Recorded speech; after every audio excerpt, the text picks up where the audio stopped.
Tarzan of the Apes. By Edgar Rice Burroughs. Chapter 1. Out to Sea. I had this story from one who had no business to tell it to me, or to any other.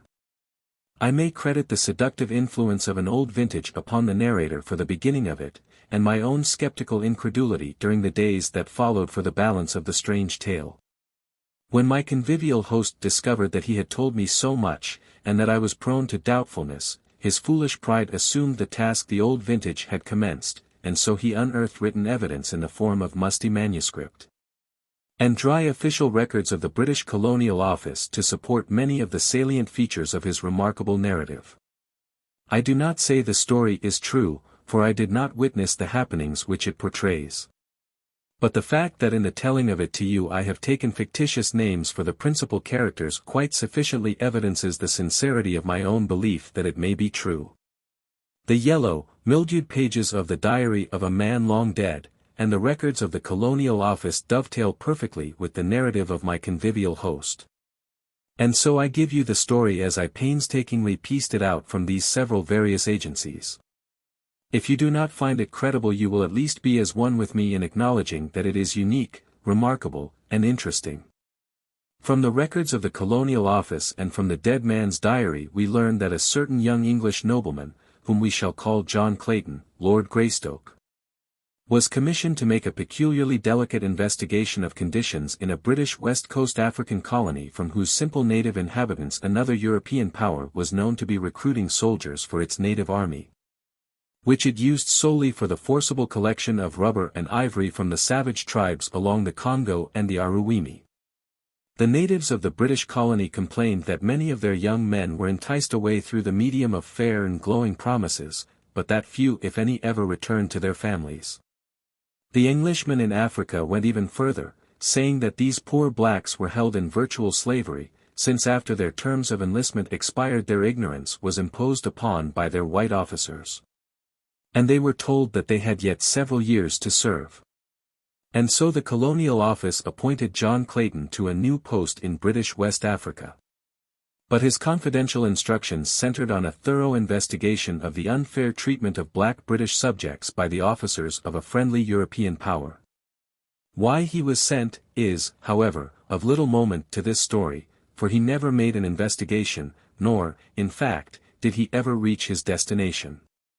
Clayton was the type of Englishman that one likes best to associate with the noblest monuments of historic achievement upon 1,000 victorious battlefields, a strong, virile man, mentally, morally, and physically.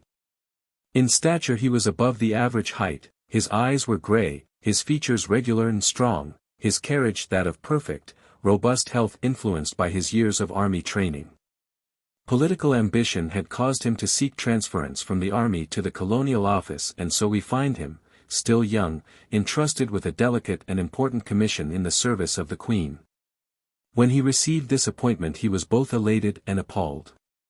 The preferment seemed to him in the nature of a well-merited reward for painstaking and intelligent service, and as a stepping stone to posts of greater importance and responsibility, but, on the other hand, he had been married to the Hon. Alice Rutherford for scarce 3 months, and it was the thought of taking this fair young girl into the dangers and isolation of tropical Africa that appalled him. For her sake he would have refused the appointment, but she would not have it so. Instead she insisted that he accept, and, indeed, take her with him. There were mothers and brothers and sisters, and aunts and cousins to express various opinions on the subject, but as to what they severally advised history is silent. We know only that on a bright May morning in 1888, John, Lord Greystoke, and Lady Alice sailed from Dover on their way to Africa. A month later they arrived at Freetown, where they chartered a small sailing vessel, the Fuwalda, which was to bear them to their final destination. And here John, Lord Greystoke, and Lady Alice, his wife, vanished from the eyes and from the knowledge of men. 2 months after they weighed anchor and cleared from the port of Freetown, 6 British war vessels were scouring the South Atlantic for trace of them or their little vessel. And it was almost immediately that the wreckage was found upon the shores of St. Helena, which convinced the world that the Fuwalda had gone down with all on board, and hence the search was stopped ere it had scarce begun, though hope lingered in longing hearts for many years. The Fuwalda, a barkentine of about 100 tons, was a vessel of the type often seen in coastwise trade in the far southern Atlantic. Their crews composed of the offscourings of the sea, unhanged murderers and cutthroats of every race and every nation. The Fuwalda was no exception to the rule. Her officers were swarthy bullies, hating and hated by their crew. The captain, while a competent seaman, was a brute in his treatment of his men. He knew, or at least he used, but two arguments in his dealings with them, a belaying pin and a revolver, nor is it likely that the motley aggregation he signed would have understood aught else. So it was that from the second day out from Freetown John Clayton and his young wife witnessed scenes upon the deck of the Fuwalda such as they had believed were never enacted outside the covers of printed stories of the sea. It was on the morning of the second day that the first link was forged in what was destined to form a chain of circumstances ending in a life for one then unborn such as has never been paralleled in the history of man. Two sailors were washing down the decks of the Fuwalda, the first mate was on duty, and the captain had stopped to speak with John Clayton and Lady Alice. The men were working backwards toward the little party who were facing away from the sailors. Closer and closer they came, until one of them was directly behind the captain. In another moment he would have passed by and this strange narrative would never have been recorded. But just that instant the officer turned to leave Lord and Lady Greystoke, and, as he did so, tripped against the sailor and sprawled headlong upon the deck, overturning the water pail so that he was drenched in its dirty contents. For an instant the scene was ludicrous, but only for an instant. With a volley of awful oaths, his face suffused with the scarlet of mortification and rage, the captain regained his feet, and with a terrific blow felled the sailor to the deck. The man was small and rather old, so that the brutality of the act was thus accentuated. The other seaman, however, was neither old nor small, a huge bear of a man, with fierce black mustachios, and a great bull neck set between massive shoulders. As he saw his mate go down he crouched, and, with a low snarl, sprang upon the captain crushing him to his knees with a single mighty blow. From scarlet the officer's face went white, for this was mutiny. And mutiny he had met and subdued before in his brutal career. Without waiting to rise he whipped a revolver from his pocket, firing point-blank at the great mountain of muscle towering before him. But, quick as he was, John Clayton was almost as quick, so that the bullet which was intended for the sailor's heart lodged in the sailor's leg instead, for Lord Greystoke had struck down the captain's arm as he had seen the weapon flash in the sun. Words passed between Clayton and the captain, the former making it plain that he was disgusted with the brutality displayed toward the crew, nor would he countenance anything further of the kind while he and Lady Greystoke remained passengers.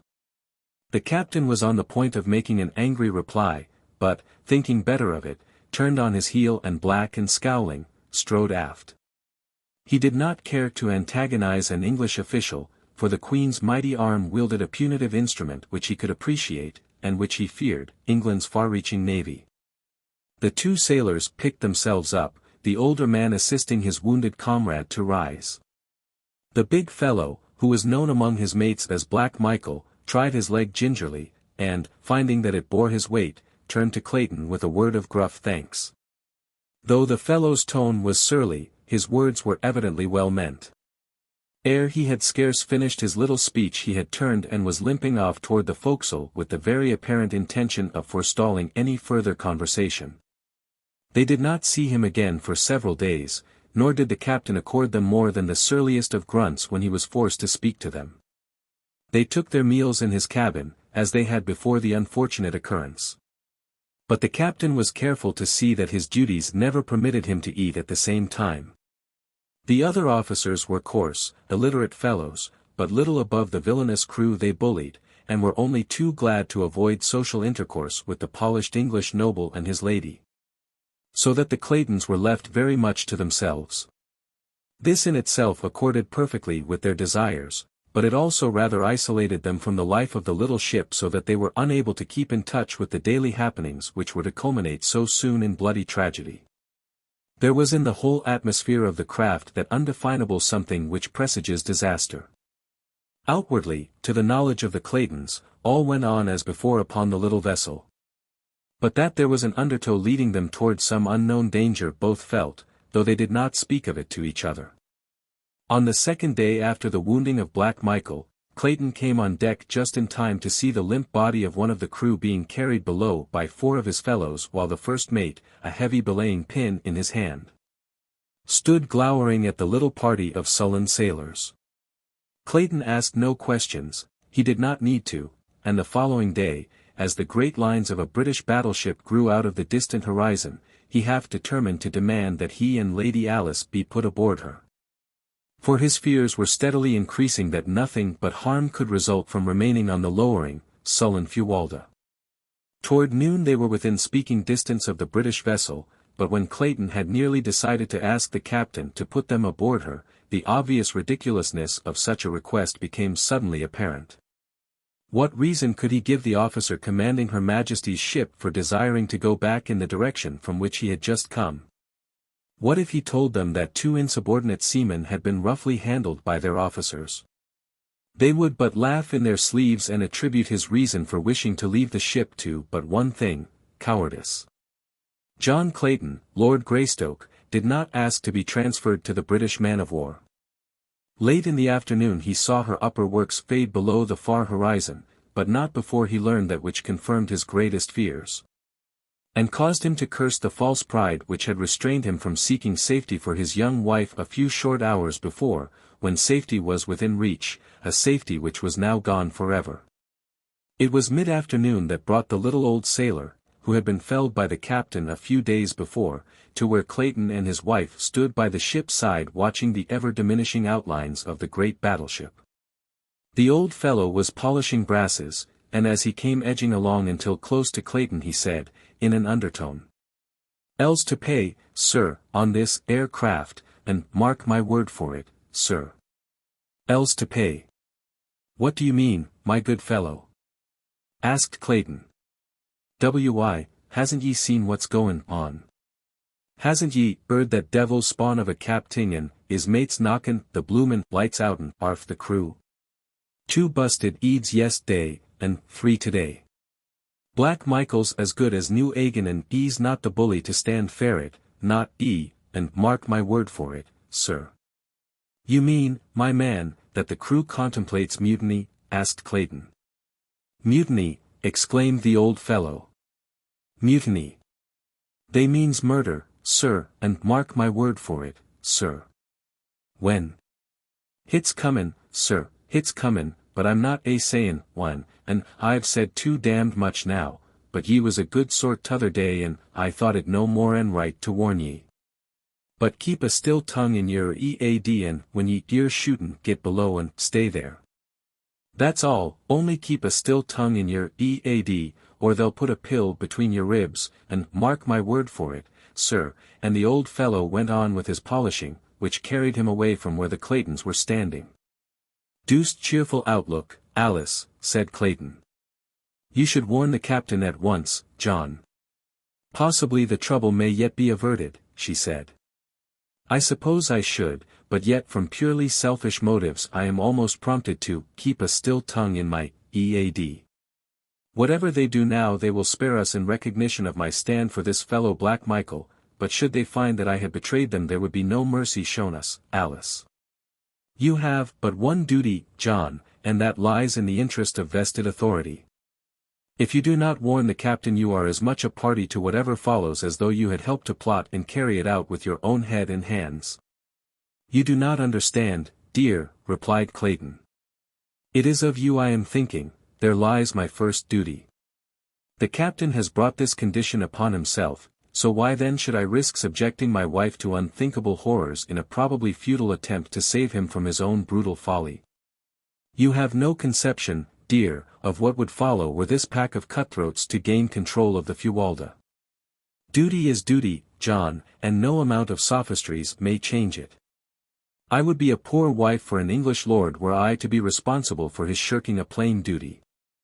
I realize the danger which must follow, but I can face it with you." "Have it as you will then, Alice," he answered, smiling. "Maybe we are borrowing trouble. While I do not like the looks of things on board this ship, they may not be so bad after all, for it is possible that the ancient mariner was but voicing the desires of his wicked old heart rather than speaking of real facts. Mutiny on the high sea may have been common 100 years ago, but in this good year 1888 it is the least likely of happenings. But there goes the captain to his cabin now. If I am going to warn him I might as well get the beastly job over, for I have little stomach to talk with the brute at all. So saying he strolled carelessly in the direction of the companionway through which the captain had passed, and a moment later was knocking at his door. "Come in," growled the deep tones of that surly officer. And when Clayton had entered, and closed the door behind him. "Well, I have come to report the gist of a conversation I heard today, because I feel that, while there may be nothing to it, it is as well that you be forearmed. In short, the men contemplate mutiny and murder." "It's a lie," roared the captain. "And if you have been interfering again with the discipline of this ship, or meddling in affairs that don't concern you, you can take the consequences, and be damned. I don't care whether you are an English lord or not. I'm captain of this here ship, and from now on you keep your meddling nose out of my business." The captain had worked himself up to such a frenzy of rage that he was fairly purple of face, and he shrieked the last words at the top of his voice, emphasizing his remarks by a loud thumping of the table with one huge fist, and shaking the other in Clayton's face. Greystoke never turned a hair, but stood eyeing the excited man with level gaze. "Captain Billings," he drawled finally, "if you will pardon my candor, I might remark that you are something of an ass." Whereupon he turned and left the captain with the same indifferent ease that was habitual with him, and which was more surely calculated to raise the ire of a man of Billings' class than a torrent of invective. So, whereas the captain might easily have been brought to regret his hasty speech had Clayton attempted to conciliate him, his temper was now irrevocably set in the mold in which Clayton had left it. And the last chance of their working together for their common good was gone. "Well, Alice," said Clayton, as he rejoined his wife, "I might have saved my breath. The fellow proved most ungrateful. Fairly jumped at me like a mad dog. He and his blasted old ship may hang, for aught I care. And until we are safely off the thing I shall spend my energies in looking after our own welfare. And I rather fancy the first step to that end should be to go to our cabin and look over my revolvers. I am sorry now that we packed the larger guns and the ammunition with the stuff below. They found their quarters in a bad state of disorder. Clothing from their open boxes and bags strewed the little apartment, and even their beds had been torn to pieces. Evidently someone was more anxious about our belongings than we," said Clayton. "Let's have a look around, Alice, and see what's missing." A thorough search revealed the fact that nothing had been taken but Clayton's 2 revolvers and the small supply of ammunition he had saved out for them. "Those are the very things I most wish they had left us," said Clayton, "and the fact that they wished for them and them alone is most sinister." "What are we to do, John?" asked his wife. "Perhaps you were right in that our best chance lies in maintaining a neutral position. If the officers are able to prevent a mutiny, we have nothing to fear, while if the mutineers are victorious our one slim hope lies in not having attempted to thwart or antagonize them." "Right you are, Alice. We'll keep in the middle of the road." As they started to straighten up their cabin, Clayton and his wife simultaneously noticed the corner of a piece of paper protruding from beneath the door of their quarters.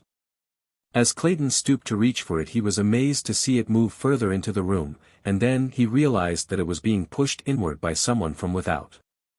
Quickly and silently he stepped toward the door, but, as he reached for the knob to throw it open, his wife's hand fell upon his wrist. "No, John," she whispered. "They do not wish to be seen, and so we cannot afford to see them. Do not forget that we are keeping to the middle of the road." Clayton smiled and dropped his hand to his side. Thus they stood watching the little bit of white paper until it finally remained at rest upon the floor just inside the door. Then Clayton stooped and picked it up. It was a bit of grimy, white paper roughly folded into a ragged square. Opening it they found a crude message printed almost illegibly, and with many evidences of an unaccustomed task. Translated, it was a warning to the Claytons to refrain from reporting the loss of the revolvers, or from repeating what the old sailor had told them, to refrain on pain of death. "I rather imagine we'll be good," said Clayton with a rueful smile. "About all we can do is to sit tight and wait for whatever may come." Chapter 2. The Savage Home. Nor did they have long to wait, for the next morning as Clayton was emerging on deck for his accustomed walk before breakfast, a shot rang out, and then another, and another. The sight which met his eyes confirmed his worst fears. Facing the little knot of officers was the entire motley crew of the Fuwalda, and at their head stood Black Michael. At the first volley from the officers the men ran for shelter, and from points of vantage behind masts, wheelhouse, and cabin they returned the fire of the 5 men who represented the hated authority of the ship. 2 of their number had gone down before the captain's revolver. They lay where they had fallen between the combatants.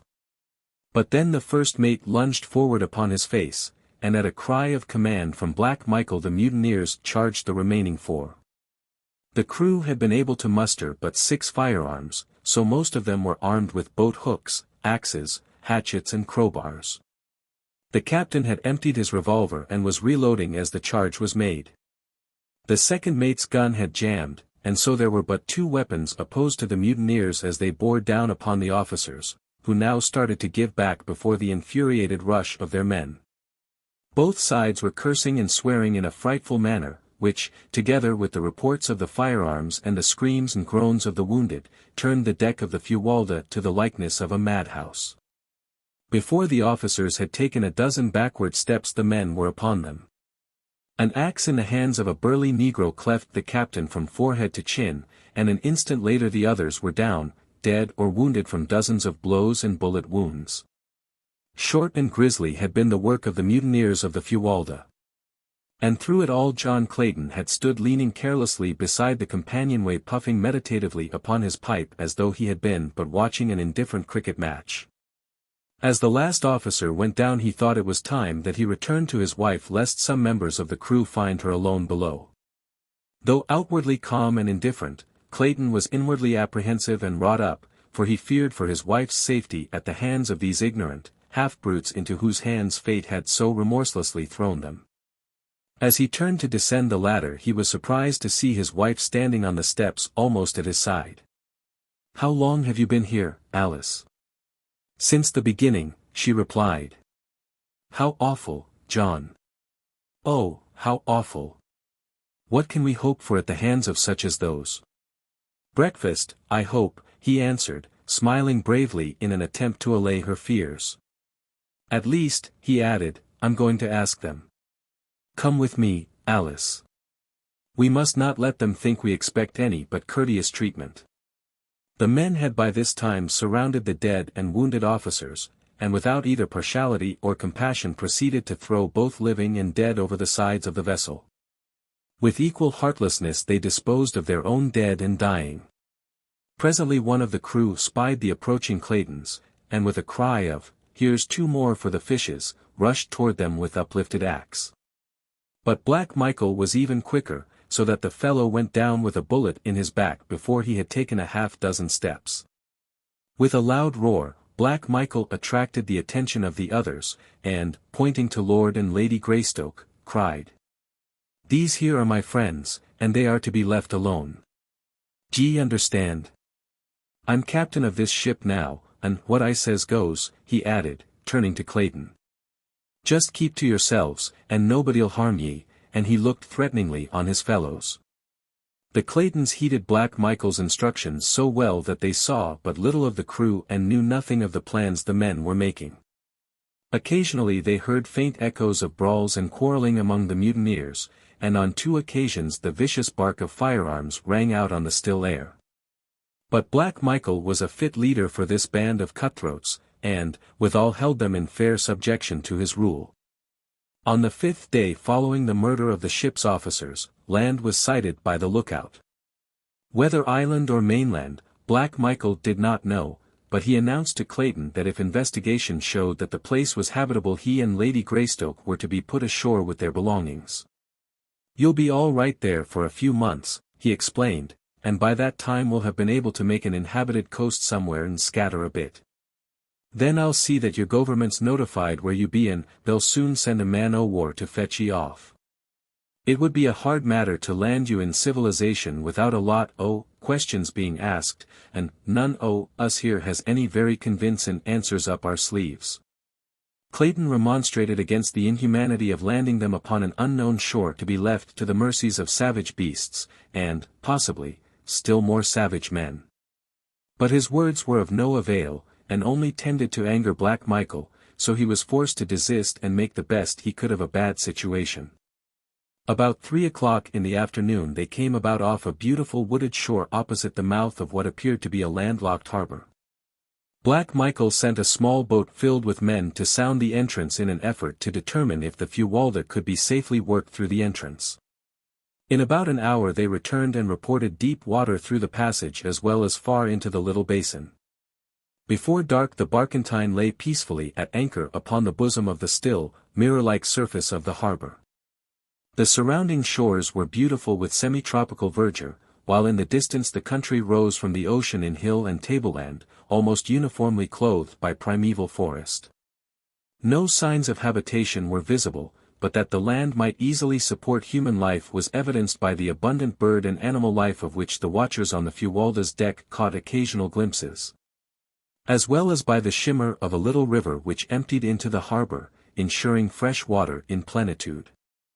As darkness settled upon the earth, Clayton and Lady Alice still stood by the ship's rail in silent contemplation of their future abode. From the dark shadows of the mighty forest came the wild calls of savage beasts, the deep roar of the lion, and, occasionally, the shrill scream of a panther.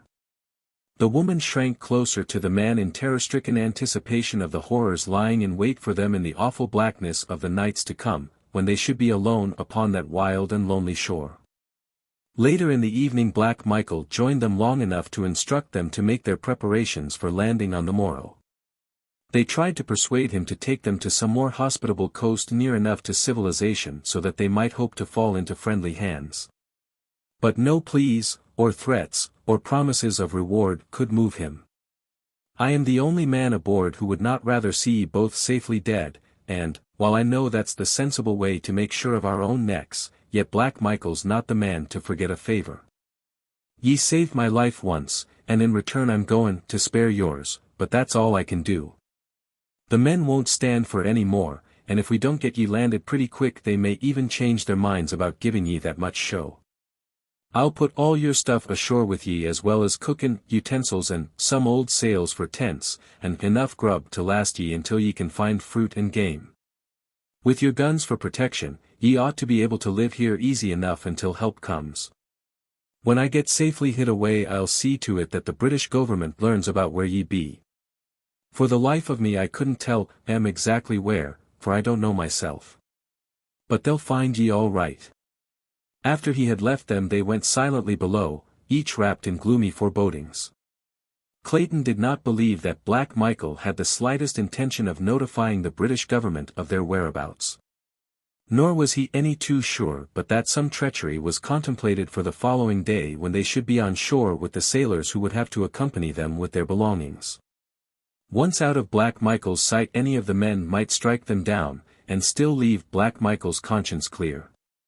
And even should they escape that fate was it not but to be faced with far graver dangers.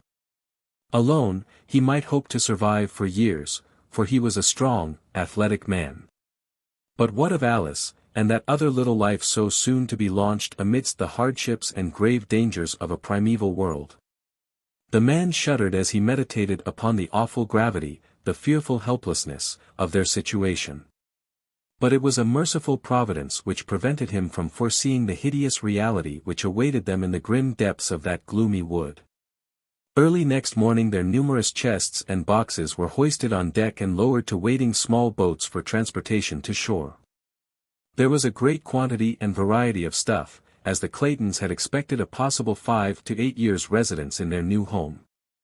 Thus, in addition to the many necessities they had brought, there were also many luxuries. Black Michael was determined that nothing belonging to the Claytons should be left on board. Whether out of compassion for them, or in furtherance of his own self-interests, it would be difficult to say. There was no question but that the presence of property of a missing British official upon a suspicious vessel would have been a difficult thing to explain in any civilized port in the world. So zealous was he in his efforts to carry out his intentions that he insisted upon the return of Clayton's revolvers to him by the sailors in whose possession they were. Into the small boats were also loaded salt meats and biscuit, with a small supply of potatoes and beans, matches, and cooking vessels, a chest of tools, and the old sails which Black Michael had promised them. As though himself fearing the very thing which Clayton had suspected, Black Michael accompanied them to shore, and was the last to leave them when the small boats, having filled the ship's casks with fresh water, were pushed out toward the waiting Fuwalda.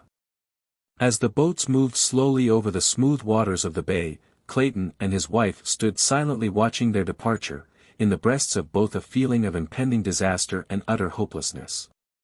And behind them, over the edge of a low ridge, other eyes watched, close-set, wicked eyes, gleaming beneath shaggy brows. As the Fuwalda passed through the narrow entrance to the harbor and out of sight behind a projecting point, Lady Alice threw her arms about Clayton's neck and burst into uncontrolled sobs. Bravely had she faced the dangers of the mutiny.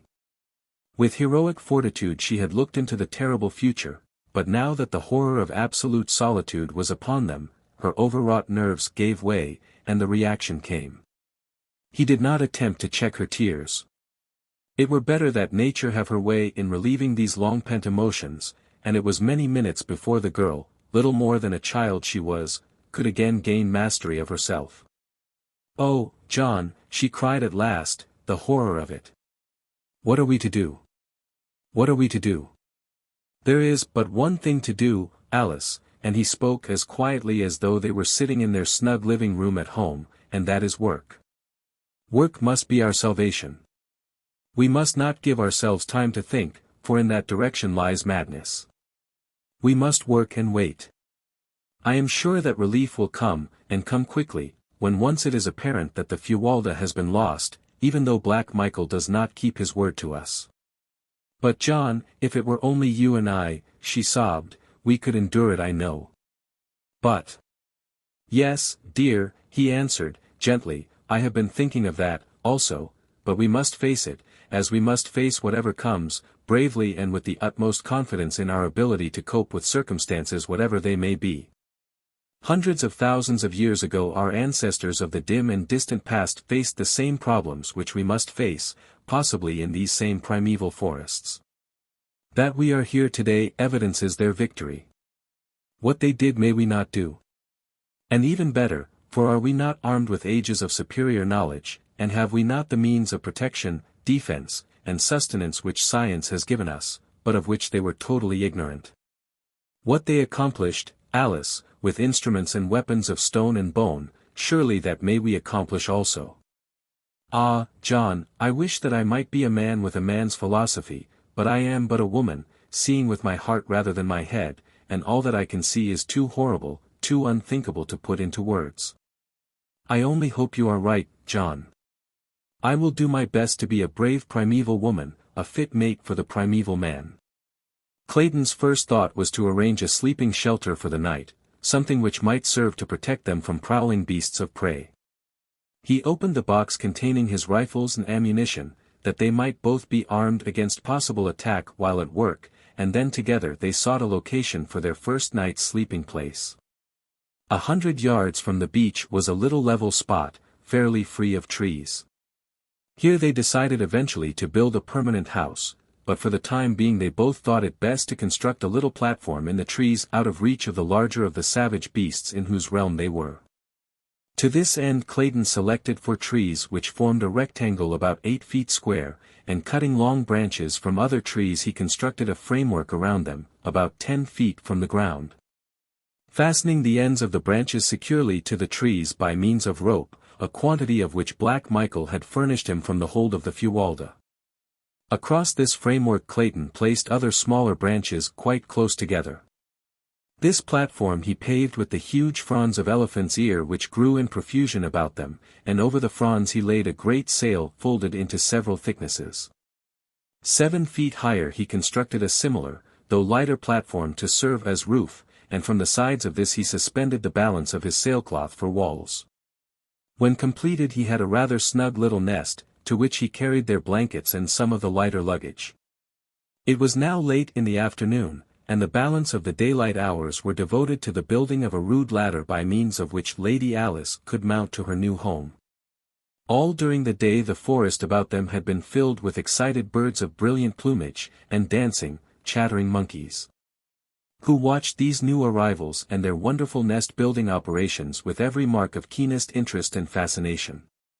Notwithstanding that both Clayton and his wife kept a sharp lookout, they saw nothing of larger animals, though on 2 occasions they had seen their little simian neighbors come screaming and chattering from the nearby ridge, casting frightened glances back over their little shoulders, and evincing as plainly as though by speech that they were fleeing some terrible thing which lay concealed there.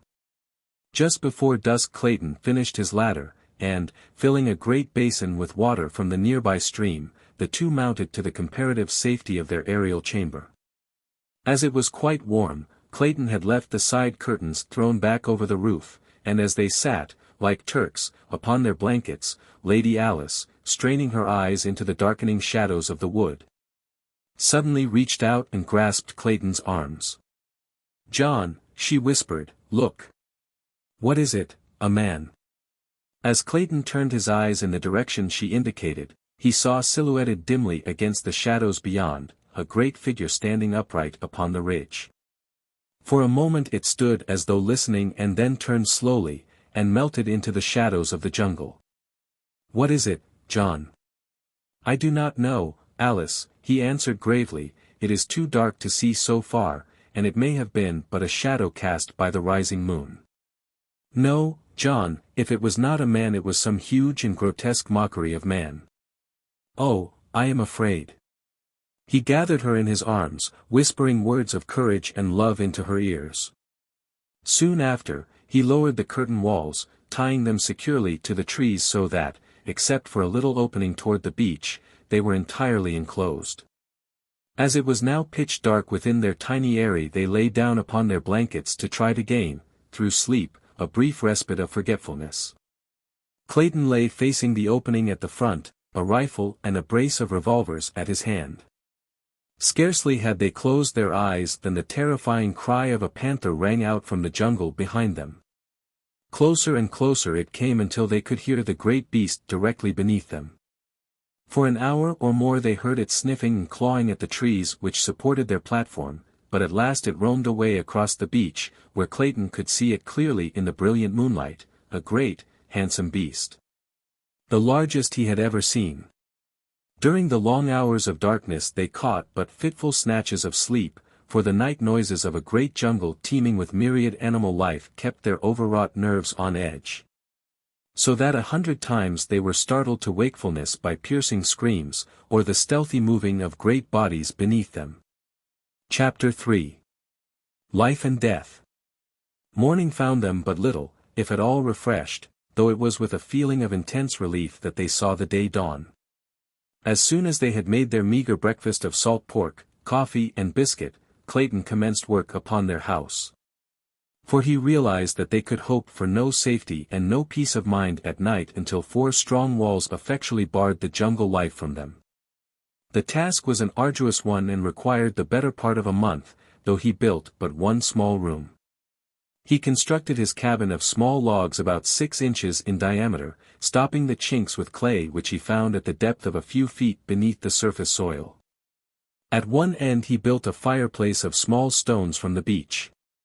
These also he set in clay, and when the house had been entirely completed he applied a coating of the clay to the entire outside surface to the thickness of 4 inches.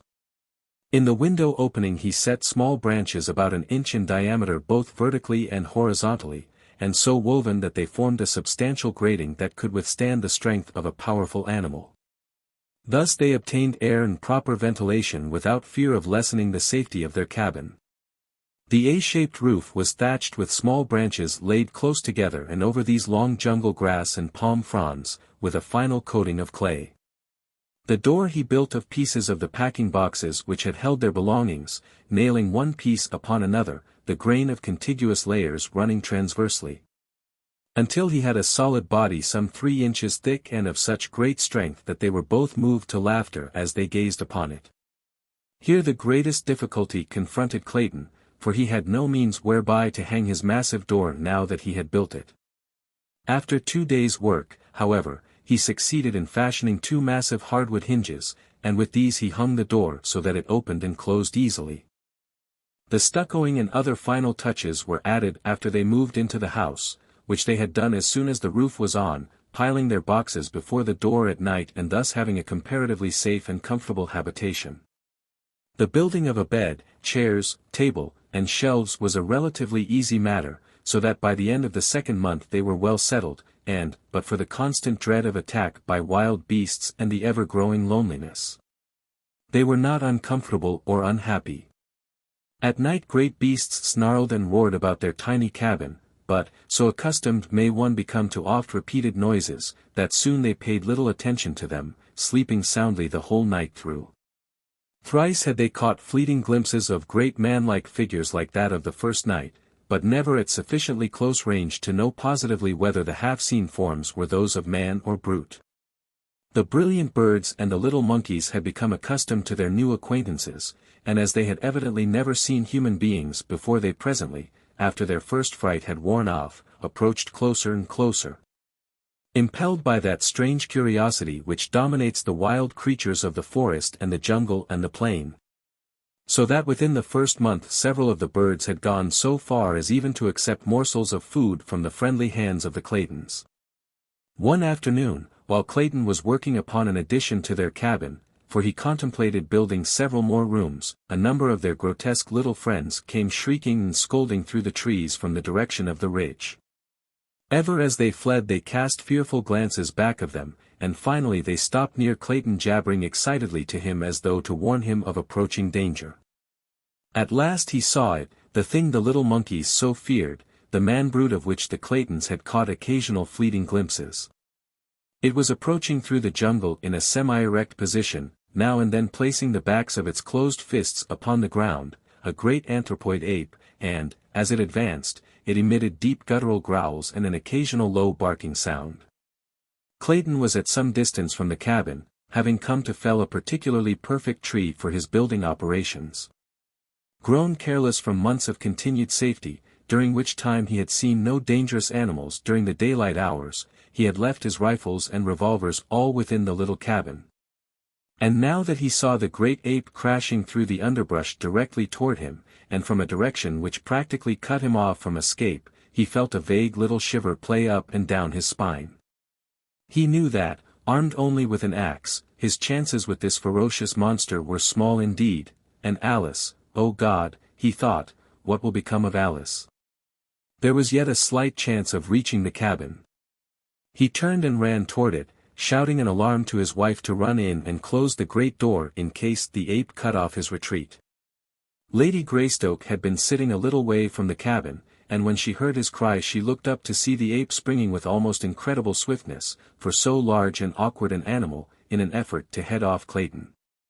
With a low cry she sprang toward the cabin, and, as she entered, gave a backward glance which filled her soul with terror, for the brute had intercepted her husband, who now stood at bay grasping his axe with both hands ready to swing it upon the infuriated animal when he should make his final charge. "Close and bolt the door, Alice," cried Clayton. "I can finish this fellow with my axe." But he knew he was facing a horrible death, and so did she. The ape was a great bull, weighing probably 300 pounds. His nasty, close-set eyes gleamed hatred from beneath his shaggy brows, while his great canine fangs were bared in a horrid snarl as he paused a moment before his prey. Over the brute's shoulder Clayton could see the doorway of his cabin, not 20 paces distant, and a great wave of horror and fear swept over him as he saw his young wife emerge, armed with one of his rifles. She had always been afraid of firearms, and would never touch them, but now she rushed toward the ape with the fearlessness of a lioness protecting its young. "Back, Alice," shouted Clayton, "for God's sake, go back."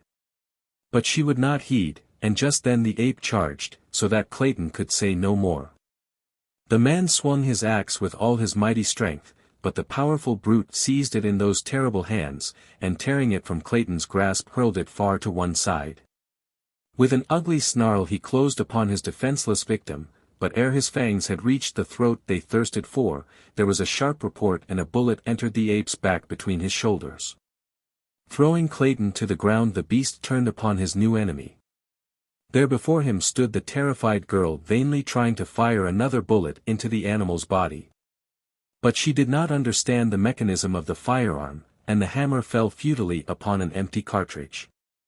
Almost simultaneously Clayton regained his feet, and without thought of the utter hopelessness of it, he rushed forward to drag the ape from his wife's prostrate form.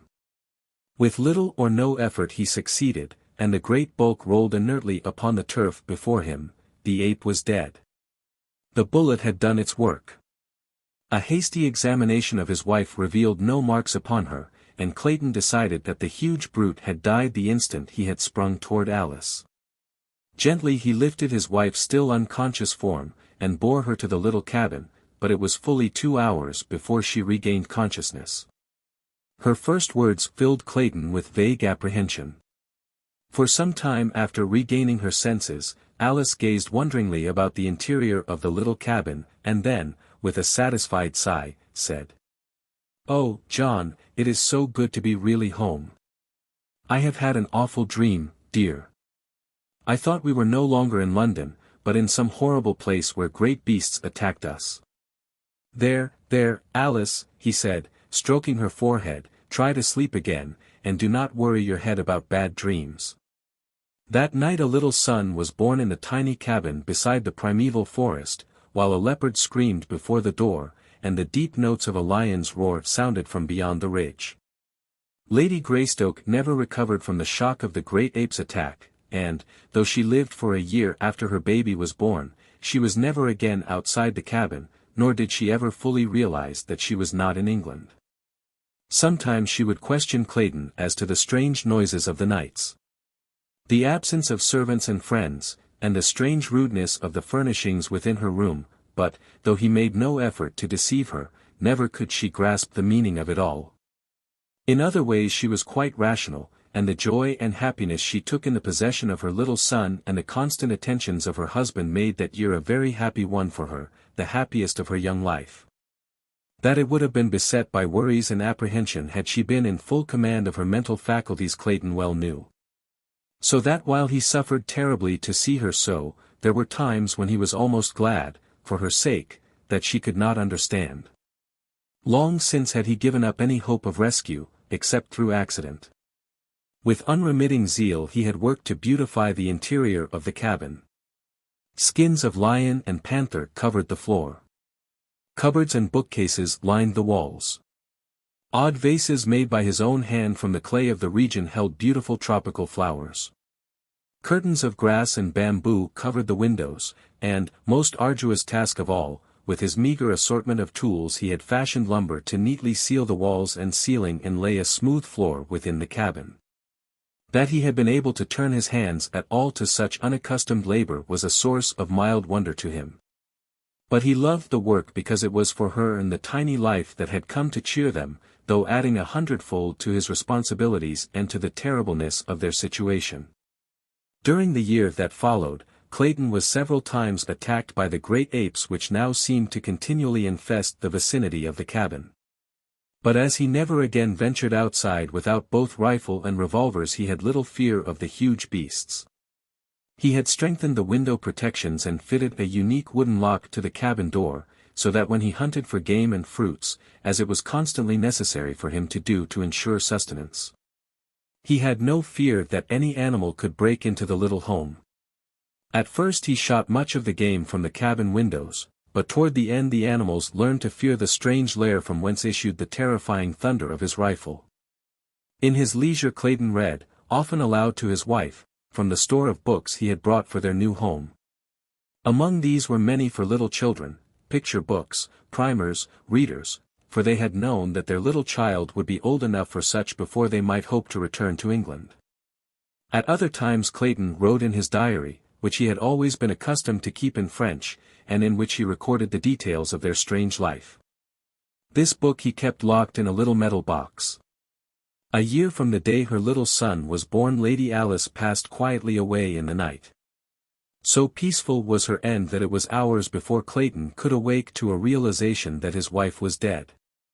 The horror of the situation came to him very slowly, and it is doubtful that he ever fully realized the enormity of his sorrow and the fearful responsibility that had devolved upon him with the care of that wee thing, his son, still a nursing babe. The last entry in his diary was made the morning following her death, and there he recites the sad details in a matter-of-fact way that adds to the pathos of it. For it breathes a tired apathy born of long sorrow and hopelessness, which even this cruel blow could scarcely awake to further suffering. My little son is crying for nourishment, oh Alice, Alice, what shall I do? And as John Clayton wrote the last words his hand was destined ever to pen, he dropped his head wearily upon his outstretched arms where they rested upon the table he had built for her, who lay still and cold in the bed beside him. For a long time no sound broke the death-like stillness of the jungle midday save the piteous wailing of the tiny man-child. Chapter 4. The Apes. In the forest of the tableland a mile back from the ocean, old Kerchak the ape was on a rampage of rage among his people. The younger and lighter members of his tribe scampered to the higher branches of the great trees to escape his wrath. Risking their lives upon branches that scarce supported their weight rather than face old Kerchak in one of his fits of uncontrolled anger. The other males scattered in all directions, but not before the infuriated brute had felt the vertebra of one snap between his great, foaming jaws. A luckless young female slipped from an insecure hold upon a high branch and came crashing to the ground almost at Kerchak's feet. With a wild scream he was upon her, tearing a great piece from her side with his mighty teeth, and striking her viciously upon her head and shoulders with a broken tree limb until her skull was crushed to a jelly. And then he spied Kala, who, returning from a search for food with her young babe, was ignorant of the state of the mighty male's temper until suddenly the shrill warnings of her fellows caused her to scamper madly for safety. But Kerchak was close upon her, so close that he had almost grasped her ankle had she not made a furious leap far into space from one tree to another, a perilous chance which apes seldom if ever take. Unless so closely pursued by danger that there is no alternative. She made the leap successfully, but as she grasped the limb of the further tree the sudden jar loosened the hold of the tiny babe where it clung frantically to her neck, and she saw the little thing hurled, turning and twisting, to the ground 30 feet below. With a low cry of dismay Kala rushed headlong to its side, thoughtless now of the danger from Kerchak, but when she gathered the wee, mangled form to her bosom life had left it. With low moans, she sat cuddling the body to her. Nor did Kerchak attempt to molest her. With the death of the babe his fit of demoniacal rage passed as suddenly as it had seized him. Kerchak was a huge king ape, weighing perhaps 350 pounds. His forehead was extremely low and receding, his eyes bloodshot, small and close set to his coarse, flat nose, his ears large and thin, but smaller than most of his kind. His awful temper and his mighty strength made him supreme among the little tribe into which he had been born some 20 years before. Now that he was in his prime, there was no simian in all the mighty forest through which he roved that dared contest his right to rule, nor did the other and larger animals molest him. Old Tantor, the elephant, alone of all the wild savage life, feared him not, and he alone did Kerchak fear. When Tantor trumpeted, the great ape scurried with his fellows high among the trees of the second terrace. The tribe of anthropoids over which Kerchak ruled with an iron hand and bared fangs, numbered some 6 or 8 families, each family consisting of an adult male with his females and their young, numbering in all some 60 or 70 apes. Kala was the youngest mate of a male called Tublat, meaning broken nose, and the child she had seen dashed to death was her first, for she was but 9 or 10 years old.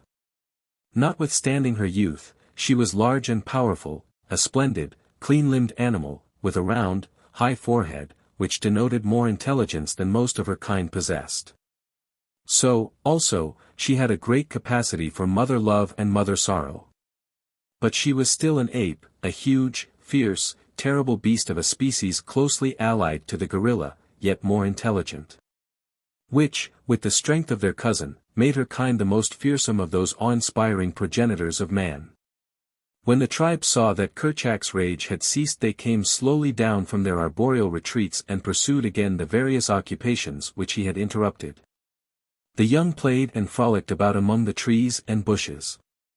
Some of the adults lay prone upon the soft mat of dead and decaying vegetation which covered the ground, while others turned over pieces of fallen branches and clods of earth in search of the small bugs and reptiles which formed a part of their food.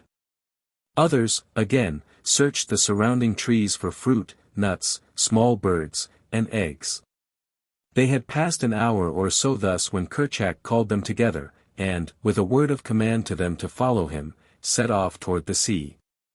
They traveled for the most part upon the ground, where it was open, following the path of the great elephants whose comings and goings break the only roads through those tangled mazes of bush, vine, creeper, and tree.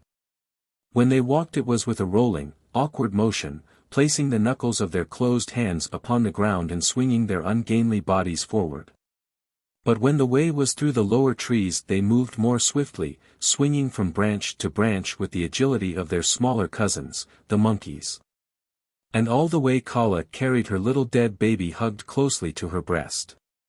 It was shortly after noon when they reached a ridge overlooking the beach where below them lay the tiny cottage which was Kerchak's goal.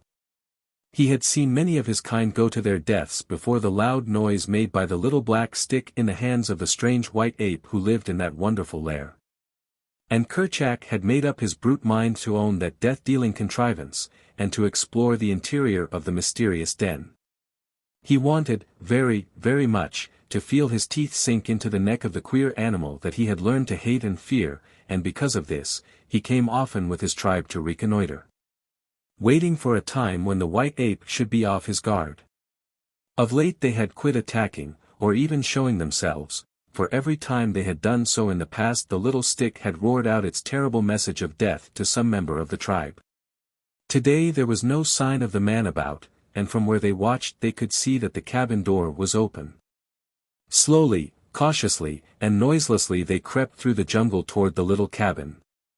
There were no growls, no fierce screams of rage. The little black stick had taught them to come quietly lest they awaken it. On they came until Kerchak himself slunk stealthily to the very door and peered within. Behind him were two males, and then Kala, closely straining the little dead form to her breast. Inside the den they saw the strange white ape lying half across a table, his head buried in his arms. And on the bed lay a figure covered by a sailcloth, while from a tiny rustic cradle came the plaintive wailing of a babe. Noiselessly Kerchak entered, crouching for the charge, and then John Clayton rose with a sudden start and faced them. The sight that met his eyes must have frozen him with horror, for there, within the door, stood three great bull apes, while behind them crowded many more. How many he never knew, for his revolvers were hanging on the far wall beside his rifle, and Kerchak was charging. When the king ape released the limp form which had been John Clayton, Lord Greystoke, he turned his attention toward the little cradle. But Kala was there before him, and when he would have grasped the child she snatched it herself, and before he could intercept her she had bolted through the door and taken refuge in a high tree. As she took up the little live baby of Alice Clayton she dropped the dead body of her own into the empty cradle, for the wail of the living had answered the call of universal motherhood within her wild breast which the dead could not still. High up among the branches of a mighty tree she hugged the shrieking infant to her bosom. And soon the instinct that was as dominant in this fierce female as it had been in the breast of his tender and beautiful mother, the instinct of mother love, reached out to the tiny man-child's half-formed understanding, and he became quiet. Then hunger closed the gap between them, and the son of an English lord and an English lady nursed at the breast of Kala, the great ape. In the meantime the beasts within the cabin were warily examining the contents of this strange lair. Once satisfied that Clayton was dead, Kerchak turned his attention to the thing which lay upon the bed, covered by a piece of sailcloth. Gingerly he lifted one corner of the shroud, but when he saw the body of the woman beneath he tore the cloth roughly from her form and seized the still, white throat in his huge, hairy hands. A moment he let his fingers sink deep into the cold flesh, and then, realizing that she was already dead, he turned from her, to examine the contents of the room, nor did he again molest the body of either Lady Alice or Sir John. The rifle hanging upon the wall caught his first attention. It was for this strange, death-dealing thunderstick that he had yearned for months, but now that it was within his grasp he scarcely had the temerity to seize it. Cautiously he approached the thing, ready to flee precipitately should it speak in its deep roaring tones, as he had heard it speak before, the last words to those of his kind who, through ignorance or rashness, had attacked the wonderful white ape that had borne it. Deep in the beast's intelligence was something which assured him that the thunder-stick was only dangerous when in the hands of one who could manipulate it, but yet it was several minutes ere he could bring himself to touch it. Instead, he walked back and forth along the floor before it, turning his head so that never once did his eyes leave the object of his desire. Using his long arms as a man uses crutches, and rolling his huge carcass from side to side with each stride, the great king ape paced to and fro, uttering deep growls, occasionally punctuated with the ear-piercing scream, than which there is no more terrifying noise in all the jungle. Presently he halted before the rifle. Slowly he raised a huge hand until it almost touched the shining barrel, only to withdraw it once more and continue his hurried pacing. It was as though the great brute by this show of fearlessness, and through the medium of his wild voice, was endeavoring to bolster up his courage to the point which would permit him to take the rifle in his hand. Again he stopped, and this time succeeded in forcing his reluctant hand to the cold steel, only to snatch it away almost immediately and resume his restless beat. Time after time this strange ceremony was repeated, but on each occasion with increased confidence, until, finally, the rifle was torn from its hook and lay in the grasp of the great brute. Finding that it harmed him not, Kerchak began to examine it closely. He felt of it from end to end, peered down the black depths of the muzzle, fingered the sights, the breech, the stock, and finally the trigger. During all these operations the apes who had entered sat huddled near the door watching their chief, while those outside strained and crowded to catch a glimpse of what transpired within. Suddenly Kerchak's finger closed upon the trigger. There was a deafening roar in the little room and the apes at and beyond the door fell over one another in their wild anxiety to escape. Kerchak was equally frightened, so frightened, in fact, that he quite forgot to throw aside the author of that fearful noise, but bolted for the door with it tightly clutched in one hand. As he passed through the opening, the front sight of the rifle caught upon the edge of the inswung door with sufficient force to close it tightly after the fleeing ape. When Kerchak came to a halt a short distance from the cabin and discovered that he still held the rifle, he dropped it as he might have dropped a red-hot iron, nor did he again attempt to recover it, the noise was too much for his brute nerves. But he was now quite convinced that the terrible stick was quite harmless by itself if left alone. It was an hour before the apes could again bring themselves to approach the cabin to continue their investigations, and when they finally did so, they found to their chagrin that the door was closed and so securely fastened that they could not force it. The cleverly constructed latch which Clayton had made for the door had sprung as Kerchak passed out, nor could the apes find means of ingress through the heavily barred windows. After roaming about the vicinity for a short time, they started back for the deeper forests and the higher land from whence they had come. Kala had not once come to earth with her little adopted babe, but now Kerchak called to her to descend with the rest. And as there was no note of anger in his voice she dropped lightly from branch to branch and joined the others on their homeward march. Those of the apes who attempted to examine Kala's strange baby were repulsed with bared fangs and low menacing growls, accompanied by words of warning from Kala. When they assured her that they meant the child no harm she permitted them to come close, but would not allow them to touch her charge. It was as though she knew that her baby was frail and delicate and feared lest the rough hands of her fellows might injure the little thing.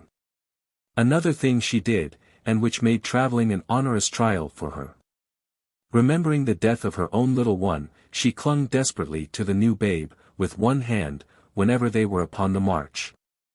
The other young rode upon their mothers' backs, their little arms tightly clasping the hairy necks before them, while their legs were locked beneath their mother's armpits. Not so with Kala.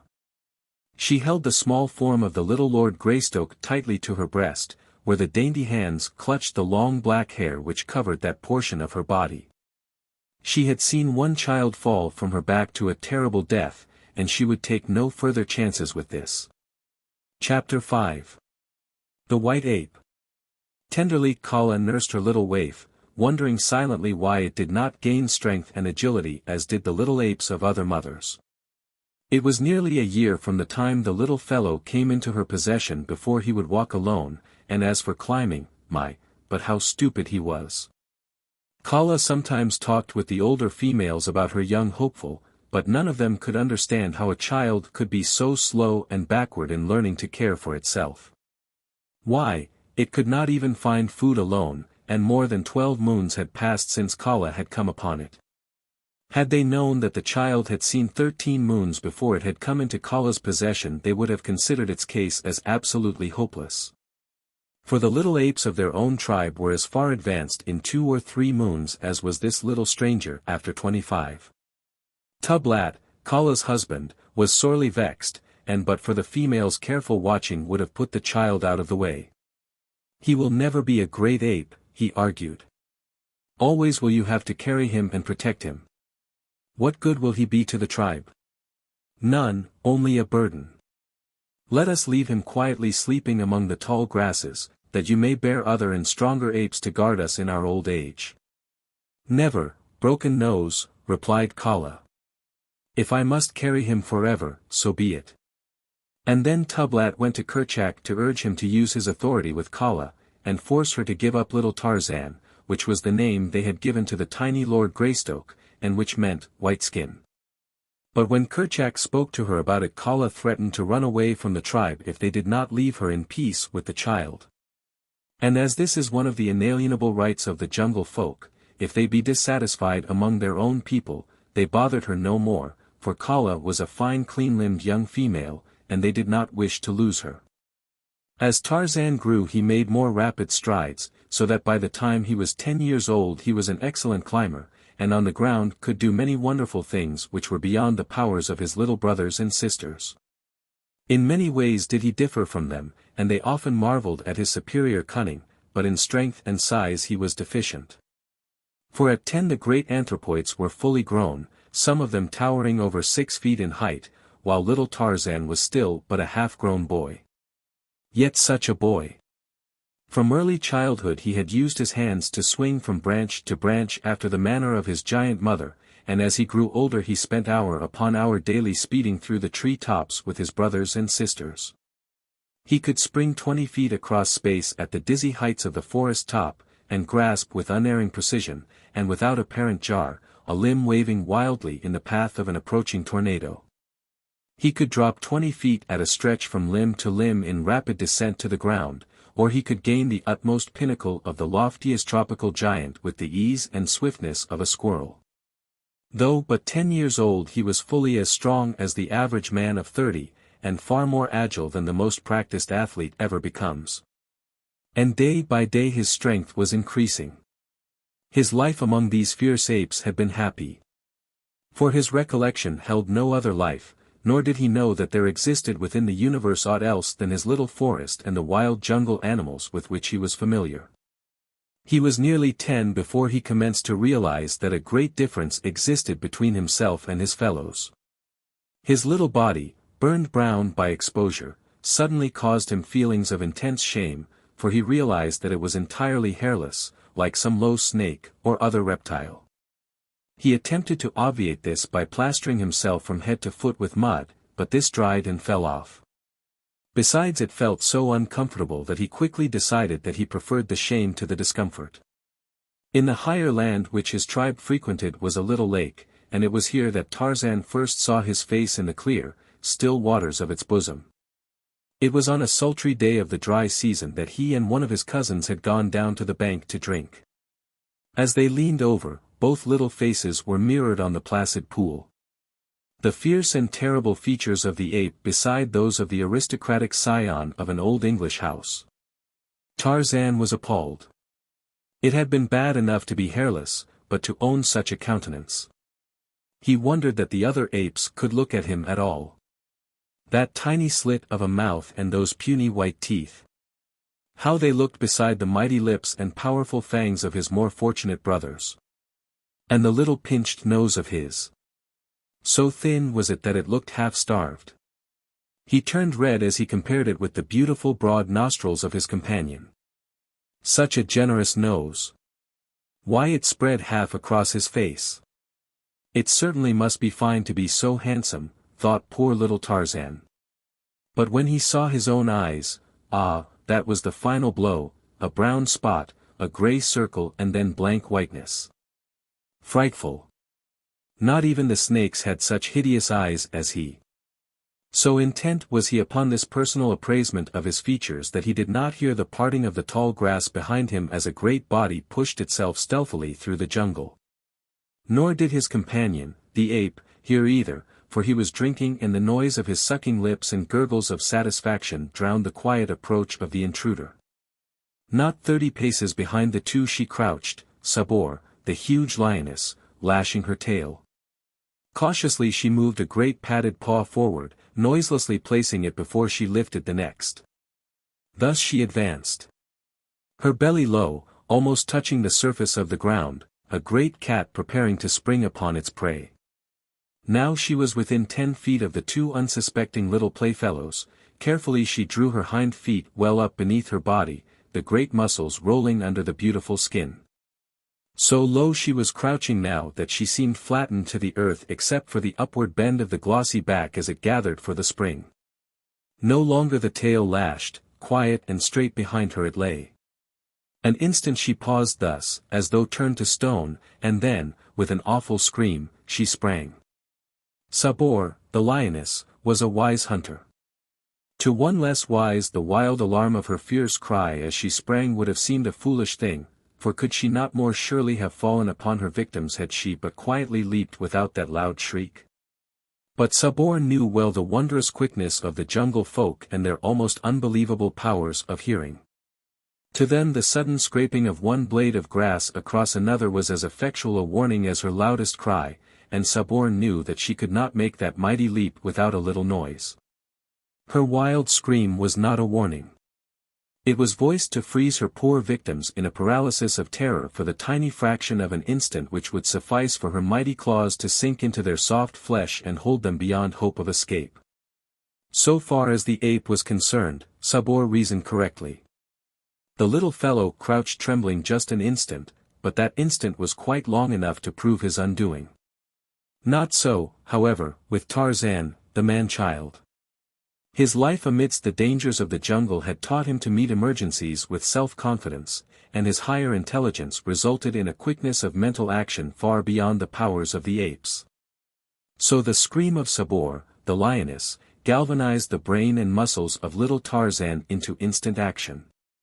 Before him lay the deep waters of the little lake, behind him certain death, a cruel death beneath tearing claws and rending fangs. Tarzan had always hated water except as a medium for quenching his thirst. He hated it because he connected it with the chill and discomfort of the torrential rains, and he feared it for the thunder and lightning and wind which accompanied them. The deep waters of the lake he had been taught by his wild mother to avoid, and further, had he not seen little Nita sink beneath its quiet surface only a few short weeks before never to return to the tribe? But of the two evils his quick mind chose the lesser ere the first note of Sabor's scream had scarce broken the quiet of the jungle, and before the great beast had covered half her leap Tarzan felt the chill waters close above his head. He could not swim, and the water was very deep, but still he lost no particle of that self-confidence and resourcefulness which were the badges of his superior being. Rapidly he moved his hands and feet in an attempt to scramble upward, and, possibly more by chance than design, he fell into the stroke that a dog uses when swimming. So that within a few seconds his nose was above water and he found that he could keep it there by continuing his strokes, and also make progress through the water. He was much surprised and pleased with this new acquirement which had been so suddenly thrust upon him, but he had no time for thinking much upon it. He was now swimming parallel to the bank and there he saw the cruel beast that would have seized him crouching upon the still form of his little playmate.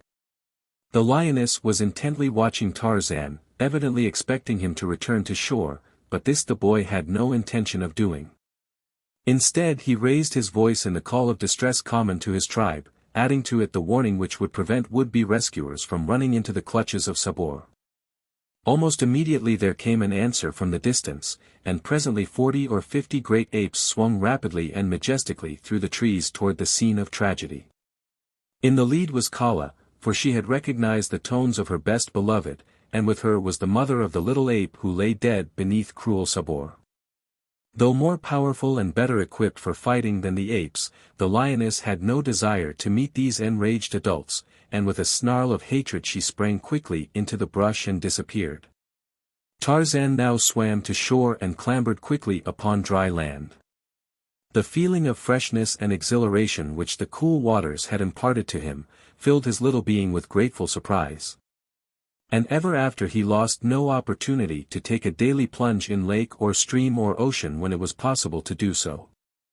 For a long time Kala could not accustom herself to the sight, for though her people could swim when forced to it, they did not like to enter water, and never did so voluntarily. The adventure with the lioness gave Tarzan food for pleasurable memories, for it was such affairs which broke the monotony of his daily life, otherwise but a dull round of searching for food, eating, and sleeping.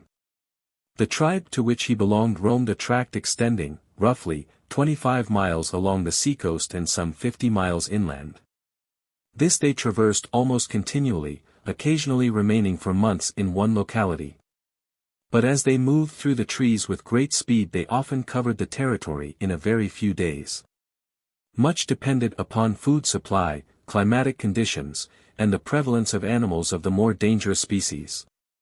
Though Kerchak often led them on long marches for no other reason than that he had tired of remaining in the same place.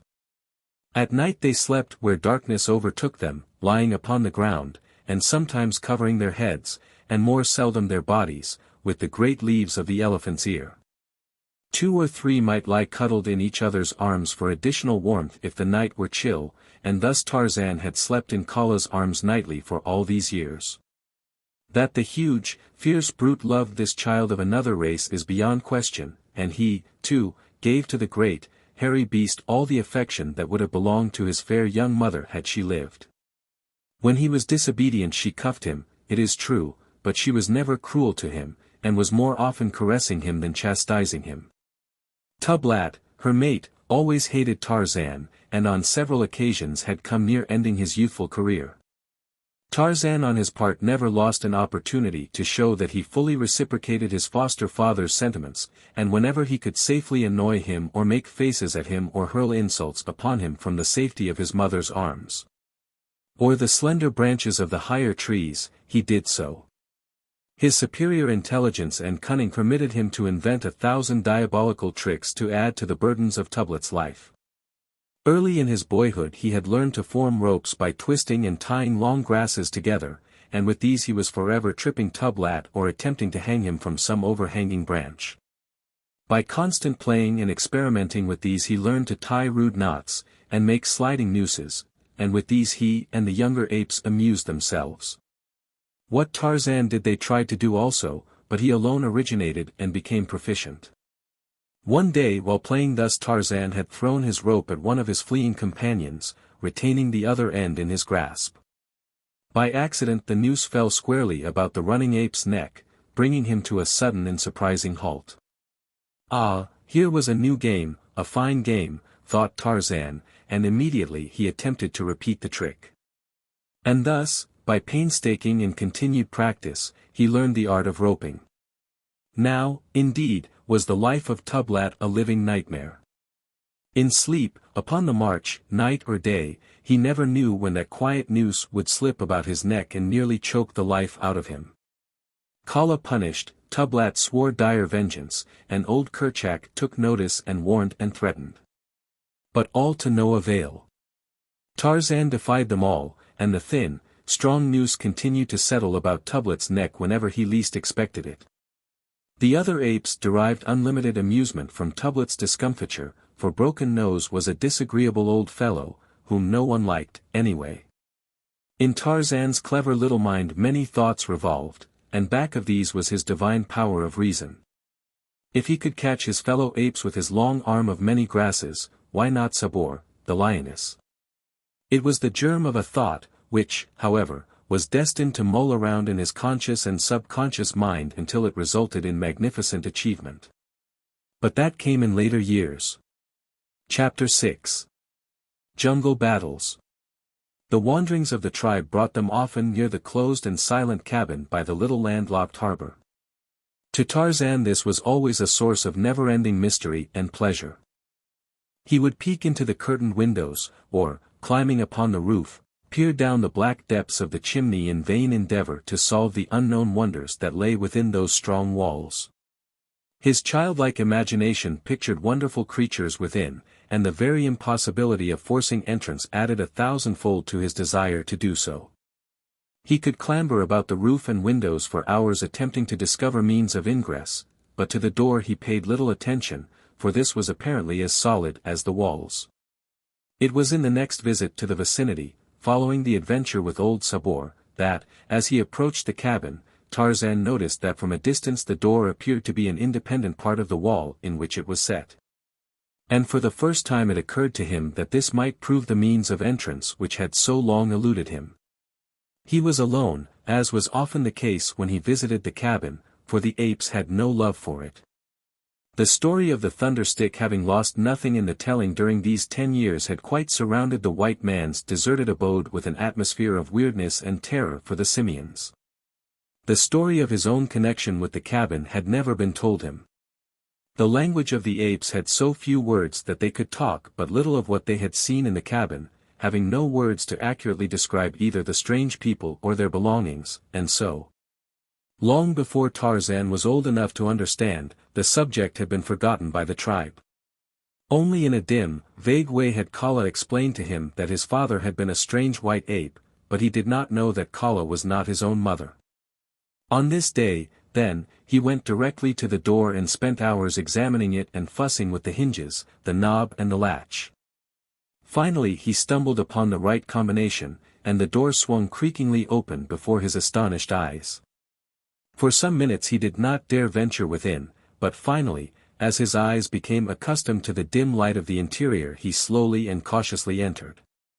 In the middle of the floor lay a skeleton, every vestige of flesh gone from the bones to which still clung the mildewed and mouldered remnants of what had once been clothing. Upon the bed lay a similar gruesome thing, but smaller, while in a tiny cradle nearby was a third, a wee mite of a skeleton. To none of these evidences of a fearful tragedy of a long-dead day did little Tarzan give but passing heed. His wild jungle life had inured him to the sight of dead and dying animals, and had he known that he was looking upon the remains of his own father and mother he would have been no more greatly moved. The furnishings and other contents of the room it was which riveted his attention. He examined many things minutely, strange tools and weapons, books, paper, clothing, what little had withstood the ravages of time in the humid atmosphere of the jungle coast. He opened chests and cupboards, such as did not baffle his small experience, and in these he found the contents much better preserved. Among other things he found a sharp hunting knife, on the keen blade of which he immediately proceeded to cut his finger. Undaunted he continued his experiments, finding that he could hack and hew splinters of wood from the table and chairs with this new toy. For a long time this amused him, but finally tiring he continued his explorations.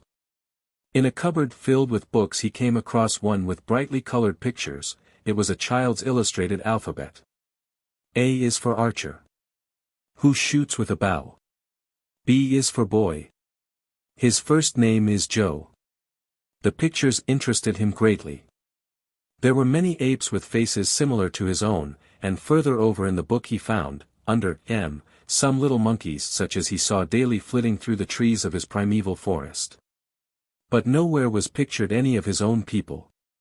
In all the book was none that resembled Kerchak, or Tublat, or Kala. At first he tried to pick the little figures from the leaves, but he soon saw that they were not real, though he knew not what they might be, nor had he any words to describe them. The boats, and trains, and cows and horses were quite meaningless to him, but not quite so baffling as the odd little figures which appeared beneath and between the colored pictures, some strange kind of bug he thought they might be. For many of them had legs though nowhere could he find one with eyes and a mouth. It was his first introduction to the letters of the alphabet, and he was over 10 years old. Of course he had never before seen print, or ever had spoken with any living thing which had the remotest idea that such a thing as a written language existed, nor ever had he seen anyone reading. So what wonder that the little boy was quite at a loss to guess the meaning of these strange figures. Near the middle of the book he found his old enemy, Sabor, the lioness, and further on, coiled Hista, the snake. Oh, it was most engrossing. Never before in all his 10 years had he enjoyed anything so much. So absorbed was he that he did not note the approaching dusk, until it was quite upon him and the figures were blurred. He put the book back in the cupboard and closed the door, for he did not wish anyone else to find and destroy his treasure. And as he went out into the gathering darkness he closed the great door of the cabin behind him as it had been before he discovered the secret of its lock. But before he left he had noticed the hunting knife lying where he had thrown it upon the floor, and this he picked up and took with him to show to his fellows. He had taken scarce a dozen steps toward the jungle when a great form rose up before him from the shadows of a low bush. At first he thought it was one of his own people, but in another instant he realized that it was Balgani, the huge gorilla. So close was he that there was no chance for flight, and little Tarzan knew that he must stand and fight for his life, for these great beasts were the deadly enemies of his tribe, and neither one nor the other ever asked or gave quarter. Had Tarzan been a full-grown bull ape of the species of his tribe he would have been more than a match for the gorilla, but being only a little English boy, though enormously muscular for such, he stood no chance against his cruel antagonist. In his veins, though, flowed the blood of the best of a race of mighty fighters, and back of this was the training of his short lifetime among the fierce brutes of the jungle. He knew no fear, as we know it. His little heart beat the faster but from the excitement and exhilaration of adventure. Had the opportunity presented itself he would have escaped, but solely because his judgment told him he was no match for the great thing which confronted him. And since reason showed him that successful flight was impossible he met the gorilla squarely and bravely without a tremor of a single muscle, or any sign of panic. In fact he met the brute midway in its charge, striking its huge body with his closed fists and as futilely as he had been a fly attacking an elephant. But in one hand he still clutched the knife he had found in the cabin of his father, and as the brute, striking and biting, closed upon him the boy accidentally turned the point toward the hairy breast. As the knife sank deep into its body the gorilla shrieked in pain and rage. But the boy had learned in that brief second a use for his sharp and shining toy, so that, as the tearing, striking beast dragged him to earth he plunged the blade repeatedly and to the hilt into its breast. The gorilla, fighting after the manner of its kind, struck terrific blows with its open hand, and tore the flesh at the boy's throat and chest with its mighty tusks. For a moment they rolled upon the ground in the fierce frenzy of combat. More and more weakly the torn and bleeding arm struck home with the long sharp blade, then the little figure stiffened with a spasmodic jerk, and Tarzan, the young Lord Greystoke, rolled unconscious upon the dead and decaying vegetation which carpeted his jungle home. A mile back in the forest the tribe had heard the fierce challenge of the gorilla, and, as was his custom when any danger threatened, Kerchak called his people together, partly for mutual protection against a common enemy. Since this gorilla might be but one of a party of several, and also to see that all members of the tribe were accounted for. It was soon discovered that Tarzan was missing, and Tublat was strongly opposed to sending assistance. Kerchak himself had no liking for the strange little waif, so he listened to Tublat, and, finally, with a shrug of his shoulders, turned back to the pile of leaves on which he had made his bed. But Kala was of a different mind. In fact, she had not waited but to learn that Tarzan was absent ere she was fairly flying through the matted branches toward the point from which the cries of the gorilla were still plainly audible. Darkness had now fallen, and an early moon was sending its faint light to cast strange, grotesque shadows among the dense foliage of the forest. Here and there the brilliant rays penetrated to earth, but for the most part they only served to accentuate the Stygian blackness of the jungle's depths.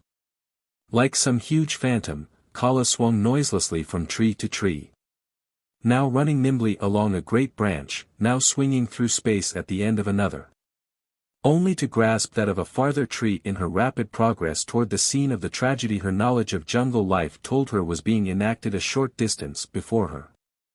The cries of the gorilla proclaimed that it was in mortal combat with some other denizen of the fierce wood.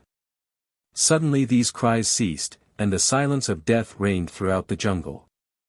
Kala could not understand, for the voice of Balgani had at last been raised in the agony of suffering and death, but no sound had come to her by which she possibly could determine the nature of his antagonist. That her little Tarzan could destroy a great bull gorilla she knew to be improbable, and so, as she neared the spot from which the sounds of the struggle had come, she moved more warily and at last slowly and with extreme caution she traversed the lowest branches, peering eagerly into the moon-splashed blackness for a sign of the combatants. Presently she came upon them, lying in a little open space full under the brilliant light of the moon, little Tarzan's torn and bloody form, and beside it a great bull gorilla, stone dead. With a low cry Kala rushed to Tarzan's side, and gathering the poor, blood-covered body to her breast, listened for a sign of life. Faintly she heard it, the weak beating of the little heart. Tenderly she bore him back through the inky jungle to where the tribe lay, and for many days and nights she sat guard beside him, bringing him food and water, and brushing the flies and other insects from his cruel wounds. Of medicine or surgery the poor thing knew nothing. She could but lick the wounds, and thus she kept them cleansed, that healing nature might the more quickly do her work. At first Tarzan would eat nothing, but rolled and tossed in a wild delirium of fever. All he craved was water, and this she brought him in the only way she could, bearing it in her own mouth. No human mother could have shown more unselfish and sacrificing devotion than did this poor, wild brute for the little orphaned waif whom fate had thrown into her keeping. At last the fever abated and the boy commenced to mend. No word of complaint passed his tight-set lips, though the pain of his wounds was excruciating. A portion of his chest was laid bare to the ribs, 3 of which had been broken by the mighty blows of the gorilla. One arm was nearly severed by the giant fangs, and a great piece had been torn from his neck, exposing his jugular vein, which the cruel jaws had missed but by a miracle. With the stoicism of the brutes who had raised him he endured his suffering quietly, preferring to crawl away from the others and lie huddled in some clump of tall grasses rather than to show his misery before their eyes. Kala, alone, he was glad to have with him, but now that he was better she was gone longer at a time, in search of food. For the devoted animal had scarcely eaten enough to support her own life while Tarzan had been so low, and was in consequence, reduced to a mere shadow of her former self. Chapter 7. The Light of Knowledge. After what seemed an eternity to the little sufferer he was able to walk once more, and from then on his recovery was so rapid that in another month he was as strong and active as ever.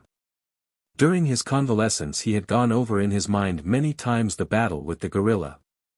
And his first thought was to recover the wonderful little weapon which had transformed him from a hopelessly outclassed weakling to the superior of the mighty terror of the jungle. Also, he was anxious to return to the cabin and continue his investigations of its wondrous contents. So, early one morning, he set forth alone upon his quest. After a little search he located the clean-picked bones of his late adversary, and close by, partly buried beneath the fallen leaves, he found the knife. Now red with rust from its exposure to the dampness of the ground and from the dried blood of the gorilla. He did not like the change in its former bright and gleaming surface, but it was still a formidable weapon, and one which he meant to use to advantage whenever the opportunity presented itself. He had in mind that no more would he run from the wanton attacks of old Tublat. In another moment he was at the cabin, and after a short time had again thrown the latch and entered. His first concern was to learn the mechanism of the lock, and this he did by examining it closely while the door was open, so that he could learn precisely what caused it to hold the door, and by what means it released at his touch. He found that he could close and lock the door from within, and this he did so that there would be no chance of his being molested while at his investigation. He commenced a systematic search of the cabin. But his attention was soon riveted by the books which seemed to exert a strange and powerful influence over him, so that he could scarce attend to aught else for the lure of the wondrous puzzle which their purpose presented to him. Among the other books were a primer, some child's readers, numerous picture books, and a great dictionary. All of these he examined, but the pictures caught his fancy most, though the strange little bugs which covered the pages where there were no pictures excited his wonder and deepest thought. Squatting upon his haunches on the table-top in the cabin his father had built, his smooth, brown, naked little body bent over the book which rested in his strong slender hands, and his great shock of long black hair falling about his well-shaped head and bright, intelligent eyes, Tarzan of the Apes, little primitive man, presented a picture filled, at once, with pathos and with promise, an allegorical figure of the primordial groping through the black night of ignorance toward the light of learning. His little face was tense in study, for he had partially grasped, in a hazy, nebulous way, the rudiments of a thought which was destined to prove the key and the solution to the puzzling problem of the strange little bugs. In his hands was a primer opened at a picture of a little ape similar to himself, but covered, except for hands and face, with strange, colored fur, for such he thought the jacket and trousers to be. Beneath the picture were 3 little bugs. Boy. And now he had discovered in the text upon the page that these 3 were repeated many times in the same sequence. Another fact he learned, that there were comparatively few individual bugs. But these were repeated many times, occasionally alone, but more often in company with others. Slowly he turned the pages, scanning the pictures and the text for a repetition of the combination BOY.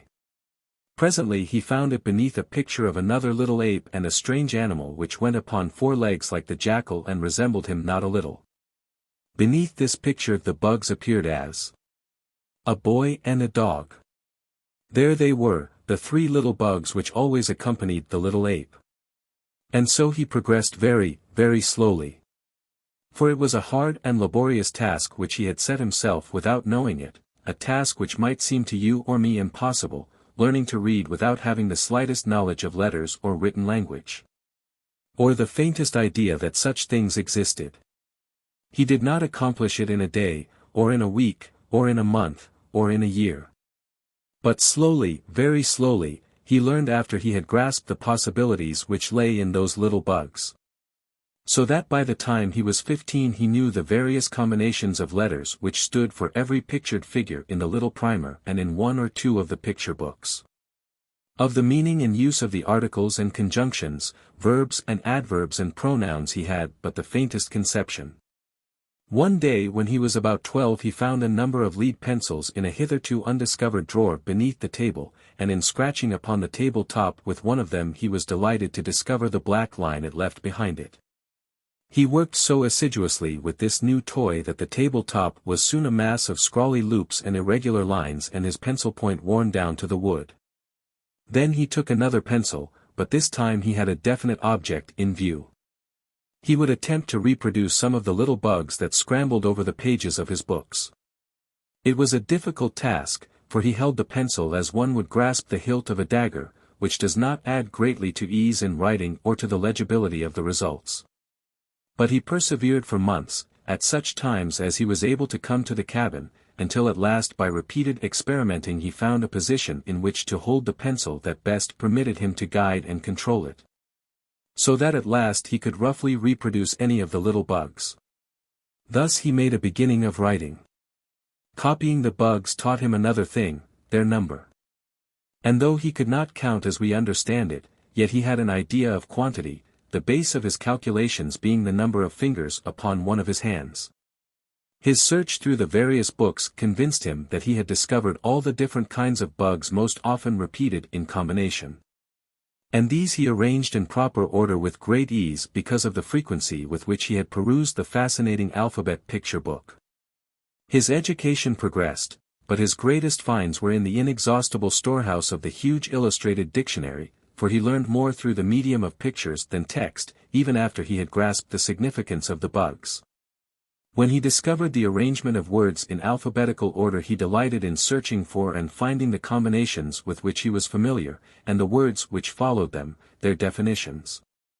Led him still further into the mazes of erudition. By the time he was 17 he had learned to read the simple, child's primer and had fully realized the true and wonderful purpose of the little bugs. No longer did he feel shame for his hairless body or his human features, for now his reason told him that he was of a different race from his wild and hairy companions. He was min, they were APS, and the little apes which scurried through the forest top were monkeys. He knew, too, that old Sabor was a LONESS, and Hista a SNAKE, and Tantor an ELEPGNT. And so he learned to read. From then on his progress was rapid. With the help of the great dictionary and the active intelligence of a healthy mind endowed by inheritance with more than ordinary reasoning powers, he shrewdly guessed at much which he could not really understand. And more often than not his guesses were close to the mark of truth. There were many breaks in his education, caused by the migratory habits of his tribe, but even when removed from his books his active brain continued to search out the mysteries of his fascinating avocation. Pieces of bark and flat leaves and even smooth stretches of bare earth provided him with copy books whereon to scratch with the point of his hunting knife the lessons he was learning. Nor did he neglect the sterner duties of life while following the bent of his inclination toward the solving of the mystery of his library. He practiced with his rope and played with his sharp knife, which he had learned to keep keen by whetting upon flat stones. The tribe had grown larger since Tarzan had come among them.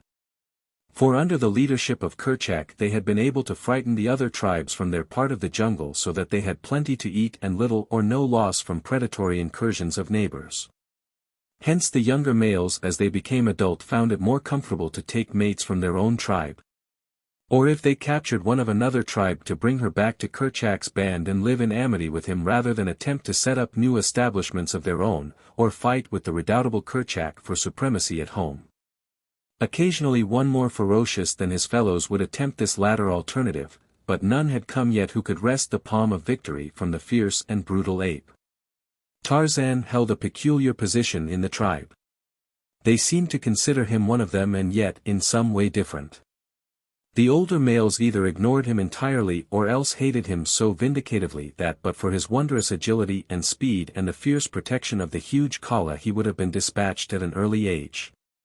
Tublat was his most consistent enemy, but it was through Tublat that, when he was about 13, the persecution of his enemies suddenly ceased and he was left severely alone. Except on the occasions when one of them ran amuck in the throes of one of those strange, wild fits of insane rage which attacks the males of many of the fiercer animals of the jungle. Then none was safe. On the day that Tarzan established his right to respect, the tribe was gathered about a small natural amphitheater which the jungle had left free from its entangling vines and creepers in a hollow among some low hills. The open space was almost circular in shape. Upon every hand rose the mighty giants of the untouched forest, with the matted undergrowth banked so closely between the huge trunks that the only opening into the little, level arena was through the upper branches of the trees. Here, safe from interruption, the tribe often gathered.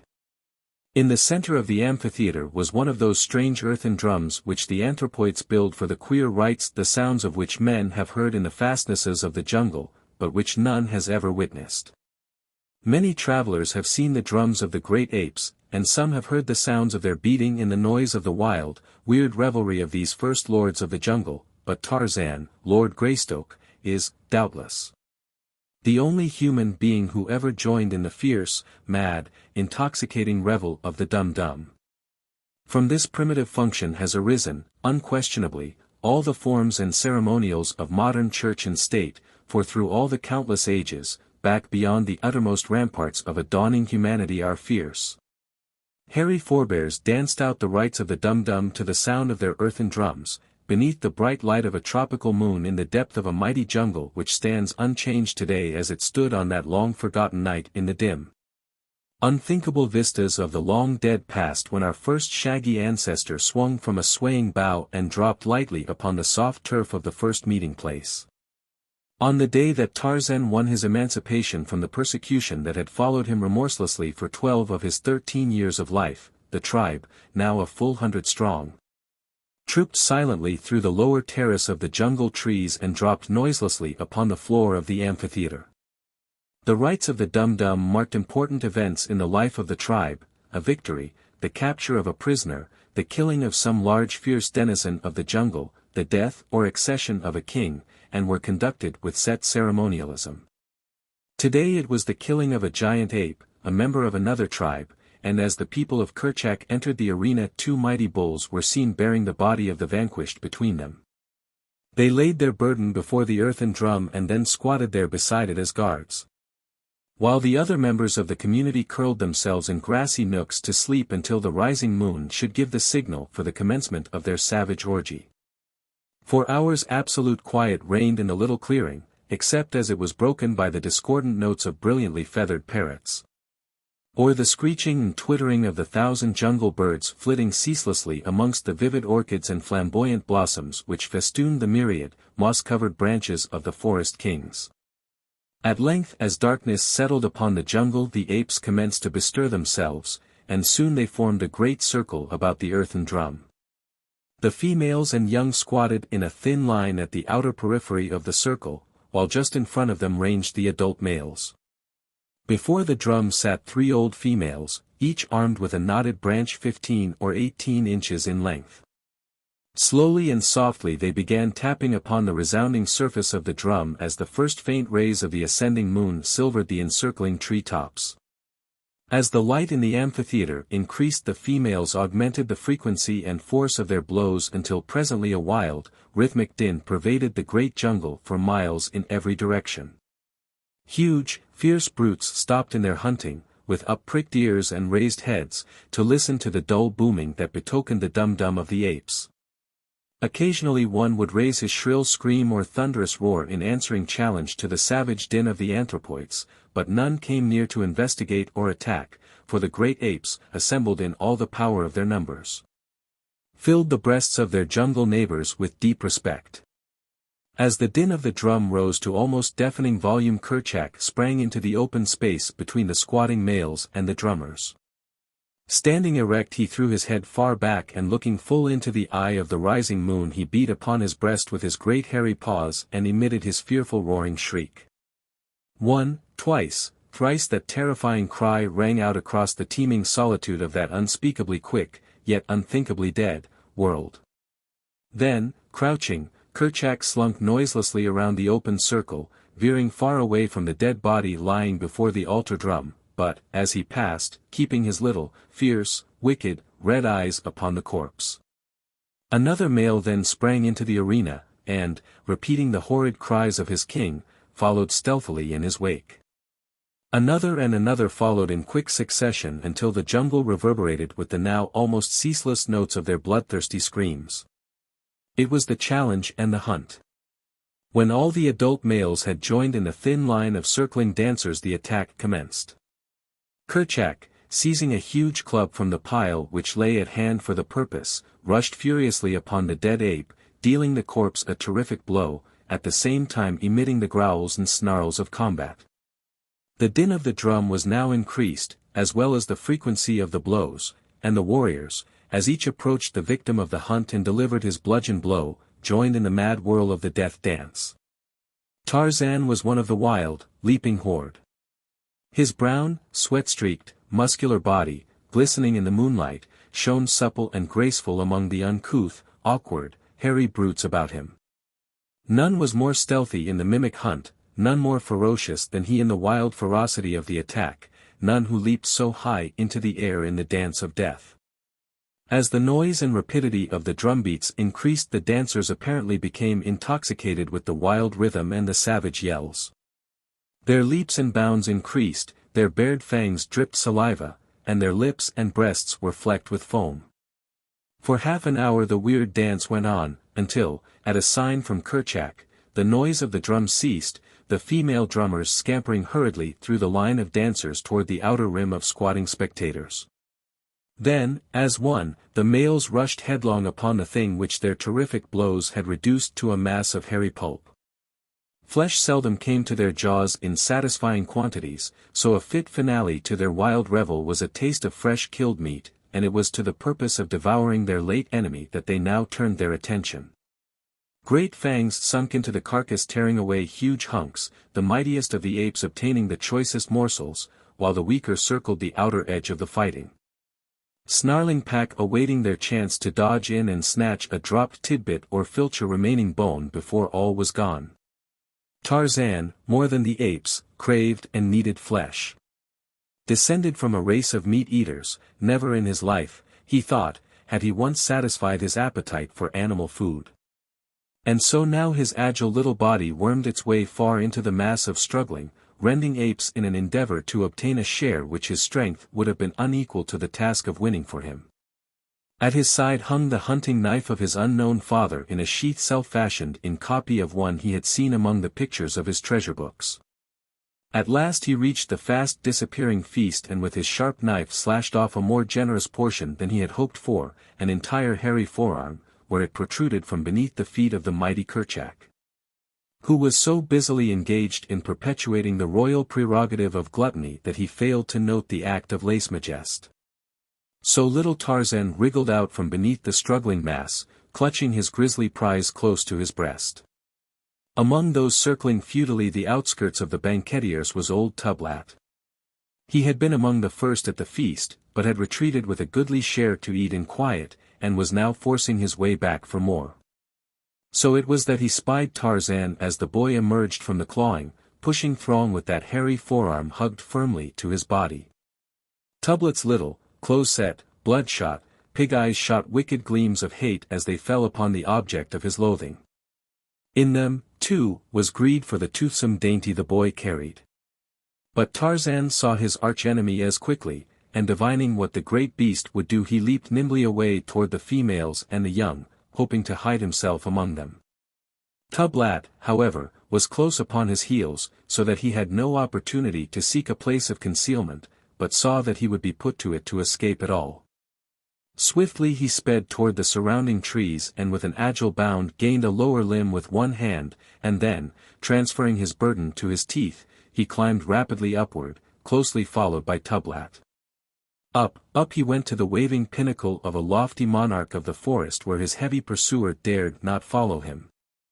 There he perched, hurling taunts and insults at the raging, foaming beast 50 feet below him. And then Tublat went mad.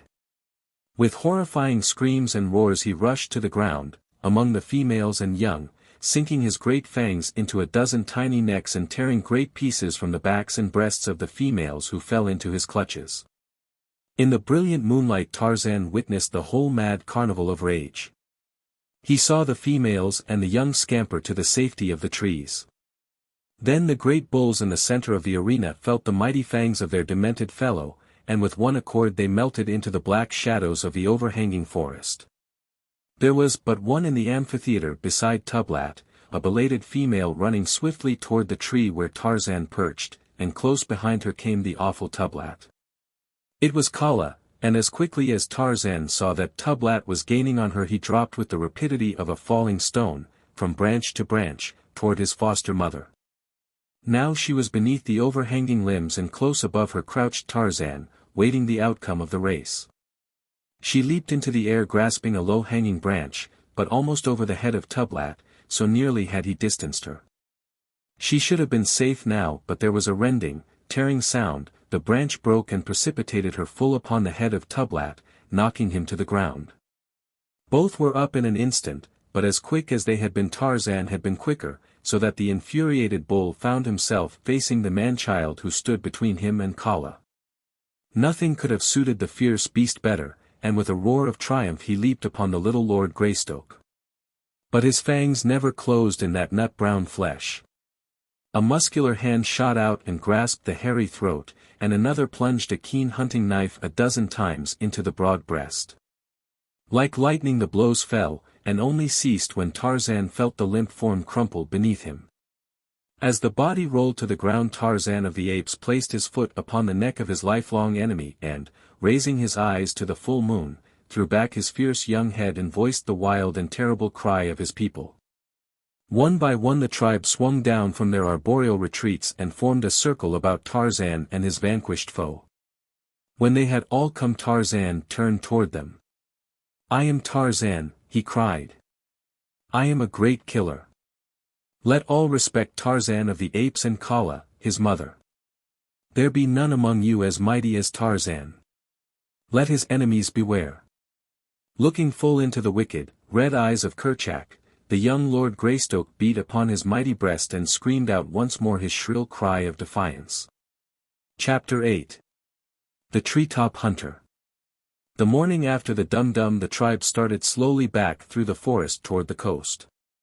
The body of Tublat lay where it had fallen, for the people of Kerchak do not eat their own dead. The march was but a leisurely search for food. Cabbage palm and grey plum, pisang and cytamine they found in abundance, with wild pineapple, and occasionally small mammals, birds, eggs, reptiles, and insects. The nuts they cracked between their powerful jaws, or, if too hard, broke by pounding between stones. Once old Sabor, crossing their path, sent them scurrying to the safety of the higher branches, for if she respected their number and their sharp fangs, they on their part held her cruel and mighty ferocity in equal esteem. Upon a low-hanging branch sat Tarzan directly above the majestic, supple body as it forged silently through the thick jungle. He hurled a pineapple at the ancient enemy of his people. The great beast stopped and, turning, eyed the taunting figure above her. With an angry lash of her tail she bared her yellow fangs, curling her great lips in a hideous snarl that wrinkled her bristling snout in serried ridges and closed her wicked eyes to two narrow slits of rage and hatred. With back-laid ears she looked straight into the eyes of Tarzan of the Apes and sounded her fierce, shrill challenge. And from the safety of his overhanging limb the ape-child sent back the fearsome answer of his kind. For a moment the two eyed each other in silence, and then the great cat turned into the jungle, which swallowed her as the ocean engulfs a tossed pebble. But into the mind of Tarzan a great plan sprang. He had killed the fierce Tublat, so was he not therefore a mighty fighter? Now would he track down the crafty Sabor and slay her likewise. He would be a mighty hunter, also. At the bottom of his little English heart beat the great desire to cover his nakedness with clothes, for he had learned from his picture books that all men were so covered, while monkeys and apes and every other living thing went naked. Clothes therefore, must be truly a badge of greatness, the insignia of the superiority of man over all other animals, for surely there could be no other reason for wearing the hideous things. Many moons ago, when he had been much smaller, he had desired the skin of Sabor, the lioness, or Numa, the lion, or Sheeta, the leopard to cover his hairless body that he might no longer resemble hideous Hista, the snake. But now he was proud of his sleek skin, for it betokened his descent from a mighty race, and the conflicting desires to go naked in prideful proof of his ancestry. Or to conform to the customs of his own kind and wear hideous and uncomfortable apparel found first one and then the other in the ascendancy. As the tribe continued their slow way through the forest after the passing of Sabor, Tarzan's head was filled with his great scheme for slaying his enemy, and for many days thereafter he thought of little else. On this day, however, he presently had other and more immediate interests to attract his attention. Suddenly it became as midnight, the noises of the jungle ceased. The trees stood motionless as though in paralyzed expectancy of some great and imminent disaster. All nature waited, but not for long. Faintly, from a distance, came a low, sad moaning. Nearer and nearer it approached, mounting louder and louder in volume. The great trees bent in unison as though pressed earthward by a mighty hand. Farther and farther toward the ground they inclined, and still there was no sound save the deep and awesome moaning of the wind. Then, suddenly, the jungle giants whipped back, lashing their mighty tops in angry and deafening protest. A vivid and blinding light flashed from the whirling, inky clouds above. The deep cannonade of roaring thunder belched forth its fearsome challenge. The deluge came, all hell broke loose upon the jungle. The tribe shivering from the cold rain, huddled at the bases of great trees.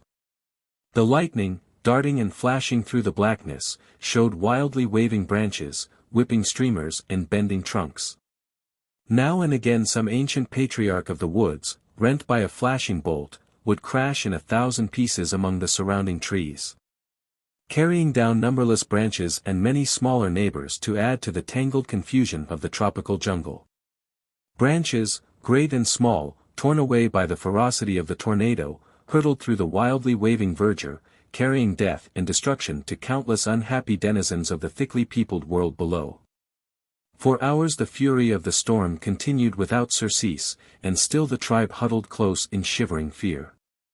In constant danger from falling trunks and branches and paralyzed by the vivid flashing of lightning and the bellowing of thunder, they crouched in pitiful misery until the storm passed. The end was as sudden as the beginning. The wind ceased, the sun shone forth, nature smiled once more. The dripping leaves and branches, and the moist petals of gorgeous flowers glistened in the splendor of the returning day. And, so, as nature forgot, her children forgot also. Busy life went on as it had been before the darkness and the fright. But to Tarzan a dawning light had come to explain the mystery of clothes.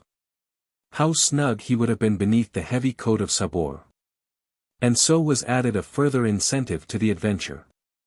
For several months the tribe hovered near the beach where stood Tarzan's cabin, and his studies took up the greater portion of his time, but always when journeying through the forest he kept his rope in readiness.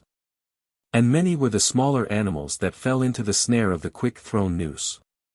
Once it fell about the short neck of Horta, the boar, and his mad lunge for freedom toppled Tarzan from the overhanging limb where he had lain in wait and from whence he had launched his sinuous coil. The mighty tusker turned at the sound of his falling body, and, seeing only the easy prey of a young ape, he lowered his head and charged madly at the surprised youth. Tarzan, happily, was uninjured by the fall, alighting cat-like upon all fours far outspread to take up the shock. He was on his feet in an instant and, leaping with the agility of the monkey he gained the safety of a low limb as Horta, the boar, rushed futilely beneath. Thus it was that Tarzan learned by experience the limitations as well as the possibilities of his strange weapon.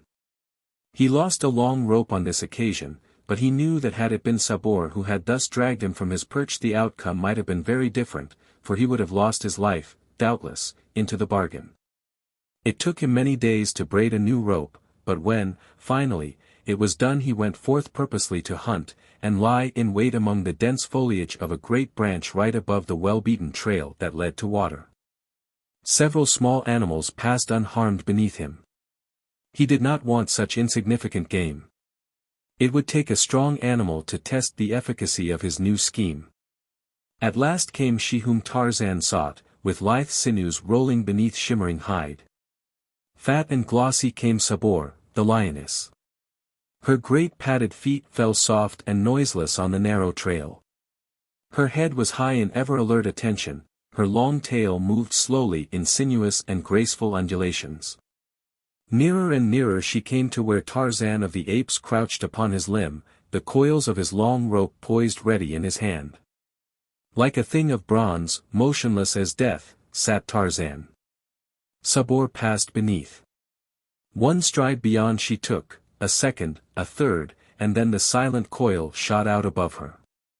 For an instant the spreading noose hung above her head like a great snake, and then, as she looked upward to detect the origin of the swishing sound of the rope, it settled about her neck. With a quick jerk Tarzan snapped the noose tight about the glossy throat, and then he dropped the rope and clung to his support with both hands. Sabor was trapped. With a bound the startled beast turned into the jungle, but Tarzan was not to lose another rope through the same cause as the first.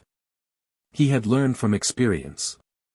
The lioness had taken but half her second bound when she felt the rope tighten about her neck, her body turned completely over in the air and she fell with a heavy crash upon her back. Tarzan had fastened the end of the rope securely to the trunk of the great tree on which he sat. Thus far his plan had worked to perfection, but when he grasped the rope, bracing himself behind a crotch of two mighty branches, he found that dragging the mighty, struggling, clawing, biting, screaming mass of iron-muscled fury up to the tree and hanging her was a very different proposition. The weight of old Sabor was immense, and when she braced her huge paws nothing less than Tantor, the elephant, himself, could have budged her. The lioness was now back in the path where she could see the author of the indignity which had been placed upon her. Screaming with rage she suddenly charged, leaping high into the air toward Tarzan, but when her huge body struck the limb on which Tarzan had been, Tarzan was no longer there. Instead he perched lightly upon a smaller branch 20 feet above the raging captive. For a moment Sabor hung half across the branch, while Tarzan mocked, and hurled twigs and branches at her unprotected face. Presently the beast dropped to the earth again and Tarzan came quickly to seize the rope, but Sabor had now found that it was only a slender cord that held her. And grasping it in her huge jaws severed it before Tarzan could tighten the strangling noose a second time. Tarzan was much hurt. His well-laid plan had come to naught, so he sat there screaming at the roaring creature beneath him and making mocking grimaces at it. Sabor paced back and forth beneath the tree for hours. For time she crouched and sprang at the dancing sprite above her, but might as well have clutched at the elusive wind that murmured through the tree tops. At last Tarzan tired of the sport, and with a parting roar of challenge and a well-aimed ripe fruit that spread soft and sticky over the snarling face of his enemy, he swung rapidly through the trees, 100 feet above the ground. And in a short time was among the members of his tribe. Here he recounted the details of his adventure, with swelling chest and so considerable swagger that he quite impressed even his bitterest enemies, while Kala fairly danced for joy and pride. Chapter 9. Man and Man. Tarzan of the Apes lived on in his wild, jungle existence with little change for several years, only that he grew stronger and wiser. And learned from his books more and more of the strange worlds which lay somewhere outside his primeval forest. To him life was never monotonous or stale. There was always Paisa, the fish, to be caught in the many streams and the little lakes, and Sabor, with her ferocious cousins to keep one ever on the alert and give zest to every instant that one spent upon the ground. Often they hunted him, and more often he hunted them, but though they never quite reached him with those cruel, sharp claws of theirs, yet there were times when one could scarce have passed a thick leaf between their talons and his smooth hide. Quick was Sabor, the lioness, and quick were Numa and Sheeta, but Tarzan of the Apes was lightning. With Tantor, the elephant, he made friends. How? Ask not.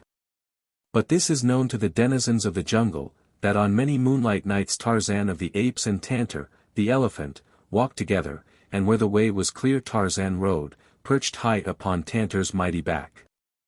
Many days during these years he spent in the cabin of his father, where still lay, untouched, the bones of his parents and the skeleton of Kala's baby. At 18 he read fluently and understood nearly all he read in the many and varied volumes on the shelves.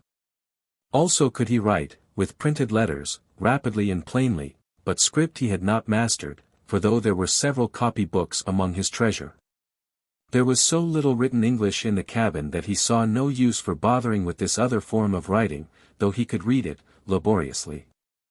Thus, at 18, we find him, an English lordling, who could speak no English, and yet who could read and write his native language.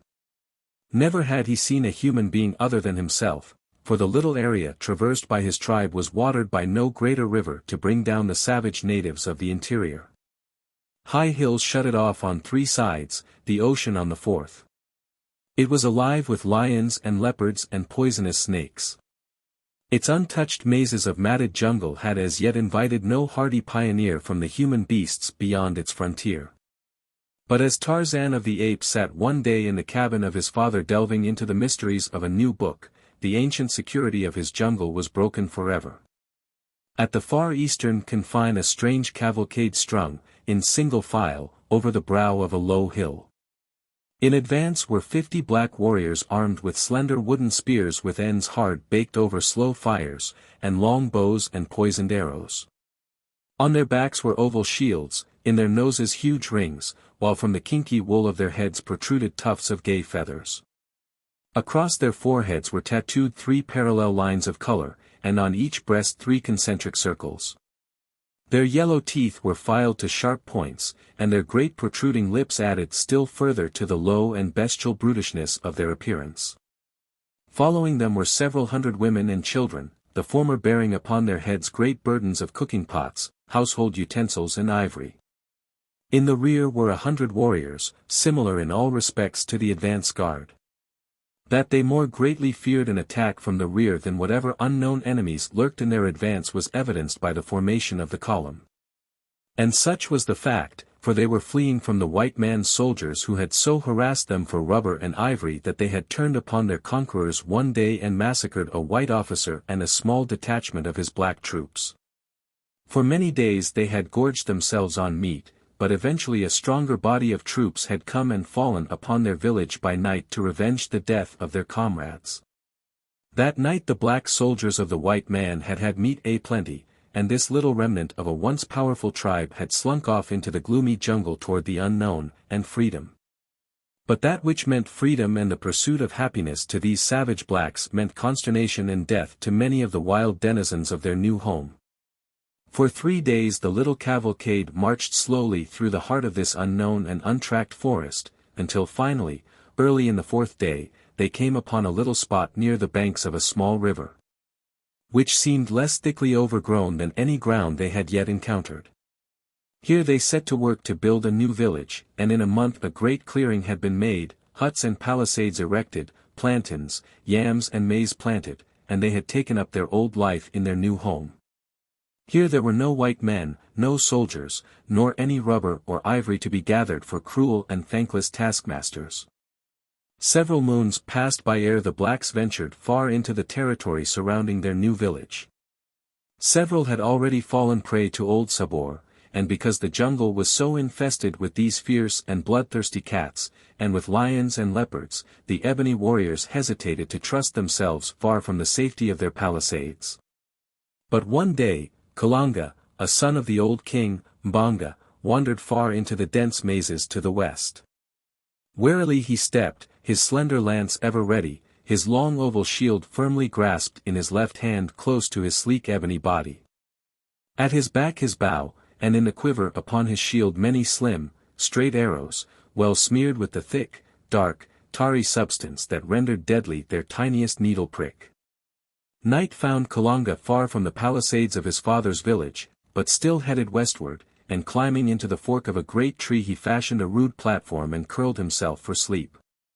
3 miles to the west slept the tribe of Kerchak. Early the next morning the apes were astir, moving through the jungle in search of food.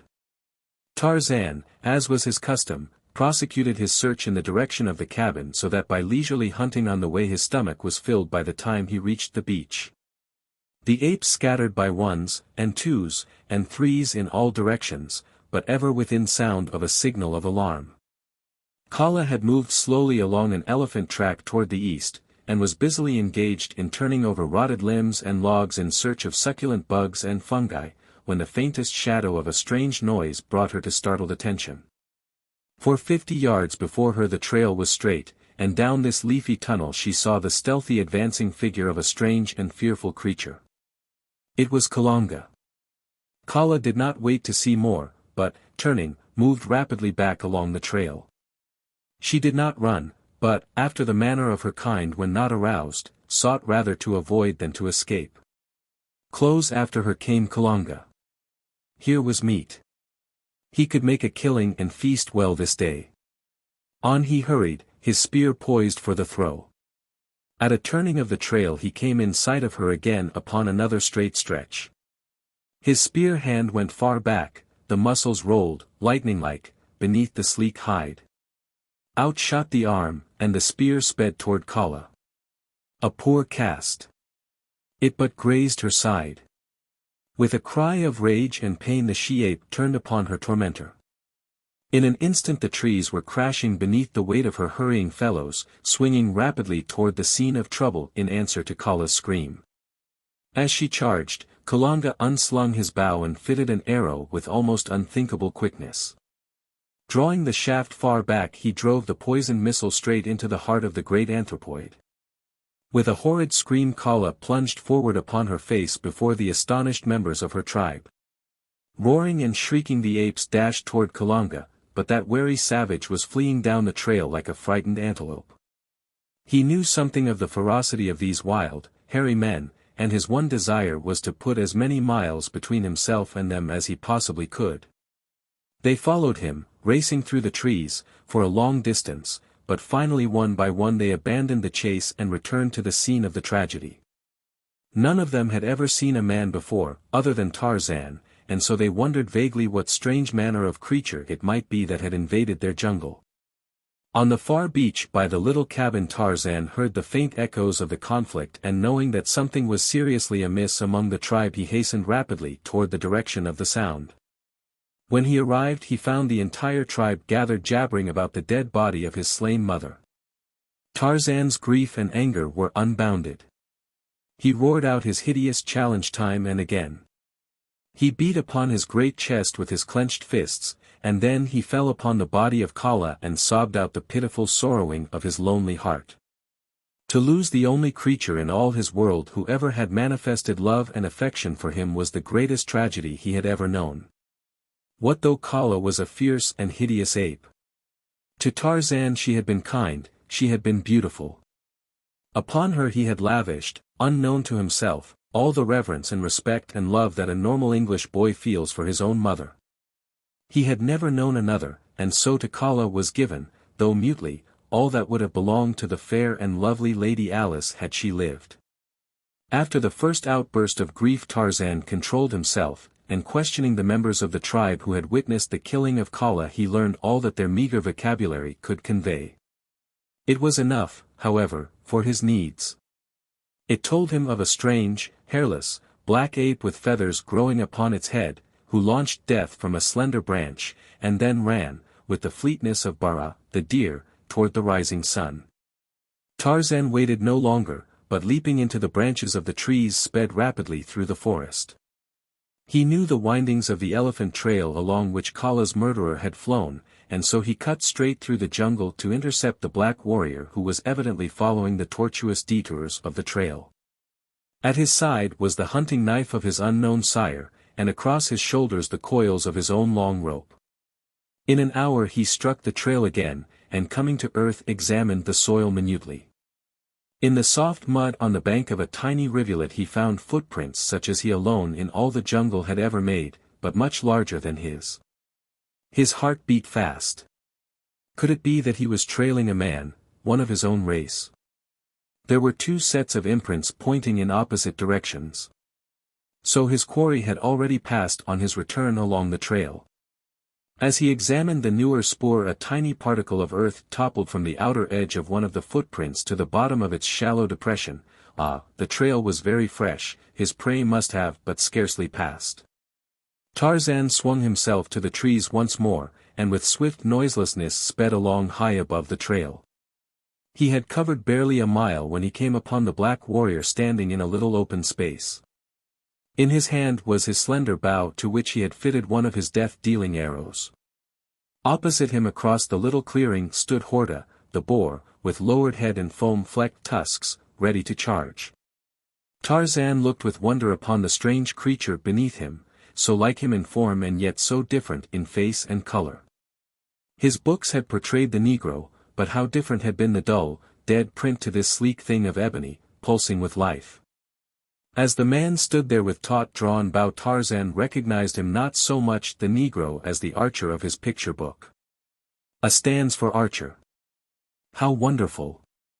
Tarzan almost betrayed his presence in the deep excitement of his discovery. But things were commencing to happen below him. The sinewy black arm had drawn the shaft far back.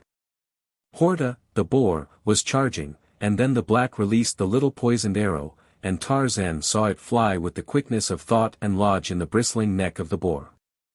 Scarcely had the shaft left his bow ere Kalanga had fitted another to it, but Horta, the boar, was upon him so quickly that he had no time to discharge it. With a bound the black leaped entirely over the rushing beast and turning with incredible swiftness planted a second arrow in Horta's back. Then Kalanga sprang into a nearby tree. Horta wheeled to charge his enemy once more. A dozen steps he took, then he staggered and fell upon his side. For a moment his muscles stiffened and relaxed convulsively, then he lay still. Kalanga came down from his tree. With a knife that hung at his side he cut several large pieces from the boar's body, and in the center of the trail he built a fire, cooking and eating as much as he wanted. The rest he left where it had fallen. Tarzan was an interested spectator. His desire to kill burned fiercely in his wild breast, but his desire to learn was even greater. He would follow this savage creature for a while and know from whence he came. He could kill him at his leisure later, when the bow and deadly arrows were laid aside. When Kalanga had finished his repast and disappeared beyond a near turning of the path, Tarzan dropped quietly to the ground. With his knife he severed many strips of meat from Horta's carcass, but he did not cook them. He had seen fire, but only when Era, the lightning, had destroyed some great tree. That any creature of the jungle could produce the red and yellow fangs which devoured wood and left nothing but fine dust surprised Tarzan greatly. And why the black warrior had ruined his delicious repast by plunging it into the blighting heat was quite beyond him. Possibly Era was a friend with whom the archer was sharing his food.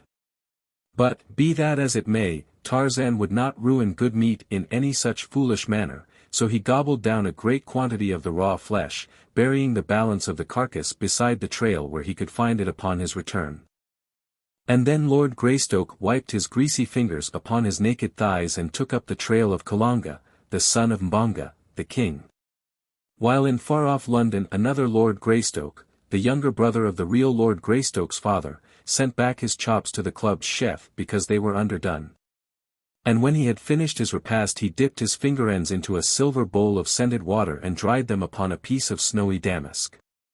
All day Tarzan followed Kalanga, hovering above him in the trees like some malign spirit. Twice more he saw him hurl his arrows of destruction, once at Dango, the hyena, and again at Manu, the monkey. In each instance the animal died almost instantly, for Kalanga's poison was very fresh and very deadly. Tarzan thought much on this wondrous method of slaying as he swung slowly along at a safe distance behind his quarry. He knew that alone the tiny prick of the arrow could not so quickly dispatch these wild things of the jungle, who were often torn and scratched and gored in a frightful manner as they fought with their jungle neighbors. Yet as often recovered as not. No, there was something mysterious connected with these tiny slivers of wood which could bring death by a mere scratch. He must look into the matter. That night Kalanga slept in the crotch of a mighty tree and far above him crouched Tarzan of the Apes. When Kalanga awoke he found that his bow and arrows had disappeared. The black warrior was furious and frightened, but more frightened than furious. He searched the ground below the tree, and he searched the tree above the ground, but there was no sign of either bow or arrows or of the nocturnal marauder.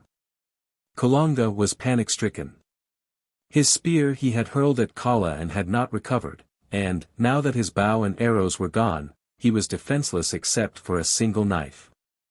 His only hope lay in reaching the village of Mbonga as quickly as his legs would carry him. That he was not far from home he was certain, so he took the trail at a rapid trot. From a great mass of impenetrable foliage a few yards away emerged Tarzan of the Apes to swing quietly in his wake. Kalanga's bow and arrows were securely tied high in the top of a giant tree from which a patch of bark had been removed by a sharp knife near to the ground, and a branch half cut through and left hanging about 50 feet higher up. Thus Tarzan blazed the forest trails and marked his caches. As Kalanga continued his journey Tarzan closed on him until he traveled almost over the black's head. His rope he now held coiled in his right hand, he was almost ready for the kill. The moment was delayed only because Tarzan was anxious to ascertain the black warrior's destination, and presently he was rewarded, for they came suddenly in view of a great clearing, at one end of which lay many strange lairs. Tarzan was directly over Kalanga, as he made the discovery. The forest ended abruptly and beyond lay 200 yards of planted fields between the jungle and the village. Tarzan must act quickly or his prey would be gone. But Tarzan's life training left so little space between decision and action when an emergency confronted him that there was not even room for the shadow of a thought between. So it was that as Kalanga emerged from the shadow of the jungle a slender coil of rope sped sinuously above him from the lowest branch of a mighty tree directly upon the edge of the fields of Mbonga. And ere the king's son had taken a half-dozen steps into the clearing a quick noose tightened about his neck. So quickly did Tarzan of the Apes drag back his prey that Kalanga's cry of alarm was throttled in his windpipe. Hand over hand Tarzan drew the struggling black until he had him hanging by his neck in midair. Then Tarzan climbed to a larger branch, drawing the still threshing victim well up into the sheltering verdure of the tree. Here he fastened the rope securely to a stout branch, and then, descending, plunged his hunting knife into Kalanga's heart. Kala was avenged. Tarzan examined the black minutely, for he had never seen any other human being. The knife with its sheath and belt caught his eye, he appropriated them. A copper anklet also took his fancy, and this he transferred to his own leg. He examined and admired the tattooing on the forehead and breast. He marveled at the sharp filed teeth.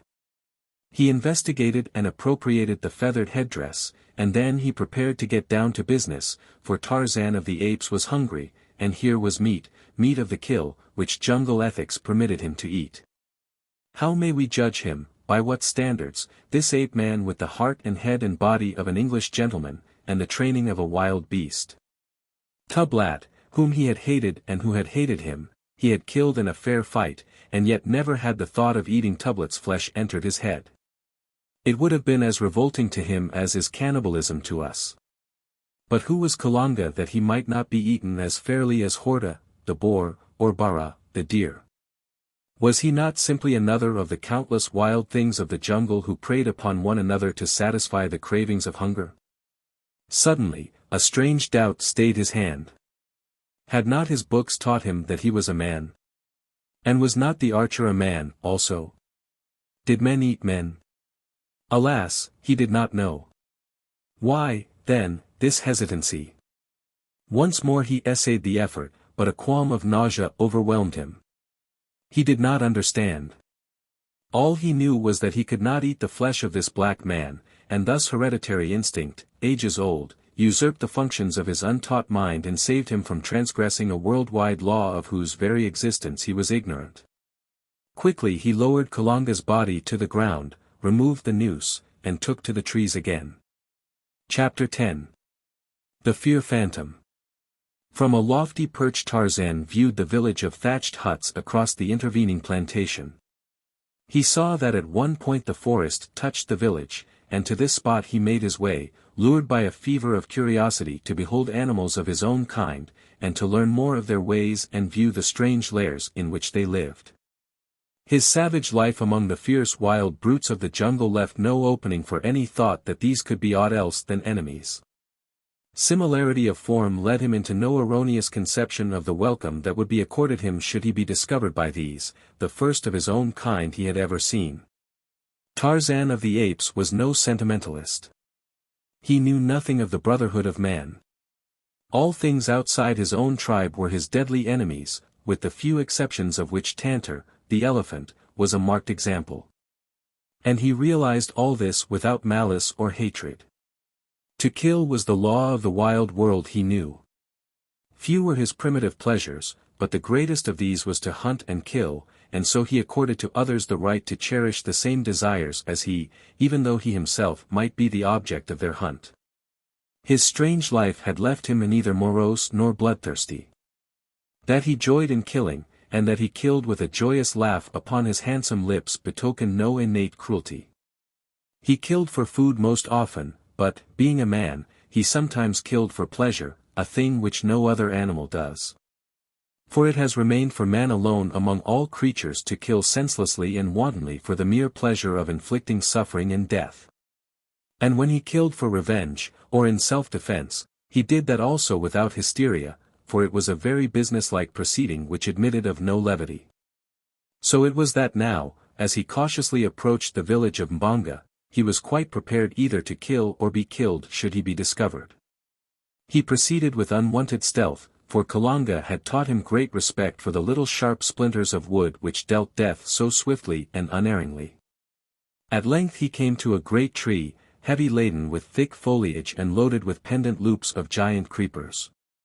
From this almost impenetrable bower above the village he crouched, looking down upon the scene below him, wondering over every feature of this new, strange life. There were naked children running and playing in the village street. There were women grinding dried plantain in crude stone mortars, while others were fashioning cakes from the powdered flour.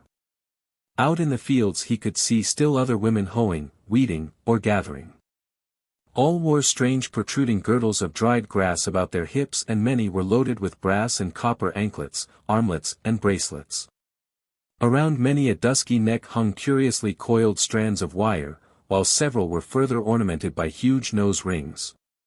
Tarzan of the Apes looked with growing wonder at these strange creatures.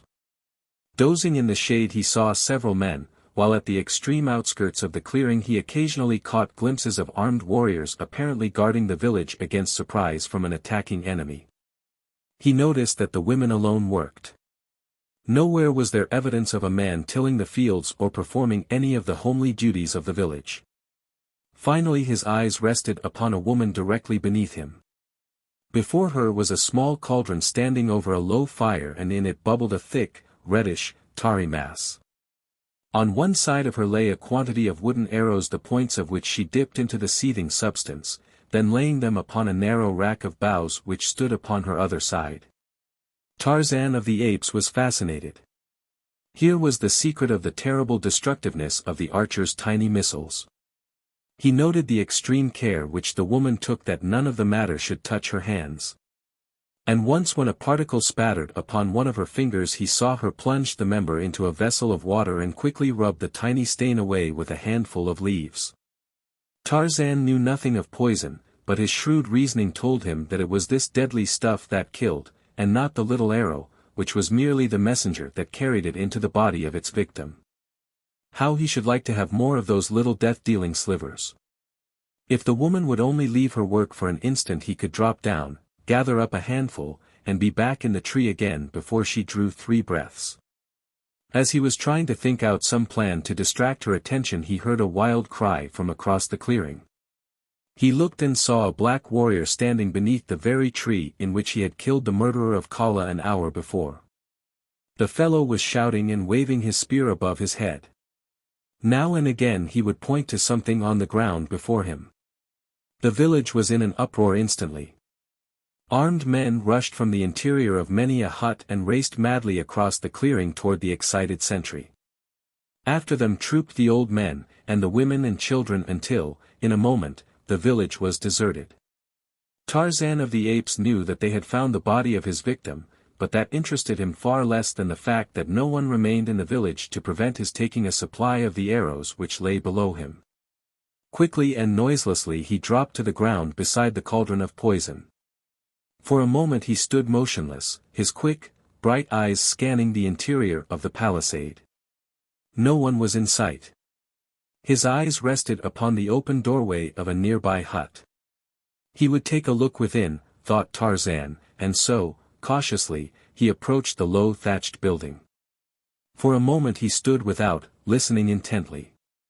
There was no sound, and he glided into the semi-darkness of the interior. Weapons hung against the walls, long spears, strangely shaped knives, a couple of narrow shields. In the center of the room was a cooking pot, and at the far end a litter of dry grasses covered by woven mats which evidently served the owners as beds and bedding.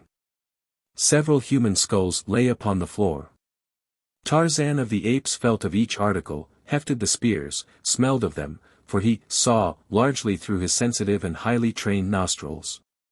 He determined to own one of these long, pointed sticks, but he could not take one on this trip because of the arrows he meant to carry.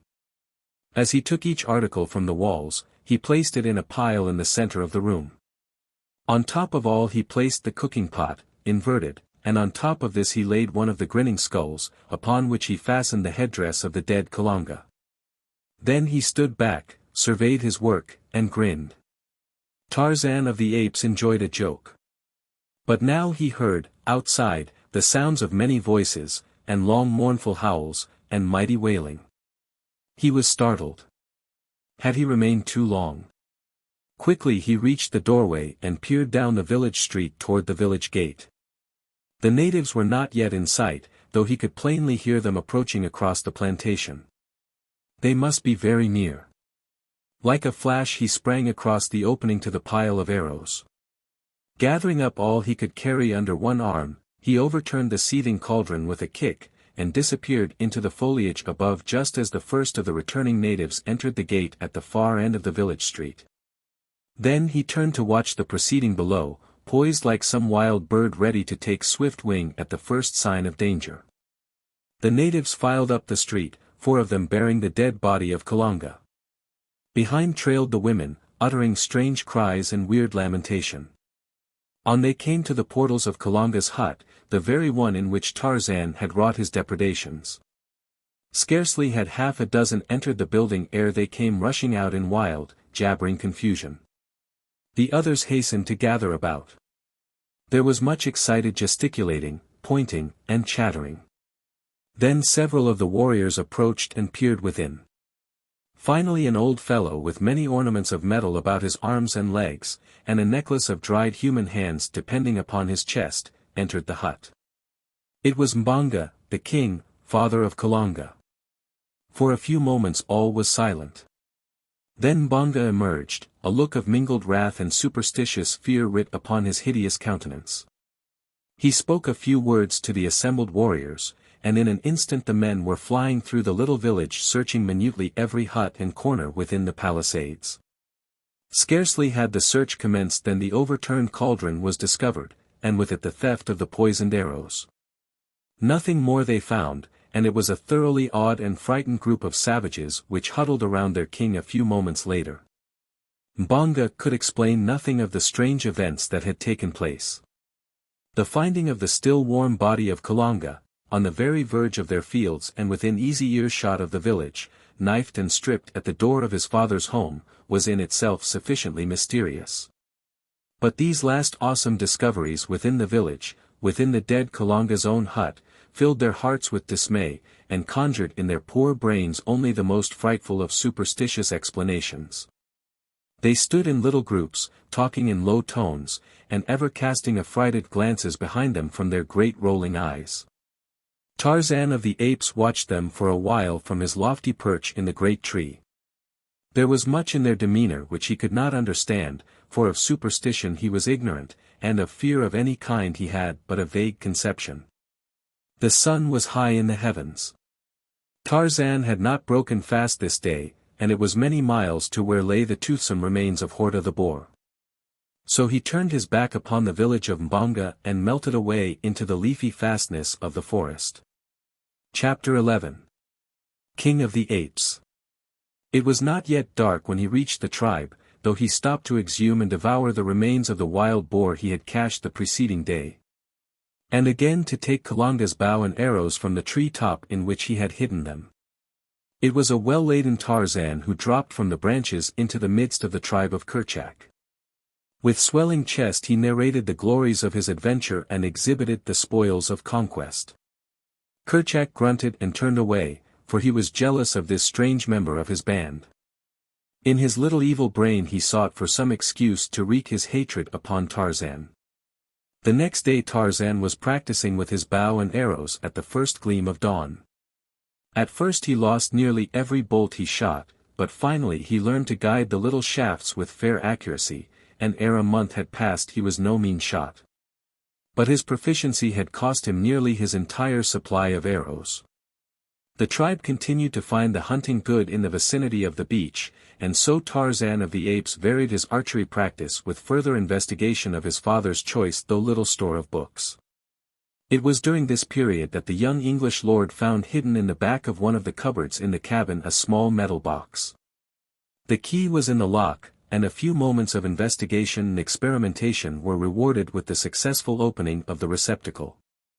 In it he found a faded photograph of a smooth-faced young man, a golden locket studded with diamonds, linked to a small gold chain, a few letters and a small book.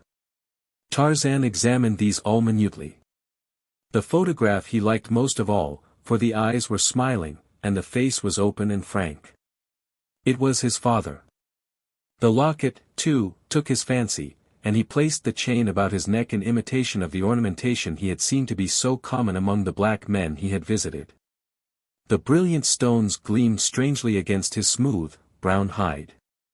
The letters he could scarcely decipher for he had learned little or nothing of script, so he put them back in the box with the photograph and turned his attention to the book. This was almost entirely filled with fine script, but while the little bugs were all familiar to him, their arrangement and the combinations in which they occurred were strange and entirely incomprehensible.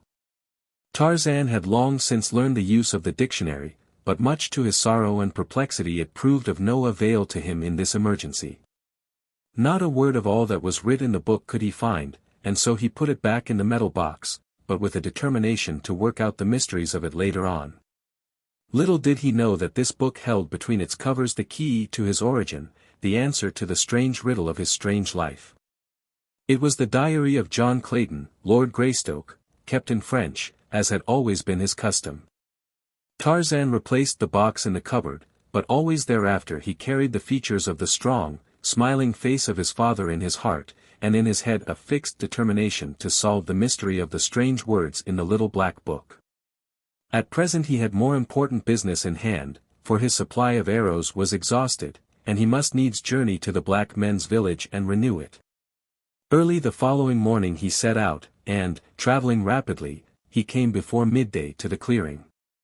Once more he took up his position in the great tree, and, as before, he saw the women in the fields and the village street, and the cauldron of bubbling poison directly beneath him. For hours he lay awaiting his opportunity to drop down unseen and gather up the arrows for which he had come, but nothing now occurred to call the villagers away from their homes. The day wore on, and still Tarzan of the Apes crouched above the unsuspecting woman at the cauldron. Presently the workers in the fields returned. The hunting warriors emerged from the forest, and when all were within the palisade the gates were closed and barred. Many cooking pots were now in evidence about the village. Before each hut a woman presided over a boiling stew, while little cakes of plantain and cassava puddings were to be seen on every hand. Suddenly there came a hail from the edge of the clearing. Tarzan looked. It was a party of belated hunters returning from the north, and among them they half led, half carried a struggling animal. As they approached the village the gates were thrown open to admit them, and then, as the people saw the victim of the chase, a savage cry rose to the heavens, for the quarry was a man. As he was dragged, still resisting, into the village street, the women and children set upon him with sticks and stones, and Tarzan of the Apes, young and savage beast of the jungle, wondered at the cruel brutality of his own kind. Sheeta, the leopard, alone of all the jungle folk, tortured his prey. The ethics of all the others meted a quick and merciful death to their victims. Tarzan had learned from his books but scattered fragments of the ways of human beings. When he had followed Kalanga through the forest he had expected to come to a city of strange houses on wheels. Puffing clouds of black smoke from a huge tree stuck in the roof of one of them, or to a sea covered with mighty floating buildings which he had learned were called, variously, ships and boats and steamers and craft. He had been sorely disappointed with the poor little village of the blacks, hidden away in his own jungle, and with not a single house as large as his own cabin upon the distant beach. He saw that these people were more wicked than his own apes, and as savage and cruel as Sabor, herself. Tarzan began to hold his own kind in low esteem. Now they had tied their poor victim to a great post near the center of the village, directly before Mbonga's hut, and here they formed a dancing, yelling circle of warriors about him, alive with flashing knives and menacing spears. In a larger circle squatted the women, yelling and beating upon drums. It reminded Tarzan of the Dum-Dum, and so he knew what to expect. He wondered if they would spring upon their meat while it was still alive. The apes did not do such things as that. The circle of warriors about the cringing captive drew closer and closer to their prey as they danced in wild and savage abandon to the maddening music of the drums. Presently a spear reached out and pricked the victim. It was the signal for 50 others. Eyes, ears, arms and legs were pierced, every inch of the poor writhing body that did not cover a vital organ became the target of the cruel lancers. The women and children shrieked their delight. The warriors licked their hideous lips in anticipation of the feast to come, and vied with one another in the savagery and loathsomeness of the cruel indignities with which they tortured the still conscious prisoner. Then it was that Tarzan of the Apes saw his chance. All eyes were fixed upon the thrilling spectacle at the stake. The light of day had given place to the darkness of a moonless night, and only the fires in the immediate vicinity of the orgy had been kept alight to cast a restless glow upon the restless scene. Gently the lithe boy dropped to the soft earth at the end of the village street. Quickly he gathered up the arrows, all of them this time, for he had brought a number of long fibers to bind them into a bundle. Without haste he wrapped them securely, and then, ere he turned to leave, the devil of capriciousness entered his heart.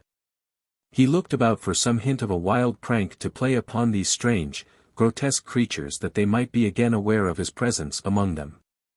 Dropping his bundle of arrows at the foot of the tree, Tarzan crept among the shadows at the side of the street until he came to the same hut he had entered on the occasion of his first visit. Inside all was darkness, but his groping hands soon found the object for which he sought, and without further delay he turned again toward the door. He had taken but a step, however, ere his quick ear caught the sound of approaching footsteps immediately without. In another instant the figure of a woman darkened the entrance of the hut. Tarzan drew back silently to the far wall, and his hand sought the long, keen hunting knife of his father. The woman came quickly to the center of the hut. There she paused for an instant, feeling about with her hands for the thing she sought. Evidently it was not in its accustomed place, for she explored ever nearer and nearer the wall where Tarzan stood. So close was she now that the ape-man felt the animal warmth of her naked body. Up went the hunting knife, and then the woman turned to one side and soon a guttural proclaimed that her search had at last been successful. Immediately she turned and left the hut, and as she passed through the doorway Tarzan saw that she carried a cooking pot in her hand. He followed closely after her, and as he reconnoitered from the shadows of the doorway he saw that all the women of the village were hastening to and from the various huts with pots and kettles. These they were filling with water and placing over a number of fires near the stake where the dying victim now hung, an inert and bloody mass of suffering. Choosing a moment when none seemed near, Tarzan hastened to his bundle of arrows beneath the great tree at the end of the village street. As on the former occasion he overthrew the cauldron before leaping, sinuous and cat-like, into the lower branches of the forest giant. Silently he climbed to a great height until he found a point where he could look through a leafy opening upon the scene beneath him. The women were now preparing the prisoner for their cooking pots, while the men stood about resting after the fatigue of their mad revel. Comparative quiet reigned in the village. Tarzan raised aloft the thing he had pilfered from the hut, and, with aim made true by years of fruit and coconut throwing, launched it toward the group of savages. Squarely among them it fell, striking one of the warriors full upon the head and felling him to the ground. Then it rolled among the women and stopped beside the half-butchered thing they were preparing to feast upon. All gazed in consternation at it for an instant, and then, with one accord, broke and ran for their huts. It was a grinning human skull which looked up at them from the ground. The dropping of the thing out of the open sky was a miracle well aimed to work upon their superstitious fears. Thus Tarzan of the Apes left them filled with terror at this new manifestation of the presence of some unseen and unearthly evil power which lurked in the forest about their village. Later, when they discovered the overturned cauldron, and that once more their arrows had been pilfered, it commenced to dawn upon them that they had offended some great god by placing their village in this part of the jungle without propitiating him. From then on an offering of food was daily placed below the great tree from whence the arrows had disappeared in an effort to conciliate the mighty one. But the seed of fear was deep sown, and had he but known it, Tarzan of the Apes had laid the foundation for much future misery for himself and his tribe. That night he slept in the forest not far from the village, and early the next morning set out slowly on his homeward march, hunting as he traveled. Only a few berries and an occasional grub worm rewarded his search, and he was half famished when, looking up from a log he had been rooting beneath, he saw Sabor, the lioness, standing in the center of the trail not 20 paces from him. The great yellow eyes were fixed upon him with a wicked and baleful gleam, and the red tongue licked the longing lips as Sabor crouched, worming her stealthy way with belly flattened against the earth. Tarzan did not attempt to escape. He welcomed the opportunity for which, in fact, he had been searching for days past, now that he was armed with something more than a rope of grass. Quickly he unslung his bow and fitted a well-daubed arrow, and as Sabor sprang, the tiny missile leaped to meet her in midair. At the same instant Tarzan of the Apes jumped to one side, and as the great cat struck the ground beyond him another death-tipped arrow sunk deep into Sabor's loin. With a mighty roar the beast turned and charged once more, only to be met with a third arrow full in one eye, but this time she was too close to the ape-man for the latter to sidestep the onrushing body. Tarzan of the Apes went down beneath the great body of his enemy, but with gleaming knife drawn and striking home. For a moment they lay there, and then Tarzan realized that the inert mass lying upon him was beyond power ever again to injure man or ape. With difficulty he wriggled from beneath the great weight, and as he stood erect and gazed down upon the trophy of his skill, a mighty wave of exultation swept over him. With swelling breast, he placed a foot upon the body of his powerful enemy, and throwing back his fine young head, roared out the awful challenge of the victorious bull ape. The forest echoed to the savage and triumphant paean. Birds fell still, and the larger animals and beasts of prey slunk stealthily away, for few there were of all the jungle who sought for trouble with the great anthropoids. And in London another Lord Greystoke was speaking to his kind in the House of Lords, but none trembled at the sound of his soft voice. Sabor proved unsavory eating even to Tarzan of the Apes, but hunger served as a most efficacious disguise to toughness and rank taste, and ere long, with well-filled stomach, the ape-man was ready to sleep again. First, however, he must remove the hide, for it was as much for this as for any other purpose that he had desired to destroy Sabor. Deftly he removed the great pelt, for he had practiced often on smaller animals. When the task was finished he carried his trophy to the fork of a high tree, and there, curling himself securely in a crotch, he fell into deep and dreamless slumber. What with loss of sleep, arduous exercise, and a full belly, Tarzan of the Apes slept the sun around, awakening about noon of the following day. He straightway repaired to the carcass of Sabor, but was angered to find the bones picked clean by other hungry denizens of the jungle.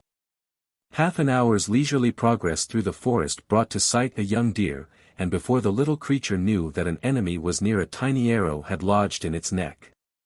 So quickly the virus worked that at the end of a dozen leaps the deer plunged headlong into the undergrowth, dead. Again did Tarzan feast well, but this time he did not sleep. Instead, he hastened on toward the point where he had left the tribe, and when he had found them proudly exhibited the skin of Sabor, the lioness. "Look," he cried, "apes of Kerchak. See what Tarzan, the mighty killer, has done. Who else among you has ever killed one of Numa's people? Tarzan is mightiest amongst you, for Tarzan is no ape. Tarzan is," but here he stopped, for in the language of the anthropoids there was no word for man, and Tarzan could only write the word in English, he could not pronounce it. The tribe had gathered about to look upon the proof of his wondrous prowess, and to listen to his words. Only Kerchak hung back, nursing his hatred in his rage. Suddenly something snapped in the wicked little brain of the anthropoid. With a frightful roar the great beast sprang among the assemblage. Biting, and striking with his huge hands, he killed and maimed a dozen ere the balance could escape to the upper terraces of the forest. Frothing and shrieking in the insanity of his fury, Kerchak looked about for the object of his greatest hatred, and there, upon a nearby limb, he saw him sitting. "Come down, Tarzan, great killer," cried Kerchak. "Come down and feel the fangs of a greater. Do mighty fighters fly to the trees at the first approach of danger?" And then Kerchak emitted the volleying challenge of his kind. Quietly Tarzan dropped to the ground.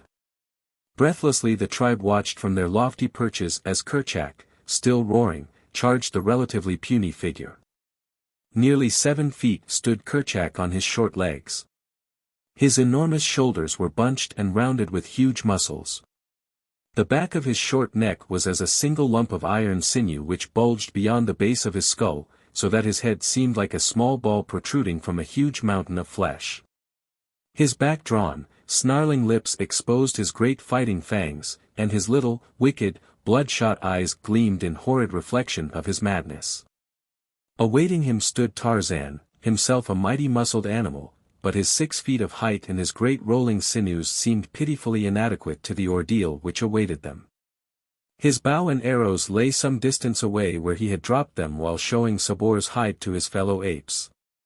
So that he confronted Kerchak now with only his hunting knife and his superior intellect to offset the ferocious strength of his enemy.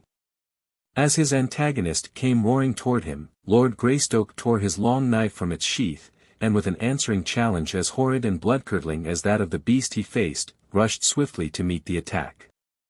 He was too shrewd to allow those long hairy arms to encircle him, and just as their bodies were about to crash together, Tarzan of the Apes grasped one of the huge wrists of his assailant, and, springing lightly to one side, drove his knife to the hilt into Kerchak's body, below the heart. Before he could wrench the blade free again, the bull's quick lunge to seize him in those awful arms had torn the weapon from Tarzan's grasp. Kerchak aimed a terrific blow at the ape-man's head with the flat of his hand, a blow which, had it landed, might easily have crushed in the side of Tarzan's skull. The man was too quick, and, ducking beneath it, himself delivered a mighty one, with clenched fist, in the pit of Kerchak's stomach. The ape was staggered, and what with the mortal wound in his side had almost collapsed, when, with one mighty effort he rallied for an instant, just long enough to enable him to wrest his arm free from Tarzan's grasp and close in a terrific clinch with his wiry opponent. Straining the ape-man close to him, his great jaws sought Tarzan's throat, but the young lord's sinewy fingers were at Kerchak's own before the cruel fangs could close on the sleek brown skin. Thus they struggled, the one to crush out his opponent's life with those awful teeth, the other to close forever the windpipe beneath his strong grasp while he held the snarling mouth from him. The greater strength of the ape was slowly prevailing, and the teeth of the straining beast were scarce an inch from Tarzan's throat when, with a shuddering tremor, the great body stiffened for an instant and then sank limply to the ground. Kerchak was dead. Withdrawing the knife that had so often rendered him master of far mightier muscles than his own, Tarzan of the Apes placed his foot upon the neck of his vanquished enemy, and once again, loud through the forest rang the fierce, wild cry of the conqueror.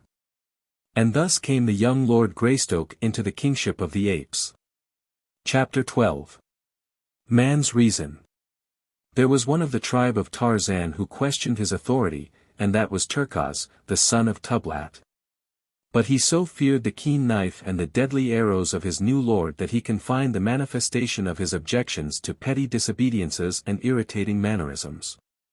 Tarzan knew, however, that he but waited his opportunity to wrest the kingship from him by some sudden stroke of treachery, and so he was ever on his guard against surprise. For months the life of the little band went on much as it had before, except that Tarzan's greater intelligence and his ability as a hunter were the means of providing for them more bountifully than ever before. Most of them, therefore, were more than content with the change in rulers. Tarzan led them by night to the fields of the black men, and there, warned by their chief's superior wisdom, they ate only what they required, nor ever did they destroy what they could not eat, as is the way of Manu, the monkey, and of most apes. So, while the blacks were wroth at the continued pilfering of their fields, they were not discouraged in their efforts to cultivate the land, as would have been the case had Tarzan permitted his people to lay waste the plantation wantonly. During this period Tarzan paid many nocturnal visits to the village, where he often renewed his supply of arrows. He soon noticed the food always standing at the foot of the tree which was his avenue into the palisade, and after a little, he commenced to eat whatever the blacks put there. When the awestruck savages saw that the food disappeared overnight they were filled with consternation and dread, for it was one thing to put food out to propitiate a god or a devil, but quite another thing to have the spirit really come into the village and eat it. Such a thing was unheard of, and it clouded their superstitious minds with all manner of vague fears. Nor was this all. The periodic disappearance of their arrows, and the strange pranks perpetrated by unseen hands, had wrought them to such a state that life had become a veritable burden in their new home. And now it was that Mbonga and his head men began to talk of abandoning the village and seeking a site farther on in the jungle. Presently the black warriors began to strike farther and farther south into the heart of the forest when they went to hunt, looking for a site for a new village. More often was the tribe of Tarzan disturbed by these wandering huntsmen.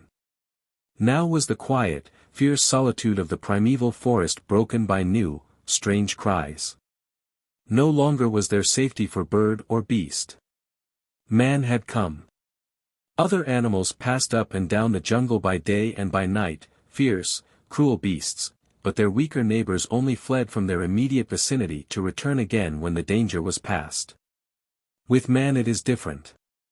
When he comes, many of the larger animals instinctively leave the district entirely, seldom if ever to return, and thus it has always been with the great anthropoids. They flee man as man flees a pestilence. For a short time the tribe of Tarzan lingered in the vicinity of the beach because their new chief hated the thought of leaving the treasured contents of the little cabin forever. But when one day a member of the tribe discovered the blacks in great numbers on the banks of a little stream that had been their watering place for generations, and in the act of clearing a space in the jungle and erecting many huts, the apes would remain no longer. And so Tarzan led them inland for many marches to a spot as yet undefiled by the foot of a human being. Once every moon Tarzan would go swinging rapidly back through the swaying branches to have a day with his books, and to replenish his supply of arrows. This latter task was becoming more and more difficult, for the blacks had taken to hiding their supply away at night in granaries and living huts.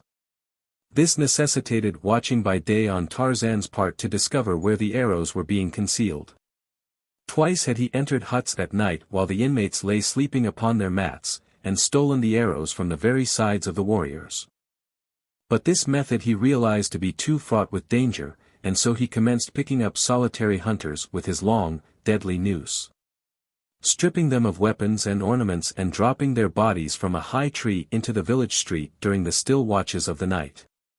These various escapades again so terrorized the blacks that, had it not been for the monthly respite between Tarzan's visits, in which they had opportunity to renew hope that each fresh incursion would prove the last, they soon would have abandoned their new village. The blacks had not as yet come upon Tarzan's cabin on the distant beach, but the ape-man lived in constant dread that, while he was away with the tribe, they would discover and despoil his treasure. So it came that he spent more and more time in the vicinity of his father's last home, and less with the tribe. Presently the members of his little community began to suffer on account of his neglect, for disputes and quarrels constantly arose which only the king might settle peaceably. At last some of the older apes spoke to Tarzan on the subject, and for a month thereafter he remained constantly with the tribe. The duties of kingship among the anthropoids are not many or arduous. In the afternoon comes Thaka, possibly, to complain that old Mungo has stolen his new wife. Then must Tarzan summon all before him, and if he finds that the wife prefers her new lord he commands that matters remain as they are, or possibly that Mungo give Thaka one of his daughters in exchange. Whatever his decision, the apes accept it as final, and return to their occupations satisfied. Then comes Tana, shrieking and holding tight her side from which blood is streaming. Gunto, her husband, has cruelly bitten her. And Gunto, summoned, says that Tana is lazy and will not bring him nuts and beetles, or scratch his back for him. So Tarzan scolds them both and threatens Gunto with a taste of the death-bearing slivers if he abuses Tana further, and Tana, for her part, is compelled to promise better attention to her wifely duties. And so it goes, little family differences for the most part, which, if left unsettled would result finally in greater factional strife, and the eventual dismemberment of the tribe. But Tarzan tired of it, as he found that kingship meant the curtailment of his liberty. He longed for the little cabin and the sun-kissed sea, for the cool interior of the well-built house, and for the never-ending wonders of the many books. As he had grown older, he found that he had grown away from his people. Their interests and his were far removed. They had not kept pace with him, nor could they understand aught of the many strange and wonderful dreams that passed through the active brain of their human king. So limited was their vocabulary that Tarzan could not even talk with them of the many new truths, and the great fields of thought that his reading had opened up before his longing eyes, or make known ambitions which stirred his soul.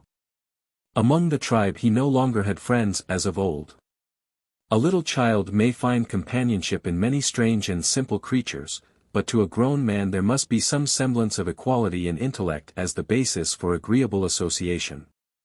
Had Kala lived, Tarzan would have sacrificed all else to remain near her, but now that she was dead, and the playful friends of his childhood grown into fierce and surly brutes, he felt that he much preferred the peace and solitude of his cabin to the irksome duties of leadership amongst a horde of wild beasts. The hatred and jealousy of Turquoise, son of Tublat, did much to counteract the effect of Tarzan's desire to renounce his kingship among the apes, for, stubborn young Englishman that he was, he could not bring himself to retreat in the face of so malignant an enemy.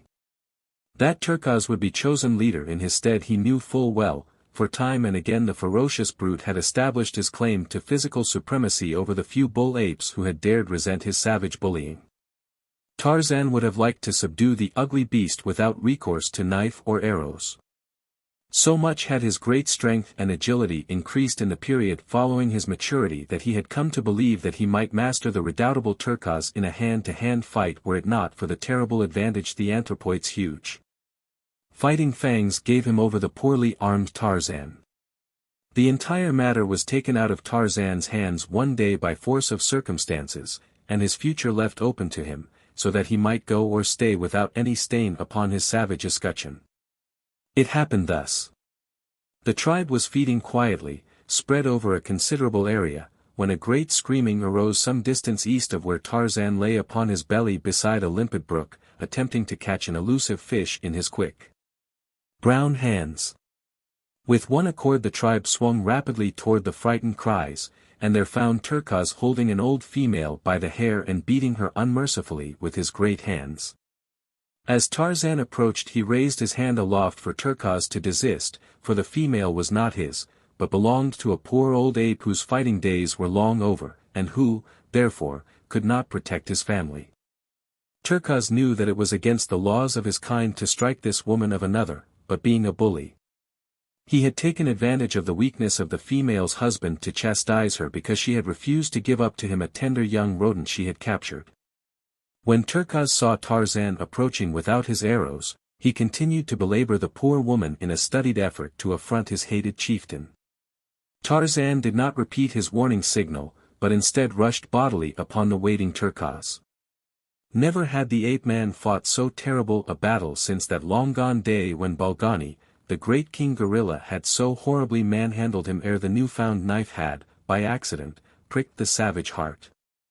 Tarzan's knife on the present occasion but barely offset the gleaming fangs of Turquoise, and what little advantage the ape had over the man in brute strength was almost balanced by the latter's wonderful quickness and agility.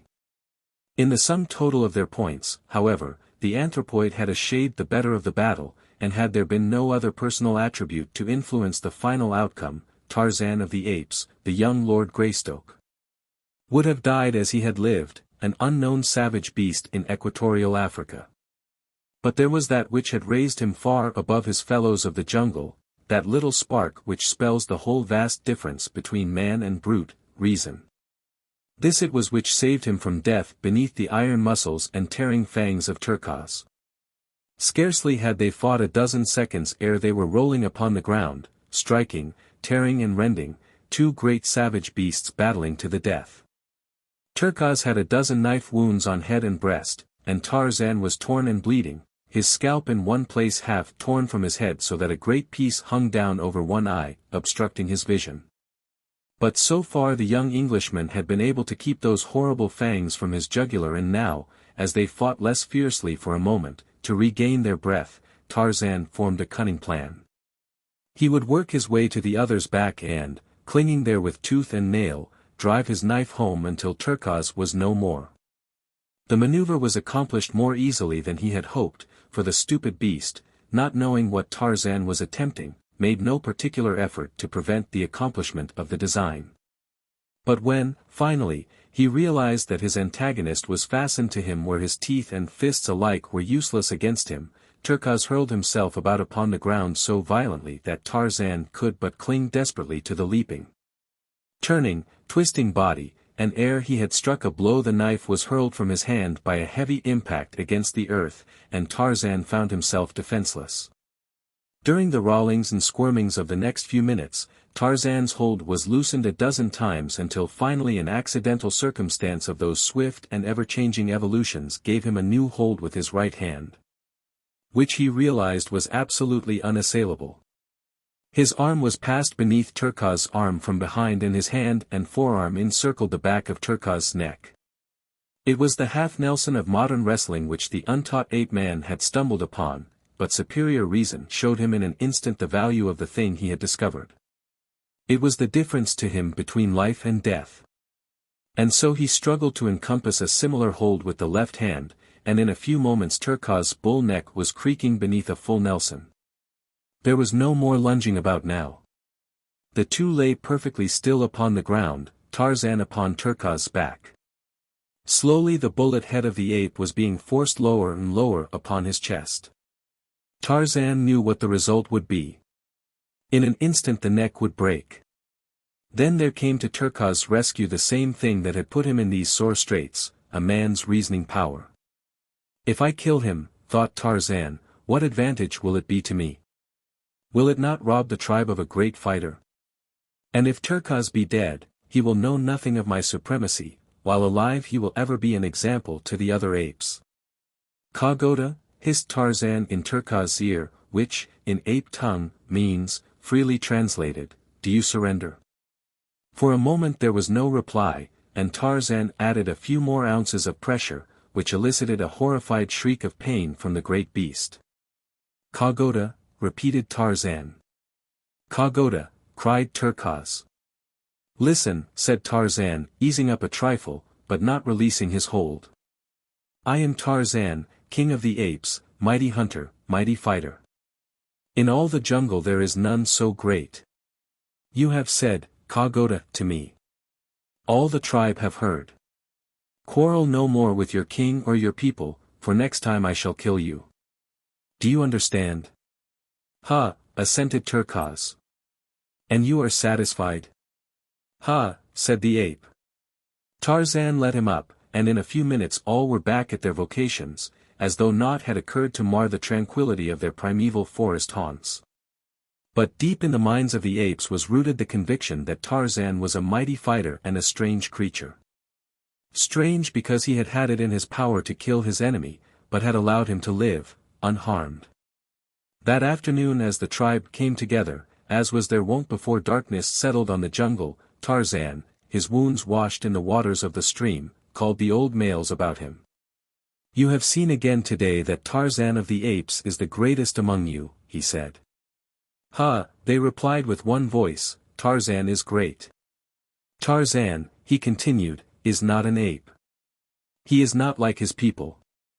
His ways are not their ways, and so Tarzan is going back to the lair of his own kind by the waters of the great lake which has no farther shore. You must choose another to rule you, for Tarzan will not return. And thus young Lord Greystoke took the first step toward the goal which he had set, the finding of other white men like himself. Chapter 13. His own kind. The following morning, Tarzan, lame and sore from the wounds of his battle with Turcos, set out toward the west and the seacoast. He traveled very slowly, sleeping in the jungle at night, and reaching his cabin late the following morning. For several days he moved about but little, only enough to gather what fruits and nuts he required to satisfy the demands of hunger. In 10 days he was quite sound again, except for a terrible, half-healed scar, which, starting above his left eye ran across the top of his head, ending at the right ear. It was the mark left by Turcos when he had torn the scalp away. During his convalescence Tarzan tried to fashion a mantle from the skin of Sabor, which had lain all this time in the cabin. But he found the hide had dried as stiff as a board, and as he knew naught of tanning, he was forced to abandon his cherished plan. Then he determined to filch what few garments he could from one of the black men of Mbonga's village, for Tarzan of the Apes had decided to mark his evolution from the lower orders in every possible manner. And nothing seemed to him a more distinguishing badge of manhood than ornaments and clothing. To this end, therefore, he collected the various arm and leg ornaments he had taken from the black warriors who had succumbed to his swift and silent noose, and donned them all after the way he had seen them worn. About his neck hung the golden chain from which depended the diamond-encrusted locket of his mother, the Lady Alice. At his back was a quiver of arrows slung from a leathern shoulder belt, another piece of loot from some vanquished black. About his waist was a belt of tiny strips of rawhide fashioned by himself as a support for the homemade scabbard in which hung his father's hunting knife. The long bow which had been Kalanga's hung over his left shoulder. The young Lord Greystoke was indeed a strange and warlike figure, his mass of black hair falling to his shoulders behind and cut with his hunting knife to a rude bang upon his forehead, that it might not fall before his eyes. His straight and perfect figure, muscled as the best of the ancient Roman gladiators must have been muscled, and yet with the soft and sinuous curves of a Greek god, told at a glance the wondrous combination of enormous strength with suppleness and speed. A personification was Tarzan of the apes, of the primitive man, the hunter, the warrior. With the noble poise of his handsome head upon those broad shoulders, and the fire of life and intelligence in those fine, clear eyes, he might readily have typified some demigod of a wild and warlike bygone people of his ancient forest. But of these things Tarzan did not think. He was worried because he had not clothing to indicate to all the jungle folks that he was a man and not an ape, and grave doubt often entered his mind as to whether he might not yet become an ape. Was not hair commencing to grow upon his face? All the apes had hair upon theirs, but the black men were entirely hairless, with very few exceptions. True, he had seen pictures in his books of men with great masses of hair upon lip and cheek and chin, but, nevertheless, Tarzan was afraid. Almost daily he whetted his keen knife and scraped and whittled at his young beard to eradicate this degrading emblem of apehood. And so he learned to shave, rudely and painfully, it is true, but, nevertheless, effectively. When he felt quite strong again, after his bloody battle with Turkaz, Tarzan set off one morning towards Mbanga's village. He was moving carelessly along a winding jungle trail, instead of making his progress through the trees, when suddenly he came face to face with a black warrior. The look of surprise on the savage face was almost comical, and before Tarzan could unsling his bow the fellow had turned and fled down the path crying out in alarm as though to others before him. Tarzan took to the trees in pursuit, and in a few moments came in view of the men desperately striving to escape. There were 3 of them, and they were racing madly in single file through the dense undergrowth. Tarzan easily distanced them, nor did they see his silent passage above their heads, nor note the crouching figure squatted upon a low branch ahead of them beneath which the trail led them. Tarzan let the first 2 pass beneath him, but as the third came swiftly on, the quiet noose dropped about the black throat. A quick jerk drew it taut. There was an agonized scream from the victim, and his fellows turned to see his struggling body rise as by magic slowly into the dense foliage of the trees above. With frightened shrieks they wheeled once more and plunged on in their efforts to escape. Tarzan dispatched his prisoner quickly and silently. Removed the weapons and ornaments, and, oh, the greatest joy of all, a handsome deerskin breechcloth, which he quickly transferred to his own person. Now indeed was he dressed as a man should be. None there was who could now doubt his high origin. How he should have liked to have returned to the tribe to parade before their envious gaze this wondrous finery. Taking the body across his shoulder, he moved more slowly through the trees toward the little palisaded village, for he again needed arrows. As he approached quite close to the enclosure he saw an excited group surrounding the 2 fugitives, who, trembling with fright and exhaustion, were scarce able to recount the uncanny details of their adventure. Mirando, they said, who had been ahead of them a short distance, had suddenly come screaming toward them, crying that a terrible white and naked warrior was pursuing him.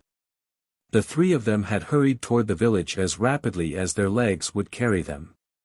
Again Mirando's shrill cry of mortal terror had caused them to look back, and there they had seen the most horrible sight, their companion's body flying upwards into the trees. His arms and legs beating the air and his tongue protruding from his open mouth.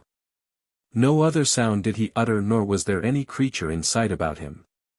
The villagers were worked up into a state of fear bordering on panic, but wise old Mbonga affected to feel considerable skepticism regarding the tale, and attributed the whole fabrication to their fright in the face of some real danger.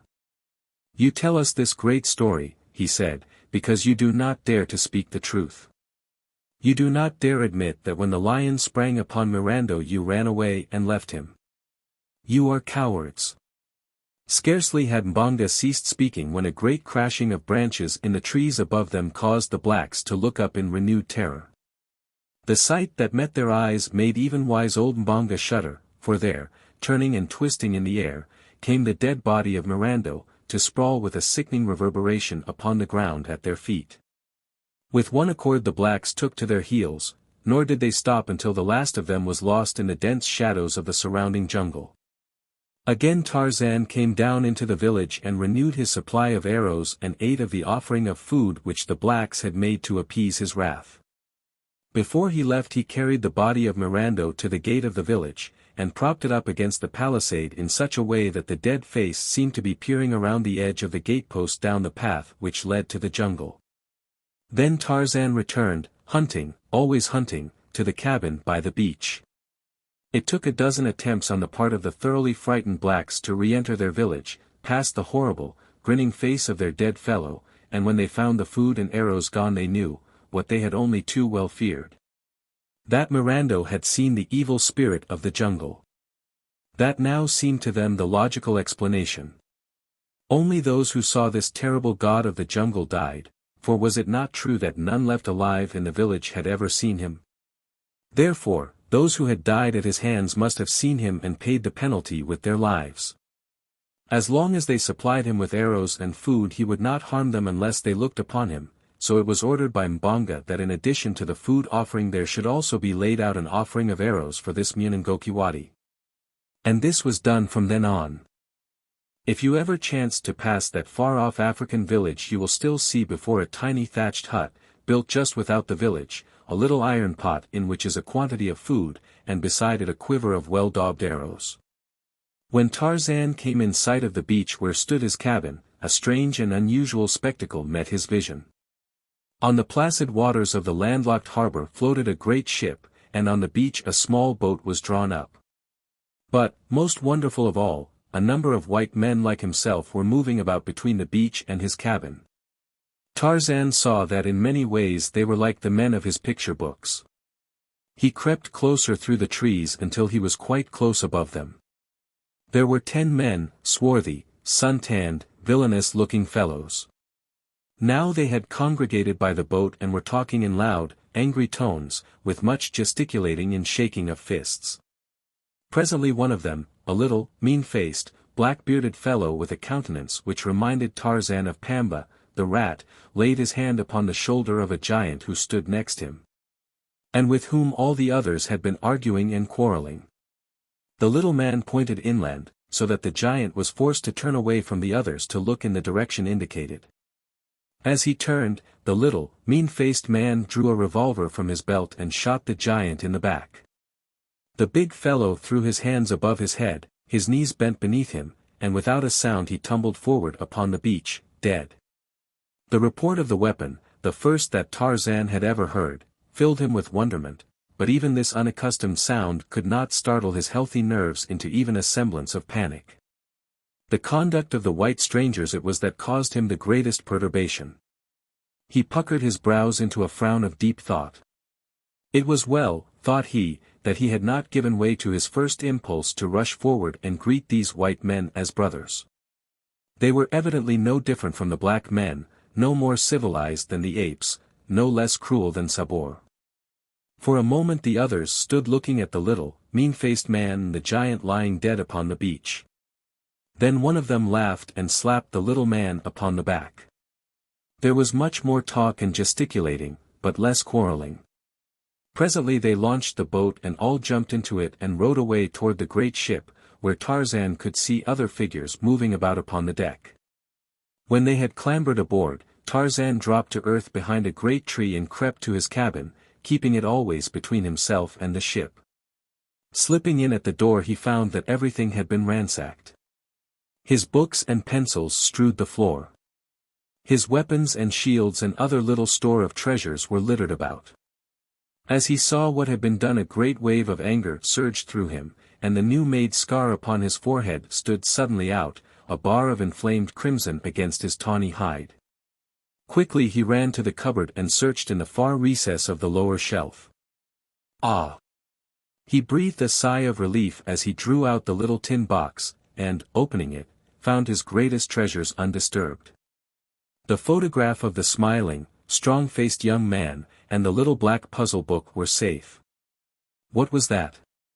His quick ear had caught a faint but unfamiliar sound.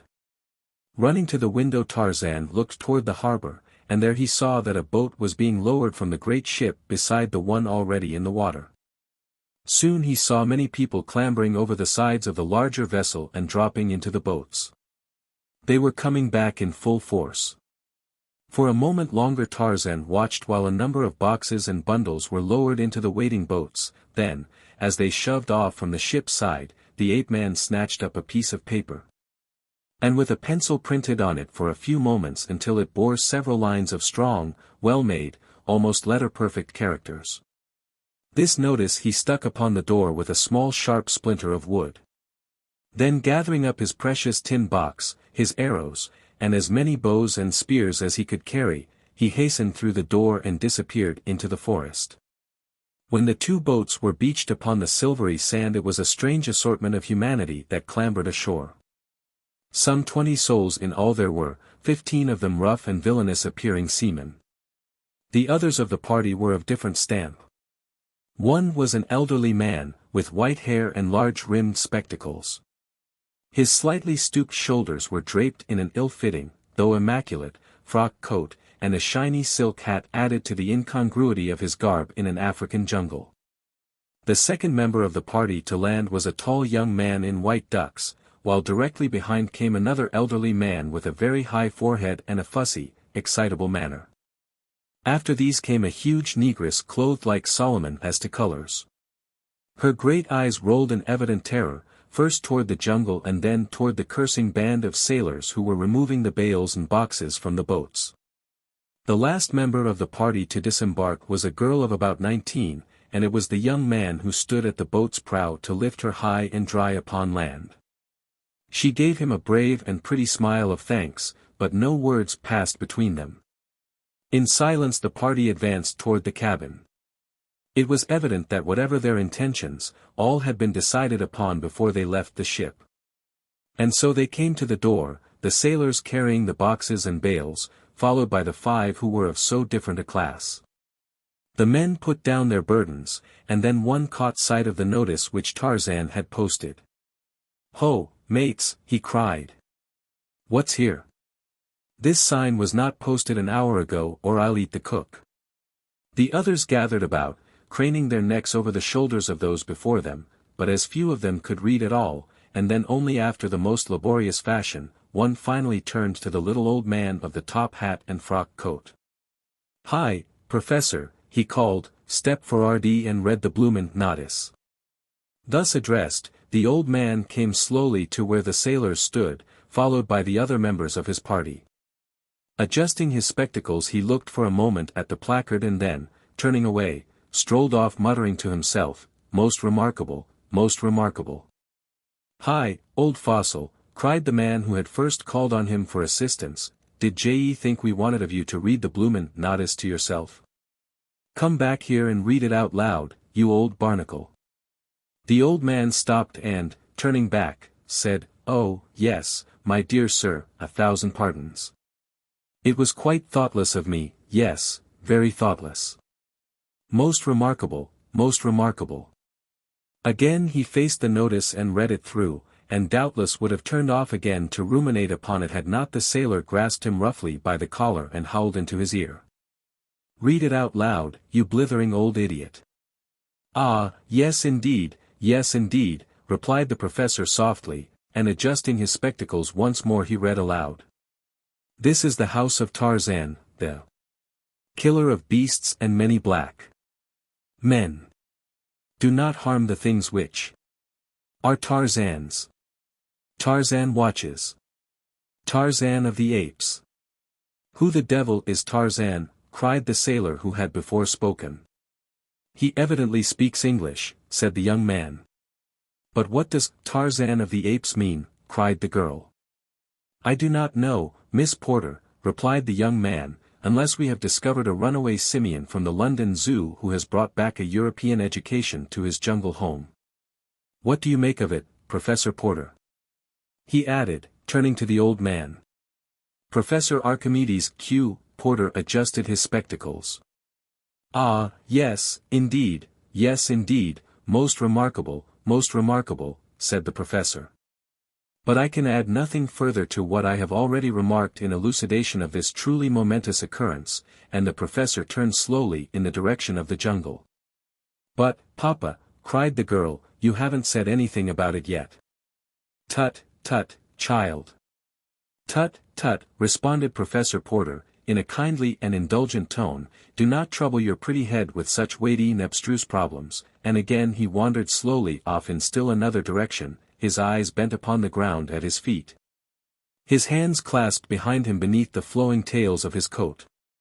"I reckon the daffy old bounder don't know no more'n we do about it," growled the rat-faced sailor. "Keep a civil tongue in your head," cried the young man, his face paling in anger, at the insulting tone of the sailor. "You've murdered our officers and robbed us. We are absolutely in your power, but you'll treat Professor Porter and Miss Porter with respect or I'll break that vile neck of yours with my bare hands, guns or no guns," and the young fellow stepped so close to the rat-faced sailor that the latter, though he bore 2 revolvers and a villainous-looking knife in his belt, slunk back abashed. "You damned coward," cried the young man. "You'd never dare shoot a man until his back was turned. You don't dare shoot me even then," and he deliberately turned his back full upon the sailor and walked nonchalantly away as if to put him to the test. The sailor's hand crept slyly to the butt of one of his revolvers. His wicked eyes glared vengefully at the retreating form of the young Englishman. The gaze of his fellows was upon him, but still he hesitated. At heart he was even a greater coward than Mr. William Cecil Clayton had imagined. 2 keen eyes had watched every move of the party from the foliage of a nearby tree.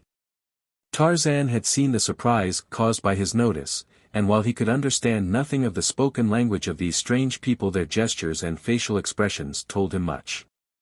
The act of the little rat-faced sailor in killing one of his comrades had aroused a strong dislike in Tarzan, and now that he saw him quarreling with the fine-looking young man his animosity was still further stirred. Tarzan had never seen the effects of a firearm before, though his books had taught him something of them, but when he saw the rat-faced one fingering the butt of his revolver he thought of the scene he had witnessed so short a time before, and naturally expected to see the young man murdered as had been the huge sailor earlier in the day. So Tarzan fitted a poisoned arrow to his bow and drew a bead upon the rat-faced sailor, but the foliage was so thick that he soon saw the arrow would be deflected by the leaves or some small branch. And instead he launched a heavy spear from his lofty perch.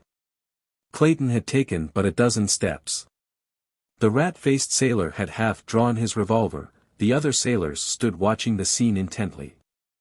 Professor Porter had already disappeared into the jungle, whither he was being followed by the fussy Samuel T. Philander, his secretary and assistant.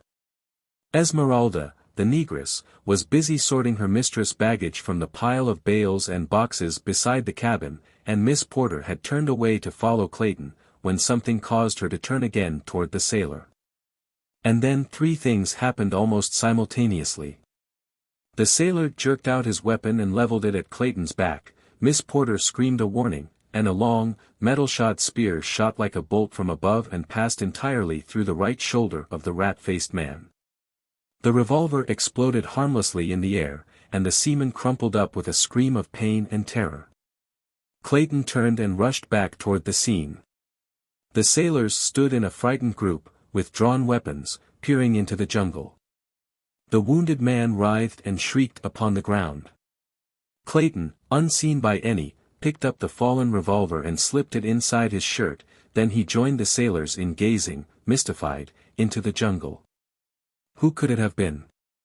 whispered Jane Porter, and the young man turned to see her standing, wide-eyed and wondering, close beside him. "I dare say Tarzan of the Apes is watching us all right," he answered, in a dubious tone. "I wonder, now, who that spear was intended for. If for Snipes, then our ape friend is a friend indeed. By Jove, where are your father and Mr. Philander? There's someone or something in that jungle, and it's armed, whatever it is. Ho! Professor! Mr. Philander," young Clayton shouted. There was no response. "What's to be done, Miss Porter?" continued the young man, his face clouded by a frown of worry and indecision. "I can't leave you here alone with these cutthroats, and you certainly can't venture into the jungle with me, yet someone must go in search of your father. He is more than apt to wandering off aimlessly, regardless of danger or direction, and Mr. Philander is only a trifle less impractical than he. You will pardon my bluntness, but our lives are all in jeopardy here, and when we get your father back something must be done to impress upon him the dangers to which he exposes you as well as himself by his absent-mindedness." "I quite agree with you," replied the girl, "and I am not offended at all. Dear old papa would sacrifice his life for me without an instant's hesitation, provided one could keep his mind on so frivolous a matter for an entire instant. There is only one way to keep him in safety, and that is to chain him to a tree. The poor dear is so impractical." "I have it," suddenly exclaimed Clayton. "You can use a revolver, can't you?" "Yes." "Why?" "I have one. With it you and Esmeralda will be comparatively safe in this cabin while I am searching for your father and Mr. Philander. Come, call the woman and I will hurry on. They can't have gone far." Jane did as he suggested, and when he saw the door close safely behind them Clayton turned toward the jungle. Some of the sailors were drawing the spear from their wounded comrade and, as Clayton approached, he asked if he could borrow a revolver from one of them while he searched the jungle for the professor. The rat-faced one, finding he was not dead, had regained his composure, and with a volley of oaths directed at Clayton refused in the name of his fellows to allow the young man any firearms. This man, Snipes, had assumed the role of chief since he had killed their former leader, and so little time had elapsed that none of his companions had as yet questioned his authority. Clayton's only response was a shrug of the shoulders, but as he left them he picked up the spear which had transfixed Snipes, and thus primitively armed, the son of the then Lord Greystoke strode into the dense jungle. Every few moments he called aloud the names of the wanderers. The watchers in the cabin by the beach heard the sound of his voice growing ever fainter and fainter, until at last it was swallowed up by the myriad noises of the primeval wood. When Professor Archimedes Q. Porter and his assistant, Samuel T. Philander, after much insistence on the part of the latter, had finally turned their steps toward camp, they were as completely lost in the wild and tangled labyrinth of the matted jungle as two human beings well could be. Though they did not know it. It was by the merest caprice of fortune that they headed toward the west coast of Africa, instead of toward Zanzibar on the opposite side of the dark continent. When in a short time they reached the beach, only to find no camp in sight, Philander was positive that they were north of their proper destination, while, as a matter of fact they were about 200 yards south of it. It never occurred to either of these impractical theorists to call aloud on the chance of attracting their friends' attention. Instead, with all the assurance that deductive reasoning from a wrong premise induces in one, Mr. Samuel T. Philander grasped Professor Archimedes Q. Porter firmly by the arm and hurried the weakly protesting old gentleman off in the direction of Cape Town, 1,500 miles to the south. When Jane and Esmeralda found themselves safely behind the cabin door the negress's first thought was to barricade the portal from the inside. With this idea in mind she turned to search for some means of putting it into execution. But her first view of the interior of the cabin brought a shriek of terror to her lips, and like a frightened child the huge woman ran to bury her face on her mistress' shoulder. Jane, turning at the cry, saw the cause of it lying prone upon the floor before them, the whitened skeleton of a man. A further glance revealed a second skeleton upon the bed. "What horrible place are we in?" murmured the awestruck girl. But there was no panic in her fright. At last, disengaging herself from the frantic clutch of the still shrieking Esmeralda, Jane crossed the room to look into the little cradle. Knowing what she should see there even before the tiny skeleton disclosed itself in all its pitiful and pathetic frailty. What an awful tragedy these poor mute bones proclaimed. The girl shuddered at thought of the eventualities which might lie before herself and her friends in this ill-fated cabin, the haunt of mysterious, perhaps hostile, beings. Quickly, with an impatient stamp of her little foot, she endeavored to shake off the gloomy forebodings, and turning to Esmeralda bade her cease her wailing. "Stop, Esmeralda, stop it this minute," she cried. "You are only making it worse." She ended lamely, a little quiver in her own voice as she thought of the 3 men, upon whom she depended for protection, wandering in the depth of that awful forest. Soon the girl found that the door was equipped with a heavy wooden bar upon the inside, and after several efforts the combined strength of the 2 enabled them to slip it into place, the first time in 20 years. Then they sat down upon a bench with their arms about one another, and waited. Chapter 14. At the Mercy of the Jungle. After Clayton had plunged into the jungle, the sailors, mutineers of the Arrow, fell into a discussion of their next step. But on one point all were agreed, that they should hasten to put off to the anchored Arrow, where they could at least be safe from the spears of their unseen foe. And so, while Jane Porter and Esmeralda were barricading themselves within the cabin, the cowardly crew of cutthroats were pulling rapidly for their ship in the 2 boats that had brought them ashore. So much had Tarzan seen that day that his head was in a whirl of wonder. But the most wonderful sight of all, to him, was the face of the beautiful white girl. Here at last was one of his own kind, of that he was positive. And the young man and the 2 old men, they, too, were much as he had pictured his own people to be. But doubtless they were as ferocious and cruel as other men he had seen. The fact that they alone of all the party were unarmed might account for the fact that they had killed no one. They might be very different if provided with weapons. Tarzan had seen the young man pick up the fallen revolver of the wounded Snipes and hide it away in his breast, and he had also seen him slip it cautiously to the girl as she entered the cabin door. He did not understand anything of the motives behind all that he had seen, but, somehow, intuitively he liked the young man and the 2 old men, and for the girl he had a strange longing which he scarcely understood. As for the big black woman, she was evidently connected in some way to the girl, and so he liked her, also. For the sailors, and especially Snipes, he had developed a great hatred.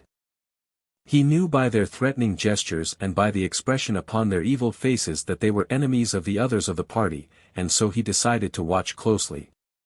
Tarzan wondered why the men had gone into the jungle, nor did it ever occur to him that one could become lost in that maze of undergrowth which to him was as simple as is the main street of your own hometown to you.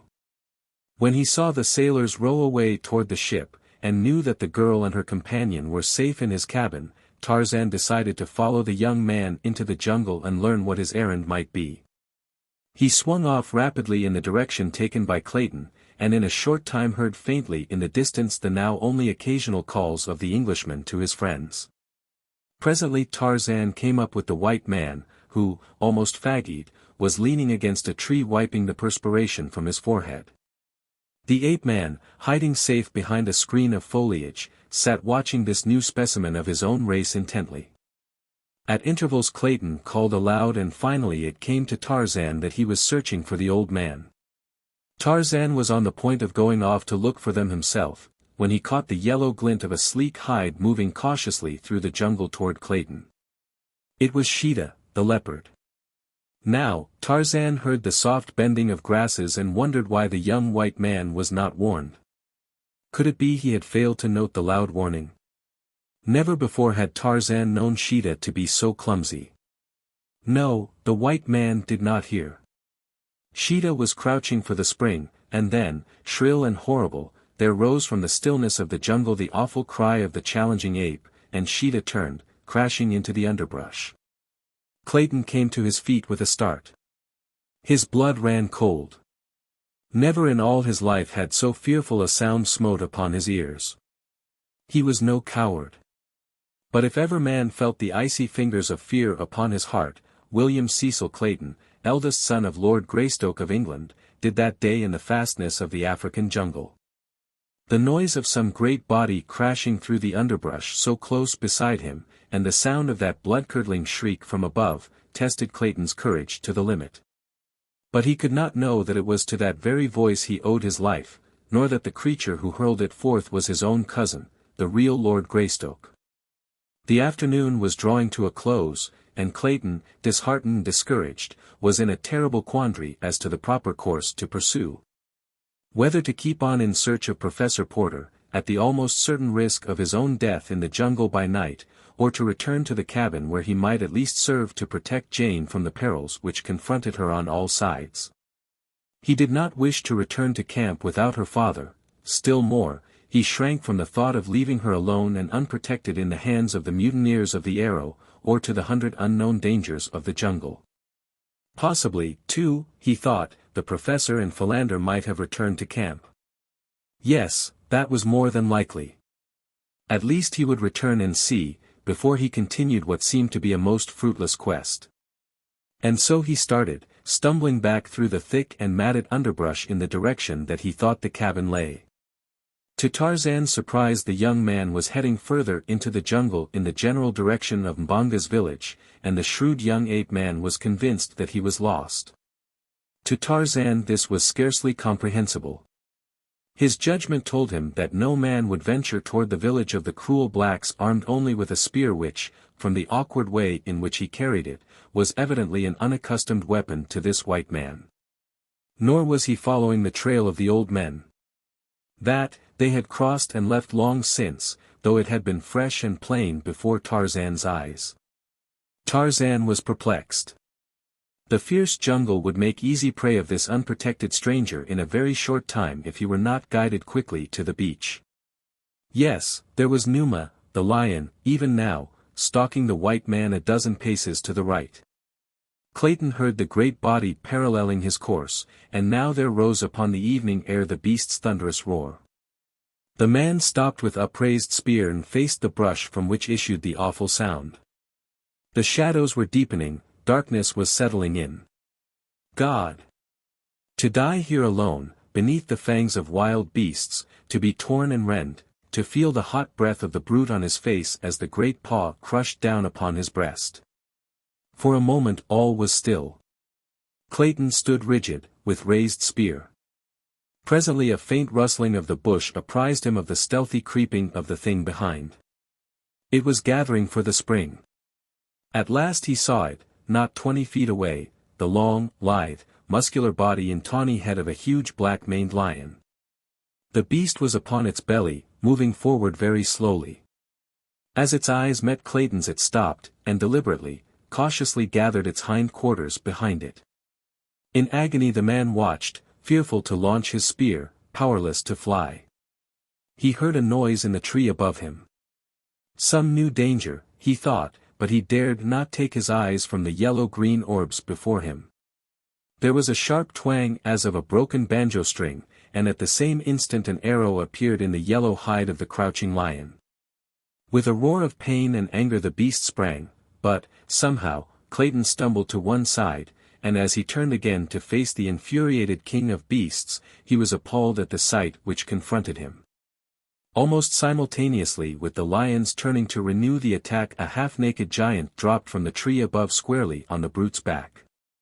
With lightning speed an arm that was banded layers of iron muscle encircled the huge neck, and the great beast was raised from behind, roaring and pawing the air, raised as easily as Clayton would have lifted a pet dog. The scene he witnessed there in the twilight depths of the African jungle was burned forever into the Englishman's brain. The man before him was the embodiment of physical perfection and giant strength. Yet it was not upon these he depended in his battle with the great cat, for mighty as were his muscles, they were as nothing by comparison with Numa's. To his agility, to his brain and to his long keen knife he owed his supremacy. His right arm encircled the lion's neck, while the left hand plunged the knife time and again into the unprotected side behind the left shoulder. The infuriated beast, pulled up and backwards until he stood upon his hind legs, struggled impotently in this unnatural position. Had the battle been of a few seconds longer duration the outcome might have been different, but it was all accomplished so quickly that the lion had scarce time to recover from the confusion of its surprise ere it sank lifeless to the ground. Then the strange figure which had vanquished it stood erect upon the carcass, and throwing back the wild and handsome head, gave out the fearsome cry which a few moments earlier had so startled Clayton. Before him he saw the figure of a young man, naked except for a loin-cloth and a few barbaric ornaments about arms and legs, on the breast a priceless diamond locket gleaming against a smooth brown skin.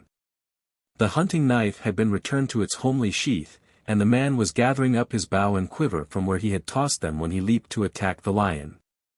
Clayton spoke to the stranger in English, thanking him for his brave rescue and complimenting him on the wondrous strength and dexterity he had displayed, but the only answer was a steady stare and a faint shrug of the mighty shoulders, which might betoken either disparagement of the service rendered, or ignorance of Clayton's language. When the bow and quiver had been slung to his back, the wild man, for such Clayton now thought him, once more drew his knife and deftly carved a dozen large strips of meat from the lion's carcass. Then, squatting upon his haunches, he proceeded to eat, first motioning Clayton to join him. The strong white teeth sank into the raw and dripping flesh in apparent relish of the meal, but Clayton could not bring himself to share the uncooked meat with his strange host. Instead he watched him, and presently there dawned upon him the conviction that this was Tarzan of the Apes, whose notice he had seen posted upon the cabin door that morning. If so, he must speak English. Again Clayton attempted speech with the ape-man, but the replies, now vocal, were in a strange tongue, which resembled the chattering of monkeys mingled with the growling of some wild beast. No, this could not be Tarzan of the Apes, for it was very evident that he was an utter stranger to English.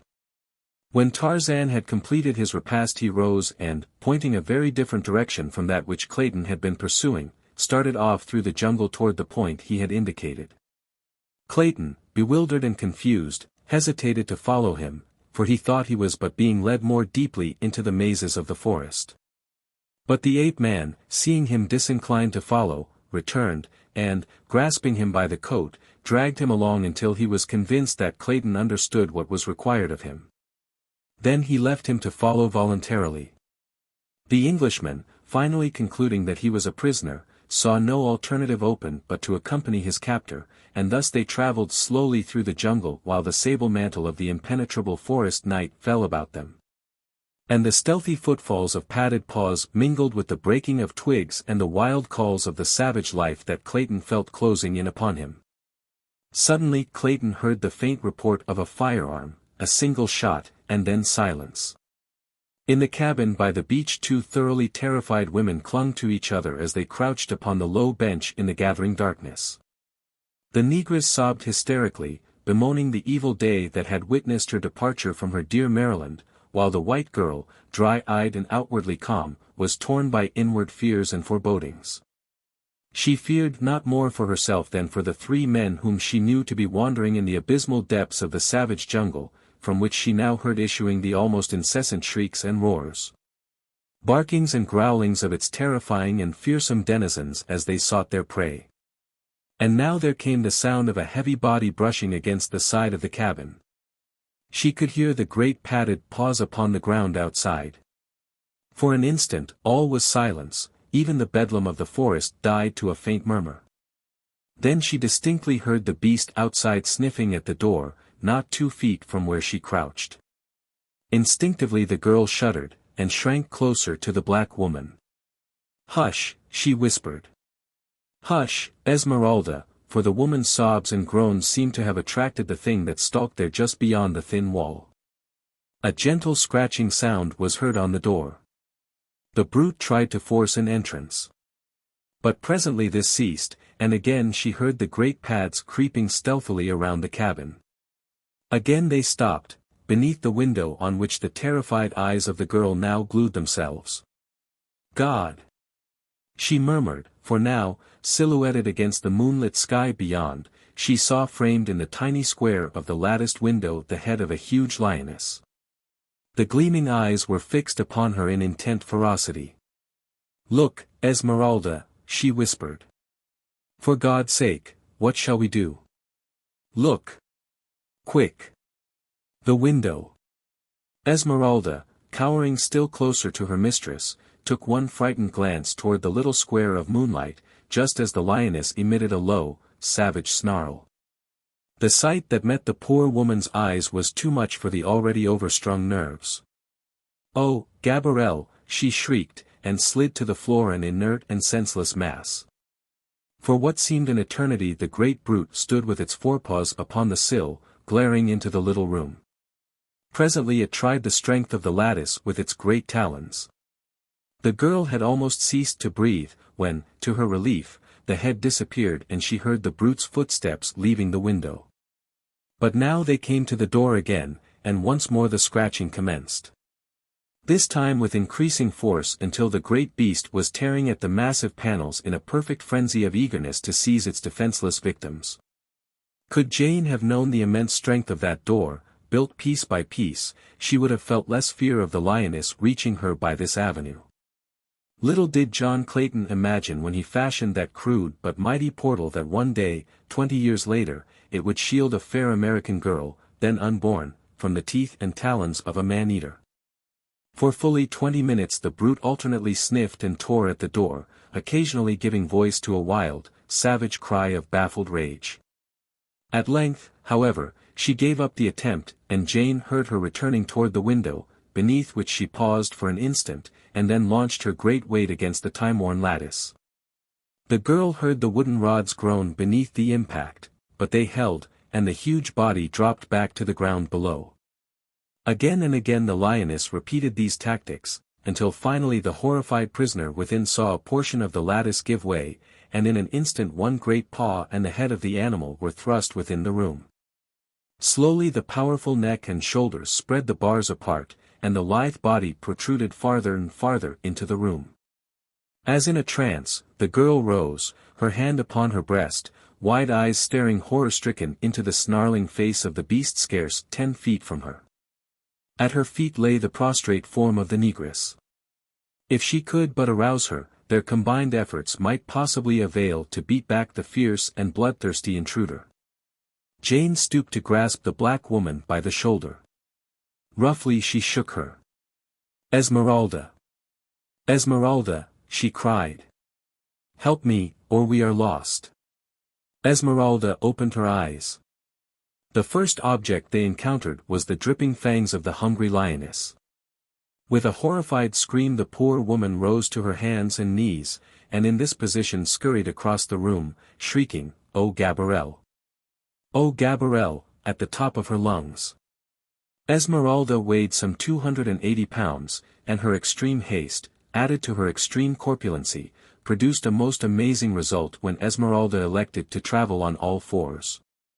For a moment the lioness remained quiet with intense gaze directed upon the flitting Esmeralda, whose goal appeared to be the cupboard, into which she attempted to propel her huge bulk. But as the shelves were but 9 or 10 inches apart, she only succeeded in getting her head in, whereupon, with a final screech, which paled the jungle noises into insignificance, she fainted once again. With the subsidence of Esmeralda the lioness renewed her efforts to wriggle her huge bulk through the weakening lattice. The girl, standing pale and rigid against the farther wall, sought with ever-increasing terror for some loophole of escape. Suddenly her hand, tight pressed against her bosom, felt the hard outline of the revolver that Clayton had left with her earlier in the day. Quickly she snatched it from its hiding place, and, leveling it full at the lioness's face, pulled the trigger. There was a flash of flame, the roar of the discharge, and an answering roar of pain and anger from the beast. Jane Porter saw the great form disappear from the window, and then she, too, fainted, the revolver falling at her side. But Sabor was not killed. The bullet had but inflicted a painful wound in one of the great shoulders. It was the surprise at the blinding flash and the deafening roar that had caused her hasty but temporary retreat. In another instant she was back at the lattice, and with renewed fury was clawing at the aperture, but with lessened effect, since the wounded member was almost useless. She saw her prey, the 2 women, lying senseless upon the floor.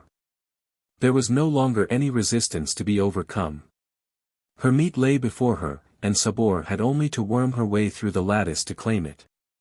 Slowly she forced her great bulk, inch by inch, through the opening. Now her head was through, now one great forearm and shoulder.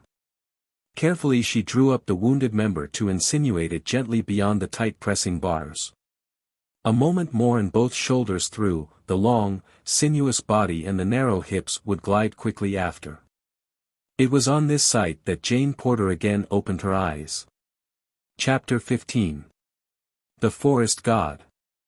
When Clayton heard the report of the firearm, he fell into an agony of fear and apprehension. He knew that one of the sailors might be the author of it. But the fact that he had left the revolver with Jane, together with the overwrought condition of his nerves, made him morbidly positive that she was threatened with some great danger. Perhaps even now she was attempting to defend herself against some savage man or beast. What were the thoughts of his strange captor or guide Clayton could only vaguely conjecture. But that he had heard the shot, and was in some manner affected by it was quite evident, for he quickened his pace so appreciably that Clayton, stumbling blindly in his wake, was down a dozen times in as many minutes in a vain effort to keep pace with him, and soon was left hopelessly behind. Fearing that he would again be irretrievably lost, he called aloud to the wild man ahead of him, and in a moment had the satisfaction of seeing him drop lightly to his side from the branches above. For a moment Tarzan looked at the young man closely, as though undecided as to just what was best to do. Then, stooping down before Clayton, he motioned him to grasp him about the neck, and, with the white man upon his back, Tarzan took to the trees. The next few minutes the young Englishman never forgot. High into bending and swaying branches he was borne with what seemed to him incredible swiftness, while Tarzan chafed at the slowness of his progress. From one lofty branch the agile creature swung with Clayton through a dizzy arc to a neighboring tree. Then, for 100 yards maybe the sure feet threaded a maze of interwoven limbs, balancing like a tightrope walker high above the black depths of verdure beneath.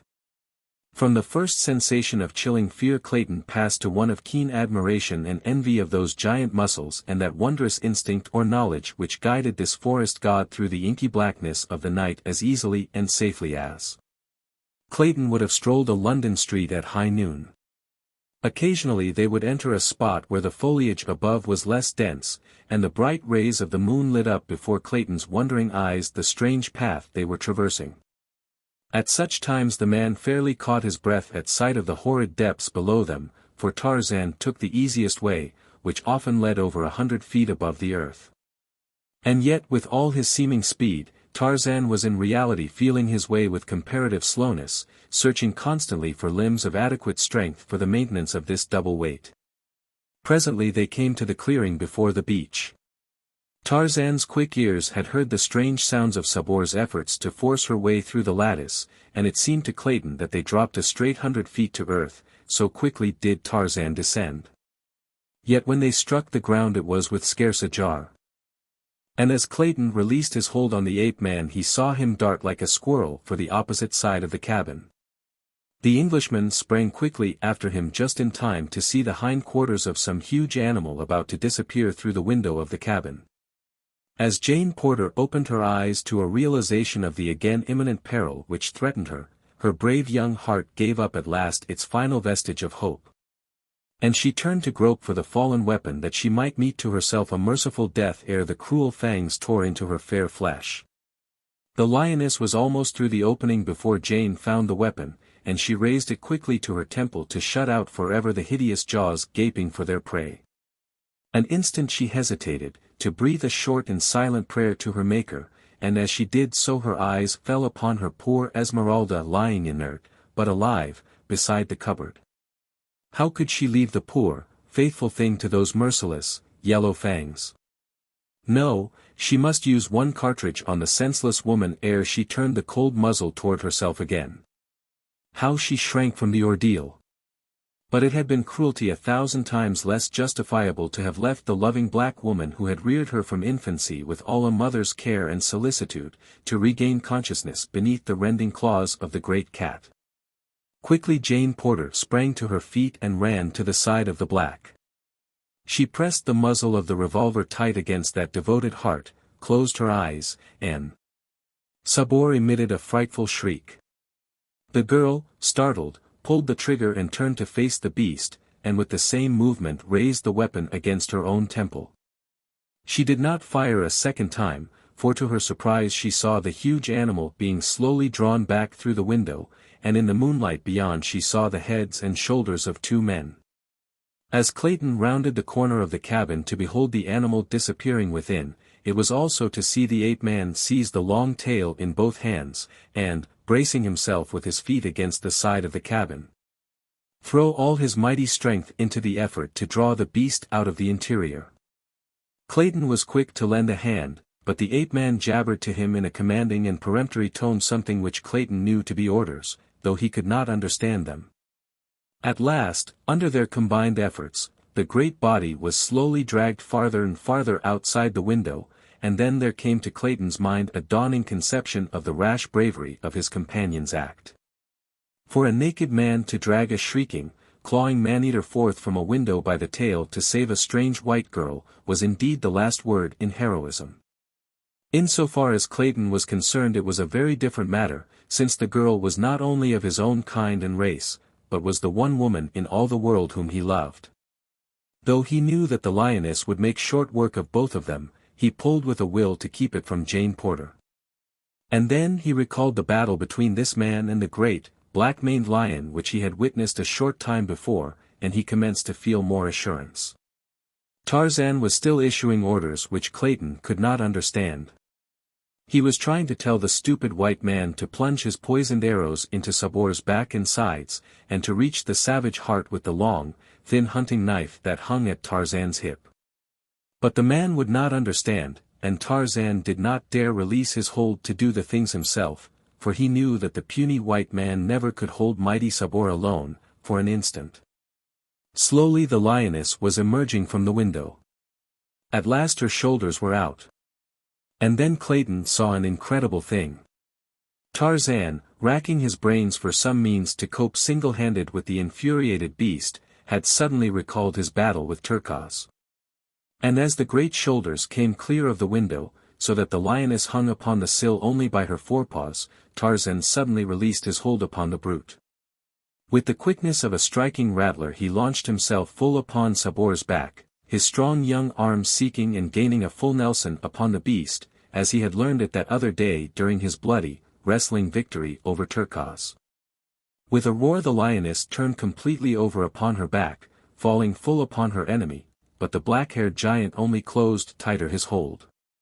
Pawing and tearing at earth and air, Sabor rolled and threw herself this way and that in an effort to dislodge this strange antagonist. But ever tighter and tighter drew the iron bands that were forcing her head lower and lower upon her tawny breast. Higher crept the steel forearms of the ape-man about the back of Sabor's neck. Weaker and weaker became the lioness's efforts. At last Clayton saw the immense muscles of Tarzan's shoulders and biceps leap into corded knots beneath the silver moonlight. There was a long sustained and supreme effort on the ape-man's part, and the vertebrae of Sabor's neck parted with a sharp snap. In an instant Tarzan was upon his feet, and for the second time that day Clayton heard the bull ape's savage roar of victory. Then he heard Jane's agonized cry. "Cecil, Mr. Clayton. Oh, what is it? What is it?" Running quickly to the cabin door, Clayton called out that all was right, and shouted to her to open the door. As quickly as she could she raised the great bar and fairly dragged Clayton within. "What was that awful noise?" she whispered, shrinking close to him. "It was the cry of the kill from the throat of the man who has just saved your life, Miss Porter. Wait, I will fetch him so you may thank him." The frightened girl would not be left alone, so she accompanied Clayton to the side of the cabin where lay the dead body of the lioness. Tarzan of the Apes was gone. Clayton called several times, but there was no reply, and so the two returned to the greater safety of the interior. "What a frightful sound," cried Jane, "I shudder at the mere thought of it. Do not tell me that a human throat voiced that hideous and fearsome shriek." "But it did, Miss Porter," replied Clayton, "or at least if not a human throat that of a forest god." And then he told her of his experiences with this strange creature, of how twice the wild man had saved his life, of the wondrous strength, and agility, and bravery, of the brown skin and the handsome face. "I cannot make it out at all," he concluded. "At first I thought he might be Tarzan of the Apes, but he neither speaks nor understands English, so that theory is untenable." "Well, whatever he may be," cried the girl, we owe him our lives, and may God bless him and keep him in safety in his wild and savage jungle." "Amen," said Clayton, fervently. "For the good Lord's sake, ain't I dead?" The two turned to see Esmeralda sitting upright upon the floor, her great eyes rolling from side to side as though she could not believe their testimony as to her whereabouts. And now, for Jane Porter, the reaction came, and she threw herself upon the bench, sobbing with hysterical laughter. Chapter 16. Most remarkable. Several miles south of the cabin, upon a strip of sandy beach, stood two old men, arguing. Before them stretched the broad Atlantic. At their backs was the dark continent. Close around them loomed the impenetrable blackness of the jungle. Savage beasts roared and growled, noises, hideous and weird, assailed their ears. They had wandered for miles in search of their camp, but always in the wrong direction. They were as hopelessly lost as though they suddenly had been transported to another world. At such a time, indeed, every fiber of their combined intellects must have been concentrated upon the vital question of the minute, the life and death question to them of retracing their steps to camp. Samuel T. Philander was speaking. "But, my dear Professor," he was saying, "I still maintain that but for the victories of Ferdinand and Isabella over the 15th century Moors in Spain the world would be today 1,000 years in advance of where we now find ourselves. The Moors were essentially a tolerant, broad-minded, liberal race of agriculturists, artisans and merchants, the very type of people that has made possible such civilization as we find today in America and Europe, while the Spaniards—" "Tut, tut. Dear Mr. Philander," interrupted Professor Porter, "their religion positively precluded the possibilities you suggest. Moslemism was, is, and always will be, a blight on that scientific progress which has marked—" "Bless me! Professor," interjected Mr. Philander, who had turned his gaze toward the jungle, "there seems to be someone approaching." Professor Archimedes Q. Porter turned in the direction indicated by the nearsighted Mr. Philander. "Tut, tut, Mr. Philander," he chided. "How often must I urge you to seek that absolute concentration of your mental faculties which alone may permit you to bring to bear the highest powers of intellectuality upon the momentous problems which naturally fall to the lot of great minds?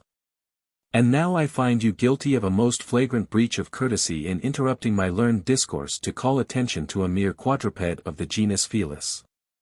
As I was saying, Mr. Heavens, Professor, a lion," cried Mr. Philander, straining his weak eyes toward the dim figure outlined against the dark tropical underbrush. "Yes, yes, Mr. Philander, if you insist upon employing slang in your discourse, lion. But as I was saying—" "Bless me, Professor," again interrupted Mr. Philander. "Permit me to suggest that doubtless the Moors who were conquered in the 15th century will continue in that most regrettable condition for the time being at least.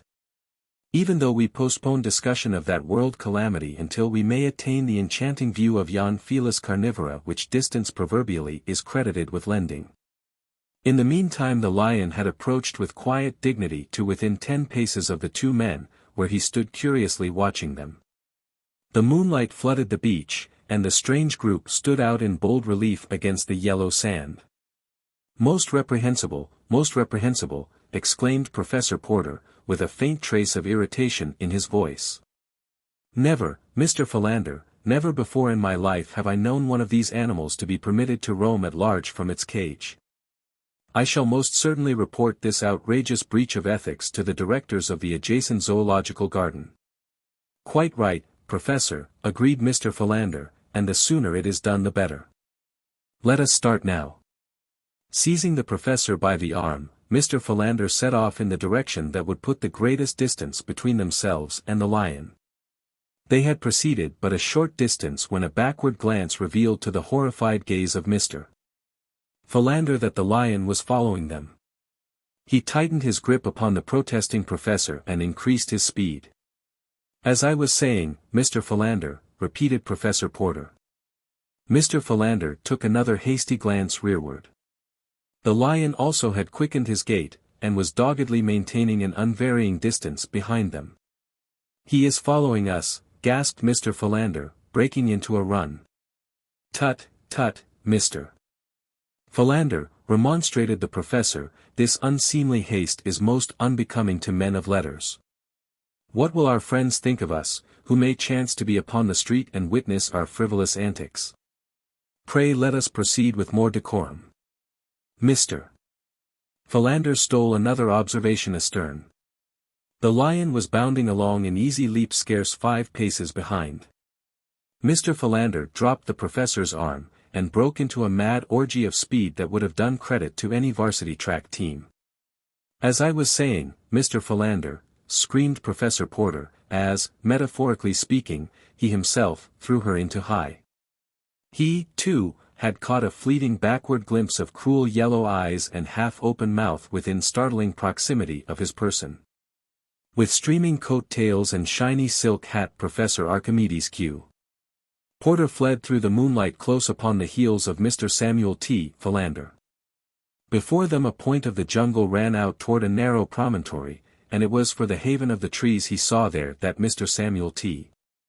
Philander directed his prodigious leaps and bounds, while from the shadows of this same spot peered 2 keen eyes in interested appreciation of the race. It was Tarzan of the Apes who watched, with face a grin, this odd game of follow the leader. He knew the 2 men were safe enough from attack in so far as the lion was concerned. The very fact that Numa had foregone such easy prey at all convinced the wise forest craft of Tarzan that Numa's belly already was full. The lion might stalk them until hungry again, but the chances were that if not angered he would soon tire of the sport, and slink away to his jungle lair.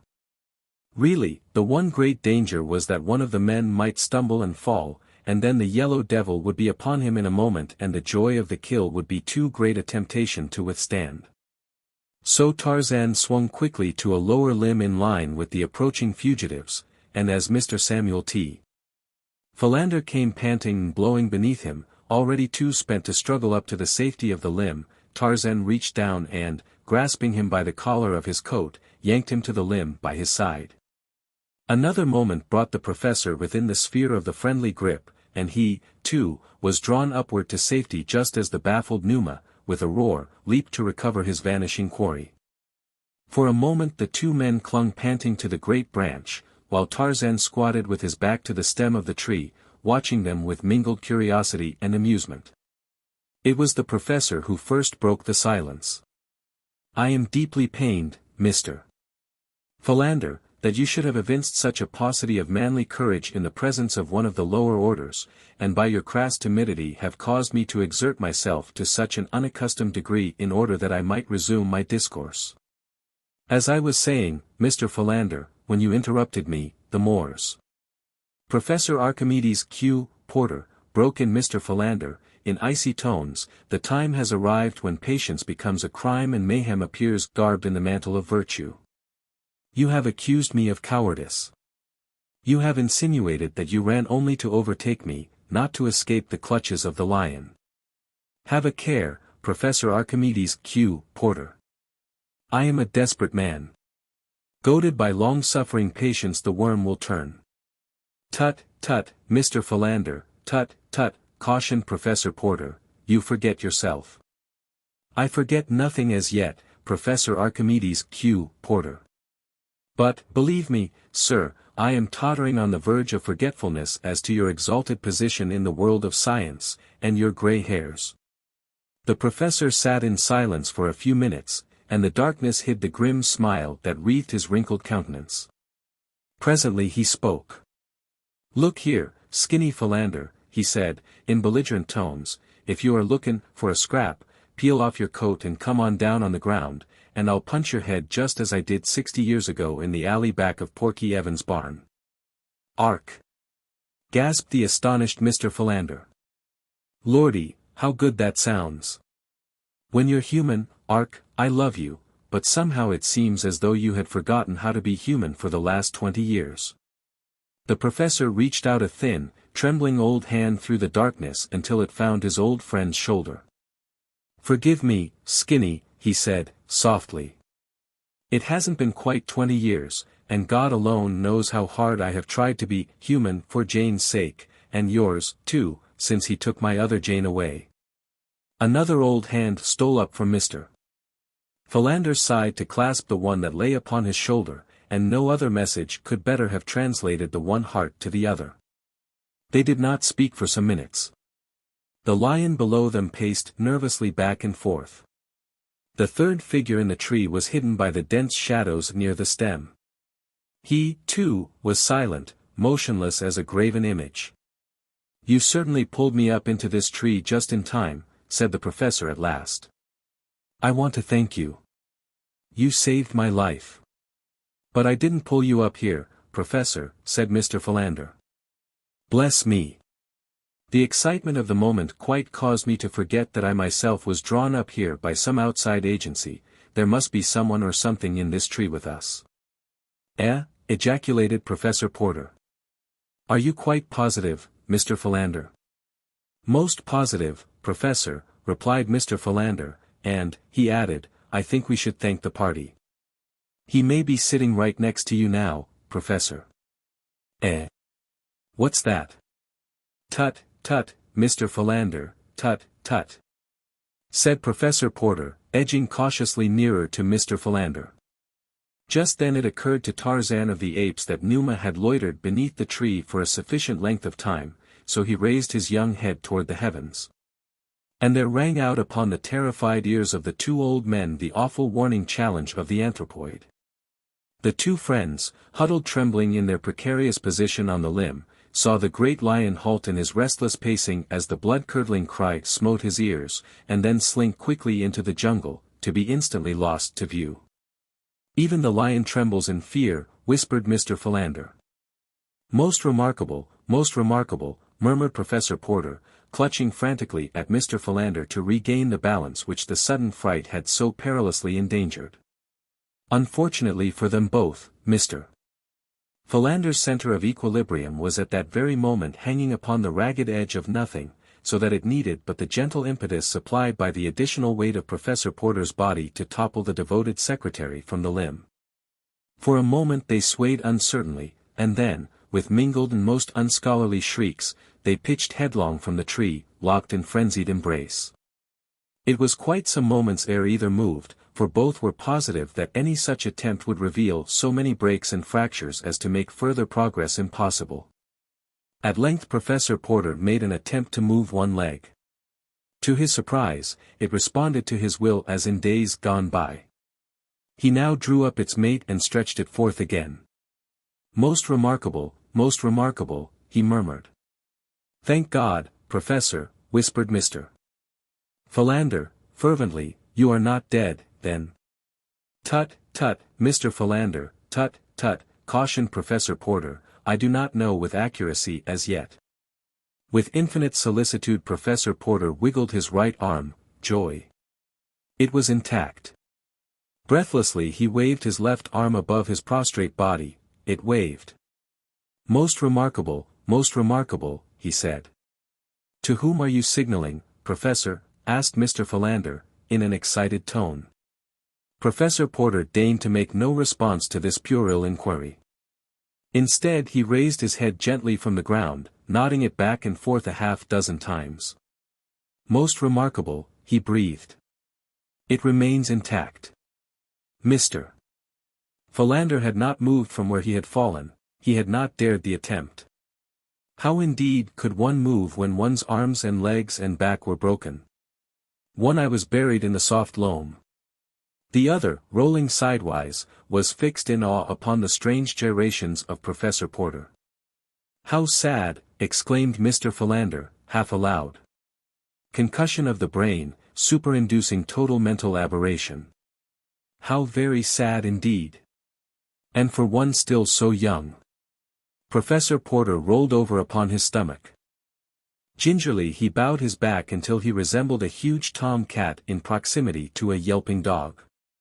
Then he sat up and felt of various portions of his anatomy. "They are all here," he exclaimed. "Most remarkable." Whereupon he arose, and, bending a scathing glance upon the still prostrate form of Mr. Samuel T. Philander, he said, "Tut, tut, Mr. Philander, this is no time to indulge in slothful ease. We must be up and doing. Mr. Philander lifted his other eye out of the mud and gazed in speechless rage at Professor Porter. Then he attempted to rise. Nor could there have been any more surprise than he when his efforts were immediately crowned with marked success.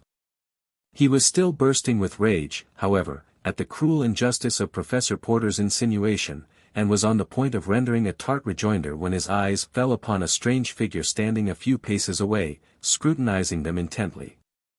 Professor Porter had recovered his shiny silk hat, which he had brushed carefully upon the sleeve of his coat and replaced upon his head. When he saw Mr. Philander pointing to something behind him, he turned to behold a giant, naked but for a loin-cloth and a few metal ornaments, standing motionless before him. "Good evening, sir," said the professor, lifting his hat. For reply the giant motioned them to follow him, and set off up the beach in the direction from which they had recently come. "I think it the better part of discretion to follow him," said Mr. Philander. "Tut, tut, Mr. Philander," returned the professor. "A short time since you were advancing a most logical argument in substantiation of your theory that camp lay directly south of us. I was skeptical, but you finally convinced me. So now I am positive that toward the south we must travel to reach our friends. Therefore I shall continue south. But, Professor Porter, this man may know better than either of us. He seems to be indigenous to this part of the world. Let us at least follow him for a short distance." "Tut, tut, Mr. Philander," repeated the professor. "I am a difficult man to convince, but when once convinced my decision is unalterable. I shall continue in the proper direction, if I have to circumambulate the continent of Africa to reach my destination." Further argument was interrupted by Tarzan, who, seeing that these strange men were not following him, had returned to their side. Again he beckoned to them, but still they stood in argument. Presently the ape-man lost patience with their stupid ignorance. He grasped the frightened Mr. Philander by the shoulder, and before that worthy gentleman knew whether he was being killed or merely maimed for life, Tarzan had tied one end of his rope securely about Mr. Philander's neck. "Tut, tut, Mr. Philander," remonstrated Professor Porter, "it is most unbeseeming in you to submit to such indignities." But scarcely were the words out of his mouth ere he, too, had been seized and securely bound by the neck with the same rope. Then Tarzan set off toward the north, leading the now thoroughly frightened professor and his secretary. In deathly silence they proceeded for what seemed hours to the two tired and hopeless old men. But presently as they topped a little rise of ground they were overjoyed to see the cabin lying before them, not 100 yards distant. Here Tarzan released them, and, pointing toward the little building, vanished into the jungle beside them. Most remarkable," gasped the professor. "But you see, Mr. Philander, that I was quite right, as usual, and but for your stubborn willfulness we should have escaped a series of most humiliating, not to say dangerous accidents. Pray allow yourself to be guided by a more mature and practical mind hereafter when in need of wise counsel." Mr. Samuel T. Philander was too much relieved at the happy outcome to their adventure to take umbrage at the professor's cruel fling. Instead he grasped his friend's arm and hastened him forward in the direction of the cabin. It was a much relieved party of castaways that found itself once more united. Dawn discovered them still recounting their various adventures and speculating upon the identity of the strange guardian and protector they had found on this savage shore. Esmeralda was positive that it was none other than an angel of the Lord, sent down especially to watch over them. "Had you seen him devour the raw meat of the lion, Esmeralda," laughed Clayton, "you would have thought him a very material angel." "There was nothing heavenly about his voice," said Jane Porter, with a little shudder at recollection of the awful roar which had followed the killing of the lioness. "Nor did it precisely comport with my preconceived ideas of the dignity of divine messengers," remarked Professor Porter. "When the gentleman tied two highly respectable and erudite scholars neck to neck and dragged them through the jungle as though they had been cows." Chapter 17. Burials. As it was now quite light, the party, none of whom had eaten or slept since the previous morning, began to bestir themselves to prepare food. The mutineers of the Arrow had landed a small supply of dried meats, canned soups and vegetables, crackers, flour, tea, and coffee for the 5 they had marooned, and these were hurriedly drawn upon to satisfy the craving of long-famished appetites. The next task was to make the cabin habitable, and to this end it was decided to at once remove the gruesome relics of the tragedy which had taken place there on some bygone day. Professor Porter and Mr. Philander were deeply interested in examining the skeletons. The 2 larger, they stated, had belonged to a male and female of one of the higher white races. The smallest skeleton was given but passing attention, as its location, in the crib, left no doubt as to its having been the infant offspring of this unhappy couple. As they were preparing the skeleton of the man for burial, Clayton discovered a massive ring which had evidently encircled the man's finger at the time of his death, for one of the slender bones of the hand still lay within the golden bauble. Picking it up to examine it, Clayton gave a cry of astonishment, for the ring bore the crest of the House of Greystoke.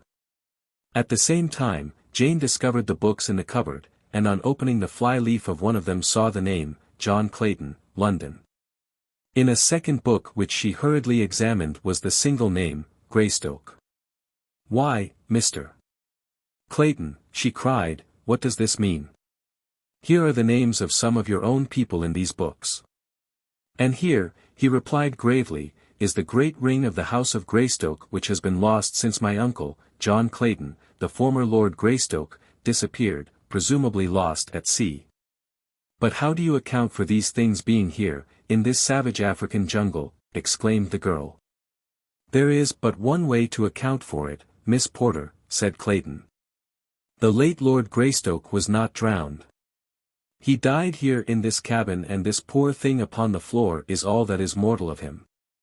"Then this must have been Lady Greystoke," said Jane reverently, indicating the poor mass of bones upon the bed. "The beautiful Lady Alice," replied Clayton, "of whose many virtues and remarkable personal charms I often have heard my mother and father speak." "Poor woman," he murmured sadly. With deep reverence and solemnity the bodies of the late Lord and Lady Greystoke were buried beside their little African cabin, and between them was placed the tiny skeleton of the baby of Kala, the ape. As Mr. Philander was placing the frail bones of the infant in a bit of sailcloth, he examined the skull minutely. Then he called Professor Porter to his side, and the two argued in low tones for several minutes. Most remarkable," said Professor Porter. "Bless me," said Mr. Philander, "we must acquaint Mr. Clayton with our discovery at once." "Tut, tut, Mr. Philander, tut, tut," remonstrated Professor Archimedes Q. Porter. "Let the dead past bury its dead." And so the white-haired old man repeated the burial service over this strange grave, while his 4 companions stood with bowed and uncovered heads about him. From the trees Tarzan of the Apes watched the solemn ceremony, but most of all he watched the sweet face and graceful figure of Jane Porter. In his savage, untutored breast new emotions were stirring. He could not fathom them. He wondered why he felt so great an interest in these people, why he had gone to such pains to save the 3 men. But he did not wonder why he had torn Sabor from the tender flesh of the strange girl. Surely the men were stupid and ridiculous and cowardly. Even Manu, the monkey, was more intelligent than they. If these were creatures of his own kind he was doubtful if his past pride in blood was warranted. But the girl, that was a different matter. He did not reason here. He knew that she was created to be protected, and that he was created to protect her. He wondered why they had dug a great hole in the ground merely to bury dry bones. Surely there was no sense in that, no one wanted to steal dry bones. Had there been meat upon them he could have understood, for thus alone might one keep his meat from Dango, the hyena, and the other robbers of the jungle. When the grave had been filled with earth the little party turned back toward the cabin, and Esmeralda, still weeping copiously for the 2 she had never heard of before today, and who had been dead 20 years, chanced to glance toward the harbor. Instantly her tears ceased. "Look at them low-down white trash out there," she shrilled, pointing toward the Arrow. "They all's a desecrating us, right here on this here perverted island." And, sure enough, the Arrow was being worked toward the open sea, slowly, through the harbor's entrance. "They promised to leave us firearms and ammunition," said Clayton. "The merciless beasts. It is the work of that fellow they call Snipes, I am sure," said Jane. "King was a scoundrel, but he had a little sense of humanity. If they had not killed him, I know that he would have seen that we were properly provided for before they left us to our fate." "I regret that they did not visit us before sailing," said Professor Porter. "I had proposed requesting them to leave the treasure with us, as I shall be a ruined man if that is lost." Jane looked at her father sadly. "Never mind, dear," she said. "It wouldn't have done any good, because it is solely for the treasure that they killed their officers and landed us upon this awful shore." "Tut, tut, child, tut, tut," replied Professor Porter. "You are a good child, but inexperienced in practical matters," and Professor Porter turned and walked slowly away toward the jungle, his hands clasped beneath his long coat tails and his eyes bent upon the ground. His daughter watched him with a pathetic smile upon her lips, and then turning to Mr. Philander, she whispered, "Please don't let him wander off again as he did yesterday. We depend upon you, you know, to keep a close watch upon him." "He becomes more difficult to handle each day," replied Mr. Philander, with a sigh and a shake of his head. "I presume he is now off to report to the directors of the zoo that one of their lions was at large last night." "Oh, Miss Jane, you don't know what I have to contend with." "Yes, I do, Mr. Philander, but while we all love him, you alone are best fitted to manage him. For, regardless of what he may say to you, he respects your great learning, and, therefore, has immense confidence in your judgment. The poor dear cannot differentiate between erudition and wisdom." Mr. Philander, with a mildly puzzled expression on his face, turned to pursue Professor Porter, and in his mind he was revolving the question of whether he should feel complimented or aggrieved at Miss Porter's rather backhanded compliment. Tarzan had seen the consternation depicted upon the faces of the little group as they witnessed the departure of the Arrow.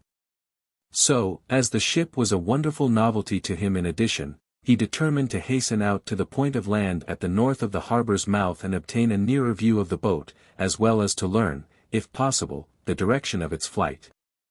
Swinging through the trees with great speed, he reached the point only a moment after the ship had passed out of the harbor, so that he obtained an excellent view of the wonders of this strange, floating house. There were some 20 men running hither and thither about the deck, pulling and hauling on ropes. A light land breeze was blowing, and the ship had been worked through the harbor's mouth under scant sail. But now that they had cleared the point, every available shred of canvas was being spread that she might stand out to sea as handily as possible. Tarzan watched the graceful movements of the ship in rapt admiration, and longed to be aboard her. Presently his keen eyes caught the faintest suspicion of smoke on the far northern horizon, and he wondered over the cause of such a thing out on the great water. About the same time the lookout on the Arrow must have discerned it, for in a few minutes Tarzan saw the sails being shifted and shortened. The ship came about, and presently he knew that she was beating back toward land. A man at the bows was constantly heaving into the sea a rope to the end of which a small object was fastened. Tarzan wondered what the purpose of this action might be. At last the ship came up directly into the wind, the anchor was lowered. Down came the sails. There was great scurrying about on deck. A boat was lowered, and in it a great chest was placed. Then a dozen sailors bent to the oars and pulled rapidly toward the point where Tarzan crouched in the branches of a tree. In the stern of the boat, as it drew nearer, Tarzan saw the rat-faced man. It was but a few minutes later that the boat touched the beach. The men jumped out and lifted the great chest to the sand. They were on the north side of the point so that their presence was concealed from those at the cabin. The men argued angrily for a moment. Then the rat-faced one, with several companions, ascended the low bluff on which stood the tree that concealed Tarzan. They looked about for several minutes. "Here is a good place," said the rat-faced sailor, indicating a spot beneath Tarzan's tree. "It is as good as any," replied one of his companions. "If they catch us with the treasure aboard it will all be confiscated anyway." We might as well bury it here on the chance that some of us will escape the gallows to come back and enjoy it later. The rat-faced one now called to the men who had remained at the boat, and they came slowly up the bank carrying picks and shovels. "Hurry, you," cried Snipes. "Stow it," retorted one of the men, in a surly tone. "You're no admiral, you damned shrimp." "I'm captain here, though, I'll have you to understand, you swab," shrieked Snipes, with a volley of frightful oaths. "Steady, boys," cautioned one of the men who had not spoken before. "It ain't goin' to get us nothing by fightin' amongst ourselves." "Right enough," replied the sailor who had resented Snipes' autocratic tones. "But it ain't a-goin' to get nobody nothin' to put on airs in this bloomin' company neither." "You fellows dig here," said Snipes, indicating a spot beneath the tree. "And while you're diggin', Peter kin be a-makin' of a map of the location so's we kin find it again. You, Tom, and Bill, take a couple more down and fetch up the chest." "What are you a-goin' to do?" asked he of the previous altercation. "Just boss." "Get busy there," growled Snipes. "You didn't think your captain was a-goin' to dig with a shovel, did you?" The men all looked up angrily. None of them liked Snipes, and this disagreeable show of authority since he had murdered King, the real head and ringleader of the mutineers, had only added fuel to the flames of their hatred. "Do you mean to say that you don't intend to take a shovel, and lend a hand with this work? Your shoulders not hurt so all fired bad as that," said Tarrant, the sailor who had before spoken. "Not by a damned sight," replied Snipes, fingering the butt of his revolver nervously. "Then, by God," replied Tarrant, "if you won't take a shovel you'll take a pickaxe." With the words he raised his pick above his head, and, with a mighty blow, he buried the point in Snipes' brain. For a moment the men stood silently looking at the result of their fellow's grim humor. Then one of them spoke. "Served the skunk jolly well right," he said. One of the others commenced to ply his pick to the ground. The soil was soft and he threw aside the pick and grasped a shovel, then the others joined him. There was no further comment on the killing, but the men worked in a better frame of mind than they had since Snipes had assumed command. When they had a trench of ample size to bury the chest, Terence suggested that they enlarge it and inter Snipes' body on top of the chest. "It might 'elp fool any as a peen to be diggin' buryabouts," he explained.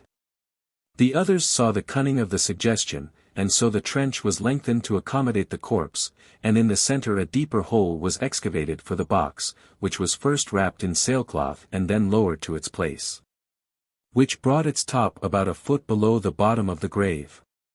Earth was shoveled in and tramped down about the chest until the bottom of the grave showed level and uniform. Two of the men rolled the rat-faced corpse unceremoniously into the grave, after first stripping it of its weapons and various other articles which the several members of the party coveted for their own. They then filled the grave with earth and tramped upon it until it would hold no more.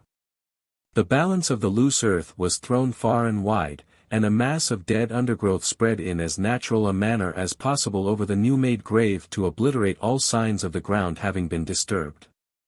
Their work done, the sailors returned to the small boat, and pulled off rapidly toward the Arrow. The breeze had increased considerably, and as the smoke upon the horizon was now plainly discernible in considerable volume, the mutineers lost no time in getting under full sail and bearing away toward the southwest. Tarzan, an interested spectator of all that had taken place, sat speculating on the strange actions of these peculiar creatures. Men were indeed more foolish and more cruel than the beasts of the jungle. How fortunate was he who lived in the peace and security of the great forest. Tarzan wondered what the chest they had buried contained. If they did not want it, why did they not merely throw it into the water? That would have been much easier. Ah, he thought, but they do want it. They have hidden it here because they intend returning for it later. Tarzan dropped to the ground and commenced to examine the earth about the excavation. He was looking to see if these creatures had dropped anything which he might like to own. Soon he discovered a spade hidden by the underbrush which they had laid upon the grave. He seized it and attempted to use it as he had seen the sailors do. It was awkward work and hurt his bare feet, but he persevered until he had partially uncovered the body. This he dragged from the grave and laid to one side.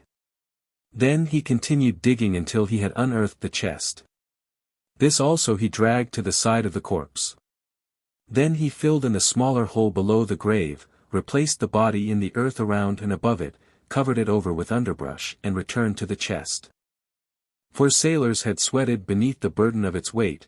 Tarzan of the Apes picked it up as though it had been an empty packing case, and with the spade slung to his back by a piece of rope, carried it off into the densest part of the jungle. He could not well negotiate the trees with his awkward burden, but he kept to the trails, and so made fairly good time. For several hours he traveled a little north of east until he came to an impenetrable wall of matted and tangled vegetation. Then he took to the lower branches, and in another 15 minutes he emerged into the amphitheater of the apes, where they met in council, or to celebrate the rites of the dum-dum. Near the center of the clearing, and not far from the drum, or altar, he commenced to dig. This was harder work than turning up the freshly excavated earth at the grave. But Tarzan of the Apes was persevering, and so he kept at his labor until he was rewarded by seeing a hole sufficiently deep to receive the chest and effectually hide it from view. Why had he gone to all this labor without knowing the value of the contents of the chest? Tarzan of the Apes had a man's figure and a man's brain, but he was an ape by training and environment. His brain told him that the chest contained something valuable, or the men would not have hidden it. His training had taught him to imitate whatever was new and unusual, and now the natural curiosity, which is as common to men as to apes, prompted him to open the chest and examine its contents. But the heavy lock and massive iron bands baffled both his cunning and his immense strength, so that he was compelled to bury the chest without having his curiosity satisfied. By the time Tarzan had hunted his way back to the vicinity of the cabin, feeding as he went, it was quite dark. Within the little building a light was burning, for Clayton had found an unopened tin of oil which had stood intact for 20 years, a part of the supplies left with the Claytons by Black Michael. The lamps also were still usable, and thus the interior of the cabin appeared as bright as day to the astonished Tarzan. He had often wondered at the exact purpose of the lamps. His reading and the pictures had told him what they were, but he had no idea of how they could be made to produce the wondrous sunlight that some of his pictures had portrayed them as diffusing upon all surrounding objects. As he approached the window nearest the door he saw that the cabin had been divided into 2 rooms by a rough partition of boughs and sailcloth. In the front room were the 3 men. The 2 older deep in argument, while the younger, tilted back against the wall on an improvised stool, was deeply engrossed in reading one of Tarzan's books. Tarzan was not particularly interested in the men, however, so he sought the other window. There was the girl. How beautiful her features! How delicate her snowy skin! She was writing at Tarzan's own table beneath the window. Upon a pile of grasses at the far side of the room lay the negress asleep. For an hour Tarzan feasted his eyes upon her while she wrote. How he longed to speak to her, but he dared not attempt it, for he was convinced that, like the young man, she would not understand him, and he feared, too, that he might frighten her away. At length she arose, leaving her manuscript upon the table. She went to the bed upon which had been spread several layers of soft grasses. These she rearranged. Then she loosened the soft mass of golden hair which crowned her head. Like a shimmering waterfall turned to burnished metal by a dying sun, it fell about her oval face, in waving lines, below her waist it tumbled. Tarzan was spellbound.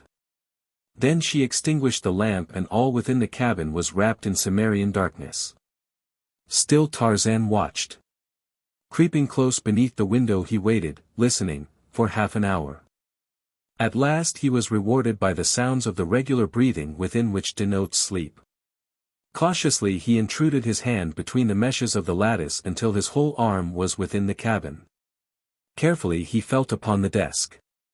At last he grasped the manuscript upon which Jane Porter had been writing, and as cautiously withdrew his arm and hand, holding the precious treasure. Tarzan folded the sheets into a small parcel which he tucked into the quiver with his arrows. Then he melted away into the jungle as softly and as noiselessly as a shadow. Chapter 18. The Jungle Toll. Early the following morning Tarzan awoke, and his first thought of the new day, as the last of yesterday, was of the wonderful writing which lay hidden in his quiver. Hurriedly he brought it forth, hoping against hope that he could read what the beautiful white girl had written there the preceding evening. At the first glance he suffered a bitter disappointment. Never before had he so yearned for anything as now he did for the ability to interpret a message from that golden-haired divinity who had come so suddenly and so unexpectedly into his life. What did it matter if the message were not intended for him? It was an expression of her thoughts, and that was sufficient for Tarzan of the Apes. And now to be baffled by strange, uncouth characters the like of which he had never seen before. Why, they even tipped in the opposite direction from all that he had ever examined either in printed books or the difficult script of the few letters he had found. Even the little bugs of the black book were familiar friends, though their arrangement meant nothing to him, but these bugs were new and unheard of. For 20 minutes he pored over them, when suddenly they commenced to take familiar though distorted shapes. Ah, they were his old friends, but badly crippled. Then he began to make out a word here and a word there. His heart leaped for joy. He could read it, and he would. In another half-hour he was progressing rapidly, and, but for an exceptional word now and again, he found it very plain sailing. Here is what he read. West coast of Africa, about 10 degrees south. Latitude. So Mr. Clayton says. February 3rd, 1909. Dearest Hazel. It seems foolish to write you a letter that you may never see, but I simply must tell somebody of our awful experiences since we sailed from Europe on the ill-fated Arrow. If we never return to civilization, as now seems only too likely, this will at least prove a brief record of the events which led up to our final fate, whatever it may be. As you know, we were supposed to have set out upon a scientific expedition to the Congo. Papa was presumed to entertain some wondrous theory of an unthinkably ancient civilization, the remains of which lay buried somewhere in the Congo Valley. But after we were well under sail the truth came out. It seems that an old bookworm who has a book and curio shop in Baltimore discovered between the leaves of a very old Spanish manuscript a letter written in 1550 detailing the adventures of a crew of mutineers of a Spanish galleon bound from Spain to South America with a vast treasure of doubloons and pieces of eight. I suppose, for they certainly sound weird and piratey. The writer had been one of the crew, and the letter was to his son, who was, at the very time the letter was written, master of a Spanish merchantman. Many years had elapsed since the events the letter narrated had transpired, and the old man had become a respected citizen of an obscure Spanish town. But the love of gold was still so strong upon him that he risked all to acquaint his son with the means of attaining fabulous wealth for them both. The writer told how when but a week out from Spain the crew had mutinied and murdered every officer and man who opposed them, but they defeated their own ends by this very act, for there was none left competent to navigate a ship at sea. They were blown hither and thither for 2 months, until sick and dying of scurvy, starvation, and thirst, they had been wrecked on a small islet. The galleon was washed high upon the beach where she went to pieces. But not before the survivors, who numbered but 10 souls, had rescued one of the great chests of treasure. This they buried well up on the island, and for 3 years they lived there in constant hope of being rescued.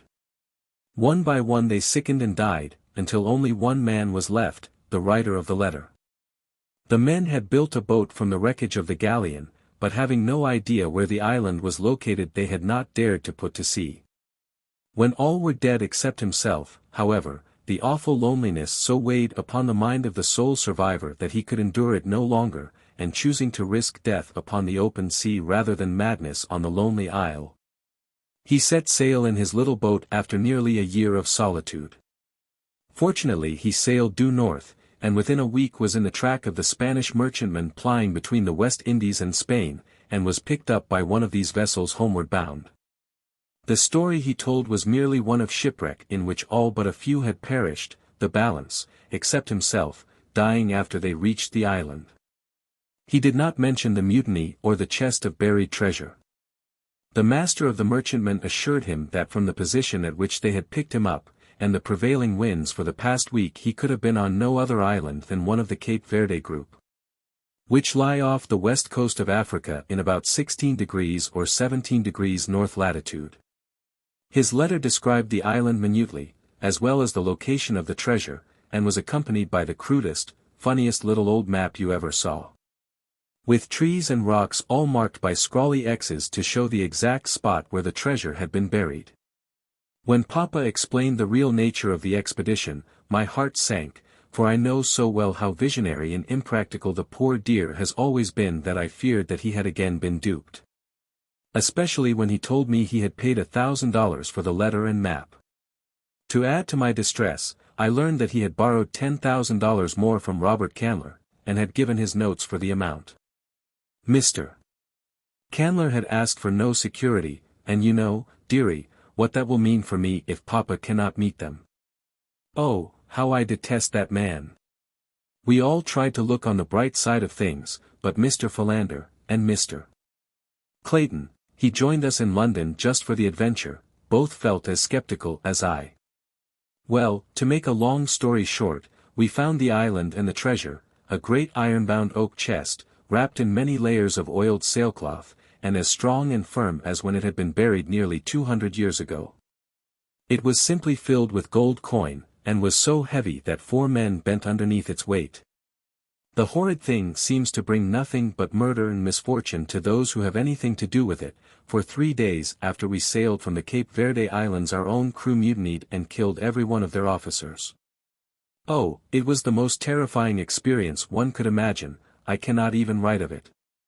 They were going to kill us too, but one of them, the leader, named King, would not let them, and so they sailed south along the coast to a lonely spot where they found a good harbor, and here they landed and have left us. They sailed away with the treasure today, but Mr.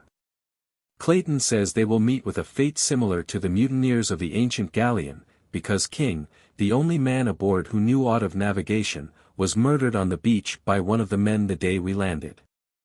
I wish you could know Mr.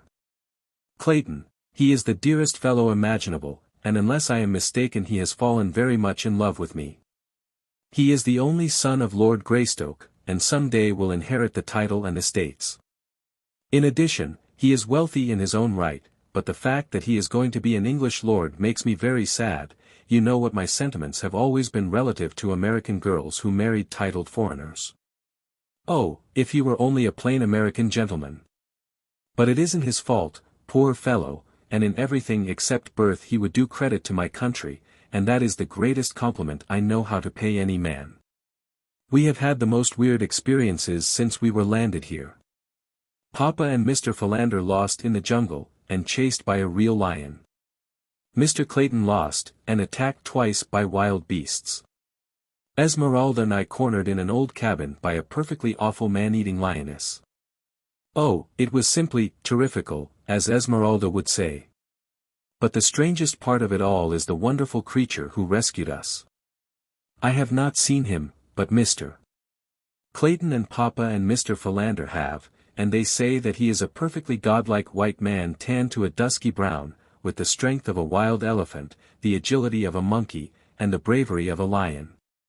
He speaks no English and vanishes as quickly and as mysteriously after he has performed some valorous deed, as though he were a disembodied spirit.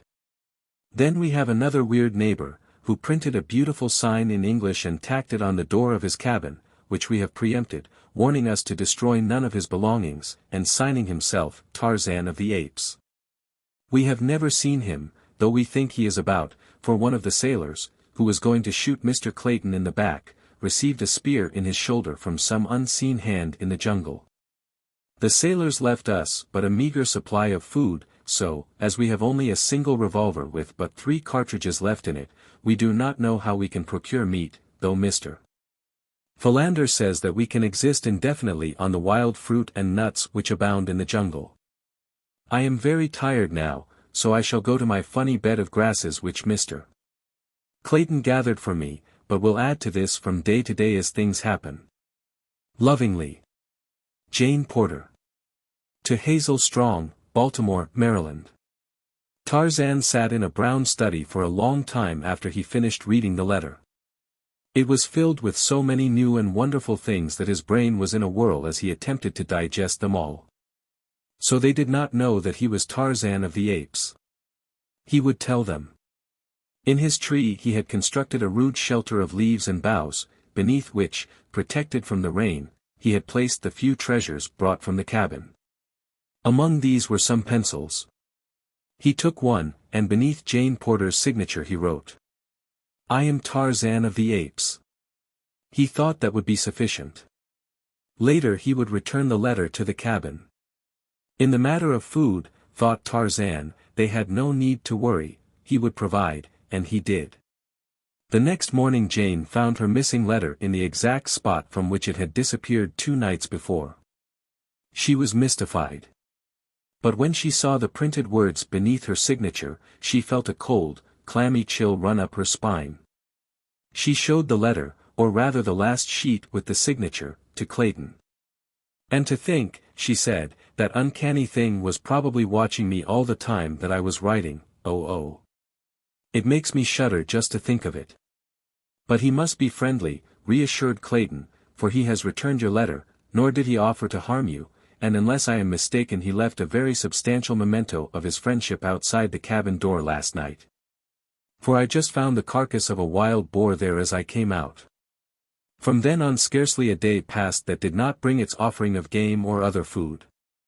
Sometimes it was a young deer, again a quantity of strange, cooked food, cassava cakes pilfered from the village of Mbonga, or a boar, or leopard, and once a lion. Tarzan derived the greatest pleasure of his life in hunting meat for these strangers. It seemed to him that no pleasure on earth could compare with laboring for the welfare and protection of the beautiful white girl. Some day he would venture into the camp in daylight and talk with these people through the medium of the little bugs which were familiar to them and to Tarzan. But he found it difficult to overcome the timidity of the wild thing of the forest, and so day followed day without seeing a fulfillment of his good intentions. The party in the camp, emboldened by familiarity, wandered farther and yet farther into the jungle in search of nuts and fruit. Scarcely a day passed that did not find Professor Porter straying in his preoccupied indifference toward the jaws of death. Mr. Samuel T. Philander, never what one might call robust, was worn to the shadow of a shadow through the ceaseless worry and mental distraction resultant from his Herculean efforts to safeguard the professor. A month passed. Tarzan had finally determined to visit the camp by daylight. It was early afternoon. Clayton had wandered to the point at the harbor's mouth to look for passing vessels. Here he kept a great mass of wood, high-piled, ready to be ignited as a signal should a steamer or a sail top the far horizon. Professor Porter was wandering along the beach south of the camp with Mr. Philander at his elbow, urging him to turn his steps back before the two became again the sport of some savage beast. The others gone, Jane and Esmeralda had wandered into the jungle to gather fruit, and in their search were led farther and farther from the cabin. Tarzan waited in silence before the door of the little house until they should return. His thoughts were of the beautiful white girl. They were always of her now. He wondered if she would fear him, and the thought all but caused him to relinquish his plan. He was rapidly becoming impatient for her return, that he might feast his eyes upon her and be near her, perhaps touch her. The ape-man knew no god, but he was as near to worshipping his divinity as mortal man ever comes to worship. While he waited he passed the time printing a message to her, whether he intended giving it to her he himself could not have told, but he took infinite pleasure in seeing his thoughts expressed in print, in which he was not so uncivilized after all. He wrote, "I am Tarzan of the Apes. I want you. I am yours. You are mine. We live here together always in my house. I will bring you the best of fruits, the tenderest deer, the finest meats that roam the jungle. I will hunt for you. I am the greatest of the jungle fighters. I will fight for you. I am the mightiest of the jungle fighters. You are Jane Porter, I saw it in your letter. When you see this you will know that it is for you and that Tarzan of the Apes loves you." As he stood, straight as a young Indian, by the door, waiting after he had finished the message, there came to his keen ears a familiar sound. It was the passing of a great ape through the lower branches of the forest. For an instant he listened intently, and then from the jungle came the agonized scream of a woman, and Tarzan of the Apes, dropping his first love letter upon the ground, shot like a panther into the forest. Clayton, also, heard the scream, and Professor Porter and Mr. Philander, and in a few minutes they came panting to the cabin, calling out to each other a volley of excited questions as they approached.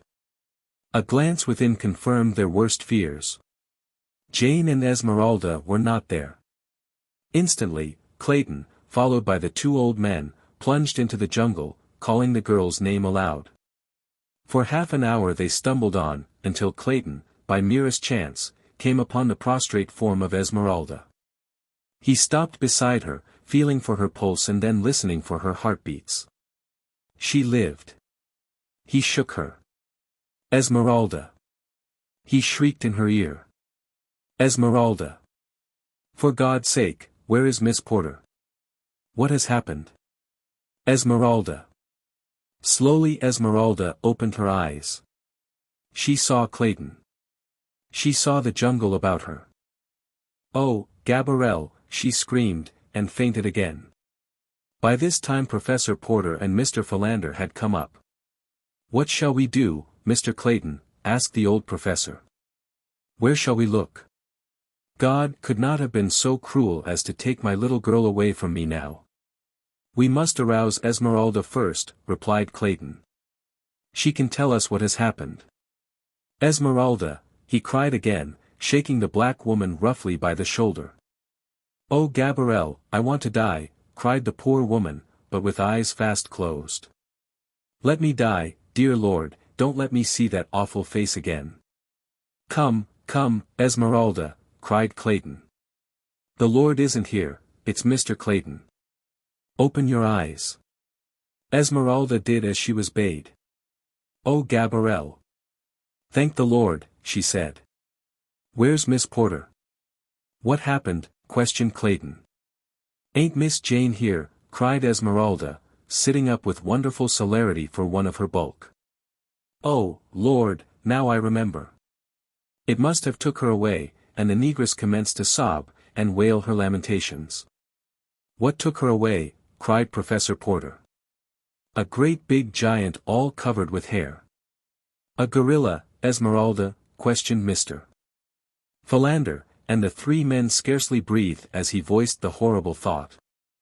I thought it was the devil, but I guess it must have been one of them gorillfans.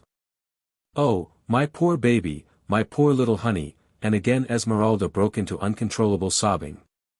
Clayton immediately began to look about for tracks, but he could find nothing save a confusion of trampled grasses in the close vicinity, and his woodcraft was too meager for the translation of what he did see. All the balance of the day they sought through the jungle, but as night drew on they were forced to give up in despair and hopelessness, for they did not even know in what direction the thing had borne Jane.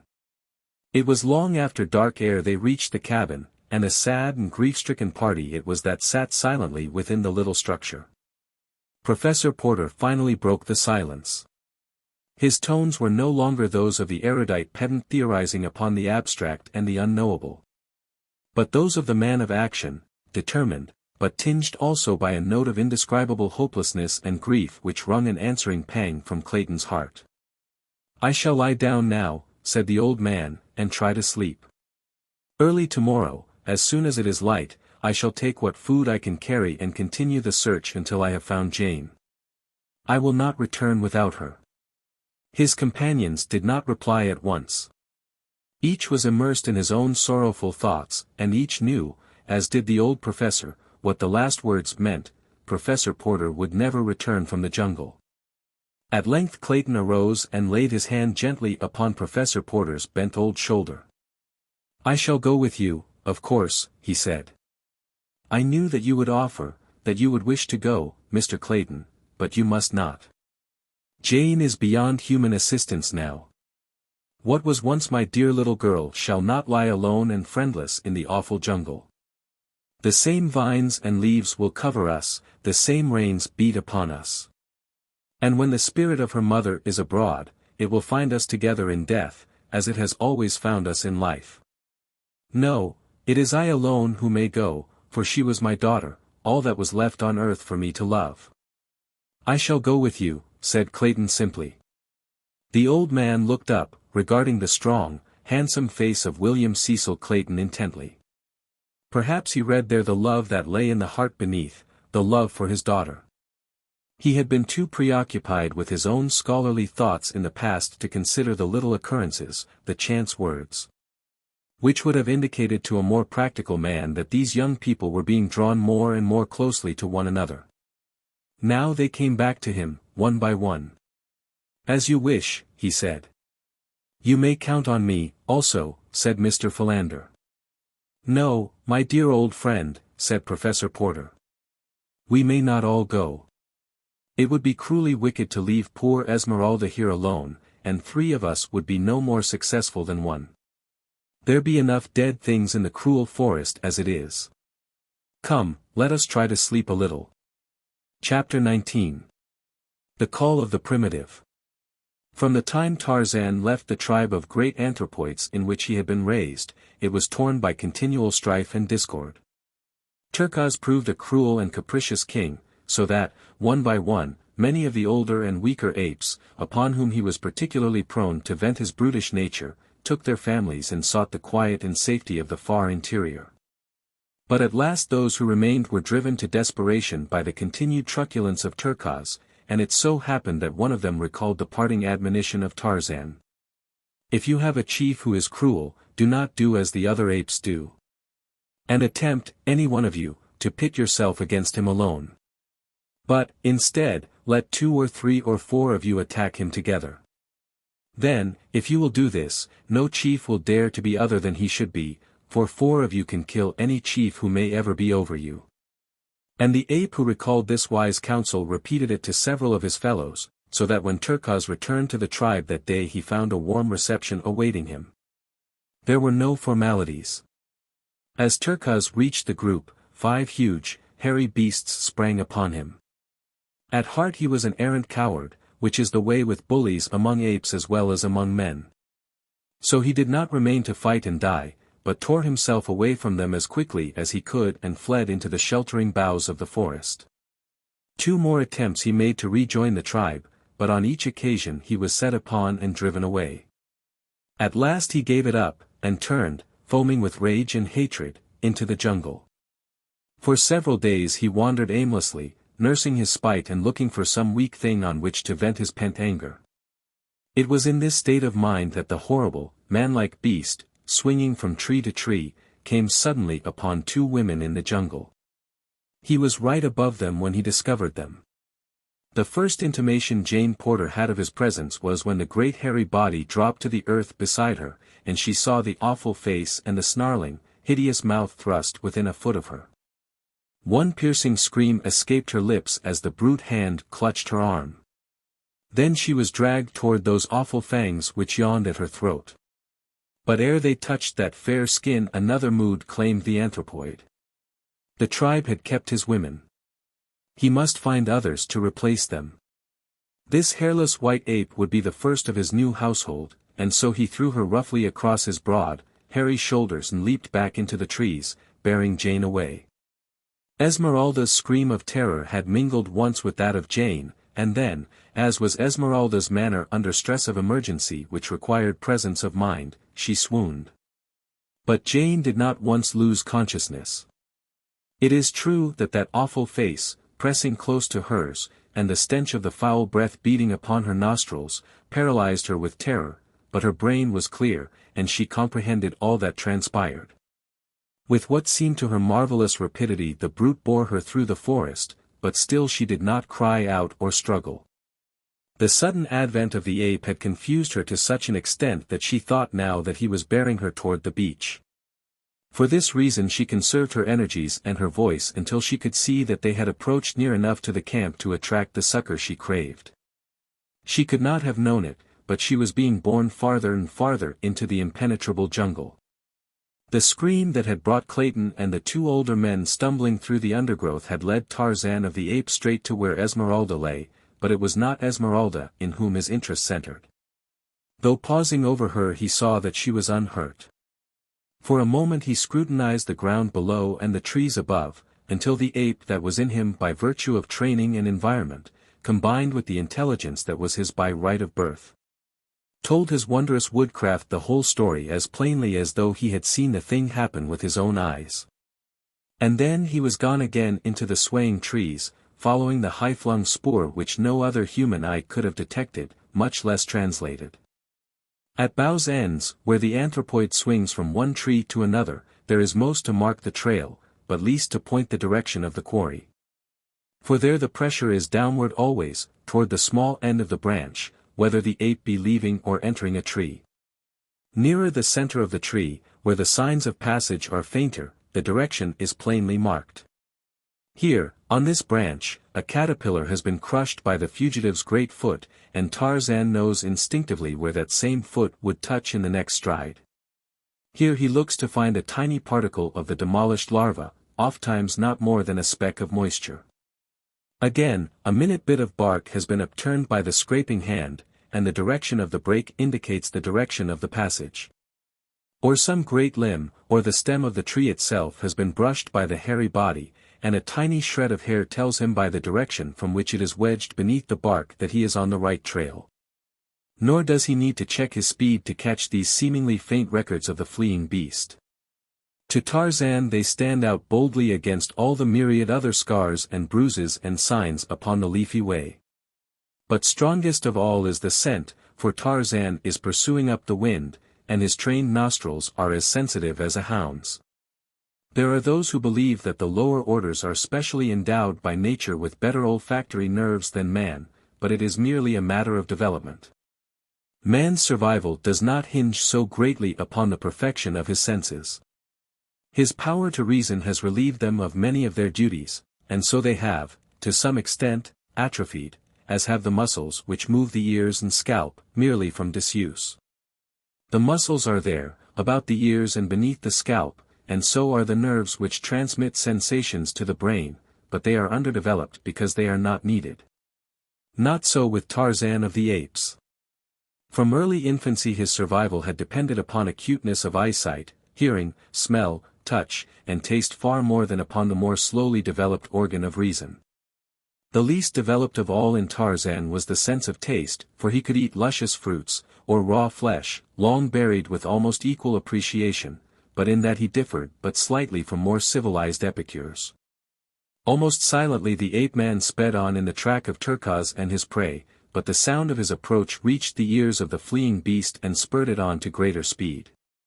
3 miles were covered before Tarzan overtook them, and then Turquoise, seeing that further flight was futile, dropped to the ground in a small open glade.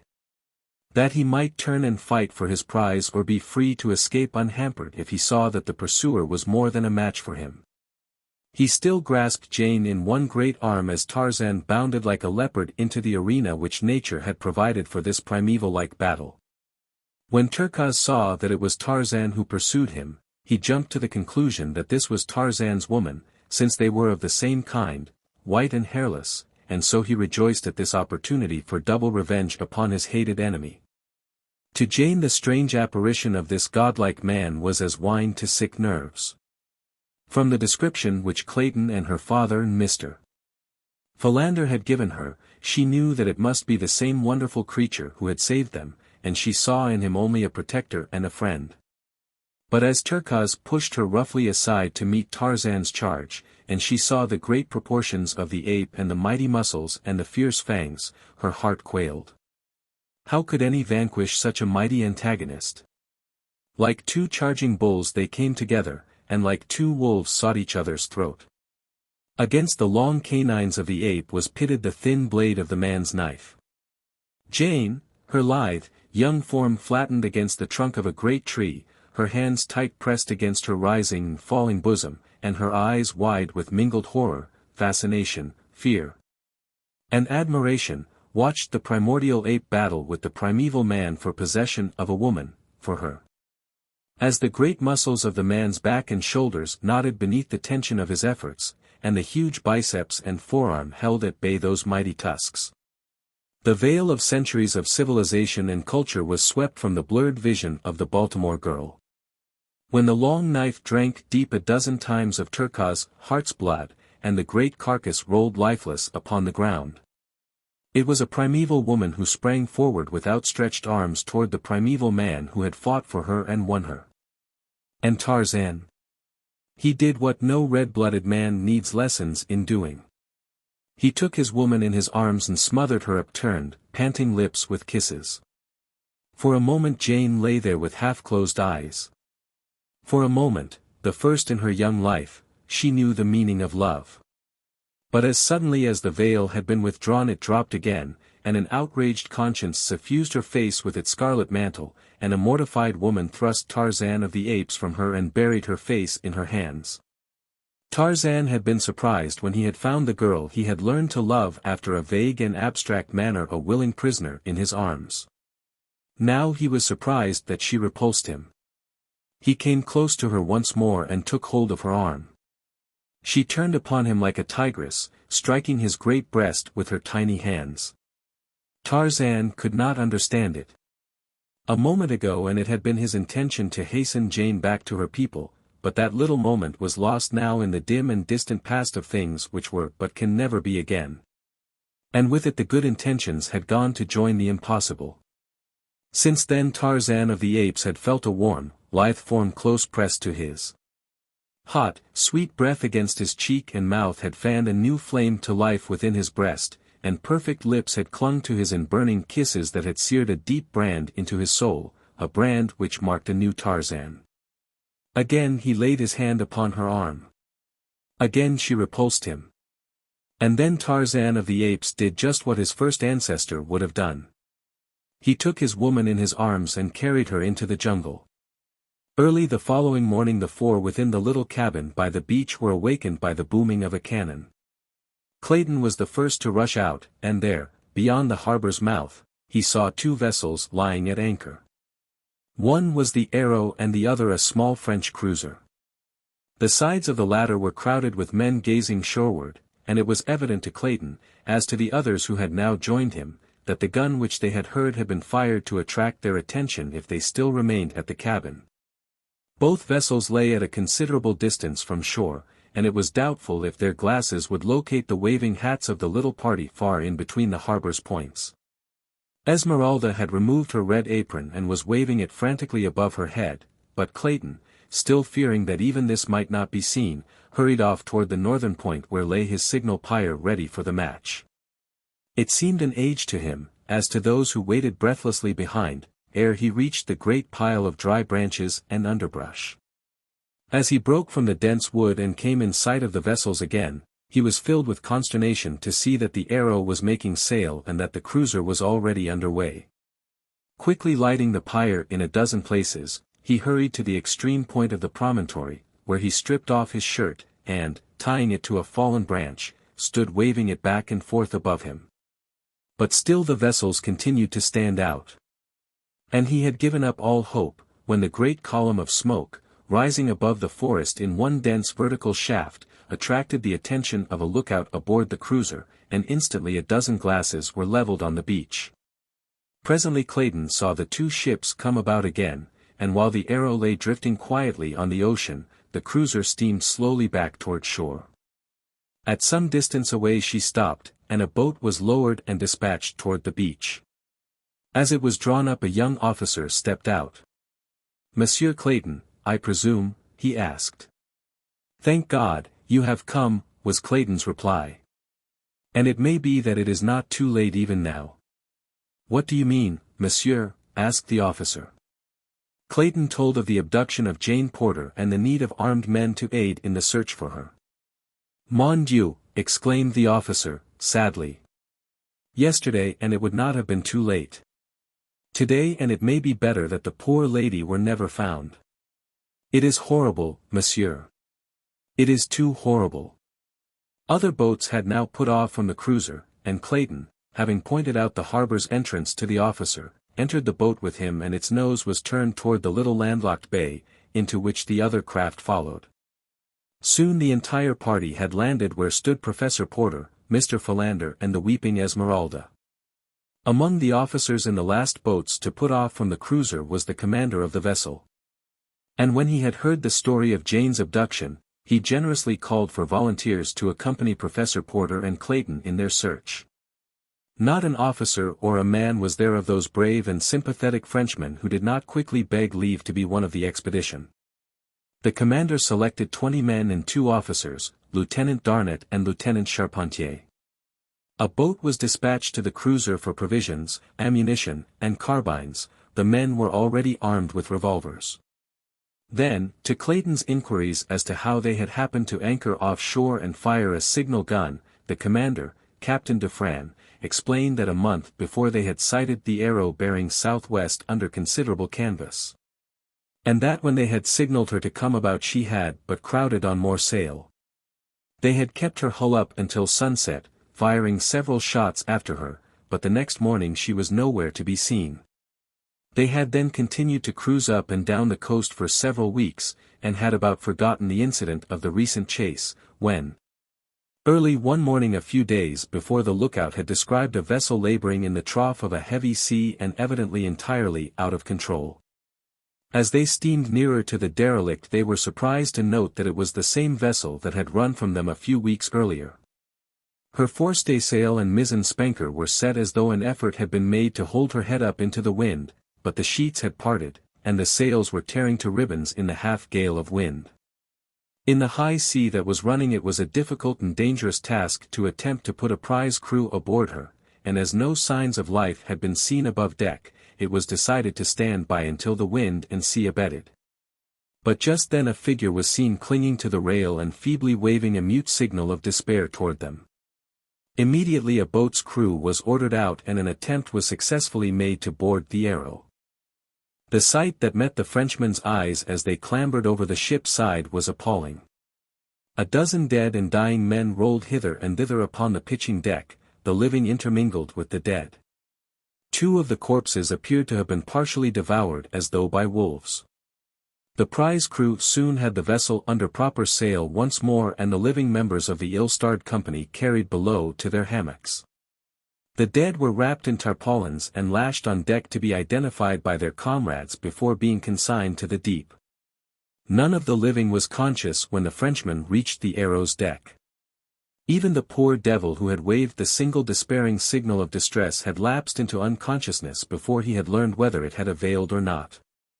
It did not take the French officer long to learn what had caused the terrible condition aboard, for when water and brandy were sought to restore the men, it was found that there was none, nor even food of any description. He immediately signaled to the cruiser to send water, medicine, and provisions, and another boat made the perilous trip to the Arrow. When restoratives had been applied several of the men regained consciousness, and then the whole story was told. That part of it we know up to the sailing of the Arrow after the murder of Snipes, and the burial of his body above the treasure chest. It seems that the pursuit by the cruiser had so terrorized the mutineers that they had continued out across the Atlantic for several days after losing her. But on discovering the meager supply of water and provisions aboard, they had turned back toward the east. With no one on board who understood navigation, discussions soon arose as to their whereabouts. And as 3 days sailing to the east did not raise land, they bore off to the north, fearing that the high north winds that had prevailed had driven them south of the southern extremity of Africa. They kept on a north-northeasterly course for 2 days, when they were overtaken by a calm which lasted for nearly a week. Their water was gone, and in another day they would be without food. Conditions changed rapidly from bad to worse. One man went mad and leaped overboard. Soon another opened his veins and drank his own blood.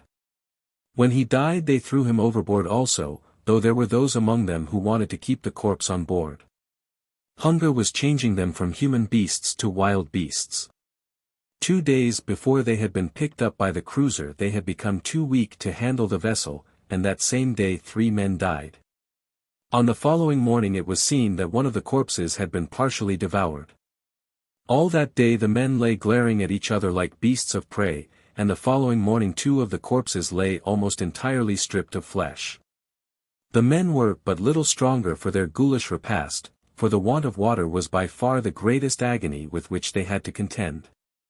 And then the cruiser had come. When those who could had recovered, the entire story had been told to the French commander. But the men were too ignorant to be able to tell him at just what point on the coast the professor and his party had been marooned, so the cruiser had steamed slowly along within sight of land, firing occasional signal guns and scanning every inch of the beach with glasses. They had anchored by night so as not to neglect a particle of the shore line, and it had happened that the preceding night had brought them off the very beach where lay the little camp they sought. The signal guns of the afternoon before had not been heard by those on shore, it was presumed, because they had doubtless been in the thick of the jungle searching for Jane Porter, where the noise of their own crashing through the underbrush would have drowned the report of a far distant gun. By the time the two parties had narrated their several adventures, the cruiser's boat had returned with supplies and arms for the expedition. Within a few minutes the little body of sailors and the two French officers, together with Professor Porter and Clayton, set off upon their hopeless and ill-fated quest into the untracked jungle. Chapter 20. Heredity. When Jane realized that she was being borne away a captive by the strange forest creature who had rescued her from the clutches of the ape, she struggled desperately to escape. But the strong arms that held her as easily as though she had been but a day-old babe only pressed a little more tightly. So presently she gave up the futile effort and lay quietly, looking through half-closed lids at the face of the man who strode easily through the tangled undergrowth with her. The face above her was one of extraordinary beauty. A perfect type of the strongly masculine, unmarred by dissipation, or brutal or degrading passions. For, though Tarzan of the Apes was a killer of men and of beasts, he killed as the hunter kills, dispassionately, except on those rare occasions when he had killed for hate, though not the brooding, malevolent hate which marks the features of its own with hideous lines. When Tarzan killed he more often smiled than scowled, and smiles are the foundation of beauty. One thing the girl had noticed particularly when she had seen Tarzan rushing upon Turquoise, the vivid scarlet band upon his forehead, from above the left eye to the scalp. But now as she scanned his features she noticed that it was gone, and only a thin white line marked the spot where it had been. As she lay more quietly in his arms Tarzan slightly relaxed his grip upon her. Once he looked down into her eyes and smiled, and the girl had to close her own to shut out the vision of that handsome, winning face. Presently Tarzan took to the trees, and Jane, wondering that she felt no fear, began to realize that in many respects she had never felt more secure in her whole life than now as she lay in the arms of this strong, wild creature, being born. God alone knew where or to what fate, deeper and deeper into the savage fastness of the untamed forest. When, with closed eyes, she commenced to speculate upon the future, and terrifying fears were conjured by a vivid imagination. She had but to raise her lids and look upon that noble face so close to hers to dissipate the last remnant of apprehension. No, he could never harm her, of that she was convinced when she translated the fine features and the frank, brave eyes above her into the chivalry which they proclaimed. On and on they went through what seemed to Jane a solid mass of verdure, yet ever there appeared to open before this forest god a passage, as by magic, which closed behind them as they passed. Scarce a branch scraped against her, yet above and below, before and behind, the view presented naught but a solid mass of inextricably interwoven branches and creepers. As Tarzan moved steadily onward his mind was occupied with many strange and new thoughts. Here was a problem the like of which he had never encountered, and he felt rather than reasoned that he must meet it as a man and not as an ape. The free movement through the middle terrace, which was the route he had followed for the most part, had helped to cool the ardor of the first fierce passion of his new-found love. Now he discovered himself speculating upon the fate which would have fallen to the girl had he not rescued her from Turquoise.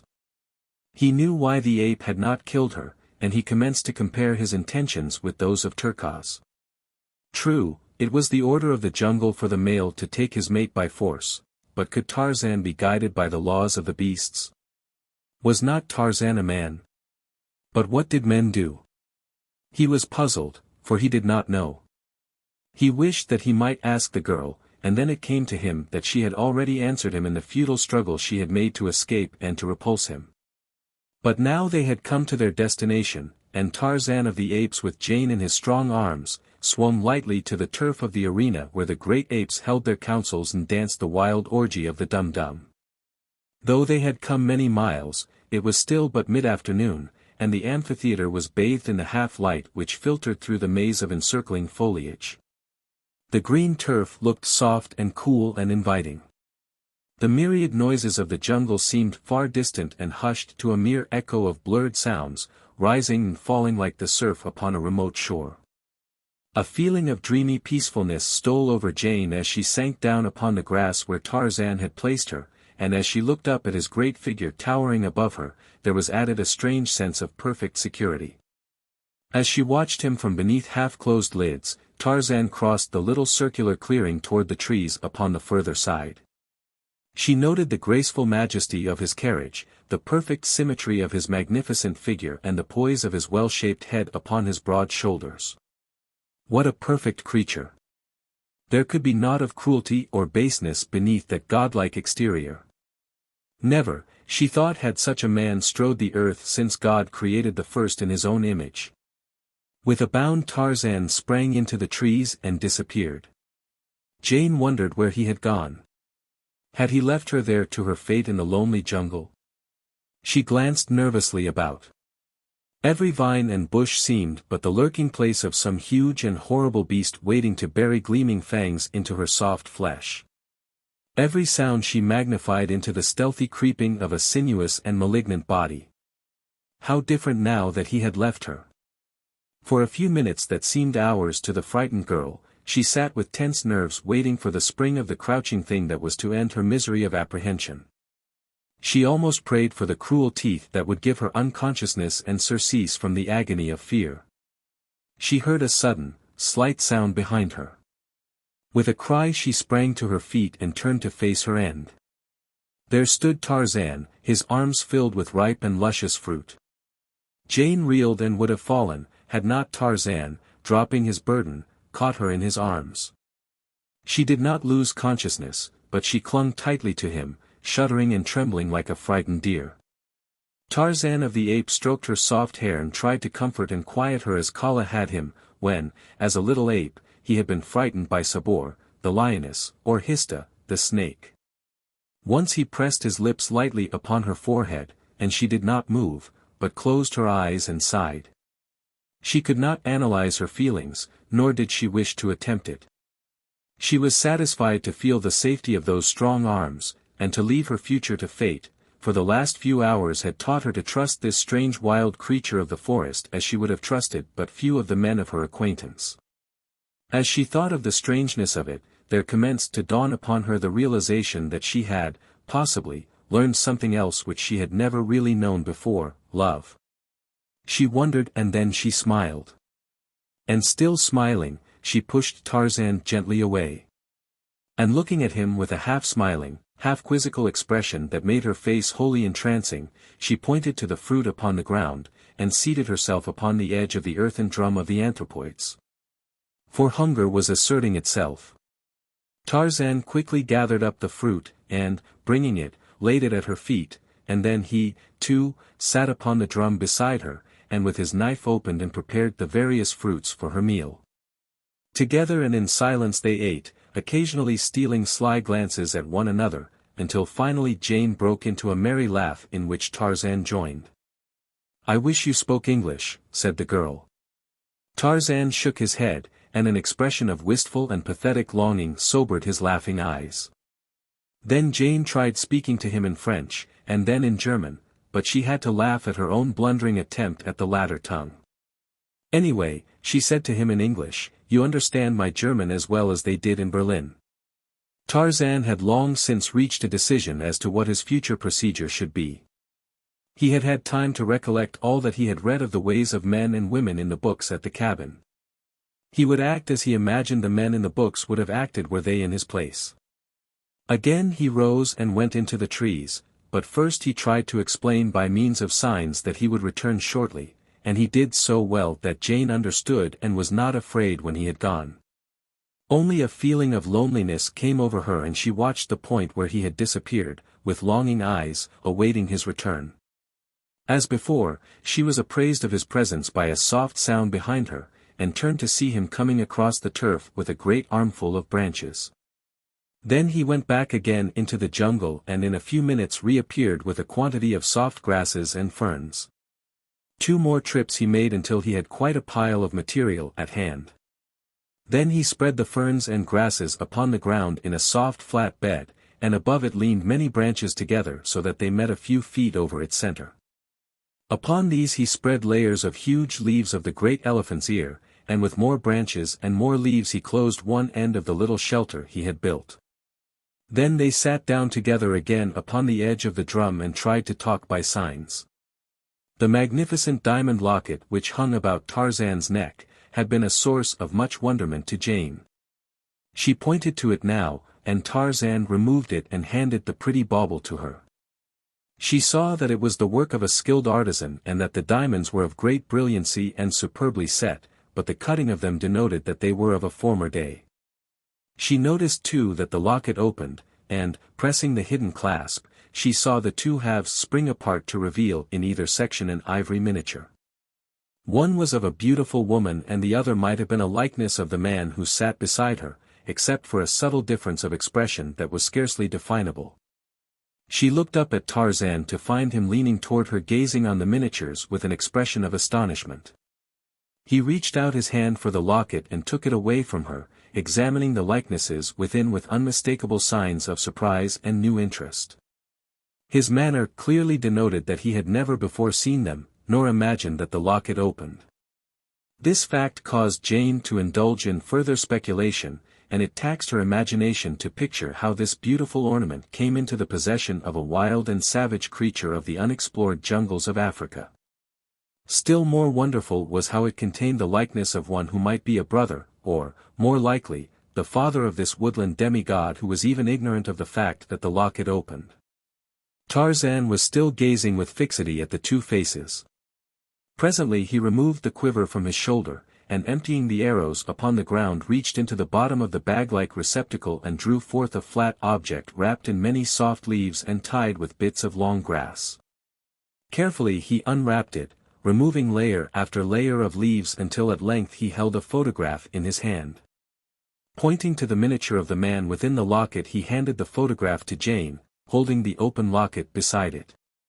The photograph only served to puzzle the girl still more, for it was evidently another likeness of the same man whose picture rested in the locket beside that of the beautiful young woman.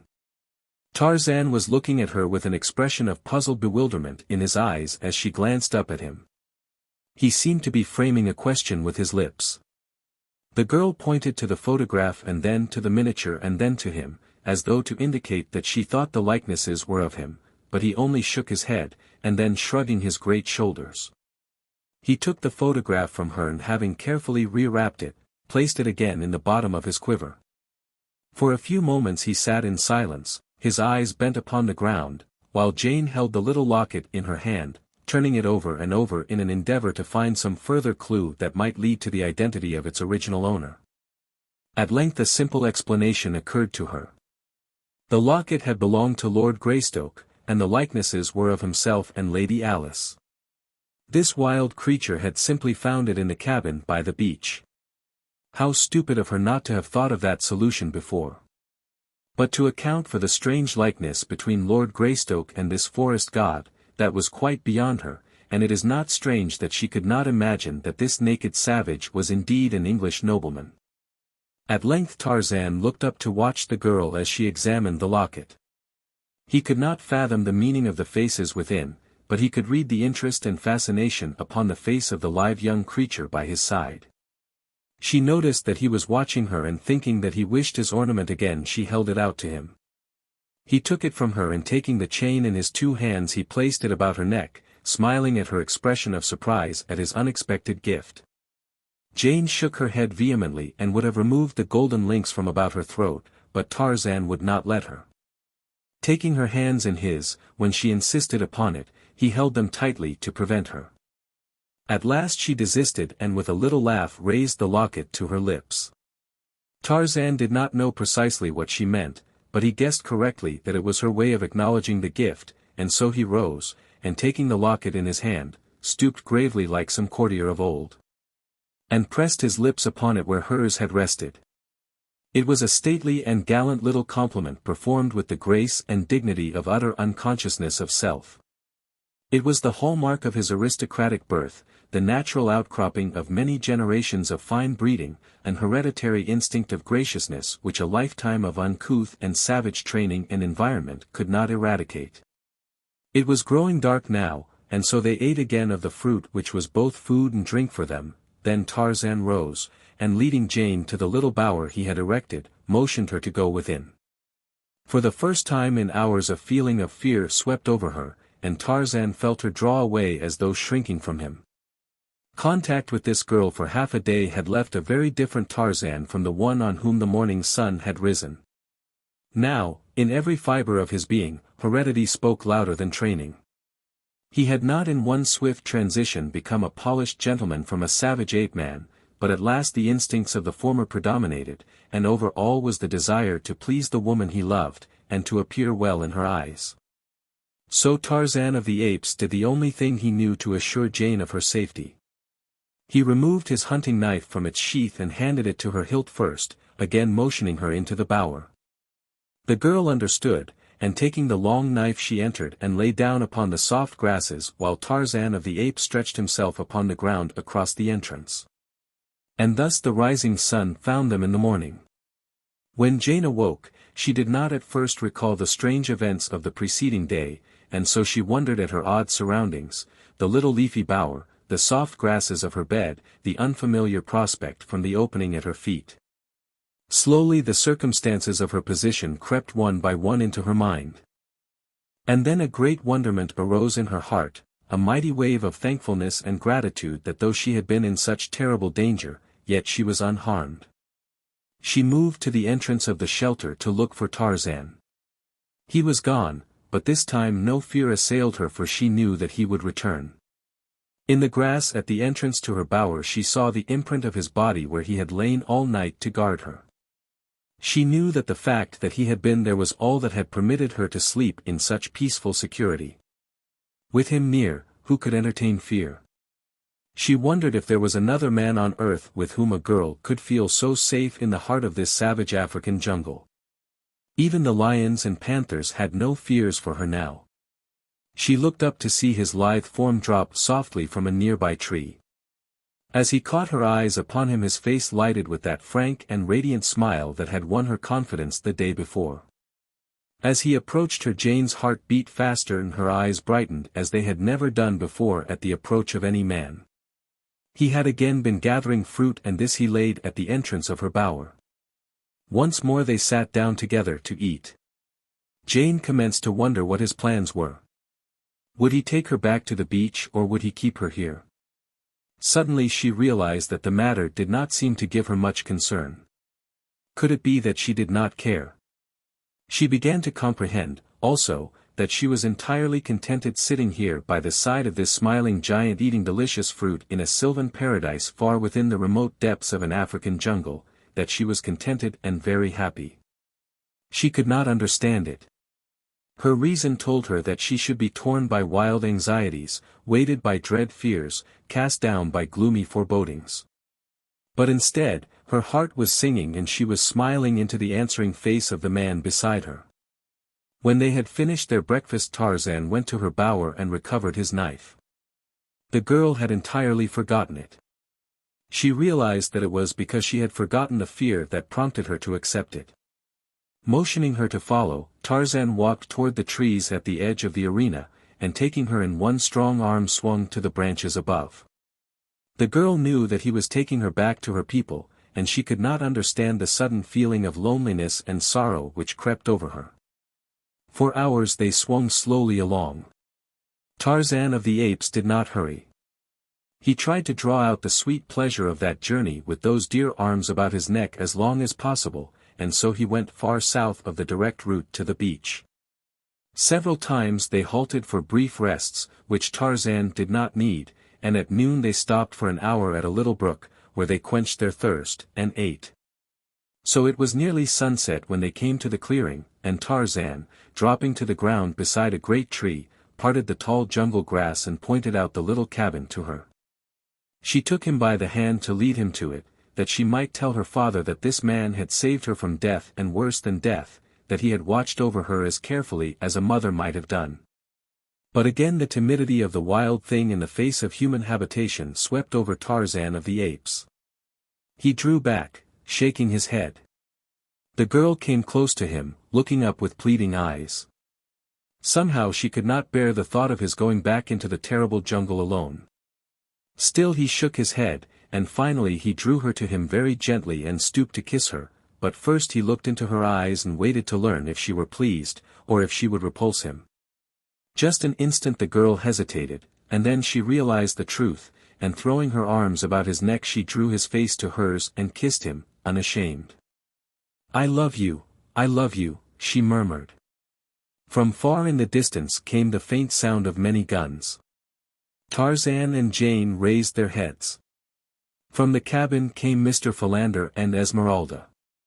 From where Tarzan and the girl stood they could not see the two vessels lying at anchor in the harbor.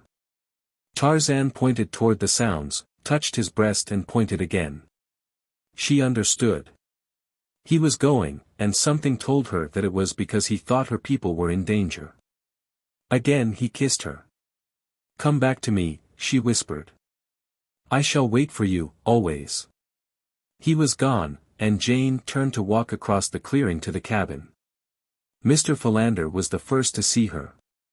It was dusk and Mr. Philander was very near-sighted. "Quickly, Esmeralda," he cried. "Let us seek safety within, it is a lioness." "Bless me." Esmeralda did not bother to verify Mr. Philander's vision. His tone was enough. She was within the cabin and had slammed and bolted the door before he had finished pronouncing her name. The "bless me" was startled out of Mr. Philander by the discovery that Esmeralda, in the exuberance of her haste, had fastened him upon the same side of the door as was the close-approaching lioness. He beat furiously upon the heavy portal. "Esmeralda! Esmeralda!" he shrieked. "Let me in. I am being devoured by a lion." Esmeralda thought that the noise upon the door was made by the lioness in her attempts to pursue her, so, after her custom, she fainted. Mr. Philander cast a frightened glance behind him. Horrors! The thing was quite close now. He tried to scramble up the side of the cabin, and succeeded in catching a fleeting hold upon the thatched roof. For a moment he hung there, clawing with his feet like a cat on a clothesline, but presently a piece of the thatch came away, and Mr. Philander, preceding it, was precipitated upon his back. At the instant he fell a remarkable item of natural history leaped to his mind. If one feigns death, lions and lionesses are supposed to ignore one, according to Mr. Philander's faulty memory. So Mr. Philander lay as he had fallen, frozen into the horrid semblance of death. As his arms and legs had been extended stiffly upward as he came to earth upon his back, the attitude of death was anything but impressive. Jane had been watching his antics in mild-eyed surprise. Now she laughed, a little choking gurgle of a laugh, but it was enough. Mr. Philander rolled over upon his side and peered about. At length he discovered her. "Jane!" he cried. "Jane Porter! Bless me!" He scrambled to his feet and rushed toward her. He could not believe that it was she, and alive. "Bless me! Where did you come from? Where in the world have you been? How?" "Mercy, Mr. Philander," interrupted the girl, "I can never remember so many questions." "Well, well," said Mr. Philander. "Bless me! I am so filled with surprise and exuberant delight at seeing you safe and well again that I scarcely know what I am saying, really. But come, tell me all that has happened to you." Chapter 21. The Village of Torture. As the little expedition of sailors toiled through the dense jungle searching for signs of Jane Porter, the futility of their venture became more and more apparent. But the grief of the old man and the hopeless eyes of the young Englishman prevented the kind-hearted Darnet from turning back.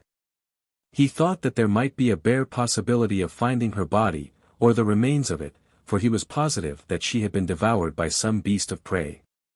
He deployed his men into a skirmish line from the point where Esmeralda had been found, and in this extended formation they pushed their way, sweating and panting, through the tangled vines and creepers. It was slow work. Noon found them but a few miles inland. They halted for a brief rest then, and after pushing on for a short distance further one of the men discovered a well-marked trail. It was an old elephant track, and Darnett after consulting with Professor Porter and Clayton decided to follow it. The path wound through the jungle in a northeasterly direction, and along it the column moved in single file. Lieutenant Darnett was in the lead and moving at a quick pace, for the trail was comparatively open. Immediately behind him came Professor Porter, but as he could not keep pace with the younger man Darnett was 100 yards in advance when suddenly a half-dozen black warriors arose about him. Darnett gave a warning shout to his column as the blacks closed on him, but before he could draw his revolver he had been pinioned and dragged into the jungle. His cry had alarmed the sailors and a dozen of them sprang forward past Professor Porter, running up the trail to their officer's aid. They did not know the cause of his outcry, only that it was a warning of danger ahead. They had rushed past the spot where Darnett had been seized when a spear hurled from the jungle transfixed one of the men, and then a volley of arrows fell among them. Raising their rifles they fired into the underbrush in the direction from which the missiles had come. By this time the balance of the party had come up, and volley after volley was fired toward the concealed foe. It was these shots that Tarzan and Jane Porter had heard. Lieutenant Charpentier, who had been bringing up the rear of the column, now came running to the scene, and on hearing the details of the ambush ordered the men to follow him, and plunged into the tangled vegetation. In an instant they were in a hand-to-hand fight with some 50 black warriors of Mbonga's village.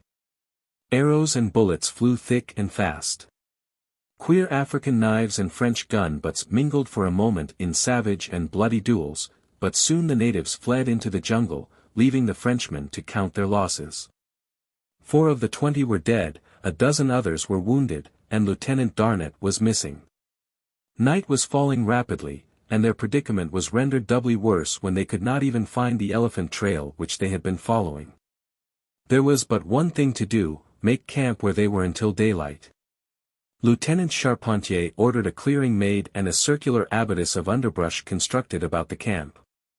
This work was not completed until long after dark, the men building a huge fire in the center of the clearing to give them light to work by. When all was safe as possible against attack of wild beasts and savage men, Lieutenant Charpentier placed sentries about the little camp and the tired and hungry men threw themselves upon the ground to sleep. The groans of the wounded, mingled with the roaring and growling of the great beasts which the noise and firelight had attracted, kept sleep, except in its most fitful form, from the tired eyes. It was a sad and hungry party that lay through the long night praying for dawn. The blacks who had seized Darnett had not waited to participate in the fight which followed, but instead had dragged their prisoner a little way through the jungle and then struck the trail further on beyond the scene of the fighting in which their fellows were engaged. They hurried him along, the sounds of battle growing fainter and fainter as they drew away from the contestants until there suddenly broke upon Darnett's vision a good-sized clearing at one end of which stood a thatched and palisaded village. It was now dusk, but the watchers at the gate saw the approaching trio and distinguished one as a prisoner ere they reached the portals. A cry went up within the palisade. A great throng of women and children rushed out to meet the party. And then began for the French officer the most terrifying experience which man can encounter upon earth, the reception of a white prisoner into a village of African cannibals. To add to the fiendishness of their cruel savagery was the poignant memory of still crueler barbarities practiced upon them and theirs by the white officers of that arch-hypocrite, Leopold II of Belgium, because of whose atrocities they had fled the Congo Free State, a pitiful remnant of what once had been a mighty tribe. They fell upon Darnett tooth and nail, beating him with sticks and stones and tearing at him with claw-like hands. Every vestige of clothing was torn from him, and the merciless blows fell upon his bare and quivering flesh. But not once did the Frenchman cry out in pain. He breathed a silent prayer that he be quickly delivered from his torture. But the death he prayed for was not to be so easily had. Soon the warriors beat the women away from their prisoner. He was to be saved for nobler sport than this, and the first wave of their passion having subsided they contented themselves with crying out taunts and insults and spitting upon him. Presently they reached the center of the village. There Darnat was bound securely to the great post from which no live man had ever been released. A number of the women scattered to their several huts to fetch pots and water, while others built a row of fires on which portions of the feast were to be boiled while the balance would be slowly dried in strips for future use. As they expected the other warriors to return with many prisoners. The festivities were delayed awaiting the return of the warriors who had remained to engage in the skirmish with the white men, so that it was quite late when all were in the village. And the dance of death commenced to circle around the doomed officer. Half fainting from pain and exhaustion, Darnat watched from beneath half-closed lids what seemed but the vagary of delirium, or some horrid nightmare from which he must soon awake. The bestial faces, daubed with color, the huge mouths and flabby hanging lips, the yellow teeth, sharp-filed, the rolling, demon eyes, the shining naked bodies, the cruel spears. Surely no such creatures really existed upon earth, he must indeed be dreaming. The savage, whirling bodies circled nearer. Now a spear sprang forth and touched his arm.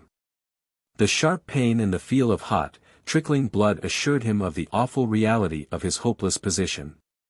Another spear and then another touched him. He closed his eyes and held his teeth firm set, he would not cry out. He was a soldier of France, and he would teach these beasts how an officer and a gentleman died. Tarzan of the Apes needed no interpreter to translate the story of those distant shots. With Jane Porter's kisses still warm upon his lips he was swinging with incredible rapidity through the forest trees straight toward the village of Mbonga. He was not interested in the location of the encounter, for he judged that that would soon be over. Those who were killed he could not aid, those who escaped would not need his assistance. It was to those who had neither been killed or escaped that he hastened. And he knew that he would find them by the great post in the center of Mbonga village. Many times had Tarzan seen Mbonga's black raiding parties return from the northward with prisoners, and always were the same scenes enacted about that grim stake, beneath the flaring light of many fires. He knew, too, that they seldom lost much time before consummating the fiendish purpose of their captures. He doubted that he would arrive in time to do more than avenge. On he sped. Night had fallen and he traveled high along the upper terrace where the gorgeous tropic moon lighted the dizzy pathway through the gently undulating branches of the tree tops. Presently he caught the reflection of a distant blaze. It lay to the right of his path. It must be the light from the camp fire the two men had built before they were attacked. Tarzan knew nothing of the presence of the sailors. So sure was Tarzan of his jungle knowledge that he did not turn from his course, but passed the glare at a distance of a half-mile. It was the camp fire of the Frenchmen. In a few minutes more Tarzan swung into the trees above Mbonga's village. Ah, he was not quite too late. Or, was he? He could not tell. The figure at the stake was very still, yet the black warriors were but pricking it. Tarzan knew their customs. The death blow had not been struck. He could tell almost to a minute how far the dance had gone. In another instant Mbonga's knife would sever one of the victim's ears, that would mark the beginning of the end, for very shortly after only a writhing mass of mutilated flesh would remain. There would still be life in it, but death then would be the only charity it craved. The stake stood 40 feet from the nearest tree. Tarzan coiled his rope. Then there rose suddenly above the fiendish cries of the dancing demons the awful challenge of the ape-man. The dancers halted as though turned to stone. The rope sped with singing were high above the heads of the blacks. It was quite invisible in the flaring lights of the camp fires. Darnat opened his eyes. A huge black, standing directly before him, lunged backward as though felled by an invisible hand. Struggling and shrieking, his body, rolling from side to side, moved quickly toward the shadows beneath the trees. The blacks, their eyes protruding in horror, watched spellbound. Once beneath the trees, the body rose straight into the air, and as it disappeared into the foliage above, the terrified negroes, screaming with fright, broke into a mad race for the village gate. Darnett was left alone. He was a brave man, but he had felt the short hairs bristle upon the nape of his neck when that uncanny cry rose upon the air. As the writhing body of the black soared, as though by unearthly power, into the dense foliage of the forest, Darnett felt an icy shiver run along his spine, as though death had risen from a dark grave and laid a cold and clammy finger on his flesh. As Darnett watched the spot where the body had entered the tree, he heard the sounds of movement there. The branches swayed as though under the weight of a man's body, there was a crash and the black came sprawling to earth again, to lie very quietly where he had fallen. Immediately after him came a white body, but this one alighted erect. Darnett saw a clean-limbed young giant emerge from the shadows into the firelight and come quickly toward him.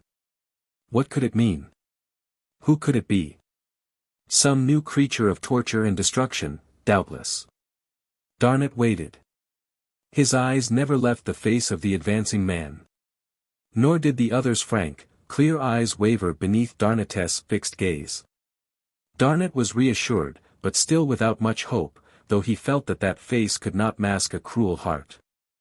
Without a word Tarzan of the Apes cut the bonds which held the Frenchman. Weak from suffering and loss of blood, he would have fallen but for the strong arm that caught him. He felt himself lifted from the ground. There was a sensation as of flying, and then he lost consciousness. Chapter 22. The Search Party. When dawn broke upon the little camp of Frenchmen in the heart of the jungle, it found a sad and disheartened group. As soon as it was light enough to see their surroundings, Lieutenant Charpentier sent men in groups of 3 in several directions to locate the trail, and in 10 minutes it was found and the expedition was hurrying back toward the beach. It was slow work, for they bore the bodies of 6 dead men, 2 more having succumbed during the night, and several of those who were wounded required support to move even very slowly. Charpentier had decided to return to camp for reinforcements, and then make an attempt to track down the natives and rescue Darnett.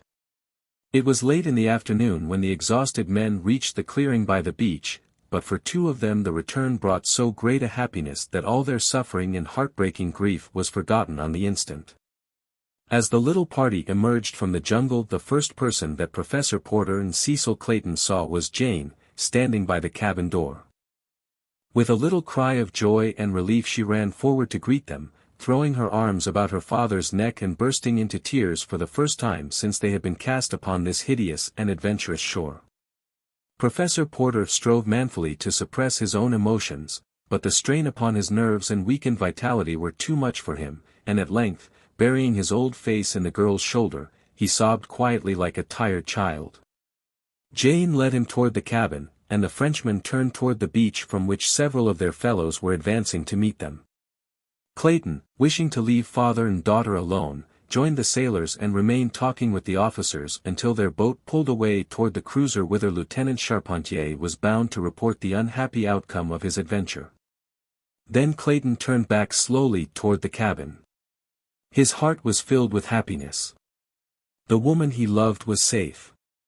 He wondered by what manner of miracle she had been spared. To see her alive seemed almost unbelievable. As he approached the cabin he saw Jane coming out. When she saw him she hurried forward to meet him. "Jane," he cried, "God has been good to us, indeed. Tell me how you escaped, what form Providence took to save you for us." He had never before called her by her given name. 48 hours before it would have suffused Jane with a soft glow of pleasure to have heard that name from Clayton's lips, now it frightened her. "Mr. Clayton," she said quietly, extending her hand, "first let me thank you for your chivalrous loyalty to my dear father. He has told me how noble and self-sacrificing you have been. How can we repay you?" Clayton noticed that she did not return his familiar salutation, but he felt no misgivings on that score. She had been through so much. This was no time to force his love upon her, he quickly realized. "I am already repaid," he said. "Just to see you and Professor Porter both safe, well, and together again. I do not think that I could much longer have endured the pathos of his quiet and uncomplaining grief. It was the saddest experience of my life, Miss Porter. And then, added to it, there was my own grief, the greatest I have ever known. But his was so hopeless, his was pitiful. It taught me that no love, not even that of a man for his wife, may be so deep and terrible and self-sacrificing as the love of a father for his daughter. The girl bowed her head. There was a question she wanted to ask, but it seemed almost sacrilegious in the face of the love of these two men and the terrible suffering they had endured while she sat laughing and happy beside a godlike creature of the forest, eating delicious fruits and looking with eyes of love into answering eyes. But love is a strange master, and human nature is still stranger, so she asked her question. Where is the forest man who went to rescue you? Why did he not return? I do not understand, said Clayton. Whom do you mean? He who has saved each of us, who saved me from the gorilla. Oh, cried Clayton, in surprise. It was he who rescued you. You have not told me anything of your adventure, you know. But the wood man, she urged. Have you not seen him? When we heard the shots in the jungle, very faint and far away, he left me. We had just reached the clearing, and he hurried off in the direction of the fighting. I know he went to aid you. Her tone was almost pleading, her manner tense with suppressed emotion. Clayton could not but notice it, and he wondered, vaguely, why she was so deeply moved, so anxious to know the whereabouts of this strange creature. Yet a feeling of apprehension of some impending sorrow haunted him, and in his breast, unknown to himself, was implanted the first germ of jealousy and suspicion of the ape-man, to whom he owed his life. We did not see him, he replied quietly. He did not join us. And then, after a moment of thoughtful pause, possibly he joined his own tribe, the men who attacked us. He did not know why he had said it, for he did not believe it. The girl looked at him wide-eyed for a moment. No. She exclaimed vehemently, much too vehemently he thought. It could not be. They were savages. Clayton looked puzzled. He is a strange, half-savage creature of the jungle, Miss Porter. We know nothing of him. He neither speaks nor understands any European tongue, and his ornaments and weapons are those of the West Coast savages. Clayton was speaking rapidly. There are no other human beings than savages within hundreds of miles, Miss Porter. He must belong to the tribes which attacked us, or to some other equally savage, he may even be a cannibal. Jane blanched. I will not believe it, she half whispered. It is not true. You shall see, she said, addressing Clayton, that he will come back and that he will prove that you are wrong. You do not know him as I do. I tell you that he is a gentleman. Clayton was a generous and chivalrous man, but something in the girl's breathless defense of the forest man stirred him to unreasoning jealousy, so that for the instant he forgot all that they owed to this wild demigod. And he answered her with a half-sneer upon his lip. Possibly you are right, Miss Porter, he said, but I do not think that any of us need worry about our carrion-eating acquaintance. The chances are that he is some half-demented castaway who will forget us more quickly, but no more surely, than we shall forget him. He is only a beast of the jungle, Miss Porter. The girl did not answer, but she felt her heart shrivel within her. She knew that Clayton spoke merely what he thought, and for the first time she began to analyze the structure which supported her newfound love, and to subject its object to a critical examination. Slowly she turned and walked back to the cabin. She tried to imagine her wood god by her side in the saloon of an ocean liner. She saw him eating with his hands, tearing his food like a beast of prey, and wiping his greasy fingers upon his thighs. She shuddered. She saw him as she introduced him to her friends, uncouth, illiterate, a boor, and the girl winced. She had reached her room now, and as she sat upon the edge of her bed of ferns and grasses, with one hand resting upon her rising and falling bosom, she felt the hard outlines of the man's locket. She drew it out, holding it in the palm of her hand for a moment with tear-blurred eyes bent upon it. Then she raised it to her lips, and crushing it there buried her face in the soft ferns, sobbing.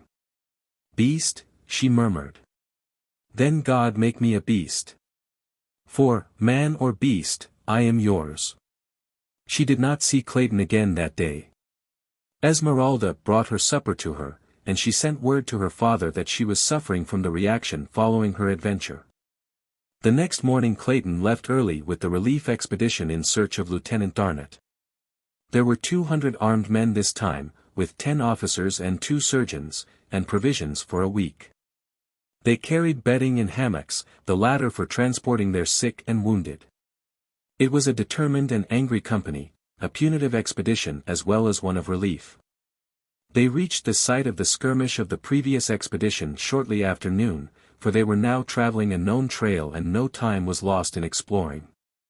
From there on the elephant track led straight to Mbonga's village.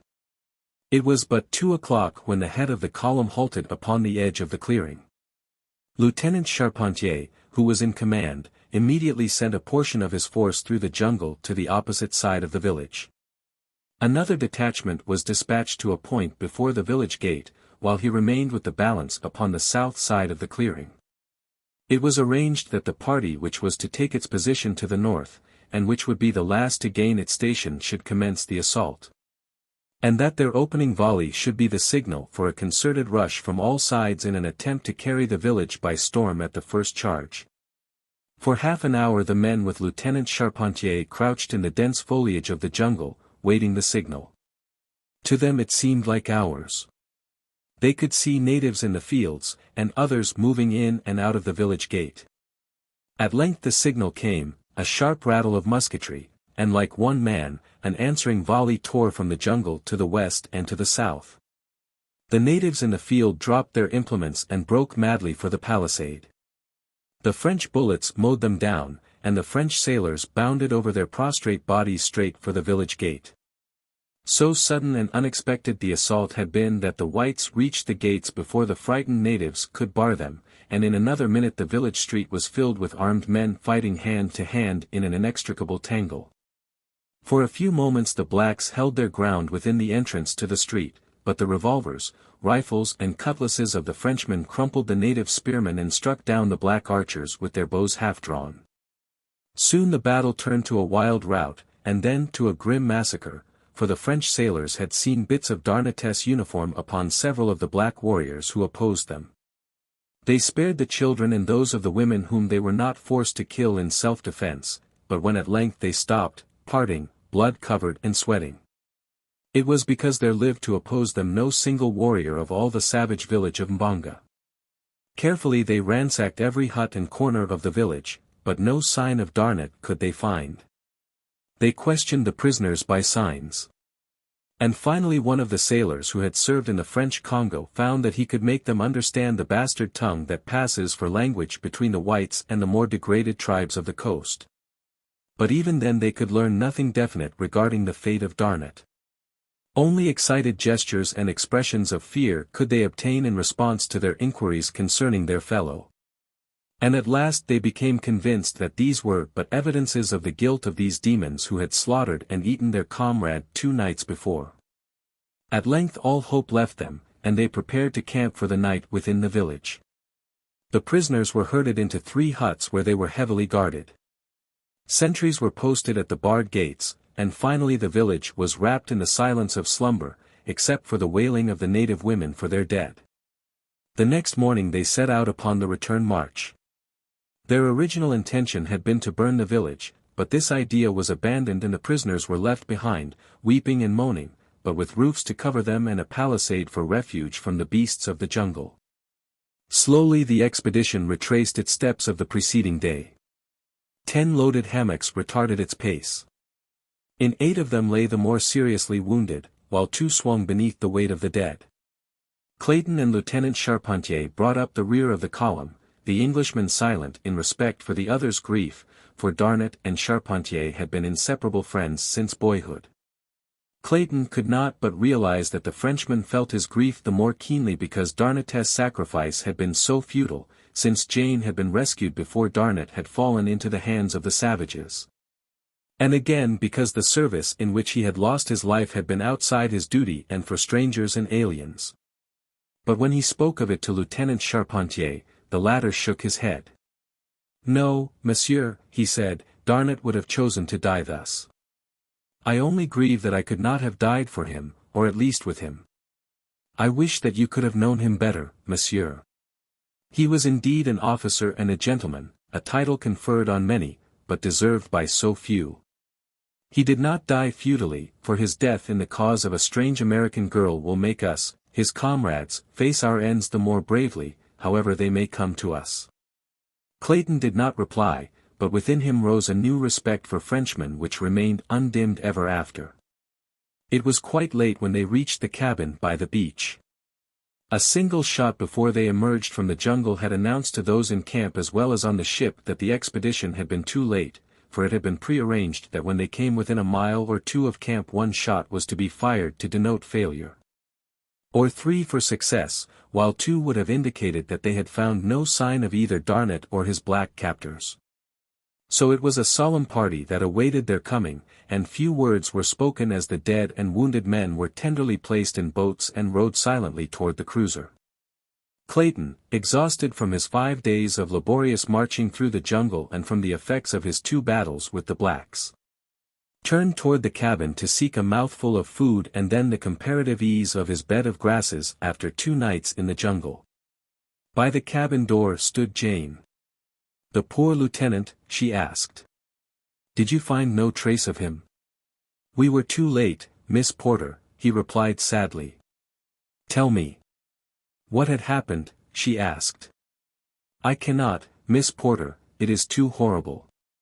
"You do not mean that they had tortured him," she whispered. "We do not know what they did to him before they killed him," he answered, his face drawn with fatigue and the sorrow he felt for poor Darnet, and he emphasized the word before. "Before they killed him. What do you mean?" "They are not. They are not." She was thinking of what Clayton had said of the forest man's probable relationship to this tribe and she could not frame the awful word. "Yes, Miss Porter, they were cannibals," he said, almost bitterly, for to him too had suddenly come the thought of the forest man, and the strange, unaccountable jealousy he had felt 2 days before swept over him once more. And then in sudden brutality that was as unlike Clayton as courteous consideration is unlike an ape, he blurted out.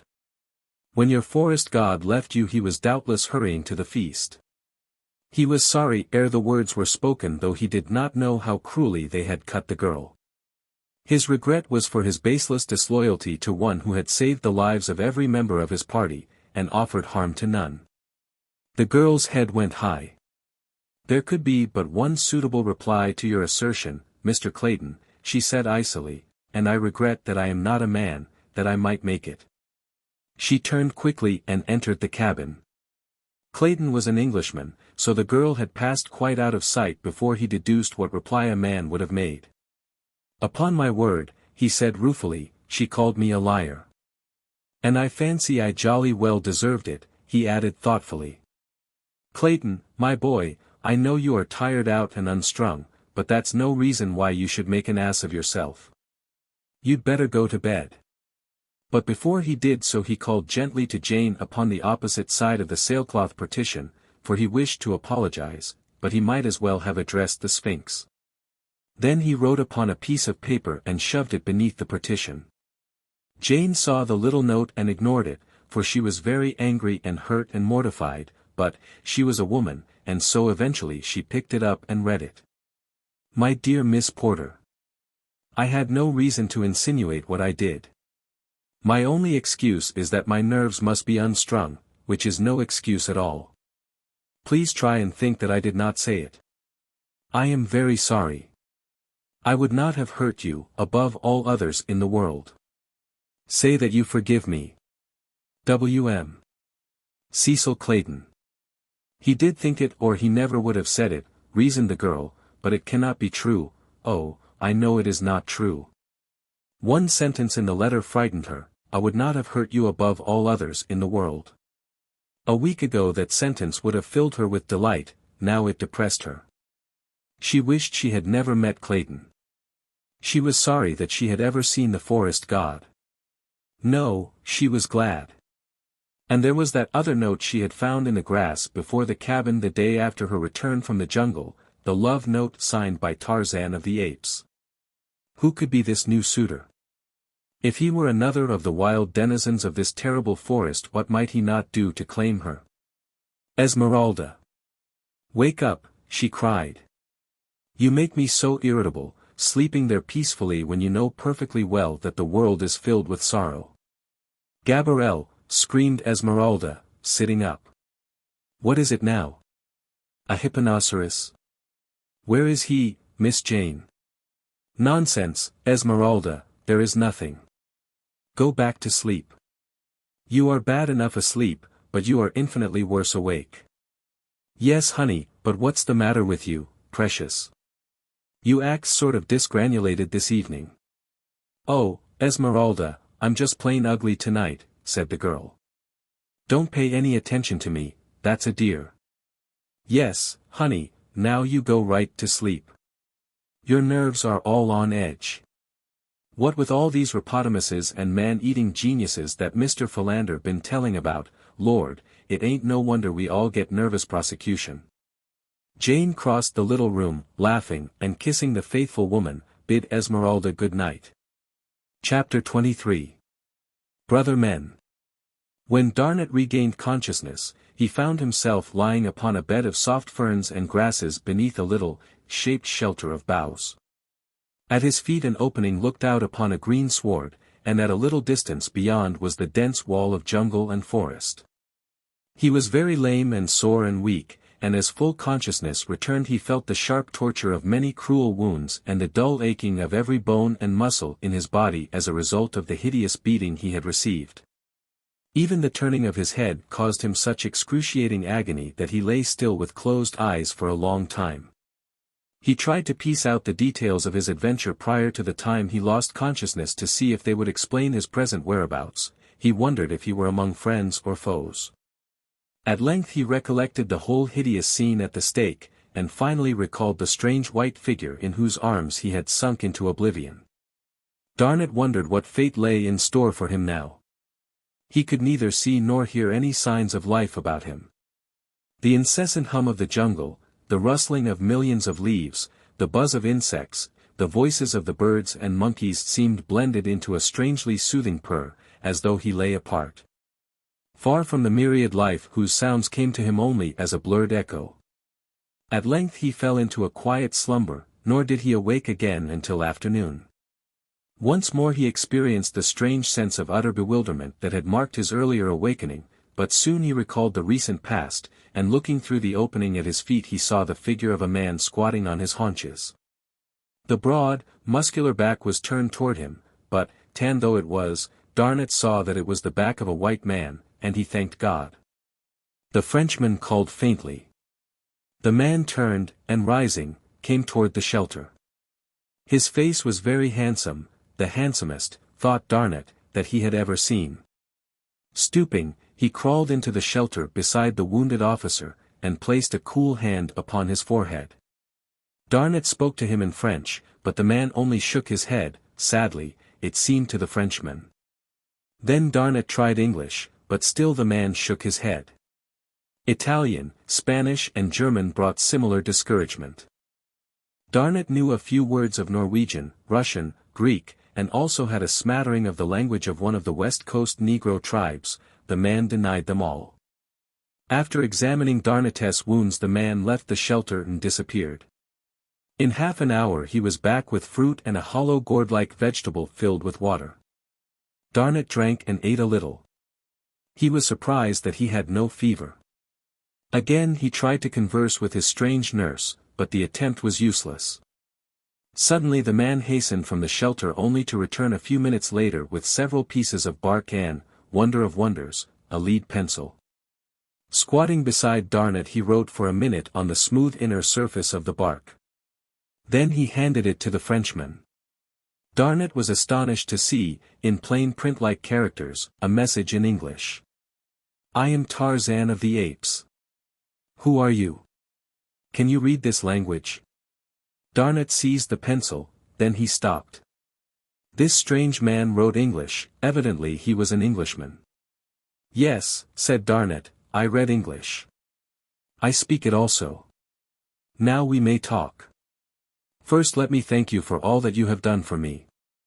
The man only shook his head and pointed to the pencil and the bark. "Mon Dieu," cried Darnat. "If you are English, why is it then that you cannot speak English?" And then in a flash it came to him, the man was a mute, possibly a deaf mute. So Darnat wrote a message on the bark, in English. "I am Paul Darnat, Lieutenant in the Navy of France. I thank you for what you have done for me. You have saved my life, and all that I have is yours. May I ask how it is that one who writes English does not speak it?" Tarzan's reply filled Darnat with still greater wonder.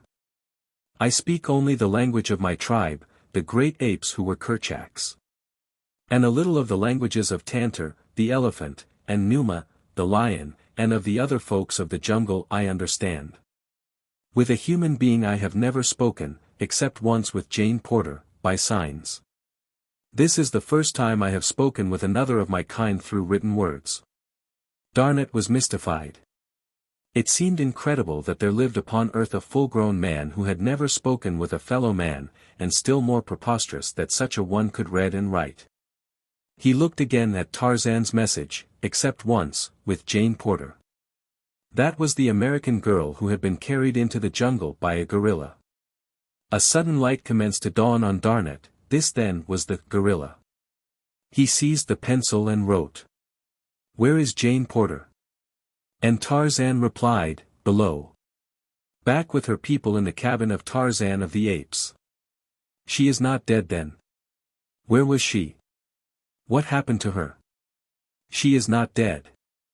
She was taken by Turkaz to be his wife. But Tarzan of the Apes took her away from Turkaz and killed him before he could harm her. None in all the jungle may face Tarzan of the Apes in battle, and live. I am Tarzan of the Apes, mighty fighter." Darnat wrote, "I am glad she is safe. It pains me to write, I will rest a while." And then Tarzan. "Yes, rest. When you are well I shall take you back to your people." For many days Darnat lay upon his bed of soft ferns. The second day a fever had come and Darnat thought that it meant infection and he knew that he would die. An idea came to him. He wondered why he had not thought of it before. He called Tarzan and indicated by signs that he would write, and when Tarzan had fetched the bark and pencil, Darnat wrote, "Can you go to my people and lead them here? I will write a message that you may take to them, and they will follow you." Tarzan shook his head and taking the bark, wrote, "I had thought of that, the first day, but I dared not. The great apes come often to this spot, and if they found you here, wounded and alone, they would kill you." Darnat turned on his side and closed his eyes. He did not wish to die, but he felt that he was going, for the fever was mounting higher and higher. That night he lost consciousness. For 3 days he was in delirium, and Tarzan sat beside him and bathed his head and hands and washed his wounds. On the 4th day the fever broke as suddenly as it had come, but it left Darnat a shadow of his former self, and very weak. Tarzan had to lift him that he might drink from the gourd. The fever had not been the result of infection, as Darnat had thought, but one of those that commonly attack whites in the jungles of Africa, and either kill or leave them as suddenly as Darnatess had left him. 2 days later, Darnat was tottering about the amphitheater, Tarzan's strong arm about him to keep him from falling. They sat beneath the shade of a great tree, and Tarzan found some smooth bark that they might converse. Darnat wrote the first message. "What can I do to repay you for all that you have done for me?" And Tarzan, in reply, "Teach me to speak the language of men." And so Darnat commenced at once, pointing out familiar objects and repeating their names in French, for he thought that it would be easier to teach this man his own language, since he understood it himself best of all. It meant nothing to Tarzan, of course, for he could not tell one language from another, so when he pointed to the word man which he had printed upon a piece of bark he learned from Darnat that it was pronounced And in the same way he was taught to pronounce ape, singe and tree, arbor. He was a most eager student, and in 2 more days had mastered so much French that he could speak little sentences such as, "That is a tree, this is grass, I am hungry," and the like. But Darnet found that it was difficult to teach him the French construction upon a foundation of English. The Frenchman wrote little lessons for him in English and had Tarzan repeat them in French, but as a literal translation was usually very poor French, Tarzan was often confused. Darnet realized now that he had made a mistake, but it seemed too late to go back and do it all over again and force Tarzan to unlearn all that he had learned. Especially as they were rapidly approaching a point where they would be able to converse. On the third day after the fever broke, Tarzan wrote a message asking Darnet if he felt strong enough to be carried back to the cabin. Tarzan was as anxious to go as Darnet, for he longed to see Jane again.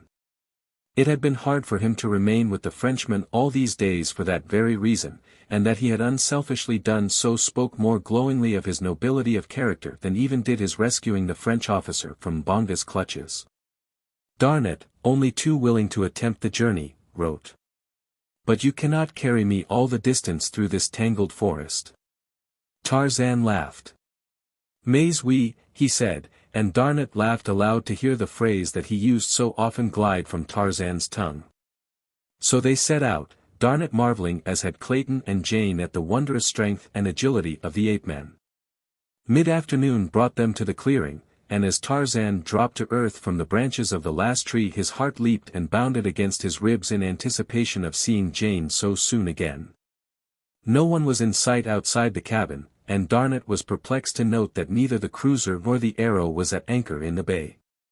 An atmosphere of loneliness pervaded the spot, which caught suddenly at both men as they strode toward the cabin. Neither spoke, yet both knew before they opened the closed door what they would find beyond.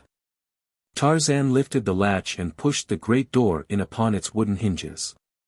It was as they had feared. The cabin was deserted. The men turned and looked at one another. Darnet knew that his people thought him dead. But Tarzan thought only of the woman who had kissed him in love and now had fled from him while he was serving one of her people. A great bitterness rose in his heart. He would go away, far into the jungle and join his tribe. Never would he see one of his own kind again, nor could he bear the thought of returning to the cabin. He would leave that forever behind him with the great hopes he had nursed there of finding his own race and becoming a man among men. And the Frenchman? Darnet? What of him? He could get along as Tarzan had. Tarzan did not want to see him more. He wanted to get away from everything that might remind him of Jane. As Tarzan stood upon the threshold brooding, Darnet had entered the cabin. Many comforts he saw that had been left behind. He recognized numerous articles from the cruiser, a camp oven, some kitchen utensils, a rifle and many rounds of ammunition, canned foods, blankets, 2 chairs and a cot, and several books and periodicals, mostly American. They must intend returning, thought Darnet. He walked over to the table that John Clayton had built so many years before to serve as a desk, and on it he saw 2 notes addressed to Tarzan of the Apes. One was in a strong masculine hand and was unsealed. The other, in a woman's hand, was sealed. Here are 2 messages for you, Tarzan of the Apes, cried Darnet, turning toward the door, but his companion was not there. Darnet walked to the door and looked out. Tarzan was nowhere in sight. He called aloud but there was no response. Mon Dieu, exclaimed Darnet, he has left me. I feel it. He has gone back into his jungle and left me here alone. And then he remembered the look on Tarzan's face when they had discovered that the cabin was empty, such a look as the hunter sees in the eyes of the wounded deer he has wantonly brought down. The man had been hard hit, Darnet realized it now, but why? He could not understand. The Frenchman looked about him. The loneliness and the horror of the place commenced to get on his nerves, already weakened by the ordeal of suffering and sickness he had passed through. To be left here alone beside this awful jungle, never to hear a human voice or see a human face, in constant dread of savage beasts and more terribly savage men, a prey to solitude and hopelessness. It was awful. And far to the east Tarzan of the Apes was speeding through the middle terrace back to his tribe. Never had he traveled with such reckless speed. He felt that he was running away from himself, that by hurtling through the forest like a frightened squirrel he was escaping from his own thoughts. But no matter how fast he went he found them always with him. He passed above the sinuous body of Sabor, the lioness, going in the opposite direction, toward the cabin, thought Tarzan. What could Darnat do against Sabor, or if Balgani, the gorilla, should come upon him, or Numa, the lion, or cruel Sheeta? Tarzan paused in his flight. "What are you, Tarzan?" he asked aloud. "An ape or a man? If you are an ape you will do as the apes would do, leave one of your kind to die in the jungle if it suited your whim to go elsewhere. If you are a man, you will return to protect your kind. You will not run away from one of your own people, because one of them has run away from you." Darnat closed the cabin door. He was very nervous. Even brave men, and Darnat was a brave man, are sometimes frightened by solitude. He loaded one of the rifles and placed it within easy reach. Then he went to the desk and took up the unsealed letter addressed to Tarzan. Possibly it contained word that his people had but left the beach temporarily.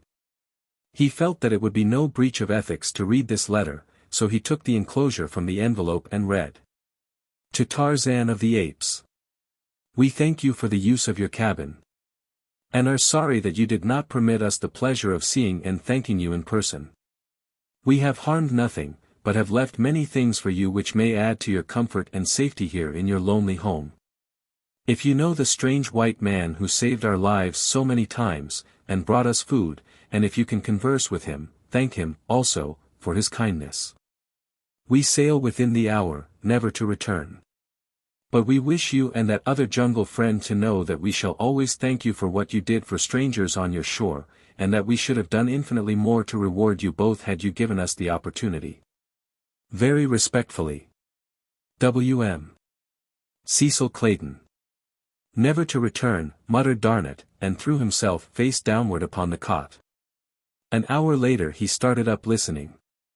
Something was at the door trying to enter. Darnat reached for the loaded rifle and placed it to his shoulder. Dusk was falling, and the interior of the cabin was very dark, but the man could see the latch moving from its place. He felt his hair rising upon his scalp. Gently the door opened until a thin crack showed something standing just beyond. Darnat sighted along the blue barrel at the crack of the door, and then he pulled the trigger. Chapter 24. Lost Treasure. When the expedition returned, following their fruitless endeavor to succor Darnat, Captain Dufresne was anxious to steam away as quickly as possible, and all save Jane had acquiesced. "No," she said, determinedly, "I shall not go, nor should you, for there are two friends in that jungle who will come out of it some day expecting to find us awaiting them. Your officer, Captain Dufresne, is one of them, and the forest man who has saved the lives of every member of my father's party is the other. He left me at the edge of the jungle 2 days ago to hasten to the aid of my father and Mr. Clayton, as he thought, and he has stayed to rescue Lieutenant Darnat, of that you may be sure. Had he been too late to be of service to the lieutenant he would have been back before now. The fact that he is not back is sufficient proof to me that he is delayed because Lieutenant Darnat is wounded. Or he has had to follow his captors further than the village which your sailors attacked. But poor Darnat's uniform and all his belongings were found in that village, Miss Porter," argued the captain, and the natives showed great excitement when questioned as to the white man's fate. "Yes, Captain.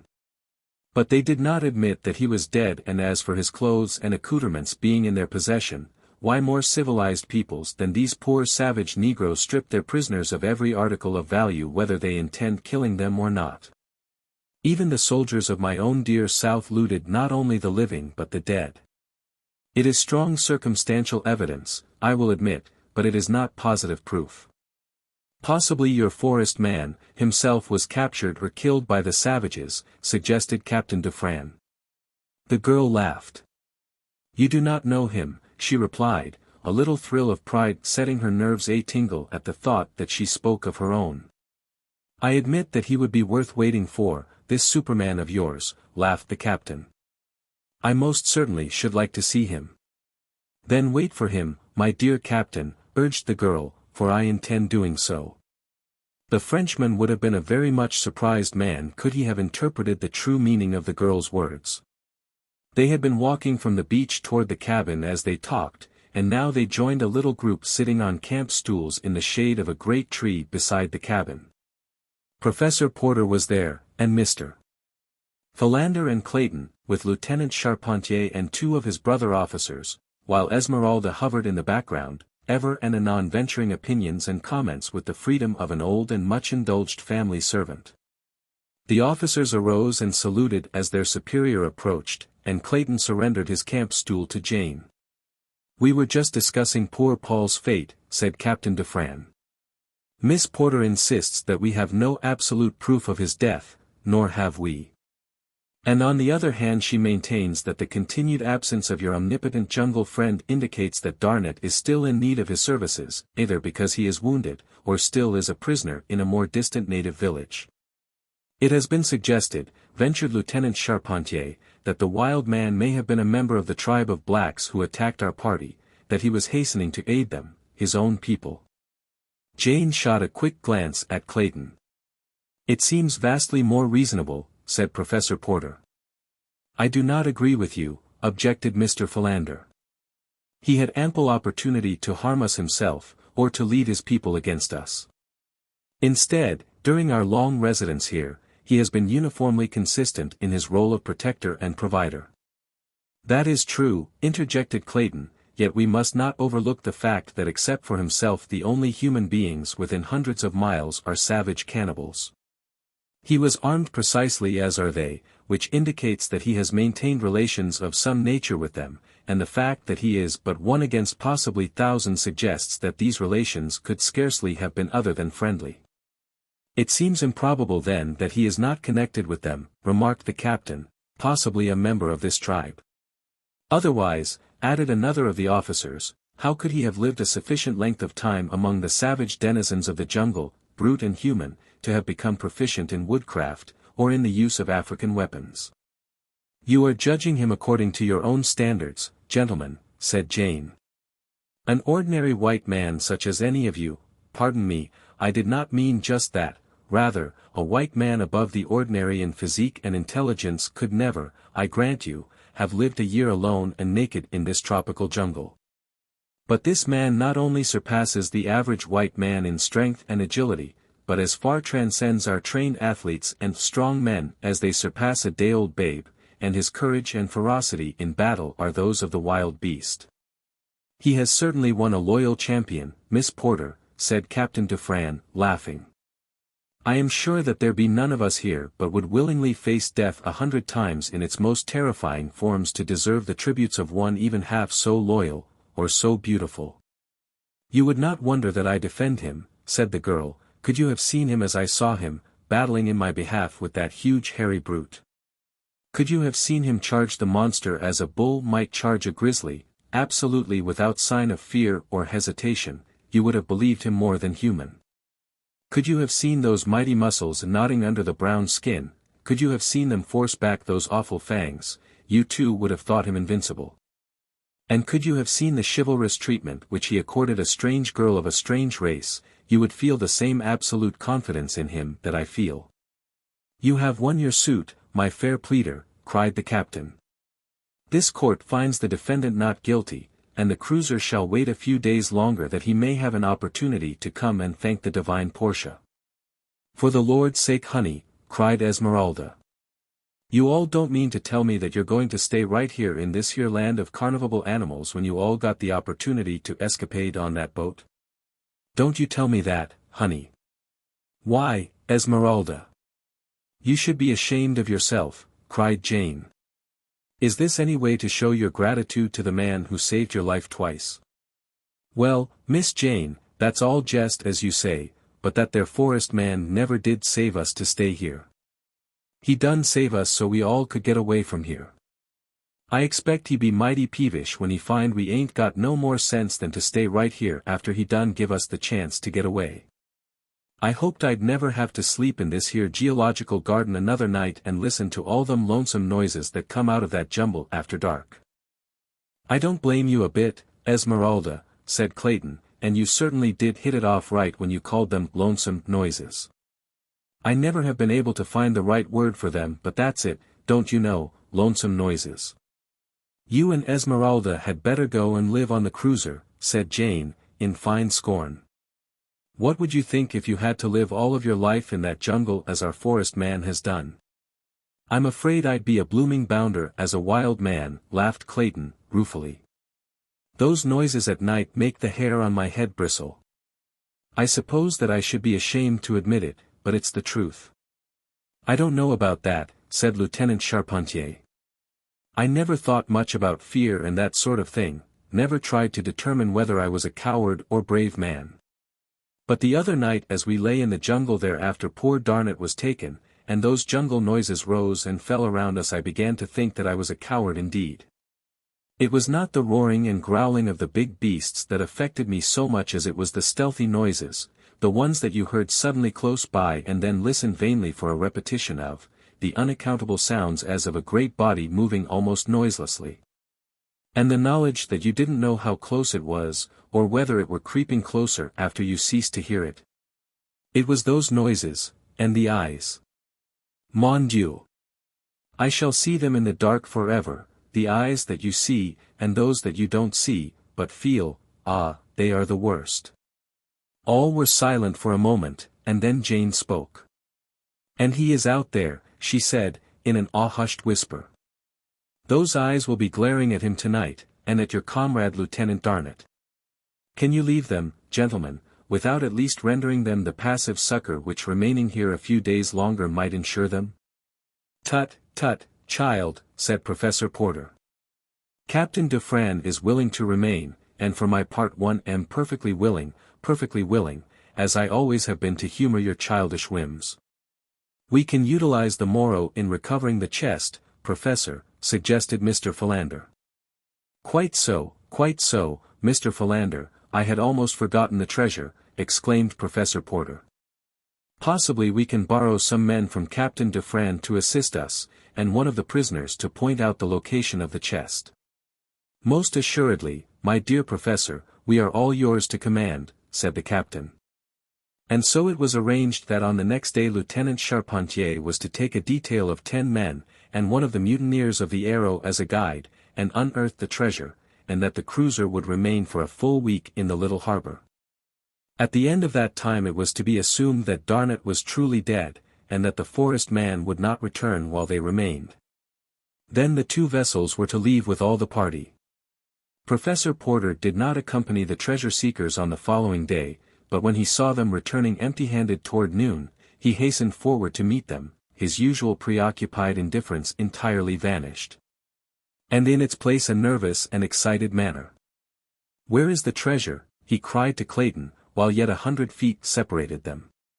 Clayton shook his head. Gone, he said, as he neared the professor. Gone. It cannot be. Who could have taken it? Cried Professor Porter. God only knows, Professor, replied Clayton.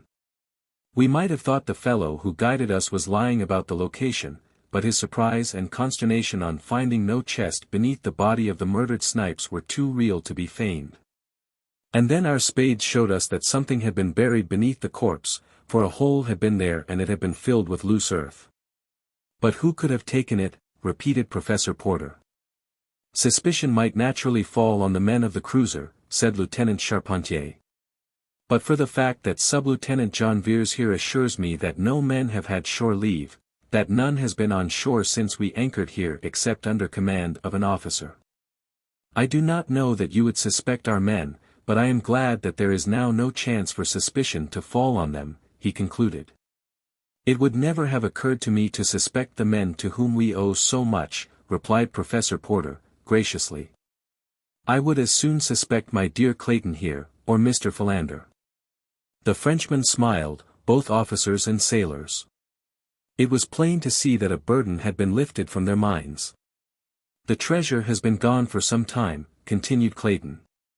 In fact, the body fell apart as we lifted it, which indicates that whoever removed the treasure did so while the corpse was still fresh, for it was intact when we first uncovered it. There must have been several in the party, said Jane, who had joined them. You remember that it took 4 men to carry it. By Jove, cried Clayton. That's right. It must have been done by a party of blacks. Probably one of them saw the men bury the chest and then returned immediately after with a party of his friends, and carried it off. Speculation is futile, said Professor Porter sadly. The chest is gone.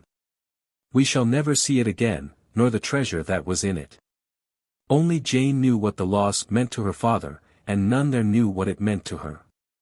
6 days later Captain Dufresne announced that they would sail early on the morrow. Jane would have begged for a further reprieve, had it not been that she too had begun to believe that her forest lover would return no more. In spite of herself she began to entertain doubts and fears. The reasonableness of the arguments of these disinterested French officers commenced to convince her against her will. That he was a cannibal she would not believe, but that he was an adopted member of some savage tribe at length seemed possible to her. She would not admit that he could be dead. It was impossible to believe that that perfect body, so filled with triumphant life, could ever cease to harbor the vital spark, as soon believe that immortality were dust. As Jane permitted herself to harbor these thoughts, others equally unwelcome forced themselves upon her. If he belonged to some savage tribe he had a savage wife, a dozen of them perhaps, and wild, half-caste children. The girl shuddered, and when they told her that the cruiser would sail on the morrow she was almost glad. It was she, though, who suggested that arms, ammunition, supplies and comforts be left behind in the cabin, ostensibly for that intangible personality who had signed himself Tarzan of the Apes, and for Darnot should he still be living, but really. She hoped, for her forest god, even though his feet should prove of clay. And at the last minute she left a message for him, to be transmitted by Tarzan of the Apes. She was the last to leave the cabin, returning on some trivial pretext after the others had started for the boat. She kneeled down beside the bed in which she had spent so many nights, and offered up a prayer for the safety of her primeval man, and crushing his locket to her lips she murmured. I love you, and because I love you I believe in you. But if I did not believe, still should I love. Had you come back for me, and had there been no other way, I would have gone into the jungle with you, forever. Chapter 25. The Outpost of the World. With the report of his gun Darnot saw the door fly open and the figure of a man pitch headlong within onto the cabin floor. The Frenchman in his panic raised his gun to fire again into the prostrate form, but suddenly in the half-dusk of the open door he saw that the man was white and in another instant realized that he had shot his friend and protector. Tarzan of the Apes.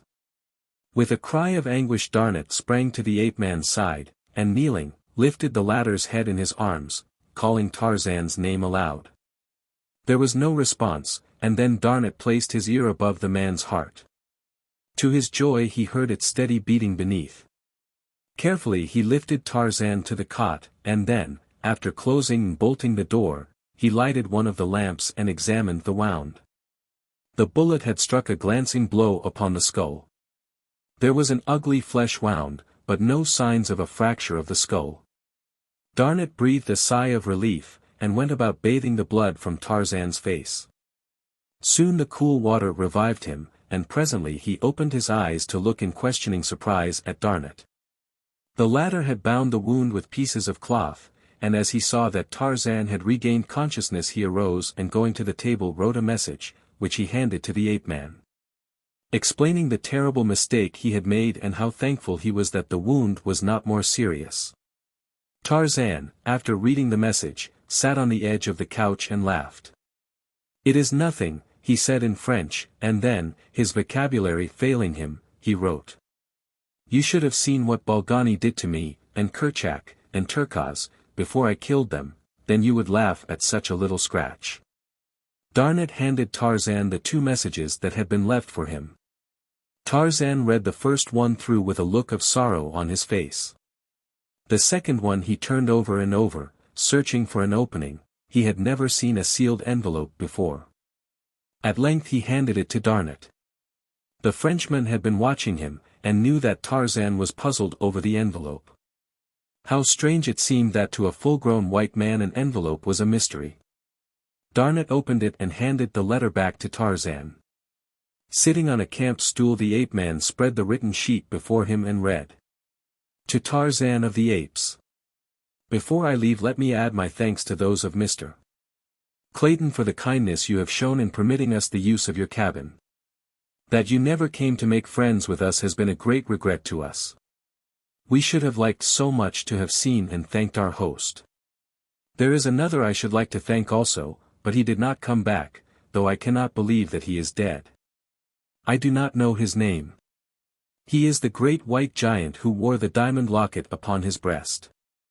If you know him and can speak his language, carry my thanks to him, and tell him that I waited 7 days for him to return. Tell him, also, that in my home in America, in the city of Baltimore, there will always be a welcome for him if he cares to come. I found a note you wrote me lying among the leaves beneath a tree near the cabin. I do not know how you learned to love me, who have never spoken to me, and I am very sorry if it is true, for I have already given my heart to another. But know that I am always your friend. Jane Porter. Tarzan sat with gaze fixed upon the floor for nearly an hour. It was evident to him from the notes that they did not know that he and Tarzan of the Apes were one and the same. I have given my heart to another, he repeated over and over again to himself. Then she did not love him. How could she have pretended love, and raised him to such a pinnacle of hope only to cast him down to such utter depths of despair? Maybe her kisses were only signs of friendship. How did he know, who knew nothing of the customs of human beings? Suddenly he arose, and, bidding Darnet good night as he had learned to do, threw himself upon the couch of ferns that had been Jane Porter's. Darnet extinguished the lamp, and lay down upon the cot. For a week they did little but rest, Darnet coaching Tarzan in French. At the end of that time the two men could converse quite easily. One night, as they were sitting within the cabin before retiring, Tarzan turned to Darnet. "Where is America?" he said. Darnet pointed toward the northwest. "Many thousands of miles across the ocean," he replied. "Why?" "I am going there." Darnet shook his head. "It is impossible, my friend," he said. Tarzan rose, and, going to one of the cupboards, returned with a well-thumbed geography. Turning to a map of the world, he said. "I have never quite understood all this, explain it to me, please." When Darnet had done so, showing him that the blue represented all the water on the earth, and the bits of other colors the continents and islands, Tarzan asked him to point out the spot where they now were. Darnet did so. "Now point out America," said Tarzan. And as Darnet placed his finger upon North America, Tarzan smiled and laid his palm upon the page, spanning the great ocean that lay between the two continents.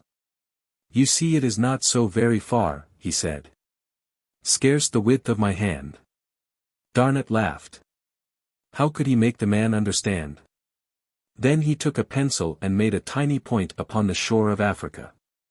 "This little mark," he said, "is many times larger upon this map than your cabin is upon the earth. Do you see now how very far it is?" Tarzan thought for a long time. "Do any white men live in Africa?" he asked. "Yes." "Where are the nearest?" Darnet pointed out a spot on the shore just north of them. "So close?" asked Tarzan, in surprise. "Yes," said Darnet, "but it is not close." "Have they big boats to cross the ocean?" "Yes." "We shall go there tomorrow," announced Tarzan. Again Darnet smiled and shook his head. "It is too far. We should die long before we reach them." "Do you wish to stay here then forever?" asked Tarzan. "No," said Darnet. "Then we shall start tomorrow." "I do not like it here longer. I should rather die than remain here." "Well," answered Darnet, with a shrug, "I do not know, my friend, but that I also would rather die than remain here. If you go, I shall go with you." "It is settled then," said Tarzan. "I shall start for America tomorrow." "How will you get to America without money?" asked Darnet. "What is money?" inquired Tarzan. It took a long time to make him understand even imperfectly.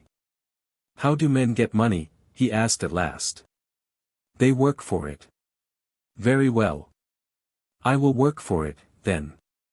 "No, my friend," returned Darnet, "you need not worry about money, nor need you work for it. I have enough money for 2, enough for 20. Much more than is good for one man, and you shall have all you need if ever we reach civilization." So on the following day they started north along the shore. Each man carrying a rifle and ammunition, beside bedding and some food and cooking utensils. The latter seemed to Tarzan a most useless encumbrance, so he threw his away. "But you must learn to eat cooked food, my friend," remonstrated Darnet. "No civilized men eat raw flesh." "There will be time enough when I reach civilization," said Tarzan. "I do not like the things, and they only spoil the taste of good meat." For a month they traveled north. Sometimes finding food in plenty and again going hungry for days. They saw no signs of natives, nor were they molested by wild beasts. Their journey was a miracle of ease. Tarzan asked questions and learned rapidly. Darnet taught him many of the refinements of civilization, even to the use of knife and fork, but sometimes Tarzan would drop them in disgust and grasp his food in his strong brown hands, tearing it with his molars like a wild beast. Then Darnet would expostulate with him, saying, "You must not eat like a brute, Tarzan, while I am trying to make a gentleman of you. Mon Dieu! Gentlemen do not thus, it is terrible." Tarzan would grin sheepishly and pick up his knife and fork again, but at heart he hated them. On the journey he told Darnet about the great chest he had seen the sailors bury. Of how he had dug it up and carried it to the gathering place of the apes and buried it there. "It must be the treasure chest of Professor Porter," said Darnet. "It is too bad, but of course you did not know." Then Tarzan recalled the letter written by Jane to her friend, the one he had stolen when they first came to his cabin, and now he knew what was in the chest and what it meant to Jane. "Tomorrow we shall go back after it," he announced to Darnet. "Go back," exclaimed Darnet. "But, my dear fellow, we have now been 3 weeks upon the march. It would require 3 more to return to the treasure, and then, with that enormous weight which required, you say, for sailors to carry, it would be months before we had again reached this spot." "It must be done, my friend," insisted Tarzan.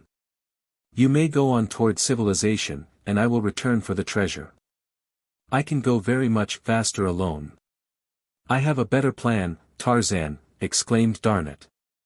"We shall go on together to the nearest settlement, and there we will charter a boat and sail back down the coast for the treasure and so transport it easily. That will be safer and quicker and also not require us to be separated. What do you think of that plan?" "Very well," said Tarzan. "The treasure will be there whenever we go for it. And while I could fetch it now, and catch up with you in a moon or 2, I shall feel safer for you to know that you are not alone on the trail. When I see how helpless you are, Darnet, I often wonder how the human race has escaped annihilation all these ages which you tell me about. Why, Sabor, single-handed, could exterminate 1,000 of you." Darnet laughed. "You will think more highly of your genus when you have seen its armies and navies, its great cities, and its mighty engineering works.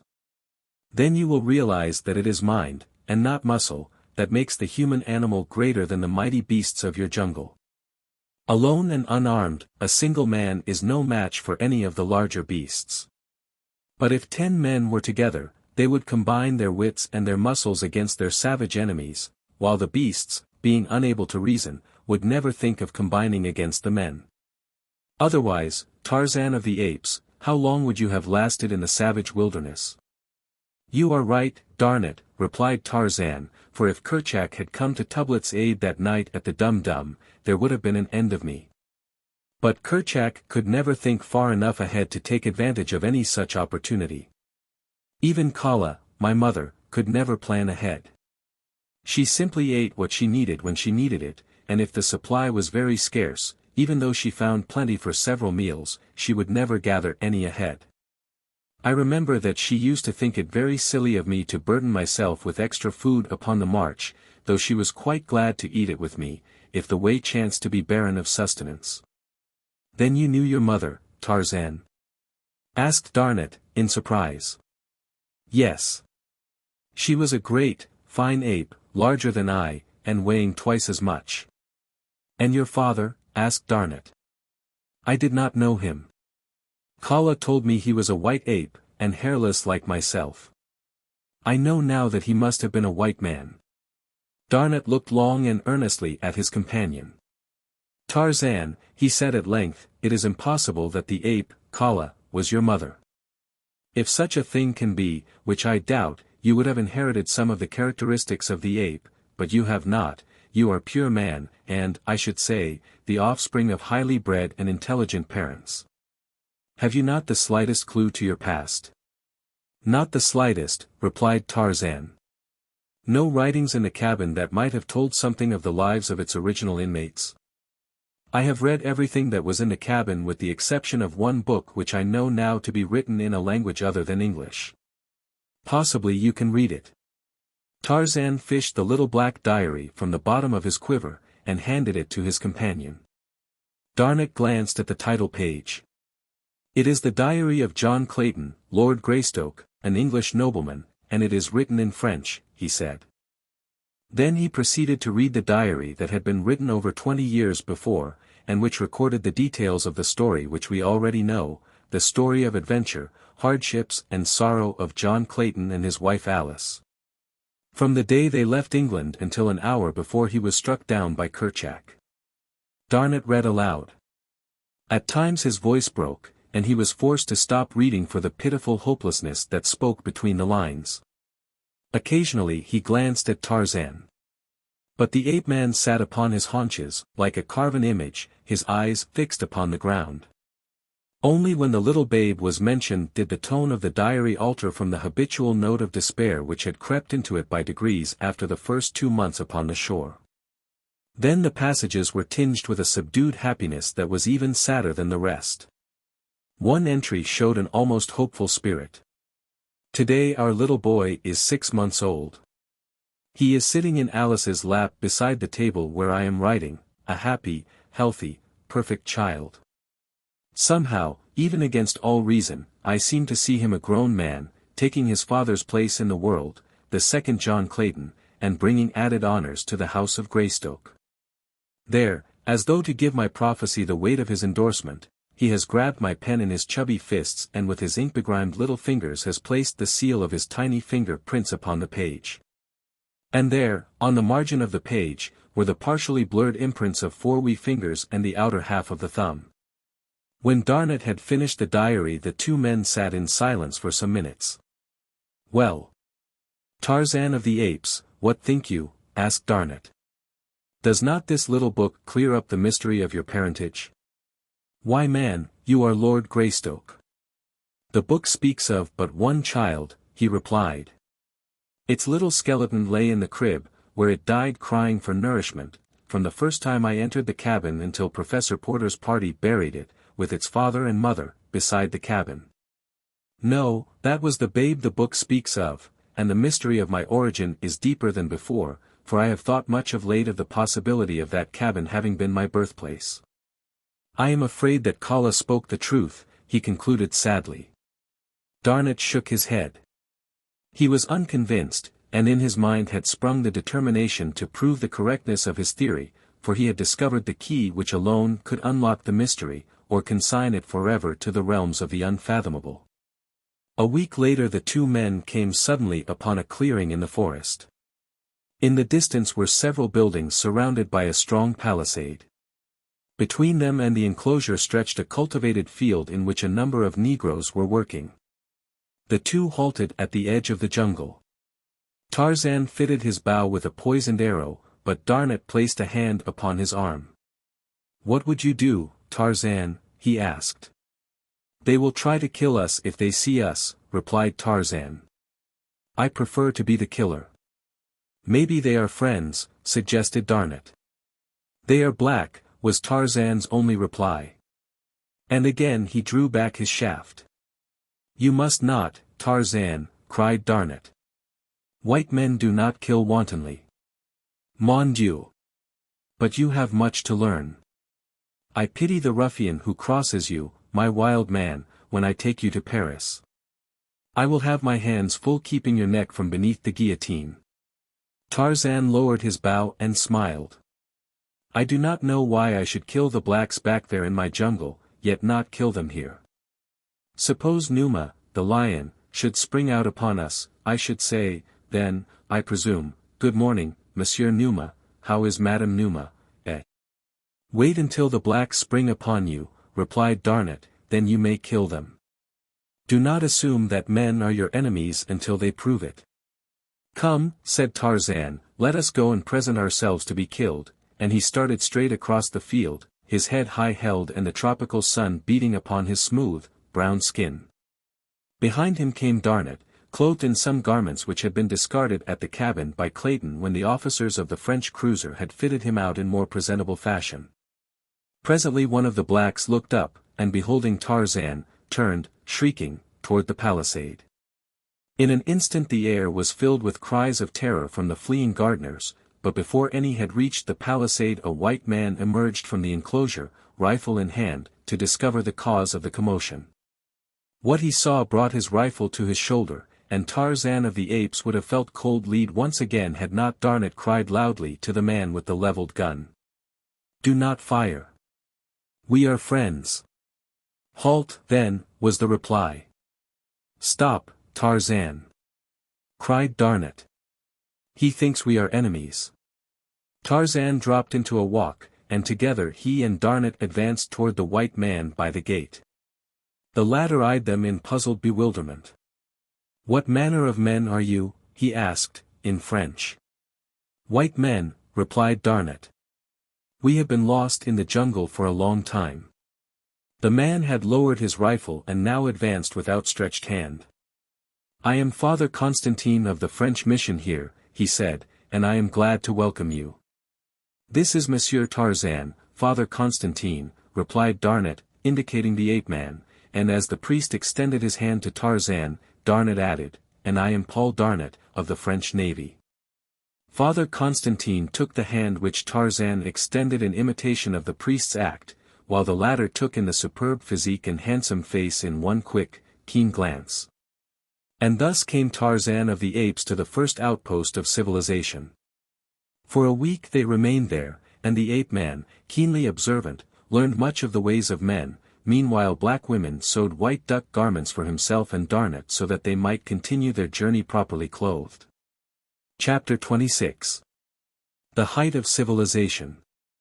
Another month brought them to a little group of buildings at the mouth of a wide river, and there Tarzan saw many boats, and was filled with the timidity of the wild thing by the sight of many men. Gradually he became accustomed to the strange noises and the odd ways of civilization, so that presently none might know that 2 short months before, this handsome Frenchman in immaculate white ducks, who laughed and chatted with the gayest of them, had been swinging naked through primeval forests to pounce upon some unwary victim, which, raw, was to fill his savage belly. The knife and fork, so contemptuously flung aside a month before, Tarzan now manipulated as exquisitely as did the polished Darnat.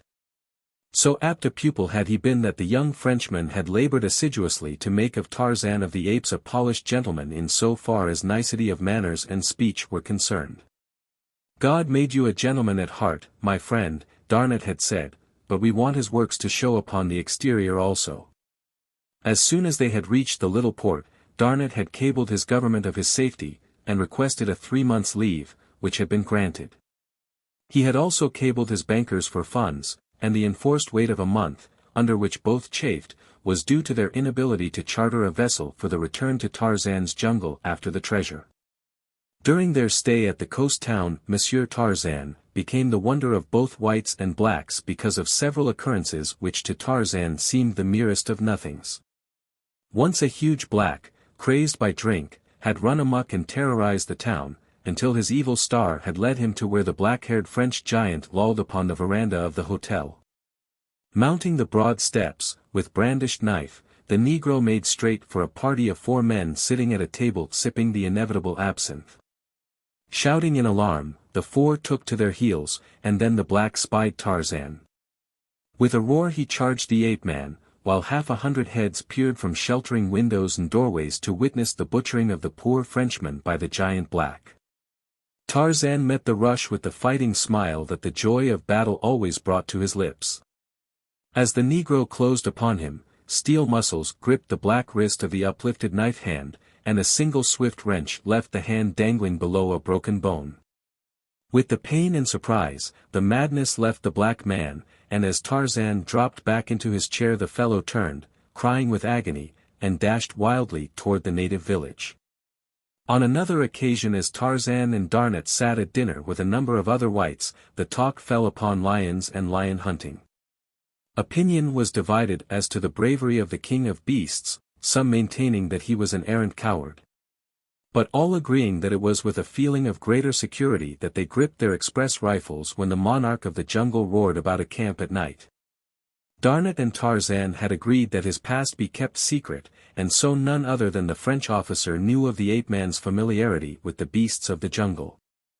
"Monsieur Tarzan has not expressed himself," said one of the party. "A man of his prowess who has spent some time in Africa, as I understand Monsieur Tarzan has, must have had experiences with lions, yes?" "Some," replied Tarzan, dryly. "Enough to know that each of you are right in your judgment of the characteristics of the lions you have met. But one might as well judge all blacks by the fellow who ran amok last week, or decide that all whites are cowards because one has met a cowardly white. There is as much individuality among the lower orders, gentlemen, as there is among ourselves.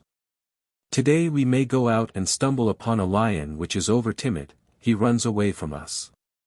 Tomorrow we may meet his uncle or his twin brother, and our friends wonder why we do not return from the jungle.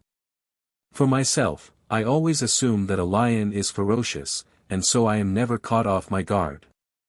"There would be little pleasure in hunting," retorted the first speaker, "if one is afraid of the thing he hunts." Darnat smiled. "Tarzan afraid?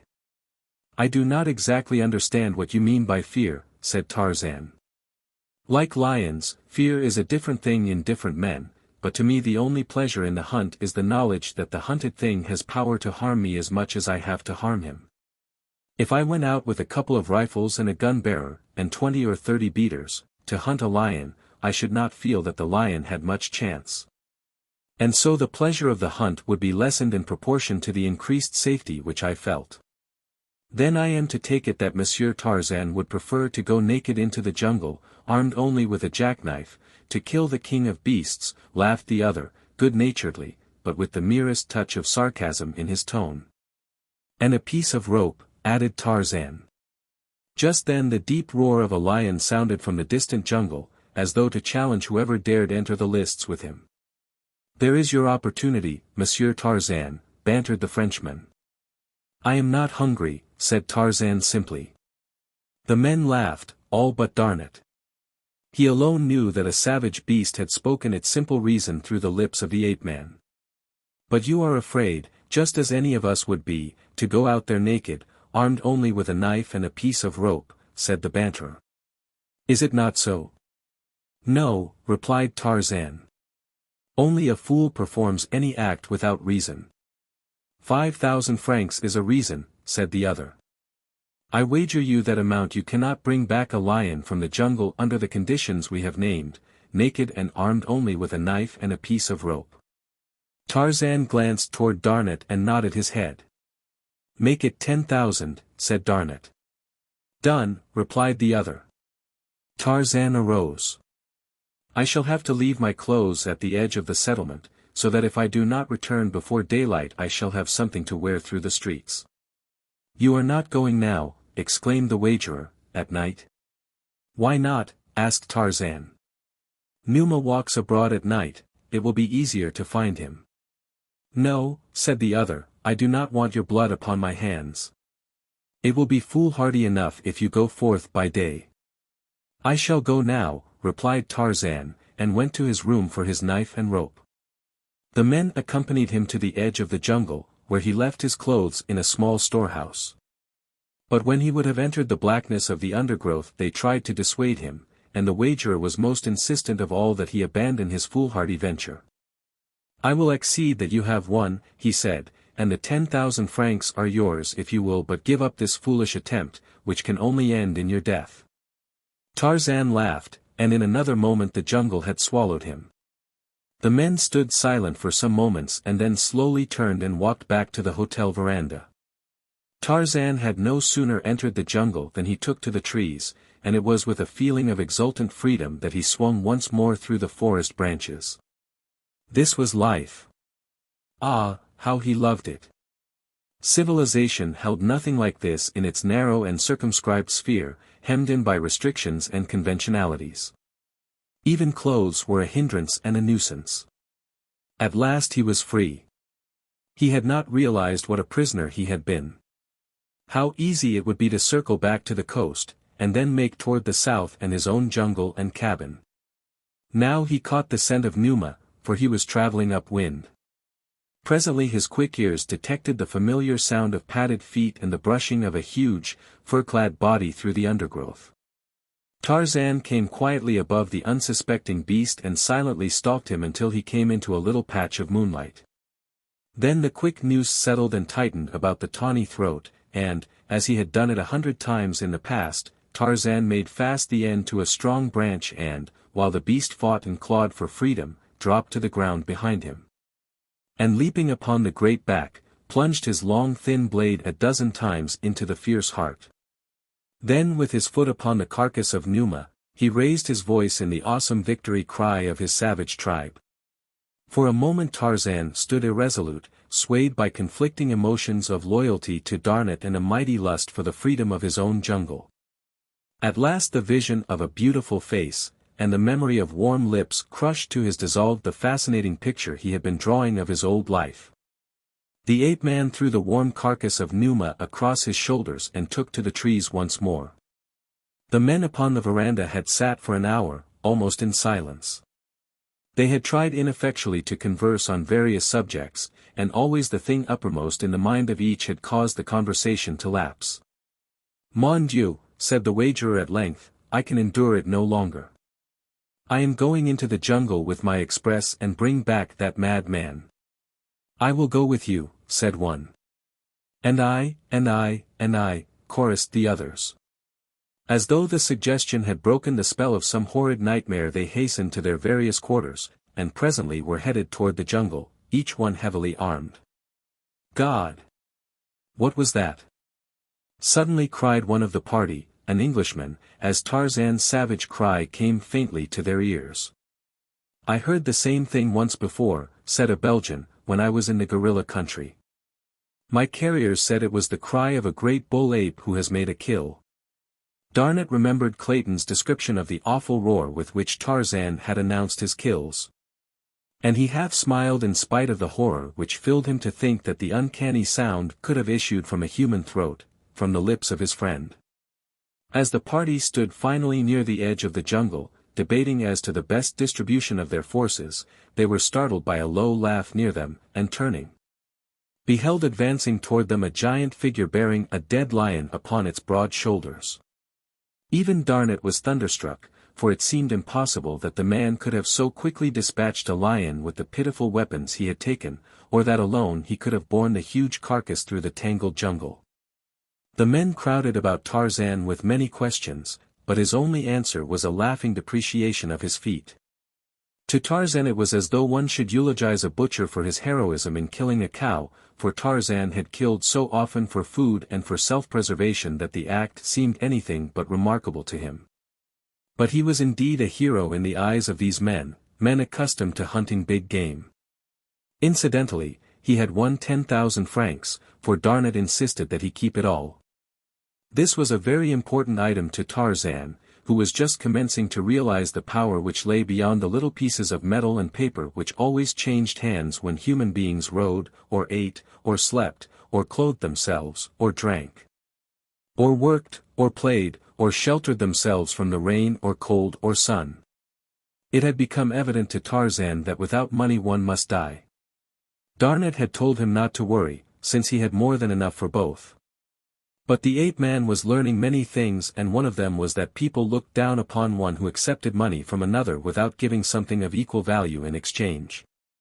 Shortly after the episode of the lion hunt, Darnett succeeded in chartering an ancient tub for the coastwise trip to Tarzan's landlocked harbor. It was a happy morning for them both when the little vessel weighed anchor and made for the open sea. The trip to the beach was uneventful, and the morning after they dropped anchor before the cabin, Tarzan, garbed once more in his jungle regalia and carrying a spade, set out alone for the amphitheater of the apes where lay the treasure. Late the next day he returned, bearing the great chest upon his shoulder, and at sunrise the little vessel worked through the harbor's mouth and took up her northward journey. 3 weeks later Tarzan and Darnett were passengers on board a French steamer bound for Lyons, and after a few days in that city Darnett took Tarzan to Paris. The ape man was anxious to proceed to America, but Darnett insisted that he must accompany him to Paris first, nor would he divulge the nature of the urgent necessity upon which he based his demand. One of the first things which Darnett accomplished after their arrival was to arrange to visit a high official of the police department, an old friend, and to take Tarzan with him. Adroitly Darnett led the conversation from point to point until the policeman had explained to the interested Tarzan many of the methods in vogue for apprehending and identifying criminals. Not the least interesting to Tarzan was the part played by fingerprints in this fascinating science. "But of what value are these imprints?" asked Tarzan, when, after a few years the lines upon the fingers are entirely changed by the wearing out of the old tissue and the growth of new. "The lines never change," replied the official. "From infancy to senility the fingerprints of an individual change only in size, except as injuries alter the loops and whorls. But if imprints have been taken of the thumb and four fingers of both hands one must needs lose all entirely to escape identification." "It is marvelous," exclaimed Darnett. "I wonder what the lines upon my own fingers may resemble." "We can soon see," replied the police officer, and ringing a bell he summoned an assistant to whom he issued a few directions. The man left the room, but presently returned with a little hardwood box which he placed on his superior's desk. "Now," said the officer, "you shall have your fingerprints in a second." He drew from the little case a square of plate glass, a little tube of thick ink, a rubber roller, and a few snowy white cards. Squeezing a drop of ink onto the glass, he spread it back and forth with the rubber roller until the entire surface of the glass was covered to his satisfaction with a very thin and uniform layer of ink. "Place the four fingers of your right hand upon the glass, thus," he said to Darnett. "Now the thumb. That is right. Now place them in just the same position upon this card, here, no, a little to the right. We must leave room for the thumb and the fingers of the left hand. There, that's it. Now the same with the left." "Come, Tarzan," cried Darnett, "let's see what your whorls look like."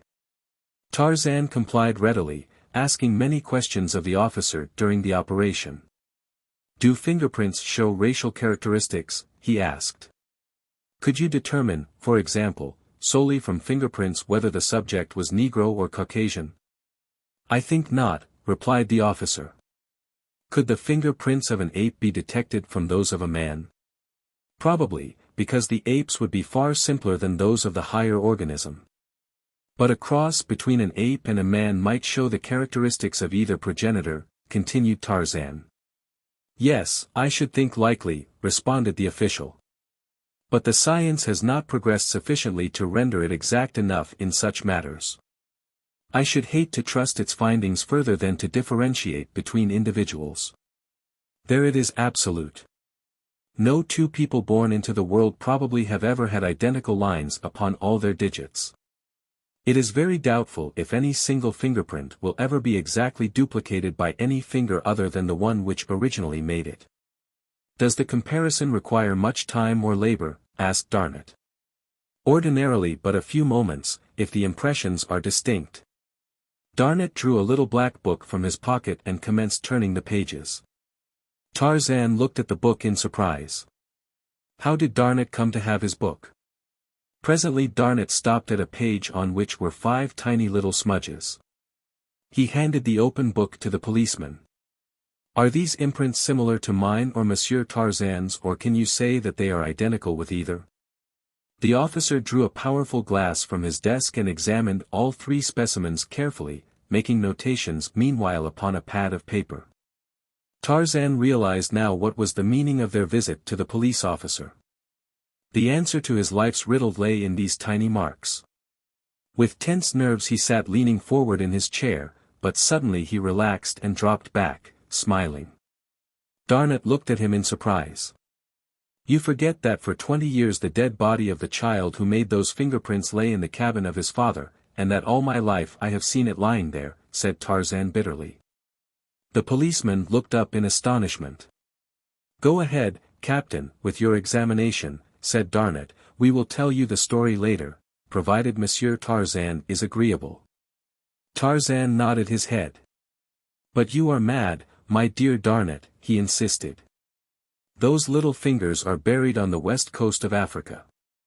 "I do not know as to that, Tarzan," replied Darnett. "It is possible, but if you are not the son of John Clayton, then how in heaven's name did you come into that god-forsaken jungle where no white man other than John Clayton had ever set foot?" "You forget, Kala," said Tarzan. "I do not even consider her," replied Darnett. The friends had walked to the broad window overlooking the boulevard as they talked. For some time they stood there gazing out upon the busy throng beneath, each wrapped in his own thoughts. "It takes some time to compare fingerprints," thought Darnett, turning to look at the police officer. To his astonishment he saw the official leaning back in his chair hastily scanning the contents of the little black diary. Darnett coughed. The policeman looked up, and, catching his eye, raised his finger to admonish silence. Darnett turned back to the window, and presently the police officer spoke. "Gentlemen," he said. Both turned toward him. "There is evidently a great deal at stake which must hinge to a greater or lesser extent upon the absolute correctness of this comparison. I therefore ask that you leave the entire matter in my hands until Monsieur Desquerque, our expert, returns. It will be but a matter of a few days." "I had hoped to know at once," said Darnett. "Monsieur Tarzan sails for America tomorrow." "I will promise that you can cable him a report within 2 weeks," replied the officer. "But what it will be I dare not say. There are resemblances, yet, well, we had better leave it for Monsieur Desquerque to solve." Chapter 27. The Giant Again. A taxicab drew up before an old-fashioned residence upon the outskirts of Baltimore. A man of about 40, well-built and with strong, regular features, stepped out, and paying the chauffeur dismissed him. A moment later the passenger was entering the library of the old home. "Ah, Mr. Candler!" exclaimed an old man, rising to greet him. "Good evening, my dear professor," cried the man, extending a cordial hand. "Who admitted you?" asked the professor. "Esmeralda." "Then she will acquaint Jane with the fact that you are here," said the old man. "No, professor," replied Candler, "for I came primarily to see you." "Ah, I am honored," said Professor Porter. "Professor," continued Robert Candler, with great deliberation, as though carefully weighing his words, "I have come this evening to speak with you about Jane. You know my aspirations, and you have been generous enough to approve my suit." Professor Archimedes Q. Porter fidgeted in his armchair. The subject always made him uncomfortable. He could not understand why. Candler was a splendid match. "But Jane," continued Candler, "I cannot understand her. She puts me off first on one ground and then another. I have always the feeling that she breathes a sigh of relief every time I bid her goodbye." "Tut, tut," said Professor Porter. "Tut, tut, Mr. Candler. Jane is a most obedient daughter. She will do precisely as I tell her." "Then I can still count on your support?" asked Candler, a tone of relief marking his voice. "Certainly, sir, certainly, sir," exclaimed Professor Porter. "How could you doubt it?" "There is young Clayton, you know," suggested Candler. "He has been hanging about for months. I don't know that Jane cares for him. But beside his title they say he has inherited a very considerable estate from his father, and it might not be strange, if he finally won her, unless," and Candler paused. "Tut, tut, Mr. Candler, unless, what?" "Unless, you see fit to request that Jane and I be married at once," said Candler, slowly and distinctly. "I have already suggested to Jane that it would be desirable," said Professor Porter sadly, "for we can no longer afford to keep up this house, and live as her associations demand." "What was her reply?" asked Candler. "She said she was not ready to marry anyone yet," replied Professor Porter, "and that we could go and live upon the farm in northern Wisconsin which her mother left her. It is a little more than self-supporting. The tenants have always made a living from it, and been able to send Jane a trifle beside, each year. She is planning on our going up there the first of the week. Philander and Mr. Clayton have already gone to get things in readiness for us." "Clayton has gone there," exclaimed Candler, visibly chagrined. "Why was I not told? I would gladly have gone and seen that every comfort was provided." "Jane feels that we are already too much in your debt, Mr. Candler," said Professor Porter. Candler was about to reply, when the sound of footsteps came from the hall without, and Jane entered the room. "Oh, I beg your pardon," she exclaimed, pausing on the threshold.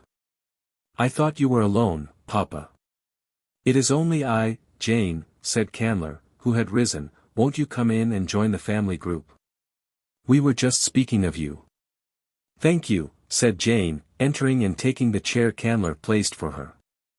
"I only wanted to tell Papa that Toby is coming down from the college tomorrow to pack his books. I want you to be sure, Papa, to indicate all that you can do without until fall. Please don't carry this entire library to Wisconsin, as you would have carried it to Africa, if I had not put my foot down." "Was Toby here?" asked Professor Porter. "Yes, I just left him. He and Esmeralda are exchanging religious experiences on the back porch now." "Tut, tut, I must see him at once," cried the professor. "Excuse me just a moment, children," and the old man hastened from the room. As soon as he was out of earshot Candler turned to Jane. "See here, Jane," he said bluntly. "How long is this thing going on like this? You haven't refused to marry me, but you haven't promised either. I want to get the license tomorrow, so that we can be married quietly before you leave for Wisconsin. I don't care for any fuss or feathers, and I'm sure you don't either." The girl turned cold, but she held her head bravely. "Your father wishes it, you know," added Candler. "Yes, I know." She spoke scarcely above a whisper. "Do you realize that you are buying me, Mr. Candler?" she said finally, and in a cold, level voice. "Buying me for a few paltry dollars? Of course you do, Robert Candler, and the hope of just such a contingency was in your mind when you loaned Papa the money for that harebrained escapade, which but for a most mysterious circumstance would have been surprisingly successful. But you, Mr. Candler, would have been the most surprised. You had no idea that the venture would succeed. You are too good a businessman for that. And you are too good a businessman to loan money for buried treasure seeking, or to loan money without security, unless you had some special object in view. You knew that without security you had a greater hold on the honor of the Porters than with it. You knew the one best way to force me to marry you, without seeming to force me. You have never mentioned the loan. In any other man I should have thought that the prompting of a magnanimous and noble character. But you are deep, Mr. Robert Candler. I know you better than you think I know you.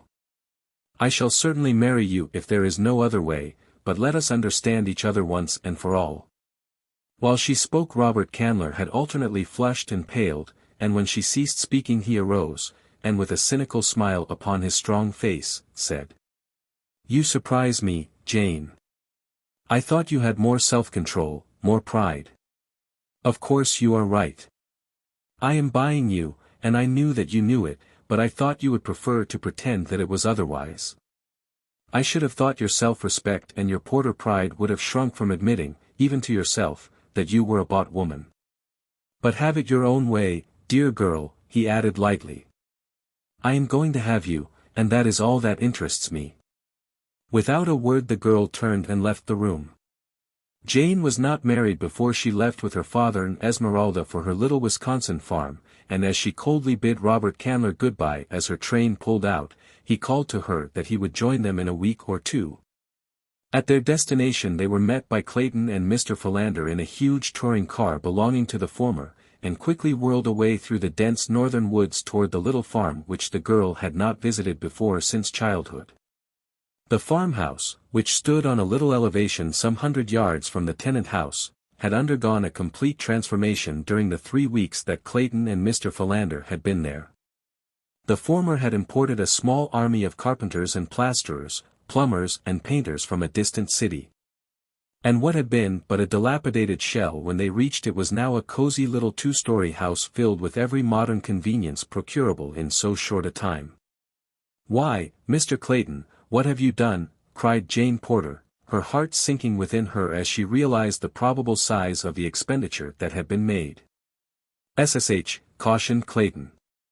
"Don't let your father guess.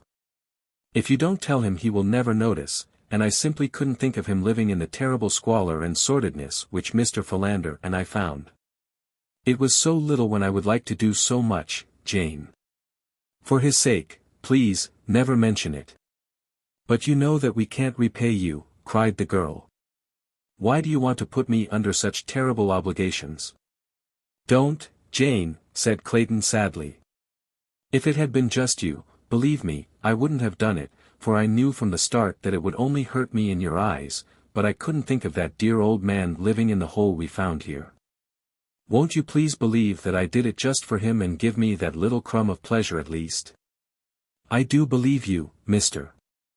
Clayton," said the girl, "because I know you are big enough and generous enough to have done it just for him, and, oh Cecil, I wish I might repay you as you deserve, as you would wish." "Why can't you, Jane?" "Because I love another." "Candler?" "No. But you are going to marry him. He told me as much before I left Baltimore." The girl winced. "I do not love him," she said, almost proudly. "Is it because of the money, Jane?" She nodded. "Then am I so much less desirable than Candler?" "I have money enough, and far more, for every need," he said bitterly. "I do not love you, Cecil," she said, "but I respect you. If I must disgrace myself by such a bargain with any man, I prefer that it be one I already despise. I should loathe the man to whom I sold myself without love, whomsoever he might be. You will be happier," she concluded, "alone, with my respect and friendship, than with me and my contempt." He did not press the matter further, but if ever a man had murder in his heart it was William Cecil Clayton, Lord Greystoke, when, a week later, Robert Candler drew up before the farmhouse in his purring 6-cylinder. A week passed.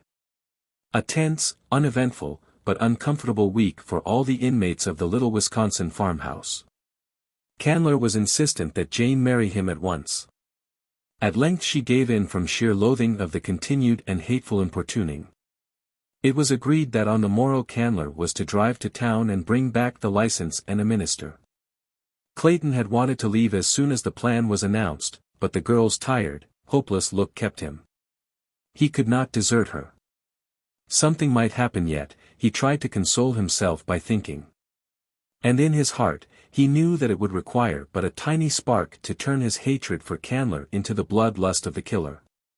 Early the next morning Candler set out for town. In the east smoke could be seen lying low over the forest, for a fire had been raging for a week not far from them, but the wind still lay in the west and no danger threatened them. About noon Jane started off for a walk. She would not let Clayton accompany her. She wanted to be alone, she said, and he respected her wishes. In the house Professor Porter and Mr. Philander were immersed in an absorbing discussion of some weighty scientific problem. Esmeralda dozed in the kitchen, and Clayton, heavy-eyed after a sleepless night, threw himself down upon the couch in the living room and soon dropped into a fitful slumber. To the east the black smoke clouds rose higher into the heavens, suddenly they eddied, and then commenced to drift rapidly toward the west. On and on they came. The inmates of the tenant house were gone, for it was market day, and none was there to see the rapid approach of the fiery demon. Soon the flames had spanned the road to the south and cut off Candler's return. A little fluctuation of the wind now carried the path of the forest fire to the north, then blew back and the flames nearly stood still as though held in leash by some master hand. Suddenly, out of the northeast, a great black car came careening down the road. With a jolt it stopped before the cottage, and a black-haired giant leaped out to run up onto the porch. Without a pause he rushed into the house. On the couch lay Clayton. The man started in surprise, but with a bound was at the side of the sleeping man. Shaking him roughly by the shoulder, he cried. "My God, Clayton, are you all mad here? Don't you know you are nearly surrounded by fire? Where is Miss Porter?" Clayton sprang to his feet. He did not recognize the man, but he understood the words and was upon the veranda in a bound. "Scott," he cried, and then, dashing back into the house, "Jane! Jane! Where are you?" In an instant Esmeralda, Professor Porter and Mr. Philander had joined the two men. "Where is Miss Jane?" cried Clayton, seizing Esmeralda by the shoulders and shaking her roughly. "Oh, Gabrielle, Mr. Clayton, she done gone for a walk. Hasn't she come back yet?" And, without waiting for a reply, Clayton dashed out into the yard, followed by the others. "Which way did she go?" cried the black-haired giant of Esmeralda. "Down that road," cried the frightened woman, pointing toward the south where a mighty wall of roaring flames shut out the view. "Put these people in the other car," shouted the stranger to Clayton. "I saw one as I drove up, and get them out of here by the north road. Leave my car here. If I find Miss Porter we shall need it. If I don't, no one will need it. Do as I say." As Clayton hesitated, and then they saw the lithe figure bound away across the clearing toward the northwest where the forest still stood, untouched by flame. In each rose the unaccountable feeling that a great responsibility had been raised from their shoulders, a kind of implicit confidence in the power of the stranger to save Jane if she could be saved. "Who was that?" asked Professor Porter. "I do not know," replied Clayton. "He called me by name and he knew Jane, for he asked for her. And he called Esmeralda by name. There was something most startlingly familiar about him," exclaimed Mr. Philander, "and yet, bless me, I know I never saw him before." "Tut, tut," cried Professor Porter. "Most remarkable. Who could it have been, and why do I feel that Jane is safe, now that he has set out in search of her?" "I can't tell you, Professor," said Clayton soberly, "but I know I have the same uncanny feeling. But come," he cried, "we must get out of here ourselves, or we shall be shut off," and the party hastened toward Clayton's car. When Jane turned to retrace her steps homeward, she was alarmed to note how near the smoke of the forest fire seemed. And as she hastened onward her alarm became almost a panic when she perceived that the rushing flames were rapidly forcing their way between herself and the cottage. At length she was compelled to turn into the dense thicket and attempt to force her way to the west in an effort to circle around the flames and reach the house. In a short time the futility of her attempt became apparent and then her one hope lay in retracing her steps to the road and flying for her life to the south toward the town. The 20 minutes that it took her to regain the road was all that had been needed to cut off her retreat as effectually as her advance had been cut off before. A short run down the road brought her to a horrified stand, for there before her was another wall of flame. An arm of the main conflagration had shot out a half-mile south of its parent to embrace this tiny strip of road in its implacable clutches. Jane knew that it was useless again to attempt to force her way through the undergrowth. She had tried it once, and failed. Now she realized that it would be but a matter of minutes ere the whole space between the north and the south would be a seething mass of billowing flames. Calmly the girl kneeled down in the dust of the roadway and prayed for strength to meet her fate bravely, and for the delivery of her father and her friends from death. Suddenly she heard her name being called aloud through the forest. "Jane! Jane Porter!" It rang strong and clear, but in a strange voice. "Here," she called in reply. "Here. In the roadway." Then through the branches of the trees she saw a figure swinging with the speed of a squirrel. A veering of the wind blew a cloud of smoke about them and she could no longer see the man who was speeding toward her, but suddenly she felt a great arm about her. Then she was lifted up, and she felt the rushing of the wind and the occasional brush of a branch as she was borne along. She opened her eyes. Far below her lay the undergrowth and the hard earth. About her was the waving foliage of the forest. From tree to tree swung the giant figure which bore her, and it seemed to Jane that she was living over in a dream the experience that had been hers in that far African jungle. Oh, if it were but the same man who had borne her so swiftly through the tangled verdure on that other day. But that was impossible. Yet who else in all the world was there with the strength and agility to do what this man was now doing? She stole a sudden glance at the face close to hers, and then she gave a little frightened gasp. It was he. My forest man, she murmured. No, I must be delirious. Yes, your man, Jane Porter. Your savage, primeval man come out of the jungle to claim his mate, the woman who ran away from him, he added almost fiercely. I did not run away, she whispered. I would only consent to leave when they had waited a week for you to return. They had come to a point beyond the fire now, and he had turned back to the clearing. Side by side they were walking toward the cottage. The wind had changed once more and the fire was burning back upon itself, another hour like that and it would be burned out. Why did you not return? She asked. I was nursing Darnot. He was badly wounded.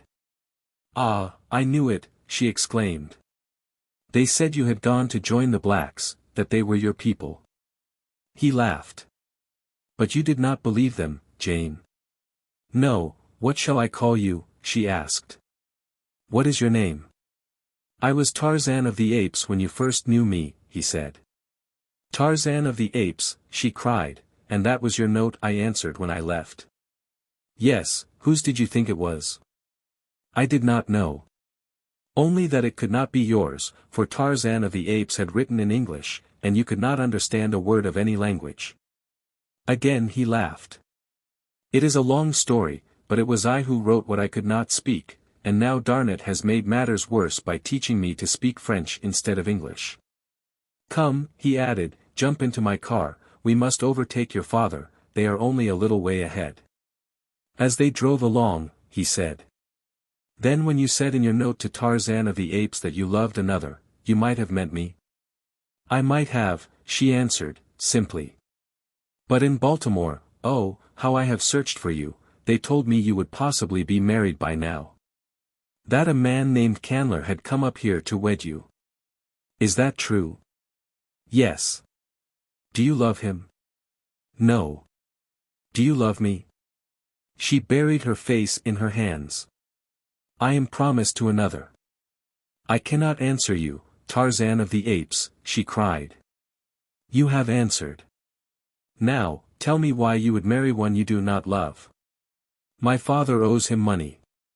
Suddenly there came back to Tarzan the memory of the letter he had read, and the name Robert Candler and the hinted trouble which he had been unable to understand then. He smiled. If your father had not lost the treasure you would not feel forced to keep your promise to this man Candler. I could ask him to release me. And if he refused? I have given my promise. He was silent for a moment. The car was plunging along the uneven road at a reckless pace, for the fire showed threateningly at their right, and another change of the wind might sweep it on with raging fury across this one avenue of escape. Finally they passed the danger point, and Tarzan reduced their speed. Suppose I should ask him, ventured Tarzan. He would scarcely accede to the demand of a stranger, said the girl. Especially one who wanted me himself. Turquoise did, said Tarzan, grimly. Jane shuddered and looked fearfully up at the giant figure beside her, for she knew that he meant the great anthropoid he had killed in her defense. This is not the African jungle, she said. You are no longer a savage beast. You are a gentleman, and gentlemen do not kill in cold blood. I am still a wild beast at heart, he said, in a low voice, as though to himself. Again they were silent for a time. Jane, said the man, at length, if you were free, would you marry me? She did not reply at once, but he waited patiently. The girl was trying to collect her thoughts. What did she know of this strange creature at her side? What did he know of himself? Who was he? Who, his parents? Why, his very name echoed his mysterious origin and his savage life. He had no name. Could she be happy with this jungle waif? Could she find anything in common with a husband whose life had been spent in the tree-tops of an African wilderness, frolicking and fighting with fierce anthropoids? Tearing his food from the quivering flank of fresh-killed prey, sinking his strong teeth into raw flesh, and tearing away his portion while his mates growled and fought about him for their share. Could he ever rise to her social sphere? Could she bear to think of sinking to his? Would either be happy in such a horrible misalliance? You do not answer, he said. Do you shrink from wounding me? I do not know what answer to make, said Jane sadly. I do not know my own mind. You do not love me, then? He asked, in a level tone. Do not ask me. You will be happier without me. You were never meant for the formal restrictions and conventionalities of society, civilization would become irksome to you. And in a little while you would long for the freedom of your old life, a life to which I am as totally unfitted as you to mine. I think I understand you, he replied quietly. I shall not urge you, for I would rather see you happy than to be happy myself. I see now that you could not be happy with an ape. There was just the faintest tinge of bitterness in his voice. Don't, she remonstrated. Don't say that. You do not understand.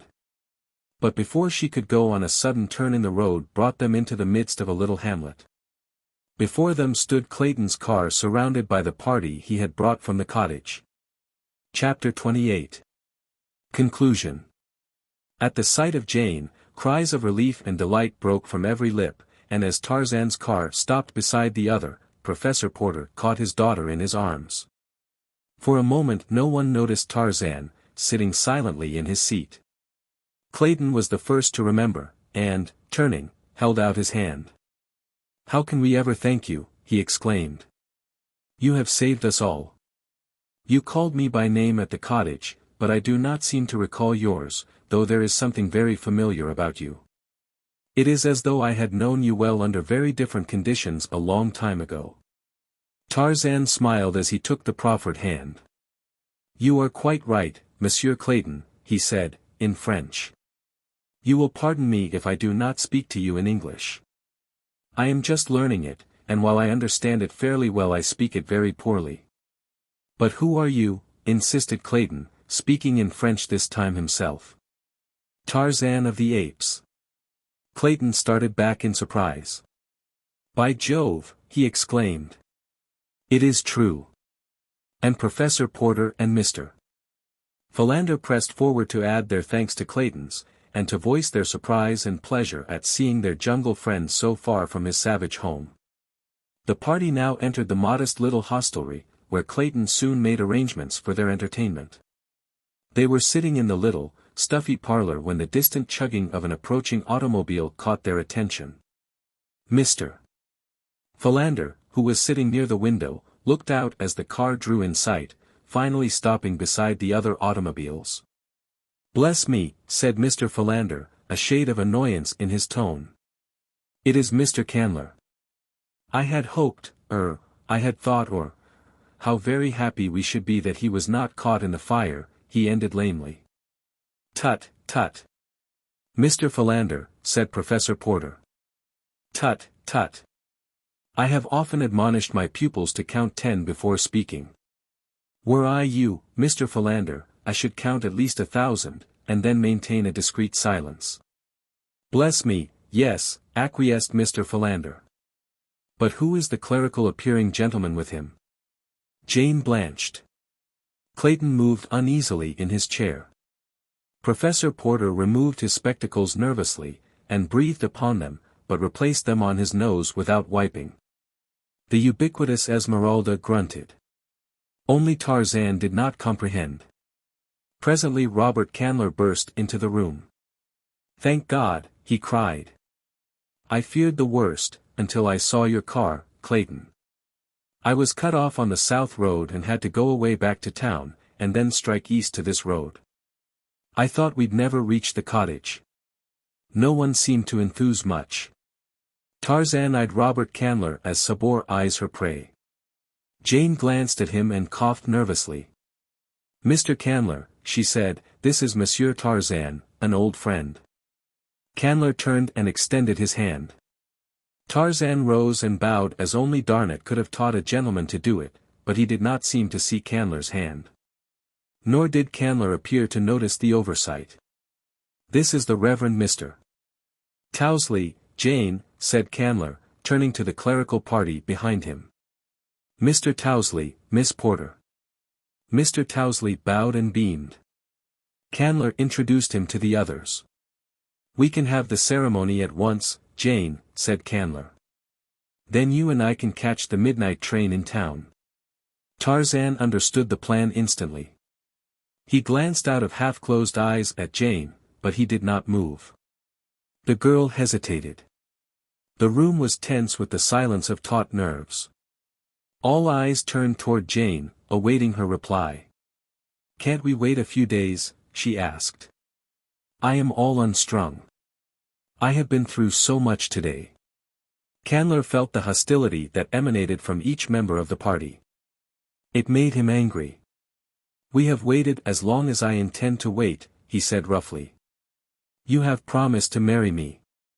I shall be played with no longer. I have the license and here is the preacher.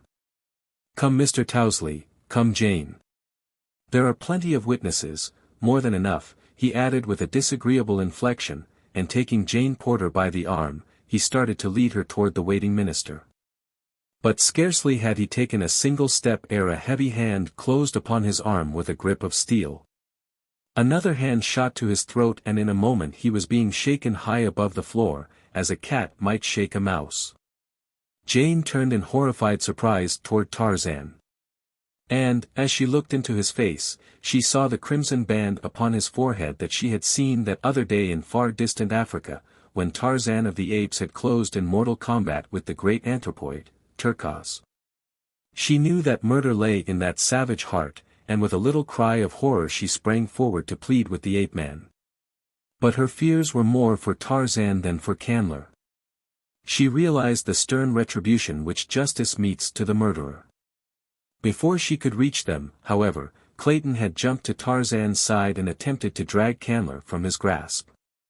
With a single sweep of one mighty arm the Englishman was hurled across the room, and then Jane laid a firm white hand upon Tarzan's wrist, and looked up into his eyes.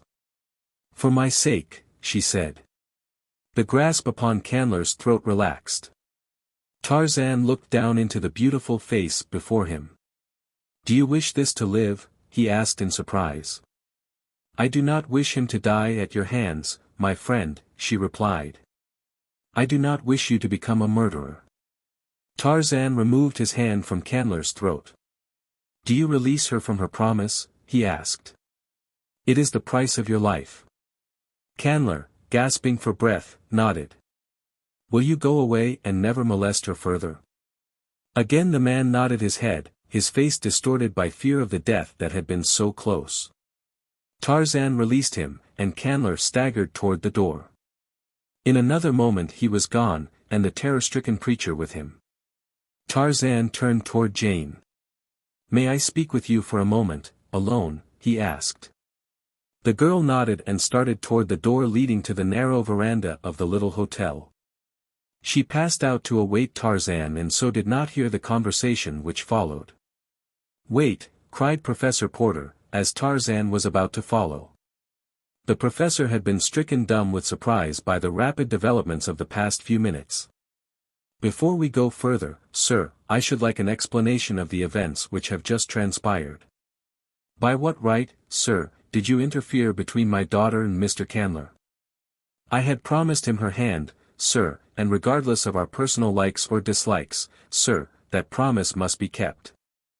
"I interfered, Professor Porter," replied Tarzan, "because your daughter does not love Mr. Candler, she does not wish to marry him. That is enough for me to know." "You do not know what you have done," said Professor Porter. Now he will doubtless refuse to marry her. He most certainly will, said Tarzan, emphatically. And further, added Tarzan, you need not fear that your pride will suffer, Professor Porter, for you will be able to pay the Candler person what you owe him the moment you reach home.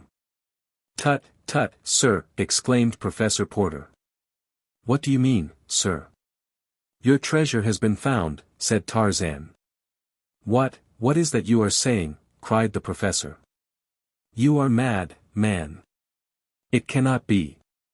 It is, though. It was I who stole it, not knowing either its value or to whom it belonged. I saw the sailors bury it, and, ape-like, I had to dig it up and bury it again elsewhere. When Darnat told me what it was and what it meant to you, I returned to the jungle and recovered it.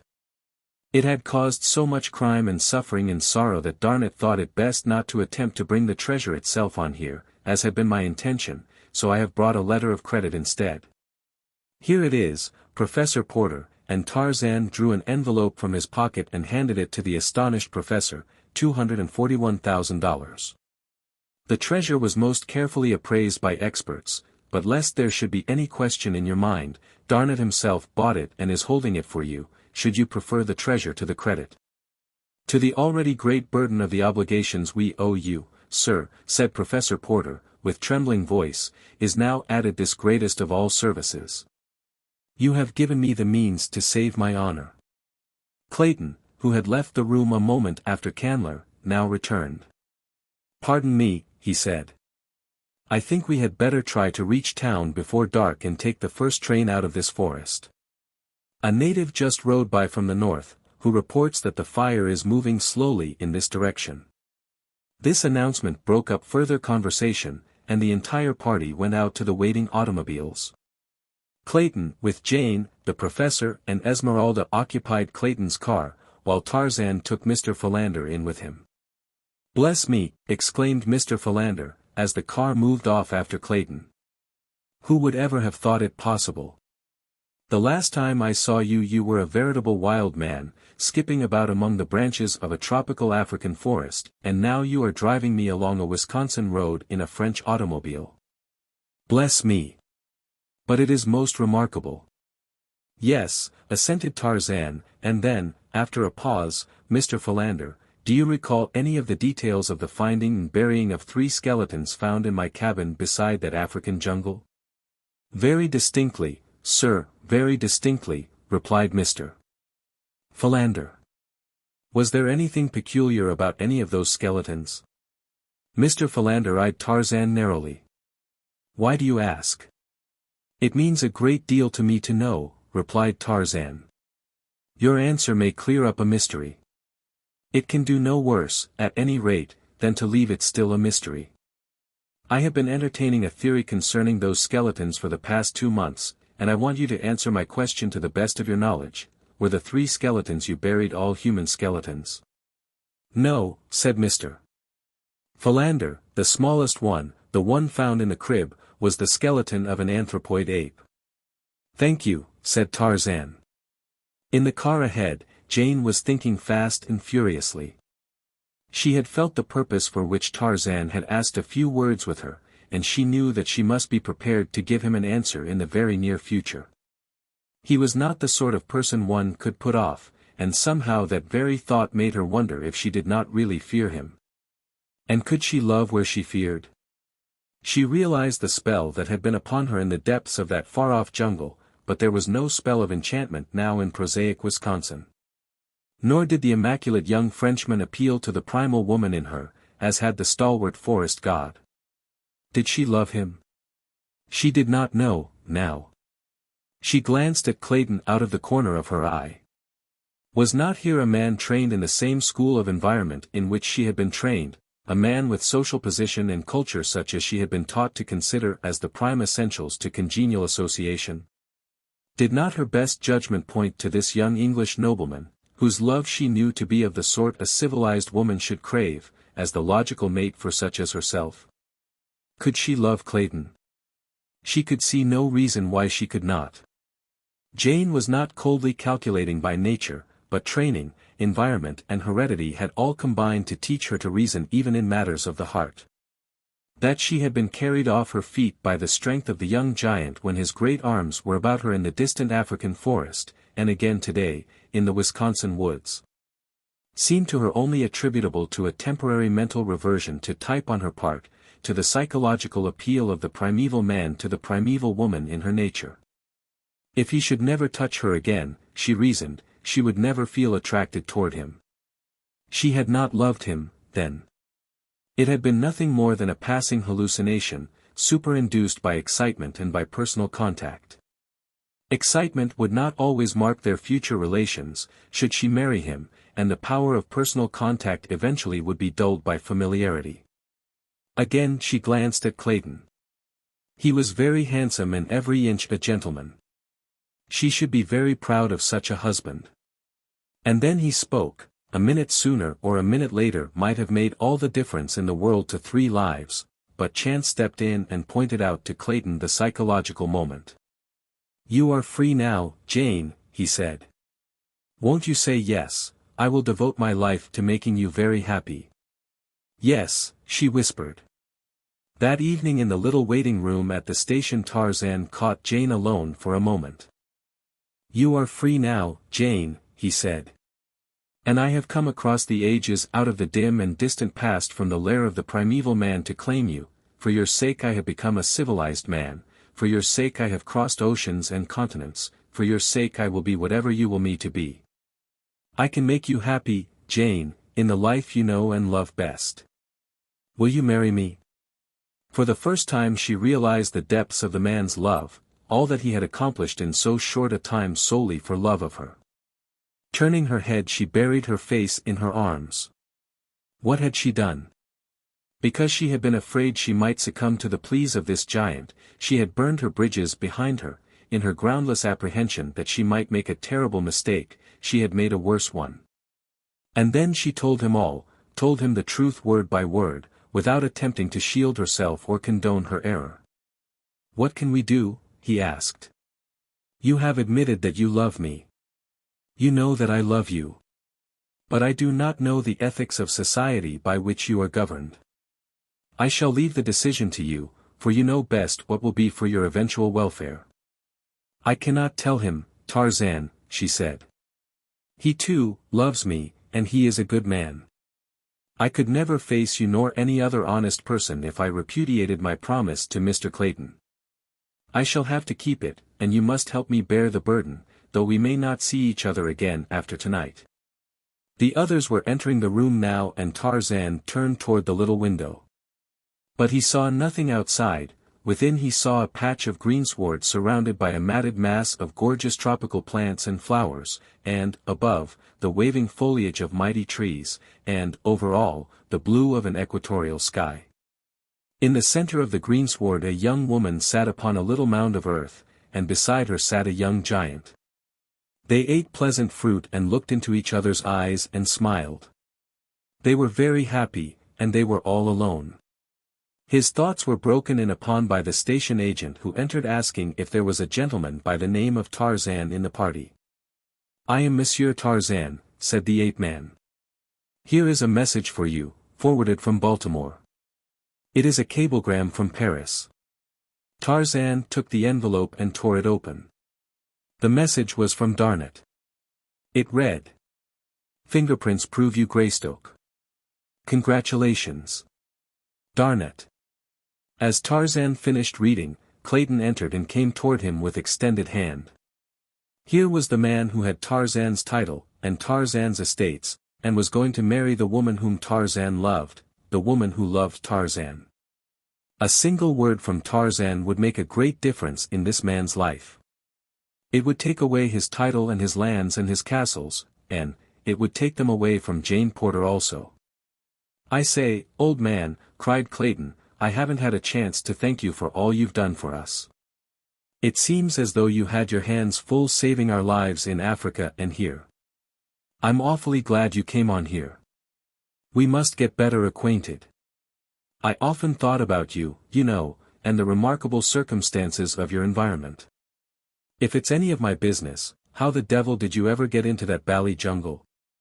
"I was born there," said Tarzan, quietly. "My mother was an ape, and of course she couldn't tell me much about it. I never knew who my father was.